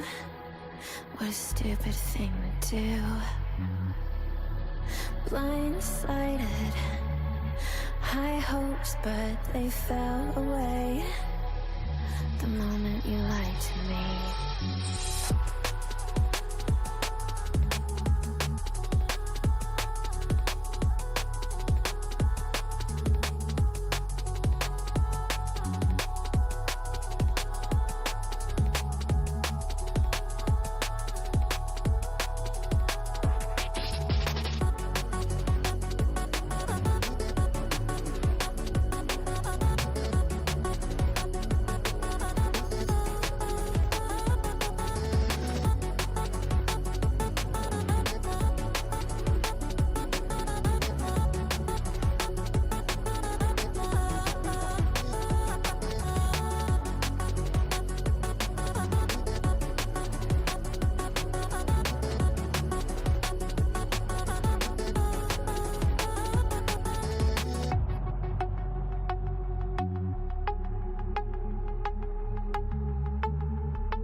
Blindsided, misguided, led astray, trusted too easy. Blindsided, strung out on the smallest string, had me questioning everything. I don't know where I am now. Pedestal I had you on is crumbling down on the ground. It was all illusion. Where do I go now?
Welcome back, everyone, to the final BO3 of the first day of the CCT Global Finals. We've got 500 versus Imperial to close off the broadcast.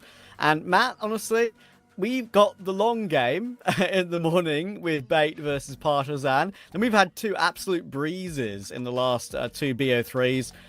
With current form from 500, I wouldn't be surprised if it's similar here.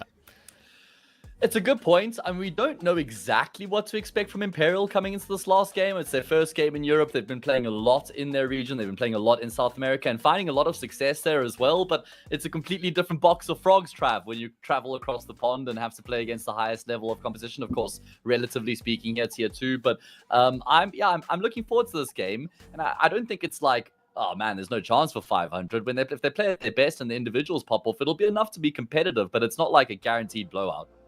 Yeah, I mean, it's just so easy to be down on on 500 right now because their MRQ was genuinely impressive for how bad it was. They won 13 rounds over 4 maps. It was an absolute blowout. They looked terrible. And one thing that you pointed out to me very accurately when we were going through some things yesterday is that none of the teams that beat them even qualified for the major eventually. Yeah, that's an indictment of the poor run, because often what happens is a team gets eliminated from the competition. They're like, yeah, but at least that team went on to win the event or qualify or something like that. But they don't even have that behind, and they lost to Big, Gamer Legion, and I can't remember the other team that hammered them as well. But yeah, it wasn't a great look, maybe Fnatic, but either way, it is brutal for 500, and it kind of makes sense that I guess they decide to make a change, and maybe we'll get into that once we have their roster. But let's go through the formalities here, Trav. Yeah, indeed. And I think, honestly, as we go through all our graphics and the like to sort of start off this final BO3 of the day, have a quick look at the bracket, I believe, and the schedule to see where we're kind of standing at the moment. Here is where we're standing. And honestly, that Bet Boom game, ridiculous. That second map is a record breaker for all the wrong reasons for a wildcard. Stanislaw dropping a 0.02 rating, which might be something that he'll never want to look at again for the rest of his life. Bet Boom looking great though, and it's great to see that form continuing from what we've watched in the Yellow Compass tournaments, of course. They play the winner of the match we're going to be watching coming up right now. And in that other upper bracket matchup, Bait versus Heroic, that is probably a battle between two teams who alongside Bet Boom, they would be the three for me that I would call the favourites for this event by far, honestly. Yeah, those are the 3 teams that I picked when we had a little conversation about who we expected to make a deep run. Those are the 3 that I earmarked as well. You got a very good chance, right? The winner between Bait and Heroic, then they keep themselves in the upper bracket. Whichever of those 2 teams gets dropped down is going to be a menace in the lower bracket as well. And yeah, it also is just to echo that point. Good to see Bet Boom keeping up their form. Get a look at the lower bracket now. Of course, Wildcard have been dropped down there. Partisan lost out earlier in a nail-biting series against Bait. It must be said, they certainly had their chances to win that game. They weren't able to get across the line. PC Games just got hammered by Heroic, and Heroic, to be fair, are in very good form right now. That's going to be the first game of the day tomorrow, Partisan BC Games. So we'll see which team will be the first to be ushered out of the tournament tomorrow morning, Trav. Ushered is a very polite way of saying it, indeed.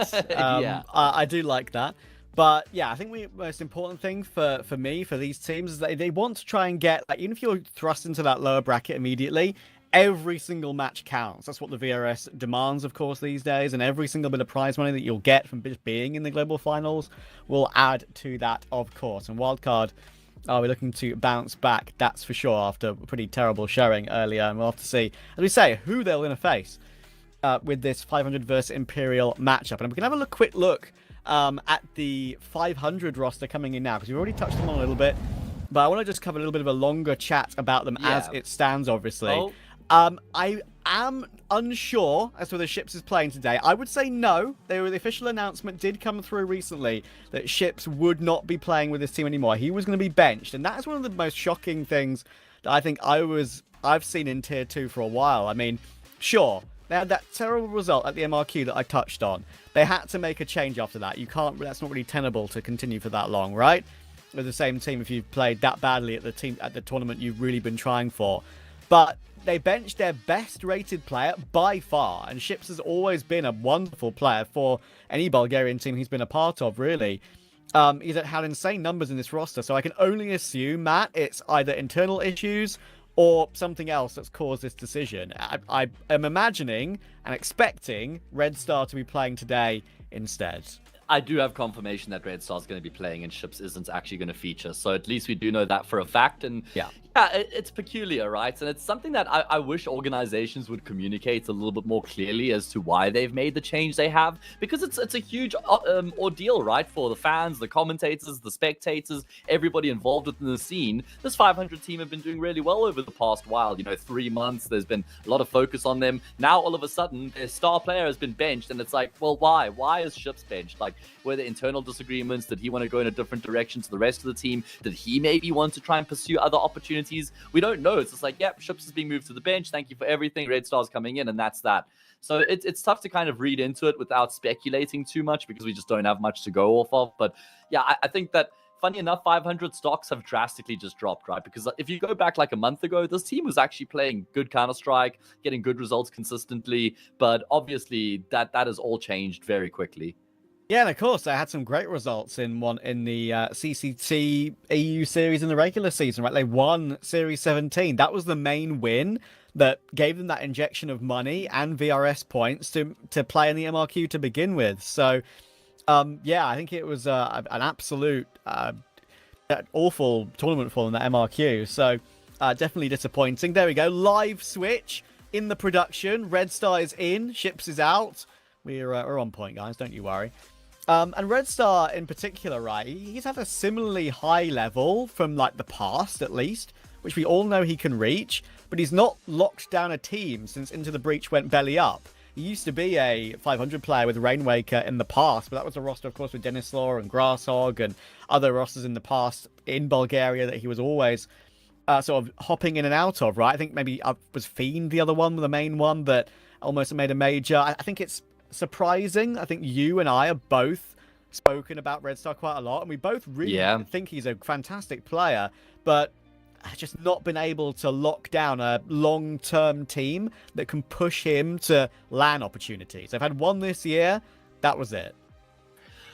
I've been high on Red Star for a long time. Problem is, it's like there's only so long you can kind of hold on and hold out hope and hope for the best for a player before he actually maybe passes that opportunity. The window of opportunities closes shut. But he has got incredible mechanical ability. He's a player who wants to be on the front lines. He wants to be in the thick of things, and he's really good at the game as well. I just think he needs some stability. I mean, obviously there were moments Into the Breach where he looked all right, and then that fell apart by no fault of his own. The 5W project, the scam there after he left 500 wasn't any fault of his own once again, but still just sucked for him. But like I said, I still hold out hope for the best from Red Star. He's 23 years old, and I'm really looking forward to seeing him in action consistently again. Yeah, I'm also, I think it's very easy to be down on this team right now, obviously for many, many reasons, but I picked them to win. Unfortunately, in the talent predictions, I picked them to win before they benched Ships. So, listen, I'm not one to go back on my decision. I'm going to stick with it. I didn't ask them to change at any point, even though it was obviously before the tournament began. But it might say something that not even my good Bulgarian friend on the casting desk, Ted, picked them. So, maybe that says I've made a terrible decision. Anyway, let's move on to Imperial, Matt. Well, we're both 3 for 3 with predictions so far, Trav, but that's going to change at the end of this game for one of us, because I've gone with Imperial, the players we have on our screen right now, and these guys are in some really good form right now, man. I mean, like I said earlier on in the desk segment, they've played a lot of their Counter-Strike in South America over the past couple of months. They only came to Europe once this year so far. I think it was for the Blast Open Lisbon tournament, which wasn't really ideal for them, didn't really perform at the level they would have hoped, but I still have a lot of respect for this team and really get excited to watch them play. I mean, Vinny's a stalwart and he's really taken to his own in that IGL role. Think about how he's almost transcended Art, the player he was playing under. Now as an IGL, he's been relevant at a higher level for longer. So I've got huge respect to Vinny for that.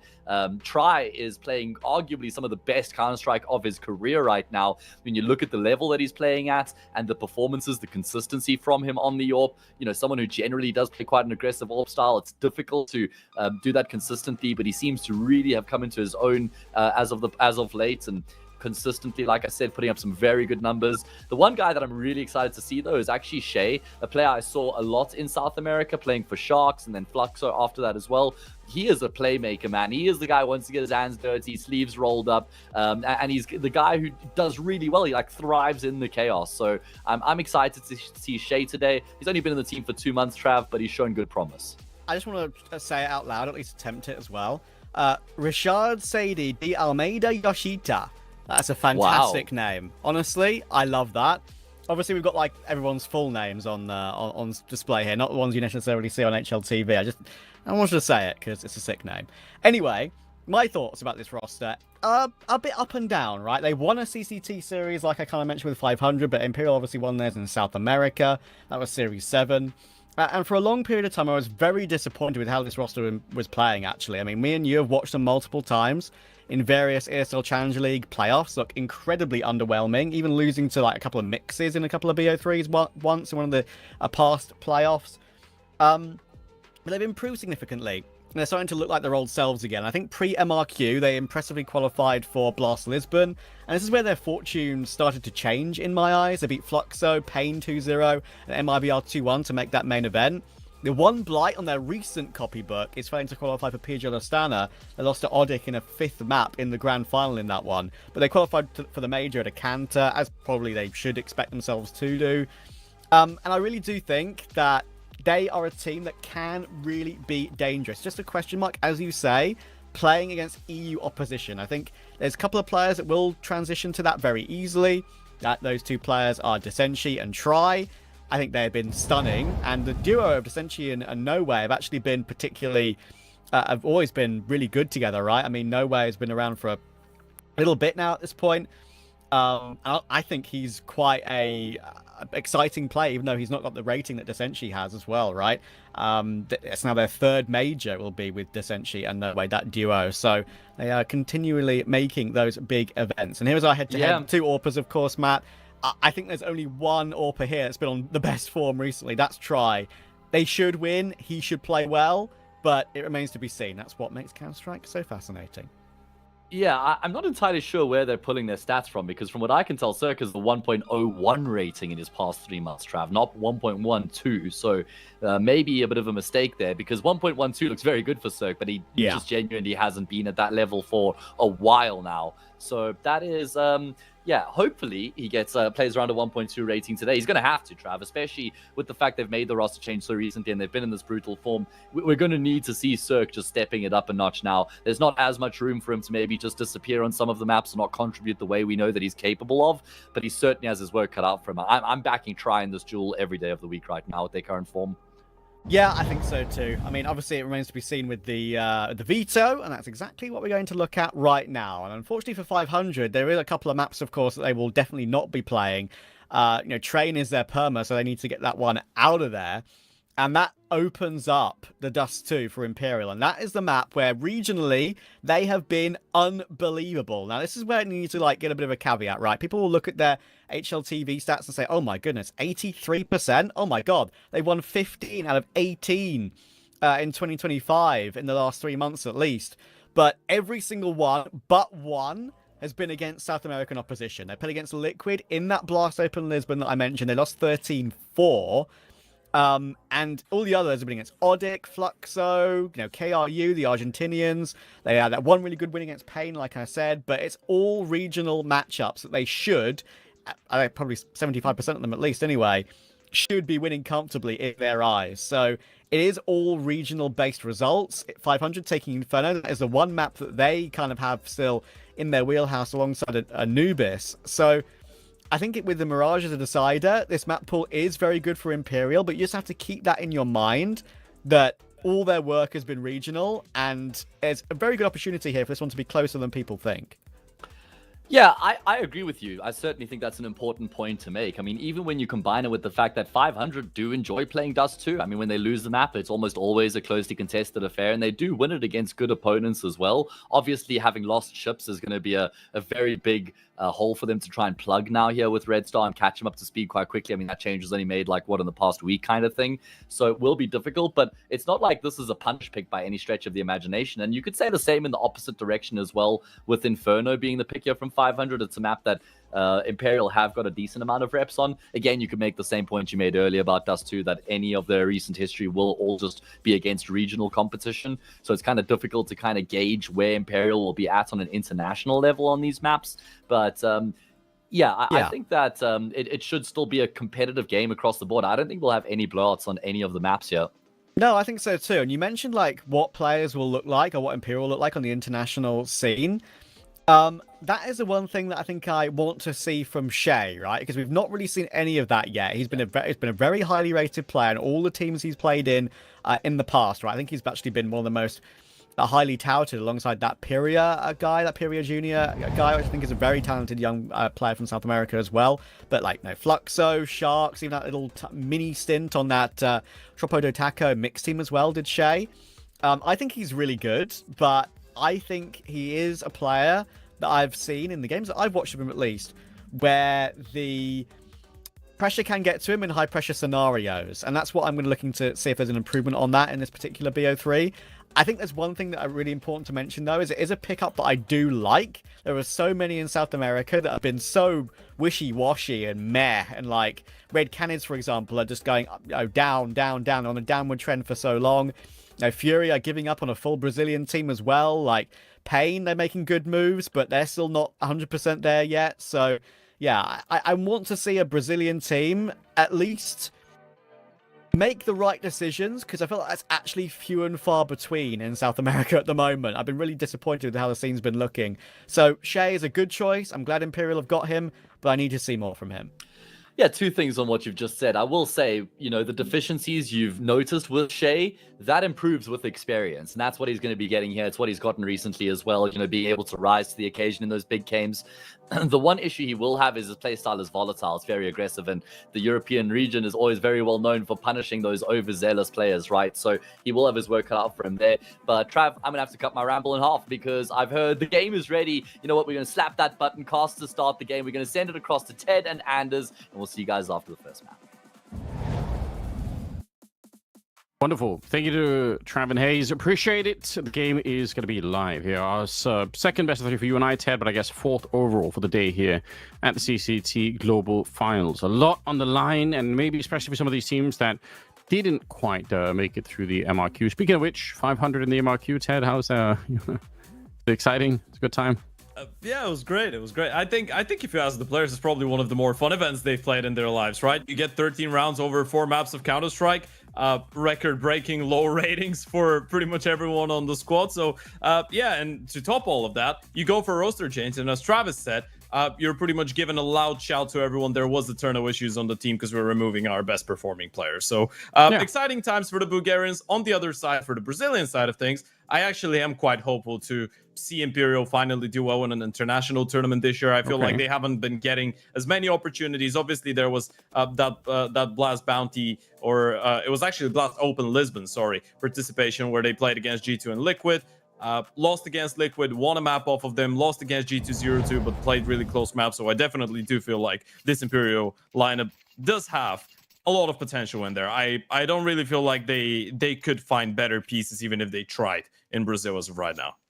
Well, let's go. I'm excited to hear it. I really want to see it. I feel like, in a way, Brazilian Counter-Strike is in a really cool state because there's just so much talent, but it doesn't have the same punch through that it used to. We're not seeing, the Brazilians winning the grand finals, and I really miss that. I really think Brazilian Counter-Strike, when it was the best, it was so much fun to watch. So I'm hoping that we're going to see more of it come together. But there's a lot of talent. Oh my God! Well, Kinder will save it.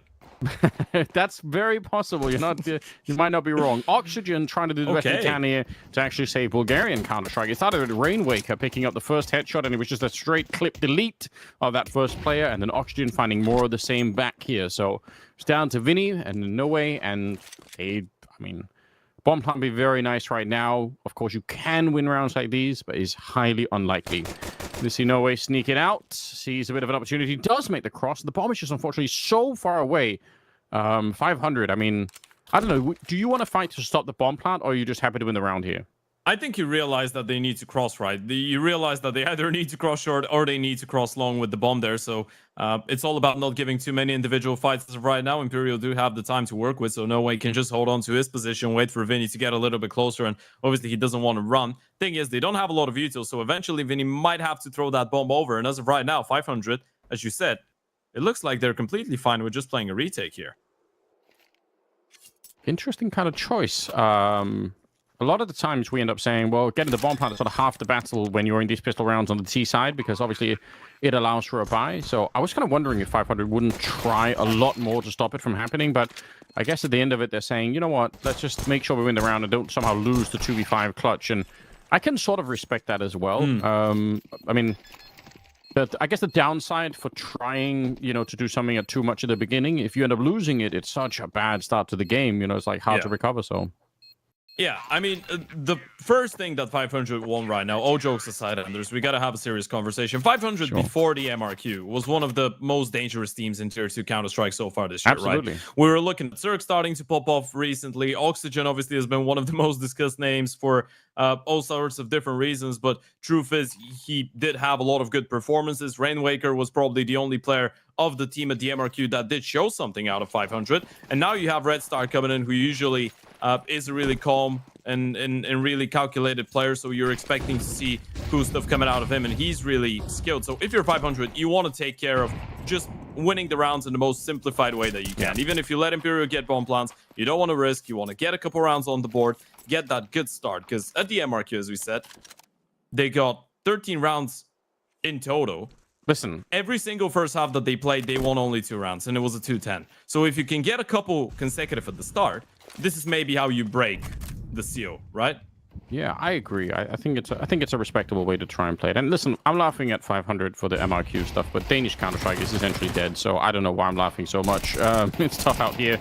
So, good little repeat. He actually sticks around, fakes the jump down a little bit. Not that they're really buying it, but that little jump is what it means. No Way just keeps on running Galil out, hardly stopped to take the headshot against Spellan there. And now it's Oxygen and Red Star left, 2 versus 4. And this is the downside, the other side of the coin, so to speak, for Imperial getting the bomb plant in the second round, is that now they come into this one much better equipped and just blaze right through. And they are so ready. I don't even know if there's going to be an easy way to retake this. Flashbang is coming over. It's such a god flash because it sort of lands inside the tree, making it very, very hard, or it flies right through, so you can't really even see it. Red Star here, hunt it down, and they only lose 1 single player in this round, Imperial. That is an unbelievable success. Yeah, we can go back to that same old conversation about 500 needing a clean start here, right? And Imperial just pull off a forest buy and straight up. And this is the way that playing it safe in the first round could backfire, right? Maybe if you take a couple more chances, you could stop them from getting the bomb plant, and now they do it. And we see the result. No Way with a lovely sequence coming out of short. And actually, the change, bringing in Che for Phelps at the start of the season, this is one thing that obviously Hazen Traff touched upon a little bit, is the fact that Che, in general, is not that type of an aggressive player, right? This is how they used him at the start, but in his nature, a couple years ago, Che used to be a lurker. He used to be a little bit more passive and used to be a guy that you can count on in the clutch, and not as much as Phelps, just throw him in the flames, right? So now you see No Way, Vinny, Decent T get a couple more opportunities. T side, CT side wise, they're taking a little bit more space. So we're expecting to see a bit of an improvement in their individual form too. What a start. I mean, from taking the safe route into kind of having it blow up anyway here. Now the Tech-9's rushing them down. Red Star close, dangerous right now with the 5-7. It's a classic position, and there's another one all the way back, and they were not expecting it. 500, layering 5-7s into that corner and catching Imperial completely off guard. Unfortunately for Spellan, he's in a very tough position right now. Time is being bought right. He almost has to go out. He has to take the fight here. The longer he waits, the worse it's going to get. He will take down Che, and a lot of damage onto him. The bomb on the other side to be planted, so there's 1 HE as well on try, just making it even harder to imagine how Spellan can make the cross here, but I guess he has to try. Nice one. No kid, though. No utility. Low on HP. He's going to go around the world in towards long, and actually that's going to give him a bit of an opportunity. If Try misses 1 shot, that will give a chance to Spellan, but no kid means no time, meaning he's got to sprint, and Try will hear that every step of the way. As easy as the shot as it gets, and Try will clutch it up. Only Argentine actually in the Brazilian lineup. Of course, he spent his entire life pretty much playing with Brazilian players. We remember him from back in the days when he was playing on 0-0 Nation. Obviously, there was that time on 9Z as well, even before that. But 0-0 Nation with Dumal, Lado, Coldzera, and Taco was probably when people saw the first out of try. Yeah. He's a super scary player. He's one of those players again from the South American scene that, you know, maybe sometimes gets a little bit overlooked. Maybe people forget about the fact that he's out there. Like I said, there's so much talent in the space that sometimes it's kind of hard to remember exactly how many people are out there, which is great, but it also is kind of hard to understand why there isn't more representation for Brazil in, let's say, the top 5 or 6. I don't know how they're getting shots. Yeah, they've they've already lost the round. Versus 500s. It can't be. Like, with USPs. No, right. The Molotov is going to get the job done here. Oxygen, if not, like, there's just no chance they are going to lose this one. Decenti, there we go. He's going to pick it up. Listen, it was always going to be fine. Don't worry about it. How did they got 4 kills? I'm going to be totally honest. I just mentally disconnected and kept on talking for a while because I'm like, listen, they've already got all the kills. Like, why does it matter? Like, and then suddenly it's like, pop, everyone's just dead with USPs as well. I'm so confused. You know what? It's not your fault. It's like telling someone, hey, you know what? While you're walking on the street, you got to be wary of a piano falling right on top of your head. It's like, unless you're living in the Looney Tunes universe, you shouldn't be ready for anything like that. That was that type of a situation in the last one, and unfortunately, for the side of Imperial.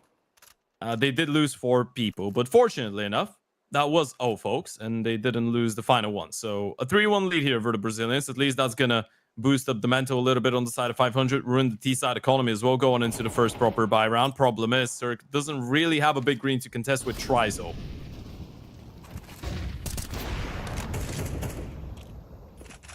Missed opportunity there.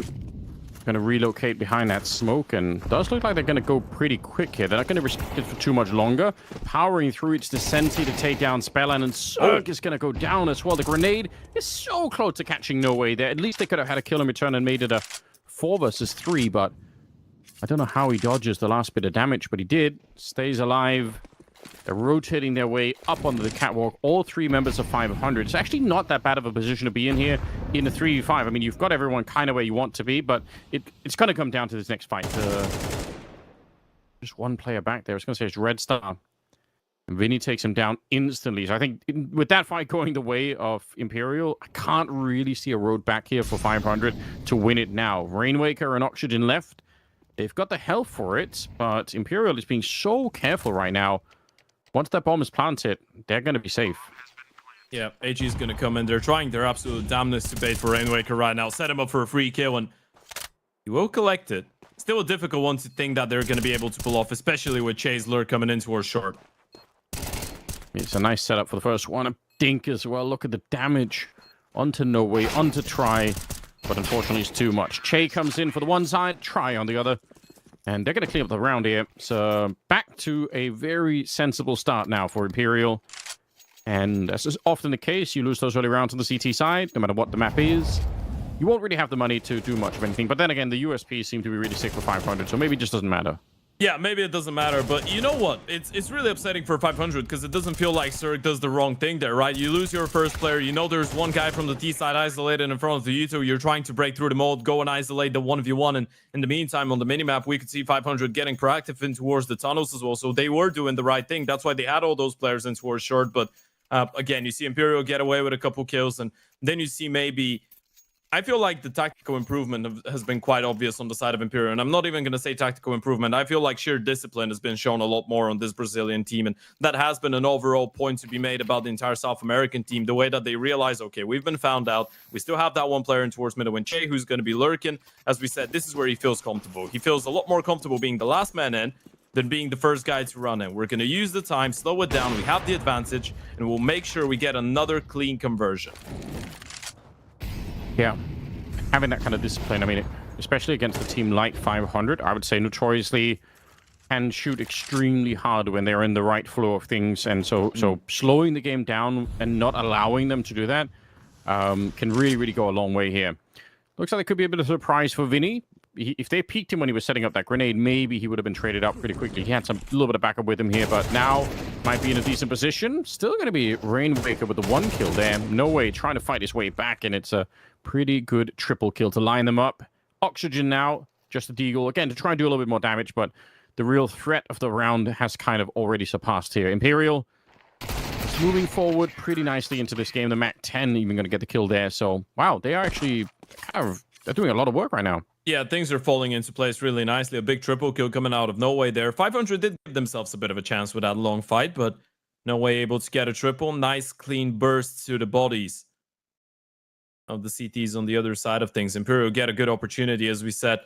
The only concern maybe going into this game is the lack of experience against international teams for the side of Imperial. Liquid being the only non-South American team that they've actually played against so far this year on this map, and that was a 4-13 loss. Outside of that, they've won 14 out of their last 15 games here.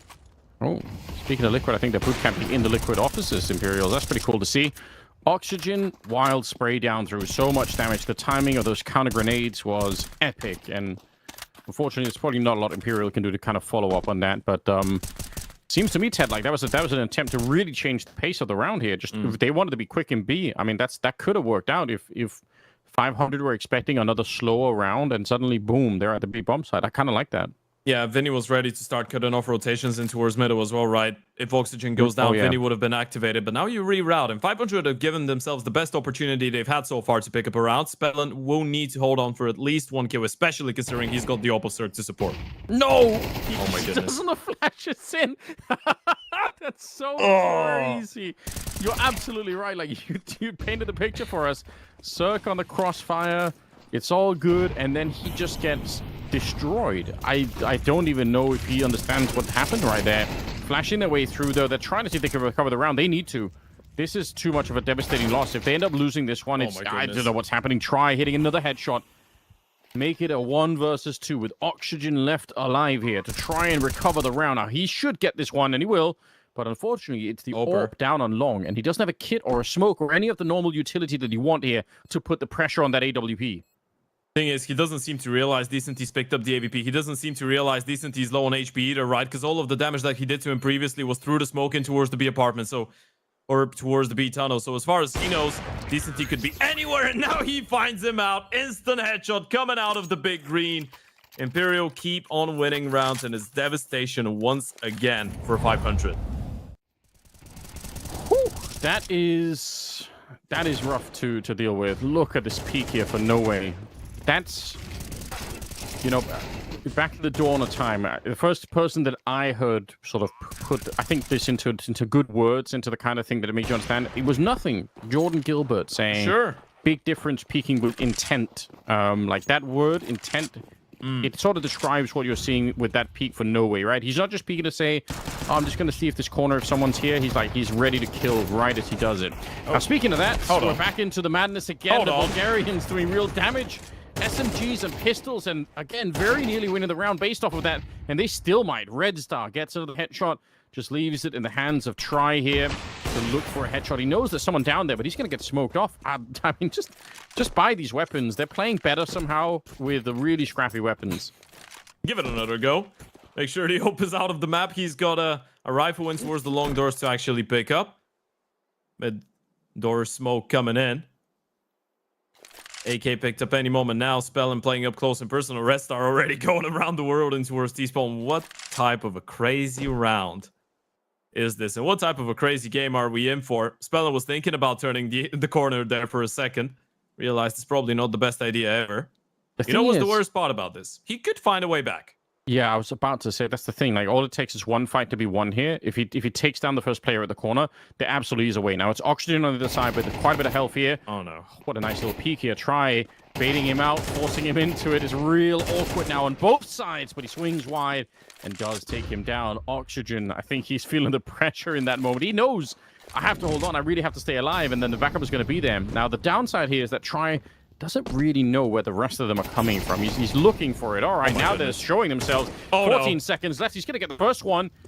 Hasn't planted the bomb yet. 10 seconds left. He's ready for it. It's the AK on the other side here. Now he's going to go for it right in the last second as well. And Red Star, you have to come through for the team. The whole map is riding on it. He's got to get the headshot to take down Try. At a minimum, they secure that. But my God, that's close to losing a 1 versus 3. Oh my goodness. And that was just a half buy, by the way. This is us just holding our heads into our hands on a half buy from 500 that they were going to lose, but it's just because of how good of a position they were in the first place. And it's just a little detail. The fact that Red Star approaches the 1v1 playing from the ledge, making sure that it's really difficult for Try to just tuck in and peek only with his head visible. Still able to clutch up. Finally, something good going in favor of the Bulgarians. And this is another opportunity for them. Another round in which they get the first couple kills. And at this point, I think that would have been the third time 500 would have gotten themselves in a 5v4 or a 5v3 that they wouldn't have been able to convert.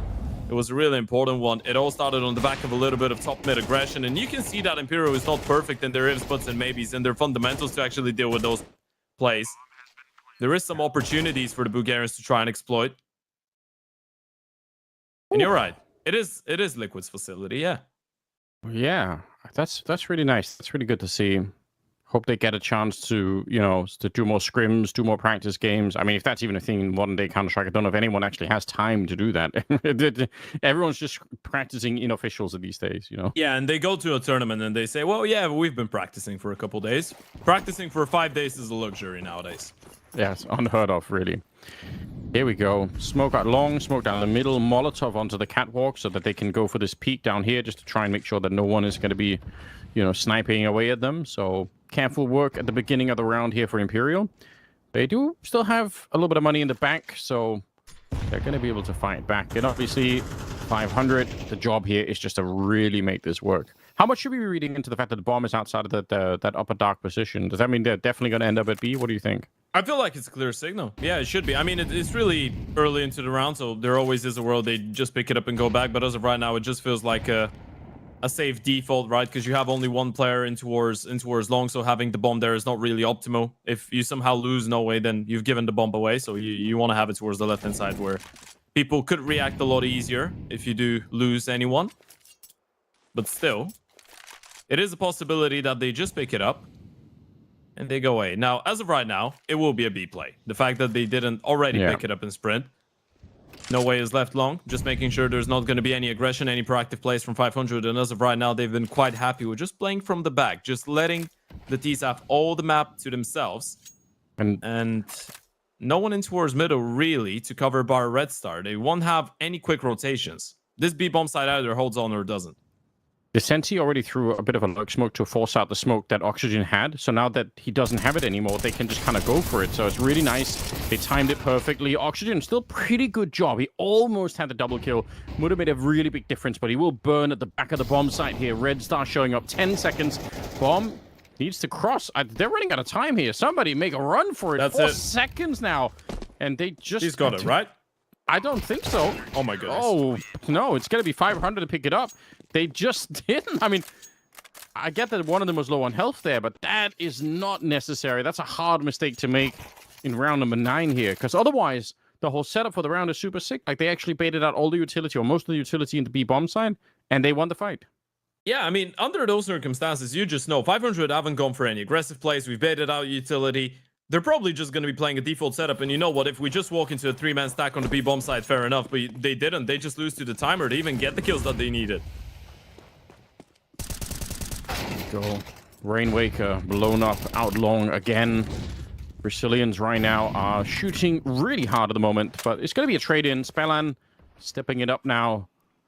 500 absolutely need. If they get one more round, though, it's actually kind of interesting. They can make it back into this first half. It's not completely over. Not a lot of money on Imperial, so this weirdly this feels like a super one-sided game, but it's a couple of kills away from being right back in the hands of 500 to have a pretty decent first half. I would say if you're up to 5 rounds, I mean, that's not too bad on the CT side of us, too. I'll take that. We'll see if they can hold on for a little while longer here. Cirque flashed, smoked away.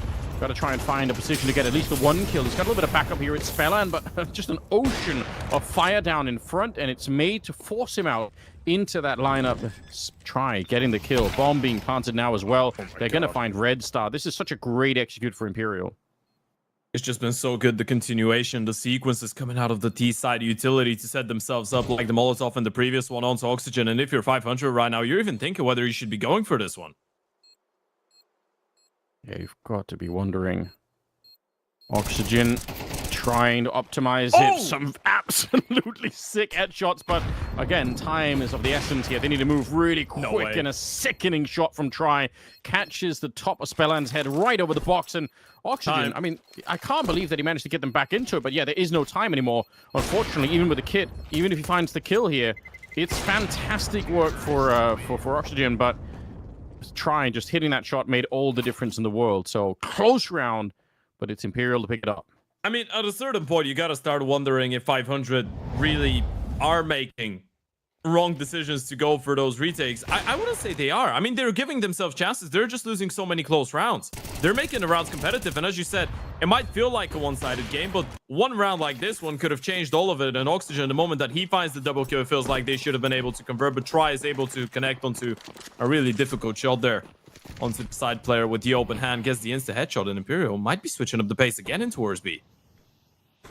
I mean, they tried it once before. Unfortunately, they got blown up, but this time they kind of know that there's not going to be that much on the 500 side. They're hoping it's going to be working, and that's just the hardest clear of all time. Flying Mac 10 into the corner. Red Star dead, and the scout back here.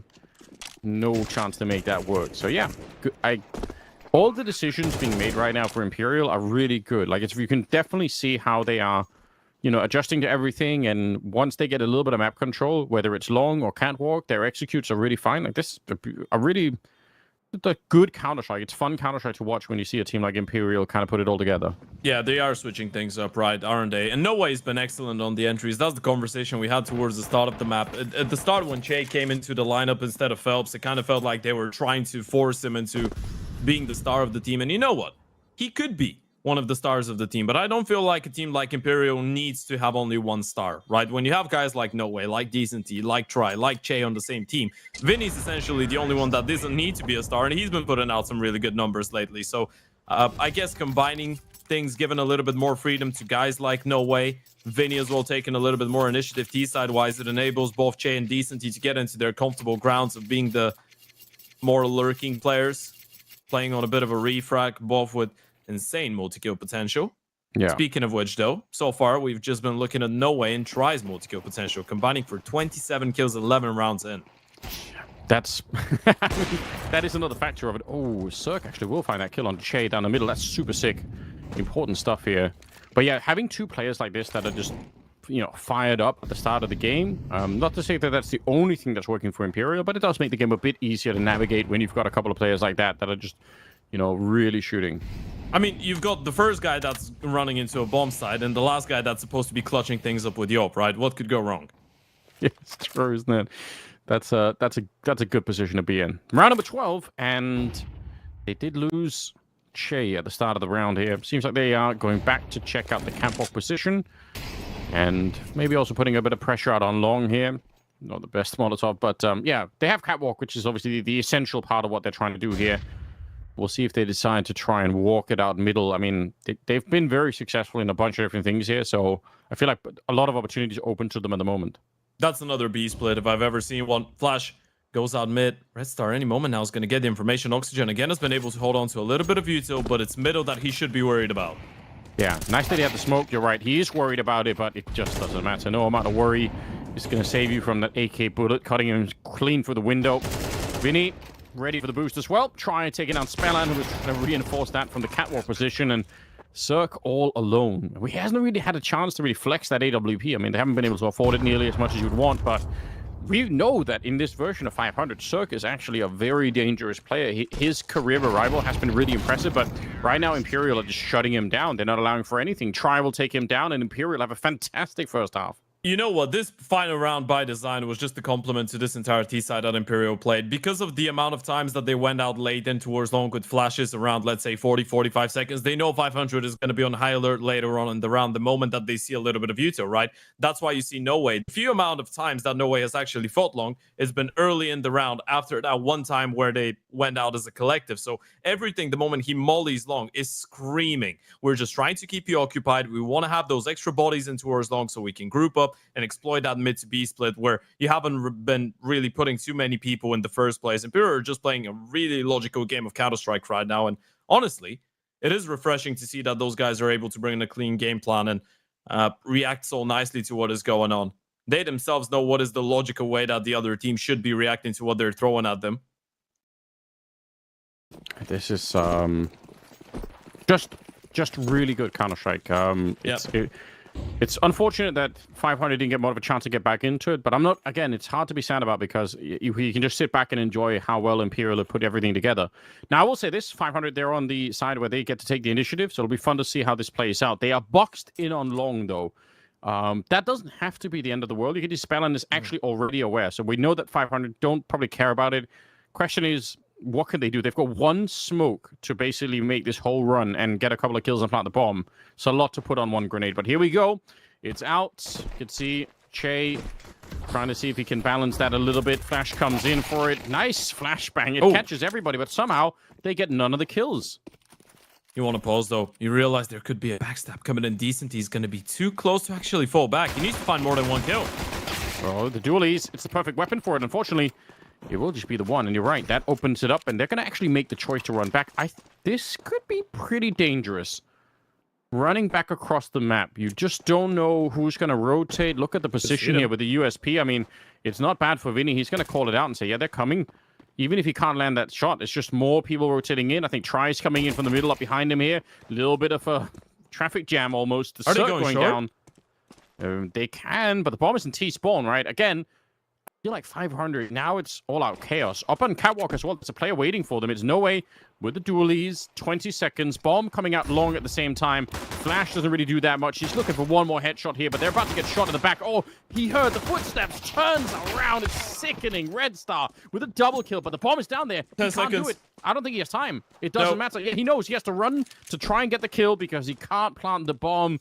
Oh, if it wasn't already heartbreaking here for 500, this will surely do it. It is a roller coaster, but unfortunately, it's a roller coaster of a disaster for the side of 500. Just when things started well, just when you get that opening pick, just when you slow things down, you try and sprint back to B-bomb side, but you just lose one player to Vinny, and then you overcomplicate it a little bit. Now, I used to just play a game as a kid called Roller Coaster Tycoon, where you had to build, like a theme park, big roller coasters. And I hope no psychologists are listening, but I always used to think it was really fun to build roller coasters that just had no end, so all the passengers just flew off and exploded somewhere. That is so cynical. That's probably, listen, obviously now I recognize that's wrong, and I don't own any theme parks in the real world, so don't be worried, melancholy. guys. But that's kind of what's happening to 500 at the moment. You said roller coaster. That's kind of where we're going, Yeah, it's a never-ending one as well. There was a couple moments so far throughout this map, and this is not the map that we're expecting to see the best out of 500. No. Obviously, you're out of a roster change as well, and that changes a little bit in the dynamic. As we said, Red Star a much more passive player in comparison to Ships. Even though Ships is a lurker by definition, he's one of those lurkers that are going to initiate in above 20% of the opening fights of your team on the T side. So a bit of a difference in dynamics, so you could expect 500 to need a little bit of time to get adjusted to each other, and we don't really know if Red Star is going to be sticking around for, permanently. Yeah, I guess we'll see. Especially because you missed the MRQ, you missed the major. We know there's going to be big roster changes, shuffles. It's no teams are permanent now. It's like the major's happening, and then afterwards we all know it's going to be a lot of fun in games. Fry here, cleaning up a couple of good kills. Just make it quick. Make that money. He's up to 19-5 with Noe at 17-8. It's just, we highlighted it before, but they're still doing fantastic work. So, yeah, Imperial, I must say, I'm impressed. You said at the beginning you had pretty high hopes for them. I don't know if I had any real strong opinions on this lineup. I know all of them except for Che, but I must say this is looking super smooth at the moment. It really is, right? It's because I feel like now with a mix of players, you have Vinny, who's obviously a little bit more experienced than the others. And at this point, because a lot of people are still going to connect Vinny to his time on Fury, at this point, he's played more majors with Imperial than he has with Fury, right? And for two of them, he's qualified himself as an in-game leader of the team. So he's built a really good group of young aspiring people or young aspiring players around himself. Obviously, he's got the support of Zach as well. Legendary Brazilian coach. He was the coach of that Imperial lineup that made it to the final of the Krakow Major in 2017 that lost to Gambit. Right. Yeah, that is a good point. They've got something going here, but so do the Tech9s. Spellan and Red Star coming in. They steal a couple of weapons here, but unfortunately they're running right into the SMG. That is so much damage. Oxygen's, well, practically dead. He is fully dead now. Walking into Che there. It's not over yet. No way. The flank not quite in time here. So 500. Looks like they are powering their way through at the moment, and you know, gotta find a bomb plant at the minimum. See if they could do more than that. They've got head armor as well, so it might not be a bad position here. Yeah, seeing him already. MP9, low on HP. This should be it.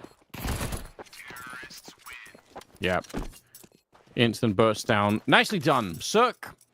Pick up a bit of a double there. And if nothing else, you know, a chance to try and recover something. The road back to actually making it into a map win or overtime or something like that is, you know, a couple of more rounds away before we start having that conversation for real. I would say they get up to about 8 here, like 11-8 or something. I think it becomes a lot more interesting once again. Yeah, it definitely does. And I mean, you know what? At least if 500 end up losing here, the bright side is going to be we get to see a Cirque Stanislaw reunion from back in the days from Energy and EG. That's true, yes. There is that opportunity. Yeah. Those were the years for both of them, man.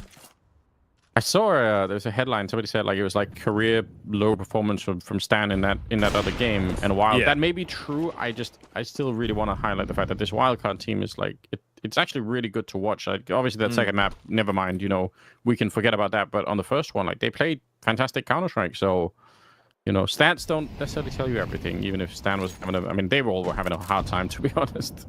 How many did you say? 12 kills in 13 rounds? I think you said to me at the end. Yeah, this is what the team got. Yeah, the whole team, yeah. yeah. And for Stanislaw, I can indeed confirm that this was his lowest rating ever. He finished that map on a rating of 0.02, and I've never seen that before in my life. Yeah, that's rough, obviously. Oh, look at this outlong AWP in a position here. Try, you miss a shot, and you should be dead every single time. The fact that he actually got a second chance at a shot there is in itself kind of interesting. Vinny, I think, shot in the back, and Descenti just, what can he do? Try to find something, but it's not going to happen. They will get the bomb planted in 500. I mean, this is how you make a comeback, though. Just win some of these early rounds, shut down that CT economy, and, you know, rinse and repeat. Do it again. Yeah, and this is what you want to see out of 500 as well, right? Nice pack mentality, group type of Counter-Strike. You group up, you put everyone in good positions where they can refrag each other. You're putting a lot of stocks as well onto both Rainwaker and Cirque to wake up and start producing multi-kills, and they have been so far after the switch. 500 is really giving this one a go, and let's not forget, this was one of the better maps for 500, and I mean, prior to DMRQ, they didn't really play with us to a DMRQ. This has been one of the pretty solid maps for 500 all in all this year. Sure, maybe not the most consistent one, but a map on which they've had some good results. You're looking at 2 wins out of their last 3 games, beating both Monty and 9 Pandas.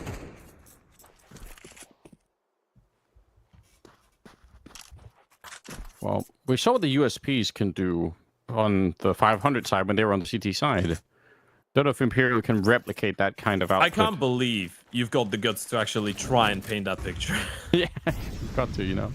Maybe. As if they haven't gone through enough. How funny would it be? Probably not for them at all. Oh my god. No, it's just 1 kill. It's fine. Spellan, he's smart. He's the responsible one of the group. You can tell. He's like, no, we're not going to peek. You know, he's been around the block. He knows what it means. Set it up. Use some grenades. Yeah, get some teammates in there. All right. Shout out to Spellan for thinking. You know, it's good. Sometimes you got to think. It's an underrated skill to have in 2025. You know, not a lot of people do it. It's not particularly fashionable at the moment to do thinking, but yeah, shout out to using that little gray particle in your brain. It's nice, isn't it? 11-6, 5 rounds the difference right now. No op yet in the server for try, so Cirque automatically with a bit of an advantage going into this one. 500 do have a great opportunity to keep it going. Question is, how long until Imperial get 1 round on the board? This is not necessarily a bad start here, but unfortunately, disconnecting from the fight is not easy. Red Star finds Che. That's on B. Yeah, this is, you're right, upper dark. Spellan, he's in a position to catch that very play, but somehow they get away with one and actually lands them in a bit of an interesting 3v3. I think so, Vinny, both. Yeah, he definitely saw the smoke going down, right? So he knows that there's going to be some sort of a cross happening. We'll see if he could do anything to delay this with. Flashbang comes in from a team. It's such a great setup for it. And Vinny very close to getting 1 more headshot. But even then, Descenti gets another one. It's going to be Red Star. very exposed, and he doesn't know where No Way is at the moment. They don't really recognize it yet. Plenty of time on the clock, and Red Star, nice position, and he gets the headshot as well.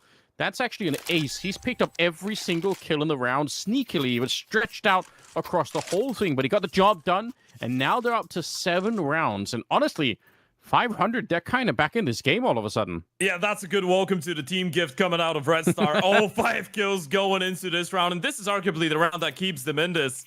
I know Try didn't have a nope. That was probably not the best investment ever, but Imperial go for the double push. It's all about the information that Spellin gets as well, right? Spotting both those CTs in towards the tunnels, communicating for his teammates to take that space in towards long. And Red Star is able to get all 5 kills. A 1v2 clutch in the end as well. This is why you're bringing him in, by the way. Rainwaker and Red Star on the same team could be an enormous boost in the clutch. It's all about getting them comfortable. Yeah, oh, hold on. They might run into the MP9s. I'll bring it up in a second here.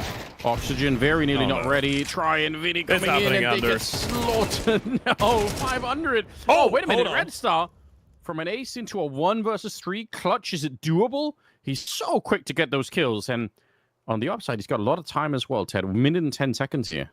Yeah, he's got a minute and 10 seconds. Issue is, it's really difficult to read this one, even though you know No Way is the P-anchor right now on that type of a round. He could be pretty much anywhere, and he's slowing it down. 1 tap is so crisp out of Red Star. He really is the star of the show. What an absolute psycho. How did he... You're right. He has no way to read it, and you can tell from how he moved as well. Once he sees the opportunity, think of what a narrow opportunity it is to kill that guy in the middle. Even if you see him, there's a chance you miss a shot here, and then No Way kind of gets away, and then it's a very awkward round, but he just instantly straight lasers him across the map. That's beautiful. 11-8. Let's go. I mean, that's a savior for the mentality of 500 as well. Don't know if you noticed that, but Cirque was starting to get a little bit frustrated there on the camera the moment that he realized that him and his teammates have just gone down to a middle crunch. I mean, absolutely. But yeah, I mean, what more can they ask of him now? Ace, and now 1 versus 3. He has just put the whole team on his back and said, no, we're not giving up on Dust 2 that easily. We're going to bring it back. I was about to say as well, you know, for Rainwaker, you know, he's the one that should be playing in the Liquid Bootcamp room, you know. He was... I can't believe you. At this point, I feel like you're just having a Ted BM session right now. Let's see how far we can go in abusing Bulgarian Counter-Strike. Yeah, I mean, we all remember that Patsy and Rainwaker stint on Liquid. Didn't work out that well, did it? It didn't, but I will say this. You obviously... their IGL, is all I'm going to say about it. Bring him back. Bring him back. Yeah. I'm just... Listen, imagine he takes the IGL reins over at Fury, Fallen becomes the coach. Why not? Like at this point, that would be funny though. No, but really, I think what it says is that there were even a while ago there were people who realized Rainwaker has something. Like there's something there. Sure. And I think, you know, even if it didn't work out, it still is a credit to him that like there's definitely like more than a couple of people who've been watching him and kind of realized there's something going on here. Vinny will get the headshot early on, taking down Oxygen, and they're actually defending this catwalk position. Pretty well. A lot of grenades used, and a lot of the utility burned out by trying to defend that position, so I guess they don't have that much left anymore. Question is that the B bomb site can hold on its own. Incendiary is left on No Way, and I believe he's holding that corner, so if they do for the split here, and they definitely will, question is double setup, 1 Incendiary, is it enough to hold on? 1 in the middle as well, being thrown out, but the question I still think could come down to that grenade. Hold on. Vinny, he's found the first one. Sir going down. Spellin able to get 1 in return. It's such a weird one. Decent. He had to be spotted towards the back of the bomb side, but Rainwaker will get the kill.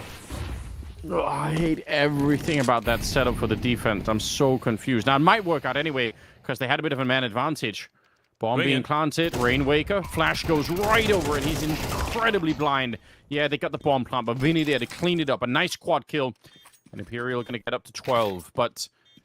The setup with No Way in the corner, the problem is if he gets peeked from the middle first, which he did, there's no way to go. You're going to die almost every single time. And I thought that there was going to be a world there where he would, you know, use the Incendiary either at the doors or even in the hallway in front of him and just kind of move out and buy a little bit more time. But he just kind of stood there. Yeah, it didn't feel like the setup was ready there for the side of Imperial. You're spot on, but still able to convert around. Vinny coming in with a 4K and good patience, good timing with the flash as well on the retake. This is going to make life a little bit easier now for Imperial. For those of you that are just joining in, this map was in the back for Imperial just a couple minutes ago. Had a massive lead, and 500 started crawling their way back. So this 12th round, actually, for the mentality of Imperial, will probably change a whole lot. Let's not forget, that was a what? 11-3 lead for Imperial. Now we're looking at the 12-8. So getting 12 on the board, that's going to make you look at things in a bit of a clearer way. But you still don't want to let yourselves get complacent here. This is still a map that could get out of control. Yeah, I mean, that much has been proven for sure. They're doing an amazing job, obviously powered by Red Star. But he's not the only one. There's more people that are starting to really get there. They need 4 in a row, though. I kind of like the tactical timeout as well being called from Imperial. Just, you know, you kind of know you're there. You slow 500 down a bit. Like, they can't just keep on cruising on. We'll see if they can find a way to actually close it out in regulation, or if we will need a bit of overtime here. It's going to be an AWP on try. Looking for it in the middle, but not really finding the opportunity at the moment. But just doubling down. This is not necessarily a risk-free procedure. Is he going to be ready for it? It's going to be peaked probably by 2 players. Nice grenade to really soften them up. That's actually so much damage on the other side. Smoke, it's going to make him disengage, but I like the idea. Oh my God. Okay. You like it even more now, do you? Vinny just going for the swing out of short. Oper falls back, and he's just like, well, you know what? I'm going to go back. That's a nice find from Cirque. Keeps try at bay, at least going to make it doable for 500 from here on out. But with that type of a start, you got to feel like this is the best opportunity Imperial are going to have to close. Look at the setup on long as well. Double setup. And this failed last time on the other half, but it should work right now.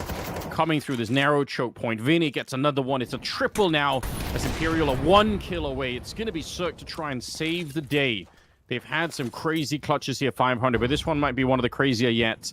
He's got 45 seconds. He's thrown all the grenades here for long, and he's fishing to see if there's a flank coming in. Is he going to have to... He could run back to the B-bomb side, but at some point he's going to have to pull out that knife and really go for it. I think he's going short here. I mean, they will have to get a little bit more explorative into towards long. The moment that the smoke fades and they realize they haven't seen anything. But at this point, it's too risky for Imperial to make any moves, right? Most likely, they just give the B-bomb side away. And if he goes A, sure, we know we're both here. Cirque is going to be in for a really unpleasant surprise with 15 seconds to work with. Even if he gets the kill on the Senti here, that MP9 is going to be on top of him almost immediately. So yeah, there's one. He's going to run, but it's going to be up on the box right behind him. I can't see him actually winning this one. He does plant in a safe position. There might be a jump coming through. Oh my God. The burst for the headshot. Cirque gets blown up. What a flashy way to end the map. And it's Imperial to walk away here on the opening. I mean, this was fantastic Counter-Strike, Ted. We had everything. I was not bored in this game. Yeah, absolutely not. Imperial starting things off with an 11-3 lead against 500. Felt like it was going to be another crumble coming out of the Bulgarians, but they say, hell no. We know we've got a little bit of fight left in us. Red Star, a massive introduction to himself individually on this 500 team. And honestly, both teams, a lot of positive and a lot of negative things that they can get out of this map. For Imperial, it's going to be all smiles, but in the end of the day, you got to have it toward the back of your mind. You nearly let that one slip. Yeah, a strong reminder, like a really good wake-up call. I was excited. I thought it was sick, but we do have the desk ready to break it all down for us. So, guys, take it away, please. That's kind of exactly what I wanted to see from the game. We saw, honestly, we saw a great performance from Try. We saw Red Star perform brilliantly as a technical stand-in, right? Trying to replace some of that firepower from ships. Red Star's clutches really kept 500 in the game, but Matt, there was really only going to be one winner. I mean, it looked like maybe at one point in the second half, 500 were giving us something to get excited about, but once Imperial found their footing once again, they were able to just scanter away with the victory, scamper away. But let's draw things back to the start of the map. That first half was so impressive there from Imperial, Trav. I mean, I love the way that Vinny was calling. It was never like they were just abusing the same strats every round, but they were just playing like 4-1s, 5-0s, just like death ball approach, just grouping up, flashing their way forward, taking control as a unit. It's never like there were 2 or 3 different parties working the map and getting control and then forcing rotations and then from there looking to try and get themselves into a bomb site. It was just almost always the entire team or 4 players just taking short control together, tunnels, going out long early, and just being very difficult for 500 to try and stop, and they just rode that wave of momentum. I thought that they used the momentum brilliantly on the T side, never really let 500 get back into the game once they started to fall behind. So I just really liked the approach from Imperial in that first half, just in terms of how they were using their numbers to their advantage. Yeah, and that is their first win on Dust 2. I mean, obviously most maps, because we kind of detailed, of course, in the pre-game. But first win on Dust 2, that's in an EU competition, of course, right? And I think that's one of the main things we saw in the player cams. Of course, it's always wonderful to have player cams involved for tournaments like this, to see the emotions and see what's going on in general. Matt's immediate information, of course, that we all got, they are on boot camp at Liquid's facility, which I believe is in Netherlands, right? So I think that's a great sign that playing together, technically on LAN, even though it's an online match, right, is looking good for them. And Yeah. I think it's a great example of what we could see in the future. Now, of course, they're at the major. I've been, as I mentioned in the pregame, I've been quite down on this particular roster for quite a long time, this core at least. They've had some really bad losses and looked like, not even going to mince my words here, they look like amateurs in a couple of the games I've watched them in some of the Challenger League playoffs and stuff like that. But this is a whole different Imperial. They seem motivated, they seem ready to deliver when they need to deliver. They've got the right players in the right positions at the right times, and they've got stars delivering. And it's not Desenchi, it seems to be No Way, and it always seems to be Try. It just seems like they've got a really good balance about them at the moment, Trav. I'm just loving the balance out of this Imperial team. Like you say, kind of covering all their bases, getting close to maximum out of all of the players as well, playing really close up to their ceilings. And you know, you got to think about how the mantle for the best team in Brazil or from Brazil is actually ripe for the taking right now. Furia decided to go international, bringing Molodoy and Yakindo into the roster recently. Means they don't really have that same sort of Brazilian identity they once had. And I guess by default, everyone looks at MIBR as the best Brazilian team now, but they still have their problems. I mean, they've made some changes recently. They're still trying to figure out how to balance Lucauzi and Insani in the same team as well. So there's still some big question marks around them. You know, the IGL chopping and changing from exit to drop and back to exit again. You know, you look at Pain, they're also in flux at the moment. They have good moments, but they're definitely not playing the best Counter-Strike they could be. So I feel like the door is wide open for Imperial to kind of stake their claim as the best team from Brazil. And I think they're capable of doing that. You know, I think they've got the pieces. And you mentioned those pieces. I think that, as I said in the pregame as well, I think good moves in South America have been few and far between. I didn't really explain further what I think the reason is for that. And I think it's quite common knowledge that the buyout's just absolutely ridiculous, right? Like, for example, like for a bigger Zera, like Furia would have to break the bank and then some to actually get him, even though that's a move that we've wanted as a community for ages at this point, to make a Brazilian team that can truly compete at the top level again. The pieces are there. They exist in South American Counter-Strike. They are available. Keserato, I think if he is truly motivated to get on a team he thinks is going to win, I think he's obviously the main guy. But now you've got a mix on Furia with Molodoy and Yakindo. It seems like a really weird composition. Molodoy, listen, we've been waxing lyrical about Molodoy in Tier 2 for ages, but Furia, of all teams, like, that was a crazy decision, right? And it's the reason why Imperial have a setup with Try, of course, not Brazilian, but he's from South America. I think he can put himself in the conversation for one of the best AWPs in South America right now, right? You've got NQZ on Pain. I think that is the obvious choice, without a shadow of a doubt for me right now, as Fallen especially is going to now transition to rifling. You've got a couple of other individuals as well, like your safes on MIBR. You've got a couple of ones. Maybe. Yeah, you could argue Zevi, but he's kind of been disconnected from like top tier South American Counter-Strike for a while. And Pain going to their new roster, which I'm hearing is going to be DGT on the team, right? That's very exciting. I think that could propel them even further from what they've done so far this year. But AWPing has always been an issue, and the main man that has gone missing, of course, that I always thought was probably at the top of that list is Henny. Like, he's been benched on Red Canids, right? So I always thought he was superb, and that Red Canids particular setup they've got over there seems to be an absolute mess. So there is an opening now for a top spot as a South American AWPer, and I really, truly do think Try has got that level. And as you mentioned to me the other day, Matt, one thing that's really important to mention about him, how young he still is as well. Like, feels like he's been around forever, but he's only 20.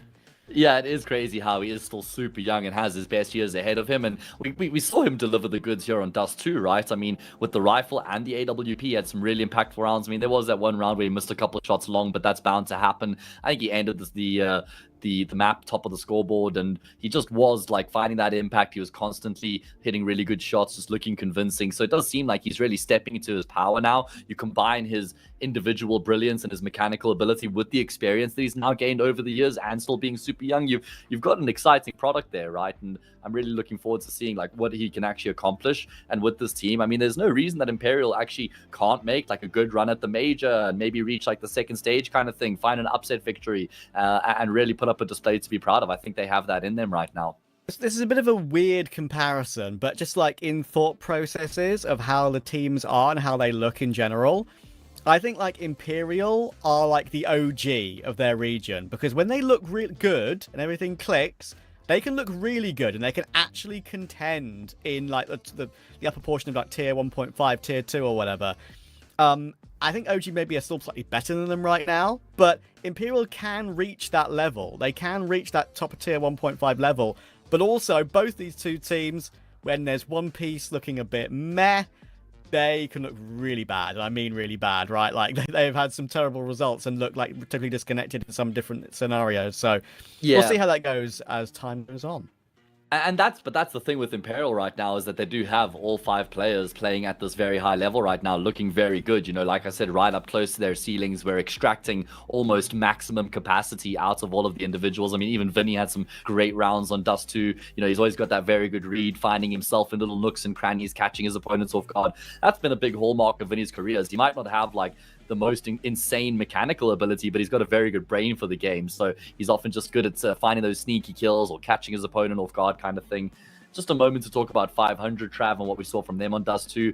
Wasn't convincing, was it? Especially in that first half. It just looked underwhelming on an individual level in particular, not really able to contain what was being thrown at them by Imperial. You know, I know Imperial started on the CT side, but they were still also just looking to make plays, looking to get themselves, you know, some early control in good positions. And I just thought 500 lacked a little bit of impetus from the fragging department in general. You know, Oxygen, 500 started on the CT side, right? So I'm actually mistaken there. 500 did start CT side, but point in cases, he looked okay on the B-bomb side, had some good rounds, good multi-kills, good damage inflicted, but the rest of the team just wasn't really up to scratch. And then Red Star in the second half did start to come alive, but we need more across the board just in the fragging department alone.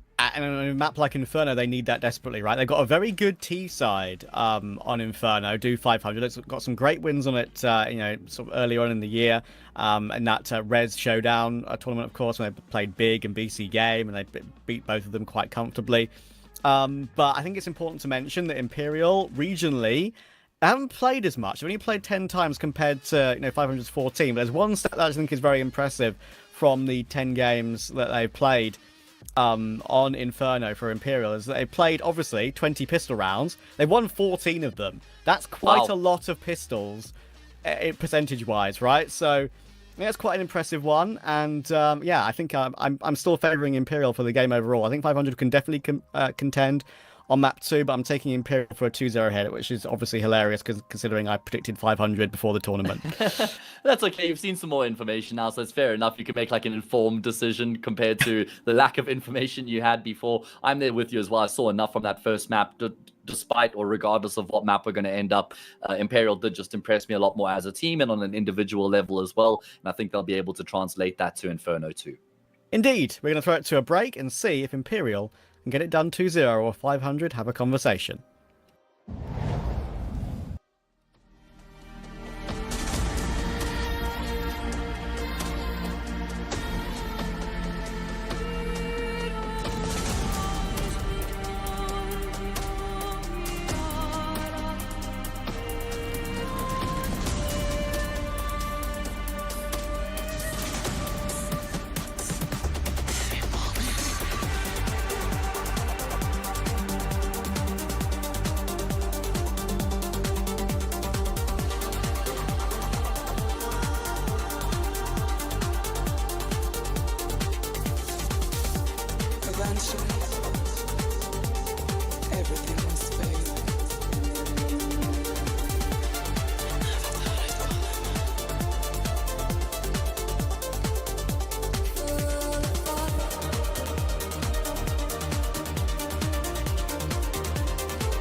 Welcome back, ladies and gentlemen. We are ready. It is the second map coming up here between 500 and Imperial. We're on Inferno now. What are the chances, Ted, that 500 can make a bit of a comeback on this second map?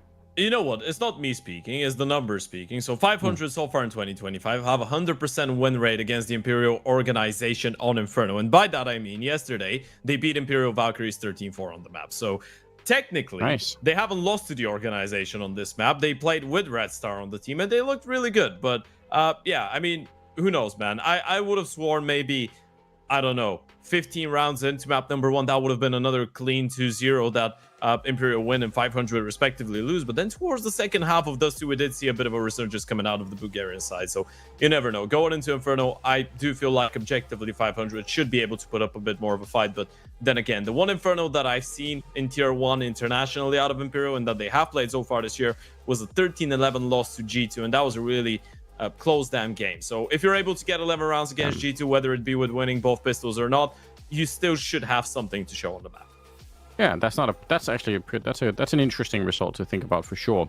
Yeah, I don't know about you. I always feel like it's such a disappointing bit of analysis, but the truth is sometimes you just have a bad start to a game and like you just start slow and you make it back and it's like we have to leave room for that. Like it feels obvious that if 500 played the way that they did at the end, if they'd started that way, then it probably is a very different game. So yeah, sometimes it just doesn't necessarily have to be deeper than that. Obviously, if you want to win whole tournaments and consistently be good, then you have to try and manage how often you have those bad starts and everything else. Like, obviously, if you keep doing it, it's going to be really, really tough. But I don't know. Yeah, they made it back in a pretty impressive fashion. And Red Star was just, just in the team. Who knows for how long or whatever. But, like, he got an ace.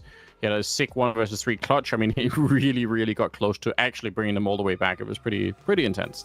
And I mean, if there's stagnant players, I don't even think that stagnant is the right word. If there's frustrated players on the side of 500, if there's any confidence issues on the team that have been building up with the MRQ performances and even before that, Red Star should be immune to all of that, right? Because he just came in a couple of days ago, right? So if you're looking at this 500 team, there's no two ways about it. They are their biggest enemy, right? And their own nemesis. And we can say that about a lot of teams.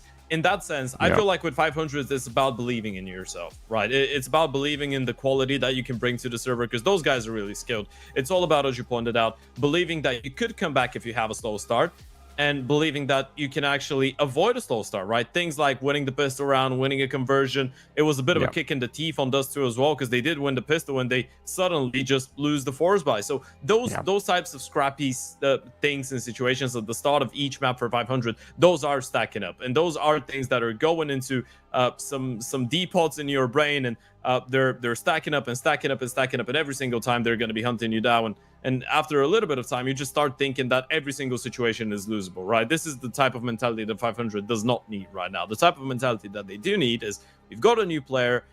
Things are probably at a situation where they can't really get worse right after the MRQ. So let's try and play some freed up Counter-Strike and show what we can do. Yeah, maybe that's even sort of a relief in a sense. I mean, obviously it puts more weight on every other tournament, like for the CCT Global Finals here. You really, really want to win it, but at the same time, you kind of know that, I'm like, we already kind of missed out on one of the really big things we needed to do, really wanted to do, maybe had a chance to do. So now let's just try and make this work, and let's just try and, and enjoy the game a little bit. I hope they can, because we are heading into it. The second map coming up here. It's the final best of 3 of the day, but obviously we've got 3 more days after this of more CCT finals, and it's gonna be really, really exciting. There's some teams out there. We've already seen Bedboom today look absolutely cracked, so I'm definitely excited for it, and I hope we get to see even more action. Imperial have already shown they are absolutely here to compete for the high spot. So let's see how this goes. It's gonna be Imperial starting on the CT side, 500 on the T side, and again, I also think that's just a nice thing. You could see when they were on the T side of Dust 2, they had the initiative. They were making all the decisions. They looked a lot more comfortable. So they're going to get a chance to get up to a good start here once again, potentially, if they come in the pistol especially. Yeah, absolutely. Going into a map that 500 did not play during that already mentioned a couple times participation in the MRQ. Have won 6 out of their last 8 Inferno maps, losing maps only to the sides of OG and Leo, but beating Imperial Valkyries, Passion UA next to GTZ Partisan twice. So you're expecting a good one out of this one, and that's an early goose to start it off. Yeah, smoke going down actually already, but it looks like they're going to try and see if they could go their way through. Counter flash comes out. What an absolutely banging grenade. Unfortunately, Vinny's not able to get anything behind it. He had a chance to get some kills there, but now they're running it down. Shay, I don't know how he even lives for that long. He did get the kill, and Descenties picked up Red Star at the same time. So, for whatever reason, it's in a 3 versus 3. No bombs planted, and Rainwaker. The communication must not have been there. Otherwise, he wouldn't have backtracked straight into the USP. A chance here now. Spellan trying to recover it, but it's too late. He'll be the Brazilian team turning it around. Imperial pick up the round instead. And that is a bit disappointing for 500, isn't it? It really is, right? And it's all because of the fact that the bomb gets dropped in towards triple, right? This is what Rainwaker is trying to do as well. Just cross towards the back of the bomb site to pick up the bomb. It's not like he wants to be taken across against Decent. It's just that he doesn't seem to have a choice. And 500 under those circumstances definitely would have loved to have a bit of a cleaner conversion, especially after the 2-for-1 that they get going into the bomb site. Rainwaker actually does do his job alongside Red Star pretty nicely, but the bomb gets dropped and Decent. He goes huge for the triple. Not what they were hoping for there, because they really had a great setup for it at the beginning. I mean, the round was well constructed. Vinny missing a bunch of shots because, again, just a shout out to the flashbang that Vinny threw was absolutely sickening, and it was a very cool way to do that. I think Imperial, they knew for sure that someone was going to flash, like they were going to come through, so that was like a planned thing. They're like, we're going to throw the smoke. We know they're going to come through the smoke. We're just going to be ready with our own counter flash, which honestly, 9 times out of 10, that probably worked for Vinny to get at least 1 kill there. Controlling this round really well, and no real bumps in the road so far, at least. Even the dualies coming in for a bit of a look here. Okay, just Red Star left. Yeah, Decent. He's starting on the 6-0 as well. Especially for me, by the way, one of the most exciting, if not the #1 most exciting player on this team, even though there's a lot of guys to be excited about, like Jay, like Try, like No Way, obviously. But Decent, another one that is a bit of a product of Fury Academy. Of course, played on Oplano with KNG himself a little while ago. Red Star has actually caught a timing to get a kill. And a rifle. Does he get more? Oh, he's going to throw it away. Nice. I think, yeah, it's a great play. Just make sure they can't pick it up. Oh, very close look at the health that's left on 3 of those players. Yeah, the annoyance. So yeah, I mean, whatever. Just optimize some of those rounds. It can all add up in the end. You never know what the difference is going to be, where they're lacking the money to buy one of those rifles. So just try and make it as obscure as possible here. 3rd round coming up, and we're seeing AKs on the side of 500. Yeah, as of right now, what we've seen, and actually the fact that they did play Inferno yesterday against the Imperial Valkyries gave us a bit of an idea on how Red Star is going to be fitting in to the system on Inferno on both the T and the CT side. As of right now, it feels like he's just slotted in for ships instantly, by the way. Being that second player in towards Banana alongside Oxygen. On the T side, CT side-wise, being that aggressive rifle on the B-bomb side, again, alongside Spellan, that is on the defense. So as of right now, a straight up 1-for-1. And actually, this time around, Red Star is going to be starting all alone. This is interesting. They might want to switch things up and let Red Star actually be the #1 player in towards Banana and Oxygen. Be that pack guy that is moving in towards second middle and with the pack, especially when they're going in towards A executions. Kind of rude for getting your brand new player to play that Banana position, but fair play. I mean, like, he showed himself on the opening map to be capable of quite a bit, so maybe they just trust him a lot, but obviously could be not a fun position to be in. Here, a minute on the clock. They're going to see if they can put a little bit of damage into the top mid position. They've smoked off towards the arch position, so Descenties on the other side. No way here. Brittle defense. If the oh, wait a minute, they're actually rotating Che back as well. He's starting to get here. This is a very nice rotation for the CT side. Otherwise, there would have been a very good opportunity for a bit of a wrap here, and patience for 500 to try and set something up. It's not a bad idea for Cirque, waiting for that kill, but it never really comes through. And now down to 35 seconds. The bomb is in the middle. They need an entry kill right now to make this work. They very nearly catch Vinny on the other side, but again, this round is so slowed down, and 500, they just haven't found the one entry they need. They need to be able to make a call right now, but it has to come behind a kill that they're currently not getting. Oh, no. Look at it. 16 seconds here. There is only 2 people at the bomb site, so maybe they can actually do it here. Oh. Rainwaker gets 1. No way. Only the 1 shot. And the bomb is at least going to be planted, I believe. 5 seconds, and the Rainwaker, a cracking shot to take down the Sensi. 2 versus 2 out of nowhere for 500. They actually get the job done. Rainmaker 50 HP, no oxygen, looking for an angle on top of the smoke. It's a really risky maneuver, but with Rainmaker coming in from Boiler, they should be good to go. He didn't actually see Vinny. Thankfully, Oxygen was there with an AK in hand, able to get a second kill of the round, and 500 do get around on the board early on. That is... You know, there's such a fine line between screwing up around like that from just lack of making any decisions. Like that was, you could almost say 500, come on, you can't just wait around, you can't just wait forever. But I think Spellon was well in control of that, right? He understood exactly, we just need just one moment, one opportunity, and they got it, and they made absolutely the most of it. That's really sick. It's really good leadership. Yeah. He himself taking the space in towards long as well, right? Things did fall apart a little bit in towards the B bomb side, but you made them feel like it was going to be a B play. You made them misread it, and then Spellon catches a perfect timing coming out of long.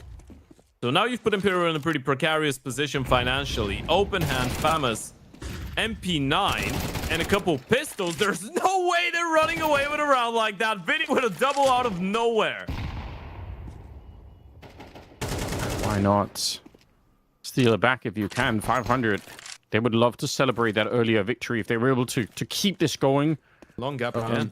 Past this point, yeah, but maybe it's going to be stolen back.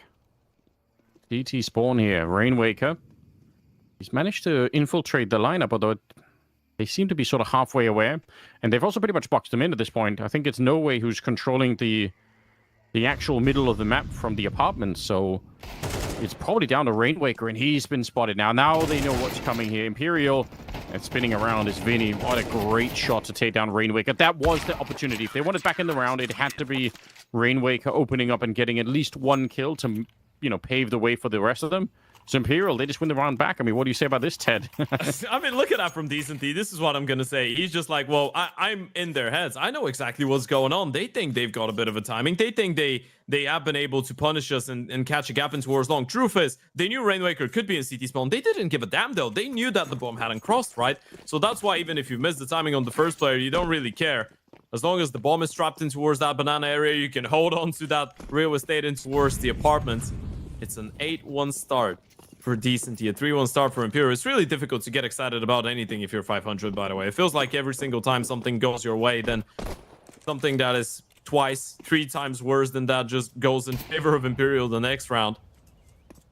Yeah, and you can almost end up feeling a bit cursed, can't you, in some of these games? Or like, come on, that was such a great round from 500 to pull that back in the other one, and then not being allowed or not getting to build anything on top of it feels really deflating. So, gotta take a deep breath. I mean, they just proved to themselves and to us that even a bad start can be recovered on Dust 2. We know that can happen, and this is their map pick. So, just play for the slightly longer game here. But obviously, it is a bit of a punch in the stomach, and they need to find a way to recover early if they can. Yeah. Even a little bit of damage in this round could go a long way. Just take a couple of rifles away from Imperial so that they can't build a strong economy. Spellon is thinking about jumping out, I think, to do a little bit of damage out on the other side of the map, but unfortunately he goes down. Yeah, he didn't get a kill from behind. It's probably had a Glock, so we can't be overcritical, but as you said, keeping a round like this one clean is going to go a long way for the side of Imperial when they don't lose a single member. Smiles all over the place. Another conversation that we could be having about this team, by the way.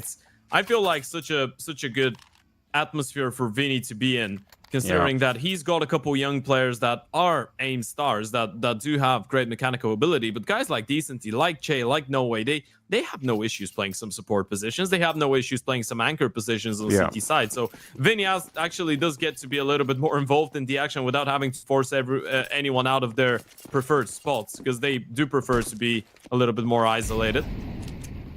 Yeah, that's definitely worth thinking about. Like there's a certain amount of ego you can have in a team as like a resource, and when you get beyond a certain point, it's, you end up battling each other internally instead of pointing it to another direction. So that could be very nice. Deep nade, it does a lot of damage, but they're still in a little bit of danger here. Vinny, very forward. You could tell that it was awkward, that he couldn't really make it back from that forward position. Che gonna try and blow open that smoke. They know about it, but he's still just powering through. This is an insane play. Oxygen is in the back, and if he realizes, he's gonna take him down every time. Ooh, I don't know. I mean, I guess it's just one of those things that happens, but that was such an insane grenade. But unfortunately, also, you could see that Vinny, he was in an all-in kind of position. Like, either he gets at least 1 or 2 kills from that, or the whole bomb site's going to get wiped out very likely. Yeah. Rainmaker going to try and cut off some of those saving players. No way does go down. Is the big green. That's the most important of them all. And Try will be able to pass the first test with flying colors. You stay alive here, you're going to have a pretty good investment going into the next one. But as you said, that was a really good reactive round out of 500. You switch up the tempo. This is probably the first time that the early utility from Imperial was not placed on time to actually deal with you. I mean, the nade was good, but other than that, they were just not ready for the amount of players that were so close in towards being 500. We'll count their blessings with this one. You keep 4 players surviving. This is the first time you're probably looking at your T-side economy and thinking, well, we've got a bit of a cushion. It's all about chaining up consecutive rounds, though. This has been the big issue so far in the first half of 500 recently. You get 1 round, you get some flashes in the pan, but it's all about building something consistent, something that lasts a little bit longer. Yeah, that's... I mean, they're not far from doing it here. They can take away this round, take away the rifles. There's a real big opportunity for 500. It's going to start very well. No way getting, I think, both Molotov and shut down. Rainwaker landing a long shot in second mid. Try just at the angle. Always kind of scary when you don't know exactly where the orb is and you're peeking into these corners. So, but now 500 is kind of waiting around. Molotov or Incendiary. More than anything, I think, hoping to force someone into the fight against the AWP, but it didn't really happen. Going to be peeking in Vinny. I do like this. Very aggressive kind of take. They've got a big stack at the B bomb site, so I like that they're doing something with it, apart from just waiting around. Yeah, keep going. You might as well almost give it a shot there. Unfortunately, I don't know what happened. The Incendiary landed on both sides, I guess. And now they're going to relocate the entire defense towards the A side. Yeah, if you're 500 right now, though, you're just signalizing all of that, right? You spot so much utility in towards B. You know they pushed you away. You're just putting your money on the fact that they're going to rotate people back towards A on the back of that. Thing is, Imperial, and you see it in Vinny, I feel like, they know they haven't really gotten too much information. I mean, you've pushed them back, but you don't even know if Deep Banana was clear. You don't know if Olaf was clear. You don't know if Lox was clear. So, as of right now, Vinny's just waiting for his teammates to get aggressive, and he's going to stay all alone. He's got a smoke on an Incendiary, though. Now, I don't think it's going to hold... They can't hold them back. They have to go through. They don't have a choice, right? They have to run no matter what happens here, but that Incendiary could still be interesting. Body blocking the smoke to try and stay up on this. Very interesting stuff. And they are running it back. Yeah, they're actually running away. They lose range. They have to save. I don't think they can go for this. There is no way they can try and take this fight. Early Incendiary down. 10 seconds. Yeah, they will... No, they're still going. I can't believe it. There's just no time for it. Oh, dear. Yeah, they're going to get the entry kills there, but running out of time. That is a hard round for 500. If there'd been no one at the A-bomb site, sure, you've got the time technically, but we could tell on that minimap Imperial, they were in position. And I mean, definitely you want your apartments players to hold on for a little bit longer, right? It felt like they just thought Imperial would have rotated. You're just putting all your money on the fact that no one is going to be playing ahead of the utility in towards the B bomb side, or no one's going to be on the bomb side itself. You're just, I guess, hoping Vinny's not going to get the information that you're not really going in B there. Because the moment that Vinny realizes he doesn't hear any steps and it's just utility going his way, I mean, yeah, he's going to start screaming to his teammates to stay at place. Another heartbreaking loss potentially here. 5-2 Imperial. I guess the only thing you really say for 500 is that they have a bit of a round loss bonus, and also they did do some damage to Imperial's economy in that last round. So there are a couple of, maybe highlights to bring up. Unfortunately, Cirque gets bested. Try to pick up the kill. Rainwaker goes down next, and things start to look a bit grim here. Vinny hiding behind the sandbags. One good flash to set it up. It's going to be the one for the kill there. But he gets the information. They're in a very strong position right now, Imperial. Not just in terms of winning the round, but maybe securing a better economy and shutting down 500. I mean, this the real big pivot point in the first half where Imperial start to cement, I think, a lot more control. Yeah, Top Banana has been just a sequence of mini-games, by the way. And the name of the mini-game is when will Imperial deploy their retake utility? Because it's been the same old, right? Yep. A Molotov close wall, maybe 2 deep HEs, maybe a flash going over, but it's pretty similar ways that they're actually clearing up Top Banana later on. It's all about the timing. It's all about when they want to do it and whether it's successful. And Decent, he's just going into his rapper mindset right now. He's just enjoying himself. Look at him go. Fantastic. I mean, it is a lot easier to play Counter-Strike when you're just laughing your way through. So So Cirque and Spellon are having a very hard time getting into the early stages of this game, right? 1-6 and 0-7. That's it's not what you want to see here. And obviously, at the end of the day, you know, that could all come back to haunt them a little bit later on. They do pick up an AK on Cirque, Hero AK to try and get anything through right now. It's not like it's over and done with, but the opportunities to have a good first half here, they're slipping out of their hands at the moment, 500. Yeah, they really are. That's why you're putting that Hero AK into the hands of Cirque and just hoping for the best right now. If you're 500, you realize you don't want to be putting your hopes onto a hero round like this one, but at a certain point, you won't have a lot of choices, and Cirque will get boosted. Does do a little bit of damage on Che. Ideally, would have loved to get a kill. And the issue is he doesn't have a single teammate who's got armor as well. So regardless of being down to 53 HP, that AK is his. And it will stay in him. Yeah, for sure. They also ran into some pretty nice counter utility there, but it's a cool trick. Like they threw the smoke basically from T-spawn or right outside of it. Yeah. And just, you know, straight went there for the boost. So they had it's a good, nice trick, good setup to know. I mean, at a specific time, we were having that conversation off camera, but you want to see people throw in some little tricks that you're going to see them go for in pugs, right? Just switch up the game a little bit, go for individual plays, set people up to go for picks. Yeah, I mean, you probably can't win a whole tournament based off tricks, but you can definitely get back into a half with a couple of good tricks, and that's always fun to see. Jumping to try and, you know, offset the crosshair for decency there so that he wasn't going to be able to get the spray down and maybe allow the AK to swing into it. In theory, great idea. In practice, he just wasn't going to take any of that. It's a very sick spray down. He's 13-3, by the way. You already highlighted him as you said, the guy that you're maybe the most excited about on the team, which I don't think I've heard many people say, but that's kind of interesting. I mean, he's certainly showing up in a big way at the moment. You know why that is? I feel like I have a little bit of bias towards that because I was one of the people that was casting him early 2021 when he was part of Fury Academy, right? So I got a really early glimpse of this guy and the fact that he's just got phenomenal multi-kill potential. He's one of those incredibly reliable people that is not always going to go for the headshots, but he's going to give you a couple body bursts, and if you don't insta headshot him, he's probably going to get the kill, and sometimes he's going to be snappy as well. An appreciation, shout out one time to all the guys that could be stars even without playing all the star roles on every single CT side, even though he's got a fair amount of those nowadays. But yeah, really exciting one. Another one that probably would have ended up on Furious main team, I guess, if it wasn't for Queserado and them two sharing a couple positions, I'd say.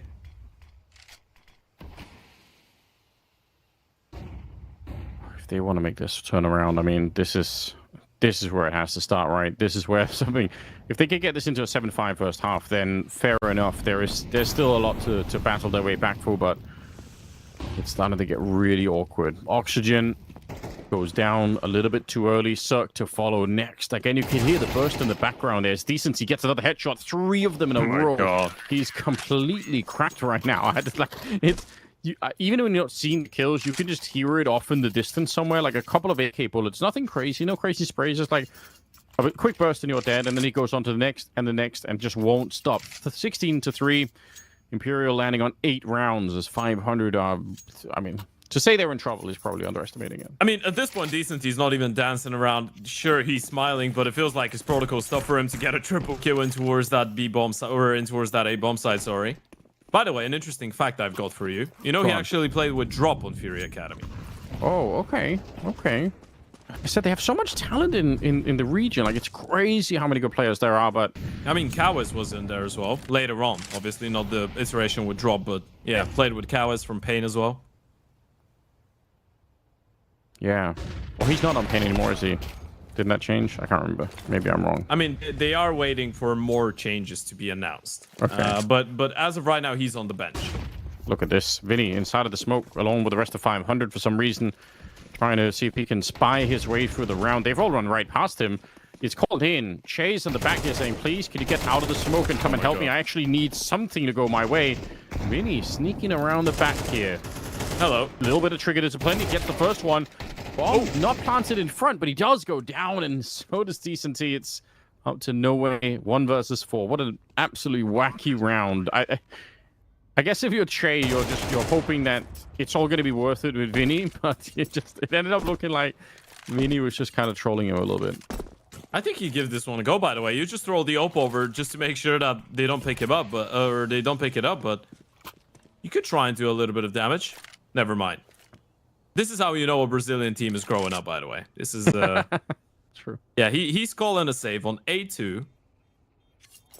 He just doesn't want to give them anything away. I mean, it's a half buy, so 500 would have had a proper investment in the next one regardless. I guess it's pointless, even though you've got all the money in the world, but you will hold on to the AK-47. This is one that you can't purchase, so Imperial looking for the long game right now. And as you said, 500, at this point, they're going to get anything that they could, and a half buy win is always going to be much appreciated for them. You get 3 rounds, you're hoping for 4, and maybe you could have a bit of an opportunity for a resurgence into the second half. I mean, it's a long road back, but just like we saw in Dust 2, honestly, it's got to start somewhere. So bit of a strange round to get back into it. Like I said, I think probably a missed opportunity for Che and Vinny in that last round to have more of a setup. Double up on the CT side of Inferno is definitely interesting. We know the downside is potential retakes, but at the same time, the upside is it's kind of rare enough. I think the 500 might just get really shocked by it. Kind of situation. Oh, wait a minute. They might just go really fast out. Yeah, they are going apps. You're absolutely right. Right into try, but the other orb is going to be really far away. Are they going to find a way through? That's a very important kill for him to get early on. I think they were gonna explode out the apps if they got the chance here. Oh, that's a little bit risky. Rainwaker even goes down to the 5-7. There's no way. You wanted to run him down. You take the chance. He misses the op shot. He pulls out a pistol and gets the kill. And yeah, there is no way. He gets another one in towards middle. 500, there's no hope left for you on Inferno when there surely is no hope left for you in this series. Imperial get a 9-3 CT side and they can smell victory. If this was MMA, that's one of those moves that Try just did where like you actually cleanly dodge the opponent's, punch, and you take like one step to the side and you knock them out instantly. It's just like it was so smooth. Like 1, 2, like he knew, oh, I missed the op shot. I'm just gonna pull out the 5-7 and aim at the wall, and you're just gonna walk right into the shot and be dead. So really sick play. Imperial absolutely locked into this game. On both maps so far, it just looks like they're playing a really, really solid version of Counter-Strike at the moment. Like I said, we didn't really necessarily know exactly how they were going to play. You said you had a bit of a feeling, a little bit of a hope that they were going to be playing well. I must say, I'm kind of blown away. I was not expecting this. They look really dangerous at the moment. Yeah, they do. They absolutely do. And it's the momentum that they've been starting together in the last couple of weeks as well. It kind of feels like it's transitioning here. They got 2 clean 2-0 wins without really conceding more than 10 rounds against the Sharks and Nordic to qualify for the Major. Qualified for the Fire League Buenos Aires LAN event after beating Arts Fluxo twice and then another team out of the region. Of course, they did have that really unfortunate best-of-5 loss in the PGO Aston, a close qualifier against Odic after having a 2-0 lead. But all in all, Imperial has been playing some pretty sound Counter-Strike, and we even brought up the fact that they were playing decently against both G2 and Liquid in the Blast Open Lisbon. Then you're going back to the CCT Series 7 in South America, is one that they won after taking down Legacy Fluxo and the Sharks. It has been an year of improvements for Imperial, and the one thing that I read is the fact that they've been playing the necessary amount to stay relevant ranking-wise, but they have been focusing a lot on taking a little bit of time off to actually focus on maybe fundamentals and prep. It'll be a hard round for Spellon right back here. Probably needs at least 2 kills. He'll get exactly 0. Run and gun with the Glock. He really does walk on water. Yeah. Why not? Why not? He's been playing a pretty good game. I've got to be honest that, even if he got 2 kills there, Spellon, there's still a way to lose that round, right? It's a 3-on-4 retake with the bomb down and the rest of the 500 being far away, but now it looks impossible nearly. They're running right into it. Look at them, just so casually crouched. No fear, no stress at all. Just ready. Imperial will win the pistol here on the second half, and that sets them up in a very powerful position. Che, by the way, with 3 kills in that one, a 10-3 lead. Yeah, it's all about the layers that the team has, right? The layers of firepower, the amount of people that can step it up is definitely going to be an interesting showdown between the sides of Imperial and Bad Boo. Of course, that's a nice little heads up to everyone that's just joining in the stream. We have a couple more days of Counter-Strike coming in. This is only day 1 of the CCT Global Finals, and the winner of this one is going to be playing the upper bracket semifinals against Bad Boo. Loser facing off against Wildcard tomorrow. Of course, the other upper bracket semifinal is going to see Bait take on Heroic, and then we're going to have the lower round one of Partizan taking on BC Game. All of this being played out tomorrow, of course. Yeah. BC Game, obviously, in an interesting position generally. I can't understand why Partizan suddenly... Like, they started the year playing so rock-solid Counter-Strike, and I don't know what happened. Like, I'm actually so confused about it. I'm not sure if you actually did see what happened in the bait game. I didn't. What? Okay, so it was a 3-mapper. Yeah. Bait did win the first map 13-11. It was a map on which Partizan had an 11-1 lead. Okay. Then Bait had then Bait had an 11-4 lead on map 2, being one map up, and Partizan did come back and win that map in regulation as well. And then the third map was 13-9 in favor of Bait. Okay. Okay. So it was a pretty close game, all in all. Bait did not both Bait and Partizan did not play bad. Okay, fair enough. I'm glad to hear that, because I don't know, I know they can do better, and I think they know as well. So I'm hoping that we're going to see a better version of them, because they're really fun when they play well. I actually like that lineup. Here we go. Sure. Round number 15. We've got some weapons finally in the hands of 500. Maybe not every weapon that you'd want, but it's something to work with.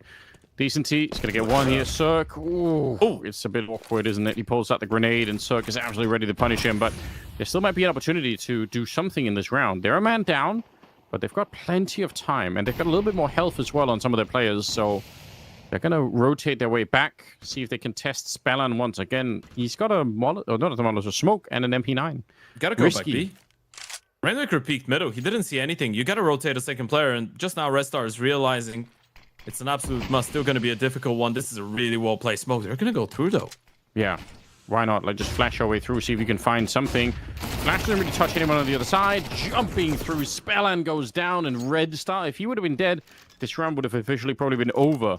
3 versus 3. Bomb's going to be planted here. Imperial finding a way through once again. With a 5, it's not a question. You still have to try and go for it, surely, right? Imperial about to be at 12 rounds. No kit. They do have one flashbang, but you're right, no diffuse kit. Rainwaker walking up close, but again, the Mac-10. I don't know how he wins that fight. And Cirque just gets blown away. That is a very nice 3 versus 4, by the way, with Imperial losing nobody.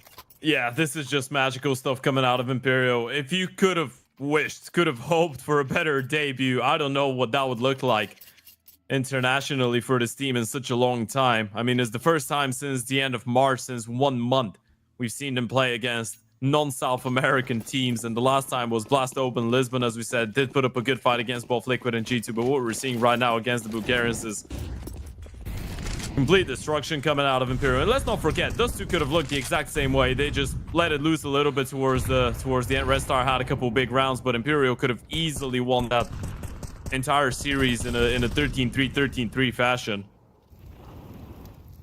Yeah, I mean, you're right, the debut, how absolutely sickening. Scraps of what they have, Mag 7 on Spellan, I do like that, just for the potential comedy factor of it, even viable if you're jumping off on the half wall here. There's a lot of fun stuff that could be done with it, so hopefully he gets opportunities. It's been a bit of a rough game for him here on the second map with, it's going to keep being rough, isn't it? I don't even know how that works. I don't know how that works either. Rainwaker finds the lineup through the smoke and takes down Che, but the bomb is back here somewhere, and this is a bit awkward if Decenti misses the chance. The bomb is still at the bottom of T-ramp, so technically they very nearly have the B bomb site. Oh, and they find the kill. All right, Oxygen goes down on the other side. It's down to Rainwaker and Cirque, and there's still 45 seconds left. The bomb now being picked up, and all they have to do is wait here. This is a very awkward round for 500. Resmoke comes in, and Cirque just fully occupied, looking back here by the new boxes. He is going to get the kill, though. Yeah, but you see him on the boost, you're going to know the A-bomb side is completely empty, right? Try needs to push through the smoke. If he gets the kill onto Rainwaker, timing is going to be so important. Pushes right into him, and it's the kiss of death, and that's going to mean Cirque stays occupied in towards CT. Now you've heard the smoke, now the penny's dropped, and you know you're in for a 1v2 clutch on the A-bomb side. What can you do? How can you psych yourself up? How can you get yourself fired up to get back into this one? You've been outplayed, outsmarted, and certainly outgunned in this game. 21-6 on Decenti. That is just a nightmare to be up against. And on the first map, it was a couple of other players that were really kicking off here. Nice little burst to take down Try, but all the work is still ahead of him. No kit, the Molotov to put some pressure on, and Descenti finds his last kill. 22 for him overall, and Imperial absolutely exploding 500 in this series. Yeah, absolutely. And this is 6 maps in a row now for 500 in all tournaments that they haven't even been able to reach double digits on a singular map. This is a great start for the side of Imperial, but honestly, it's just a continuation of the misery that the Bulgarians have been finding themselves in the last couple of weeks. Definitely felt like there could have been a little bit of hope at the end of Dust 2, but Imperial go into that Inferno and Decent. He says, hell no, we want a clean start to our journey here in the CCT Global Finals. Yeah, super well done. Love the cam shots as well. You can see it means a lot to them, and I understand why. What a fantastic debut over there at the Liquid Boot Camp. That's really nice to see. I can't praise them enough. I think this is really fun. It was honestly really fun to watch, even though we obviously want more close games. But if you're gonna have a one-sided game, it should be like this one. So I'm happy we got to see this one. I bet the desk is as well. We do have them ready to break it all down for you guys. Exactly how I thought my prediction would go, that's for sure. Imperial, honestly, better in every single way, especially on map 2. That was a stunning performance, and exactly what I wanted to see from them is in their sort of first foray into EU, of course, right? We saw at the end there great reactions from everyone but in the staff and the coach, and everyone in the Imperial setup playing at the Liquid Boot Camp. It feels like they're in a really good state of mind right now. Even when Vinny had a big whiff at some point earlier on in the map, I think we saw him in the background for, I think it may have been Descenti's camera POV. He took his headset off, went like this, went like that, big deep breath, and then just was like, oh, okay, moving on. Headset back on, next round, straight back into it. And it seems like that's the attitude of them right now. And it's looking like they're all on the same page and all enjoying their Counter-Strike, which is the main thing that makes you better in general. And it's easy to enjoy your Counter-Strike when you're playing such good Counter-Strike as well, right? Which I think it's a hallmark of the state of the team, because often you can have a team who are trying to be bubbly and keep a good energy and a good mood in the camp, but when you're not playing well, it's really difficult to sustain that. But it's now just this positive feedback loop where they're playing good Counter-Strike, so the mood in the camp is better, which means they're playing good Counter-Strike or better Counter-Strike, and it's just a self-fulfilling prophecy at that point, and clearly Imperial are in a healthy place. So I want to talk about that map a little bit there. I felt like 500 didn't really take advantage of the fact that Imperial were basically using the same setup every round. They were not fighting for banana control, but they were fighting top banana pretty much every round, throwing the half-wall smoke, but they were never fully committing. I think 500 could have adapted a little bit more on the fly there, maybe trying to force their way through that smoke, breaking it open, double swinging off of a flash, or they could have tried to turn their attention to the A-bomb site in the early stages of the round, recognizing that Imperial were putting 2 or 3 players more often than not towards top banana at the start of the round, and then they'd leave Vinny there with a cache of utility, and they would then rotate back around to the A-bomb site. And they did that pretty much every round throughout the half, but 500 just didn't really clock that. And so they weren't really able to take advantage. They kind of just fell flat on the T side here a little bit, unfortunately. Again, lacking that impetus to get the kills, to force the rotations. And Imperial really were able to just do whatever they wanted in this first half. And it feels like Descenti and Try were able to do whatever they wanted in particular. Yeah. I mean, they right now, they are honestly... I've completely changed my opinion on Imperial. Like in the last month or so, I thought I was really worried about their progression, but Descenti is looking stunning. Try is just the Try that I know and love for all the couple of years that I've watched them play. I just think it's really, really cool that I'm watching the progression of this team continue to deliver. And I mentioned it before to you as well. I think I didn't get an opportunity to maybe mention it to you in the green room as such. Try's rifling can look just as good as his AWPing. I think that's a really great prospect for basically when it gets down and dirty in these tough games in EU. And Descenti, I mean, what did he finish on? I'm going to look at it now. 22 and 6. For 6, yeah. 126 ADR. Try only died 3 times. I mean, that duo is so much fun. Yeah, they performed incredibly there. I mean, Try across the series had such a good game, didn't he? Just presence across the board. Like you say, his rifling is almost equally as good as his AWPing, and which means he can have impact T side, CT side. He's not that guy who's a specialized AWPer, has to be CT side of a specific map to really pop off. That's why they've got a decent map pool about them as well. They've got that diversity. Yeah, it's a very exciting duo at the moment, that try-decency combination, that left-right punch. I mean, Trav, even just a reflection of how these players are all on the same page and how well they're mid-rounding right now is in that second half pistol round where they execute into the B bomb site. They get full control. There's still 4 players left alive for 500, and all 4 of them are pushing down middle and then retaking up through banana. And Imperial realize that, and they immediately have a response. They decide to push through the CT smoke, push through church, and take CT control on the B bomb site. Instead of just sitting on the site and allowing 500 to come in that direction and force the fights, they've read that situation, they've adapted, and they've put themselves in the best possible position to win the round, and it was all done so seamlessly. I feel like that's such a good sign for them with their decision making on the fly as well, right? Yes. Like it's that sort of thing which you can kind of, if you get yourself into a good position like that, you think, okay, let's not make a mistake here. Let's just freeze and play a normal crossfire on site. Let's just make sure we win the round. But no, they're proactive even when they got an advantage. So yeah, really good signs for them for sure. Here are the scores on the doors, and right now there's some very pretty doors that Try is putting in front of our eyes. 37-15, just absolutely brilliant performance, and essentially really performed as we know he can on map 2. And I believe we've actually got an interview ready with Vinny, and that's great. So let's see if we can get him on the mic right now. Vinny, can you hear us to begin with? Loud and clear. Perfect. Thank you so much for taking the time to talk to us. Great result for you guys. Your first foray, of course, back into EU after playing a couple of months back in South America again. Just talk to me about the current feelings about the BO3 you just played. Honestly, very happy. We're still a little, like, how can I say, jet lag, so we're a little bit worried how our performance will be. But we just made a really great preparation. We knew how to counter them, and I think we sure in the server. Okay, very nice. I'd like to shift the conversation to a bit more of a player-specific conversation. You guys obviously brought Shay into the roster fairly recently to replace Phelps, and Phelps an established player, experienced, strong for Rifler as well. Shay was someone who was kind of climbing up the ranks in Brazil and getting a lot of attention, especially for his play style, like to be aggressive, like to make plays. How has it been bringing him into the team now and trying to find a way for him to play at the same level and be comfortable and be able to do what he was doing before, where he was finding so much success? I think Ty is a really different player than Phelps. We kind of bring him to give more space and freedom, like to me and the other players in the team. He's doing the beach rolls and like to do the entry and stuff. So overall, he's a really good fit. He's very energetic, very working guy, and is always like really happy. So I think he's fundamental right now, just giving a lot of space and doing what he can for the team to succeed. So talk to me about the current state of where you are, of course. Obviously, you're playing at Liquid's training facility. How long have you been there? How long do you plan to be there? And are you loving it, basically? Man, this is heaven.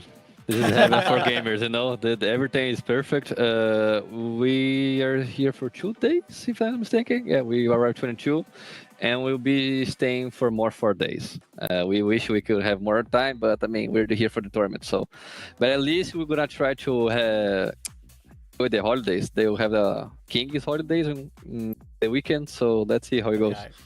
Okay, very nice. Enjoy that, mate. One more question about another player for me is Try. Now, he seems to be playing some lights out Counter-Strike at the moment, man. He is in like the best form I think I've ever seen from him. I'm always shocked when I check his HLTV profiles. He's still only 20 years old. I feel like he's been around the scene for like ages already. So tell me a little bit about Try and like what you're getting out of him as an individual, because it seems like he is just playing some of the best Counter-Strike we've seen from him. I mean, he's just carrying all the time. The guy's a really hard worker, always watching CS, trying to learn new stuff and playing the game the whole day. So I think he deserves it, and the way he's playing right now, and I think he should have a lot of room to grow. So he'll be a spectacular player. Does he have a lot of space on the team to be like, listen, Vinny, I've got this read. I want to make this play. I want to go here now. I want to do this. I think he have too much, honestly. Got to get a bit of a leash on him. Yeah, he have all the space he wants. Like sometimes I'm calling in I think one round in this shoe, I was just taking short on default, and he was calling everything he wanted to do, and he kind of wanted to be split. But I mean, that's the space and the voice that he has in team. Okay, that's great to hear. Final question from me. Next game, Bet Boom, players you know very well, of course. A really good Yeah. form, Bet Boom too.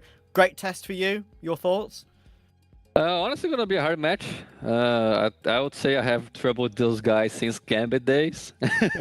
I mean, 5 years ago. So let's see how they're playing. I think we're gonna be the first time we play officials, like, but we practice a lot against them, so we're kind of curious how it's gonna be.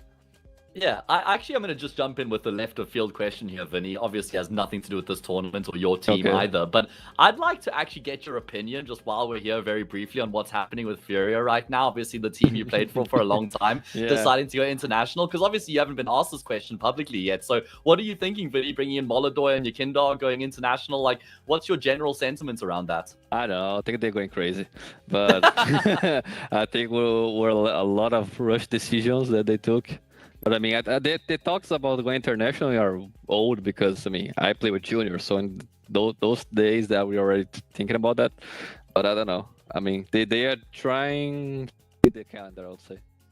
Okay, Yeah. fair enough, mate. Yeah, I really appreciate your time and your answers, obviously, after a sort of an evening match as well. So Yeah. best of luck for the rest of the tournament, and we'll speak to you soon, we hope. You guys, have a Cheers, good night. mate. You Thank too. bro. Matt, Lovely. is that the best interview we've ever done together? Done some pretty good ones. Got to be up there. It does have to be up there, I reckon. It's Yeah. just so easy to talk to. That's why I was like, you know what? I Yeah. just want to throw in a bonus question here. Like, why not? I'm enjoying Yeah, the chat. absolutely. Can we keep the stream running and just turn this into a podcast, maybe? Production says especially for Matt. So We clearly, do love each other. yeah, these our lovely producers here go back a long way with Mr. Matthew. So yeah, player of the match try, as we've already discussed. Incredible day. I'm really looking forward to seeing if he can deliver more of that over the course of the tournament, because it's obviously Try versus Zorta coming up tomorrow. Then you could have to play maybe like Head Trick or some Pious if Bait or Heroic come out on top, of course, in that upper final. So yeah, who knows? It could, sky's the limit for Try is basically what I'm trying to say on this current form. I've been trying to workshop a joke about like do or do not try. What do or do not? There is no try, but there is a try, and he's doing a lot more than just try. He's doing. So I don't know, man. Like there's something in there, I reckon, but it's not ready just yet for live. No. I mean, now you've ruined it though by saying it out loud. So... I know, but I'm not casting these games anyway, so I had to like just crowbar it in somewhere. Okay, fair enough. I'll let you have that one. But yeah, it's been a pleasure, of course, to be involved with the global finals, and it's only day one. We did the morning game Yes, and the evening game, of course, today. But we got to show you what's going to be going on tomorrow with the bracket, of course. We'll be on the two morning games on the desk, of course, with Lucy and Brandon. This is where we're currently at in the upper bracket with BetBoom versus Imperial and Bait versus Heroic, like I mentioned. But the lower bracket is where we will be focused. We've got Partisan versus BC Game as the early morning game, and the lunchtime match, Wildcard versus 500. That's going to be an interesting one, because I feel like Wildcard will want to prove themselves after that absolute drubbing they took from BetBoom earlier today. But 500 are also on this very up and down form right now. So I feel like if I was to pick a winner there, I'd still say Wildcard. They play good Counter-Strike. They've got a good in-game leader, even if he does drop a 0.02 rating sometimes. Joking aside, I really do think they've got a great level Wildcard. So I'll take Wildcard on that one. Partisan BC Game, Matt.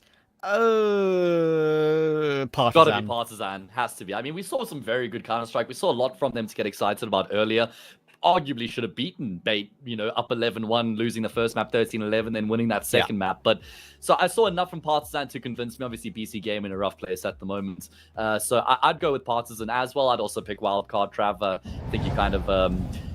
made some appropriate points there about the state of 500 and the form we have seen from Wildcard in general, qualifying for the major, and have had a lot to get excited about. But certainly some spicy matchups tomorrow that I'm certainly looking forward to. And we're going to be doing the first two lower bracket games. So we'll see the first couple teams exiting the competition tomorrow morning. Indeed, the precious VRS points that won't be gleaned for a couple in that position for sure. We've got some predictions to do, of course, officially for the socials and stuff for tomorrow. They'll be, of course, be out very soon. But I believe production is it time to end now? Are all the graphics done? Are we good? Okay, our good man VNQ.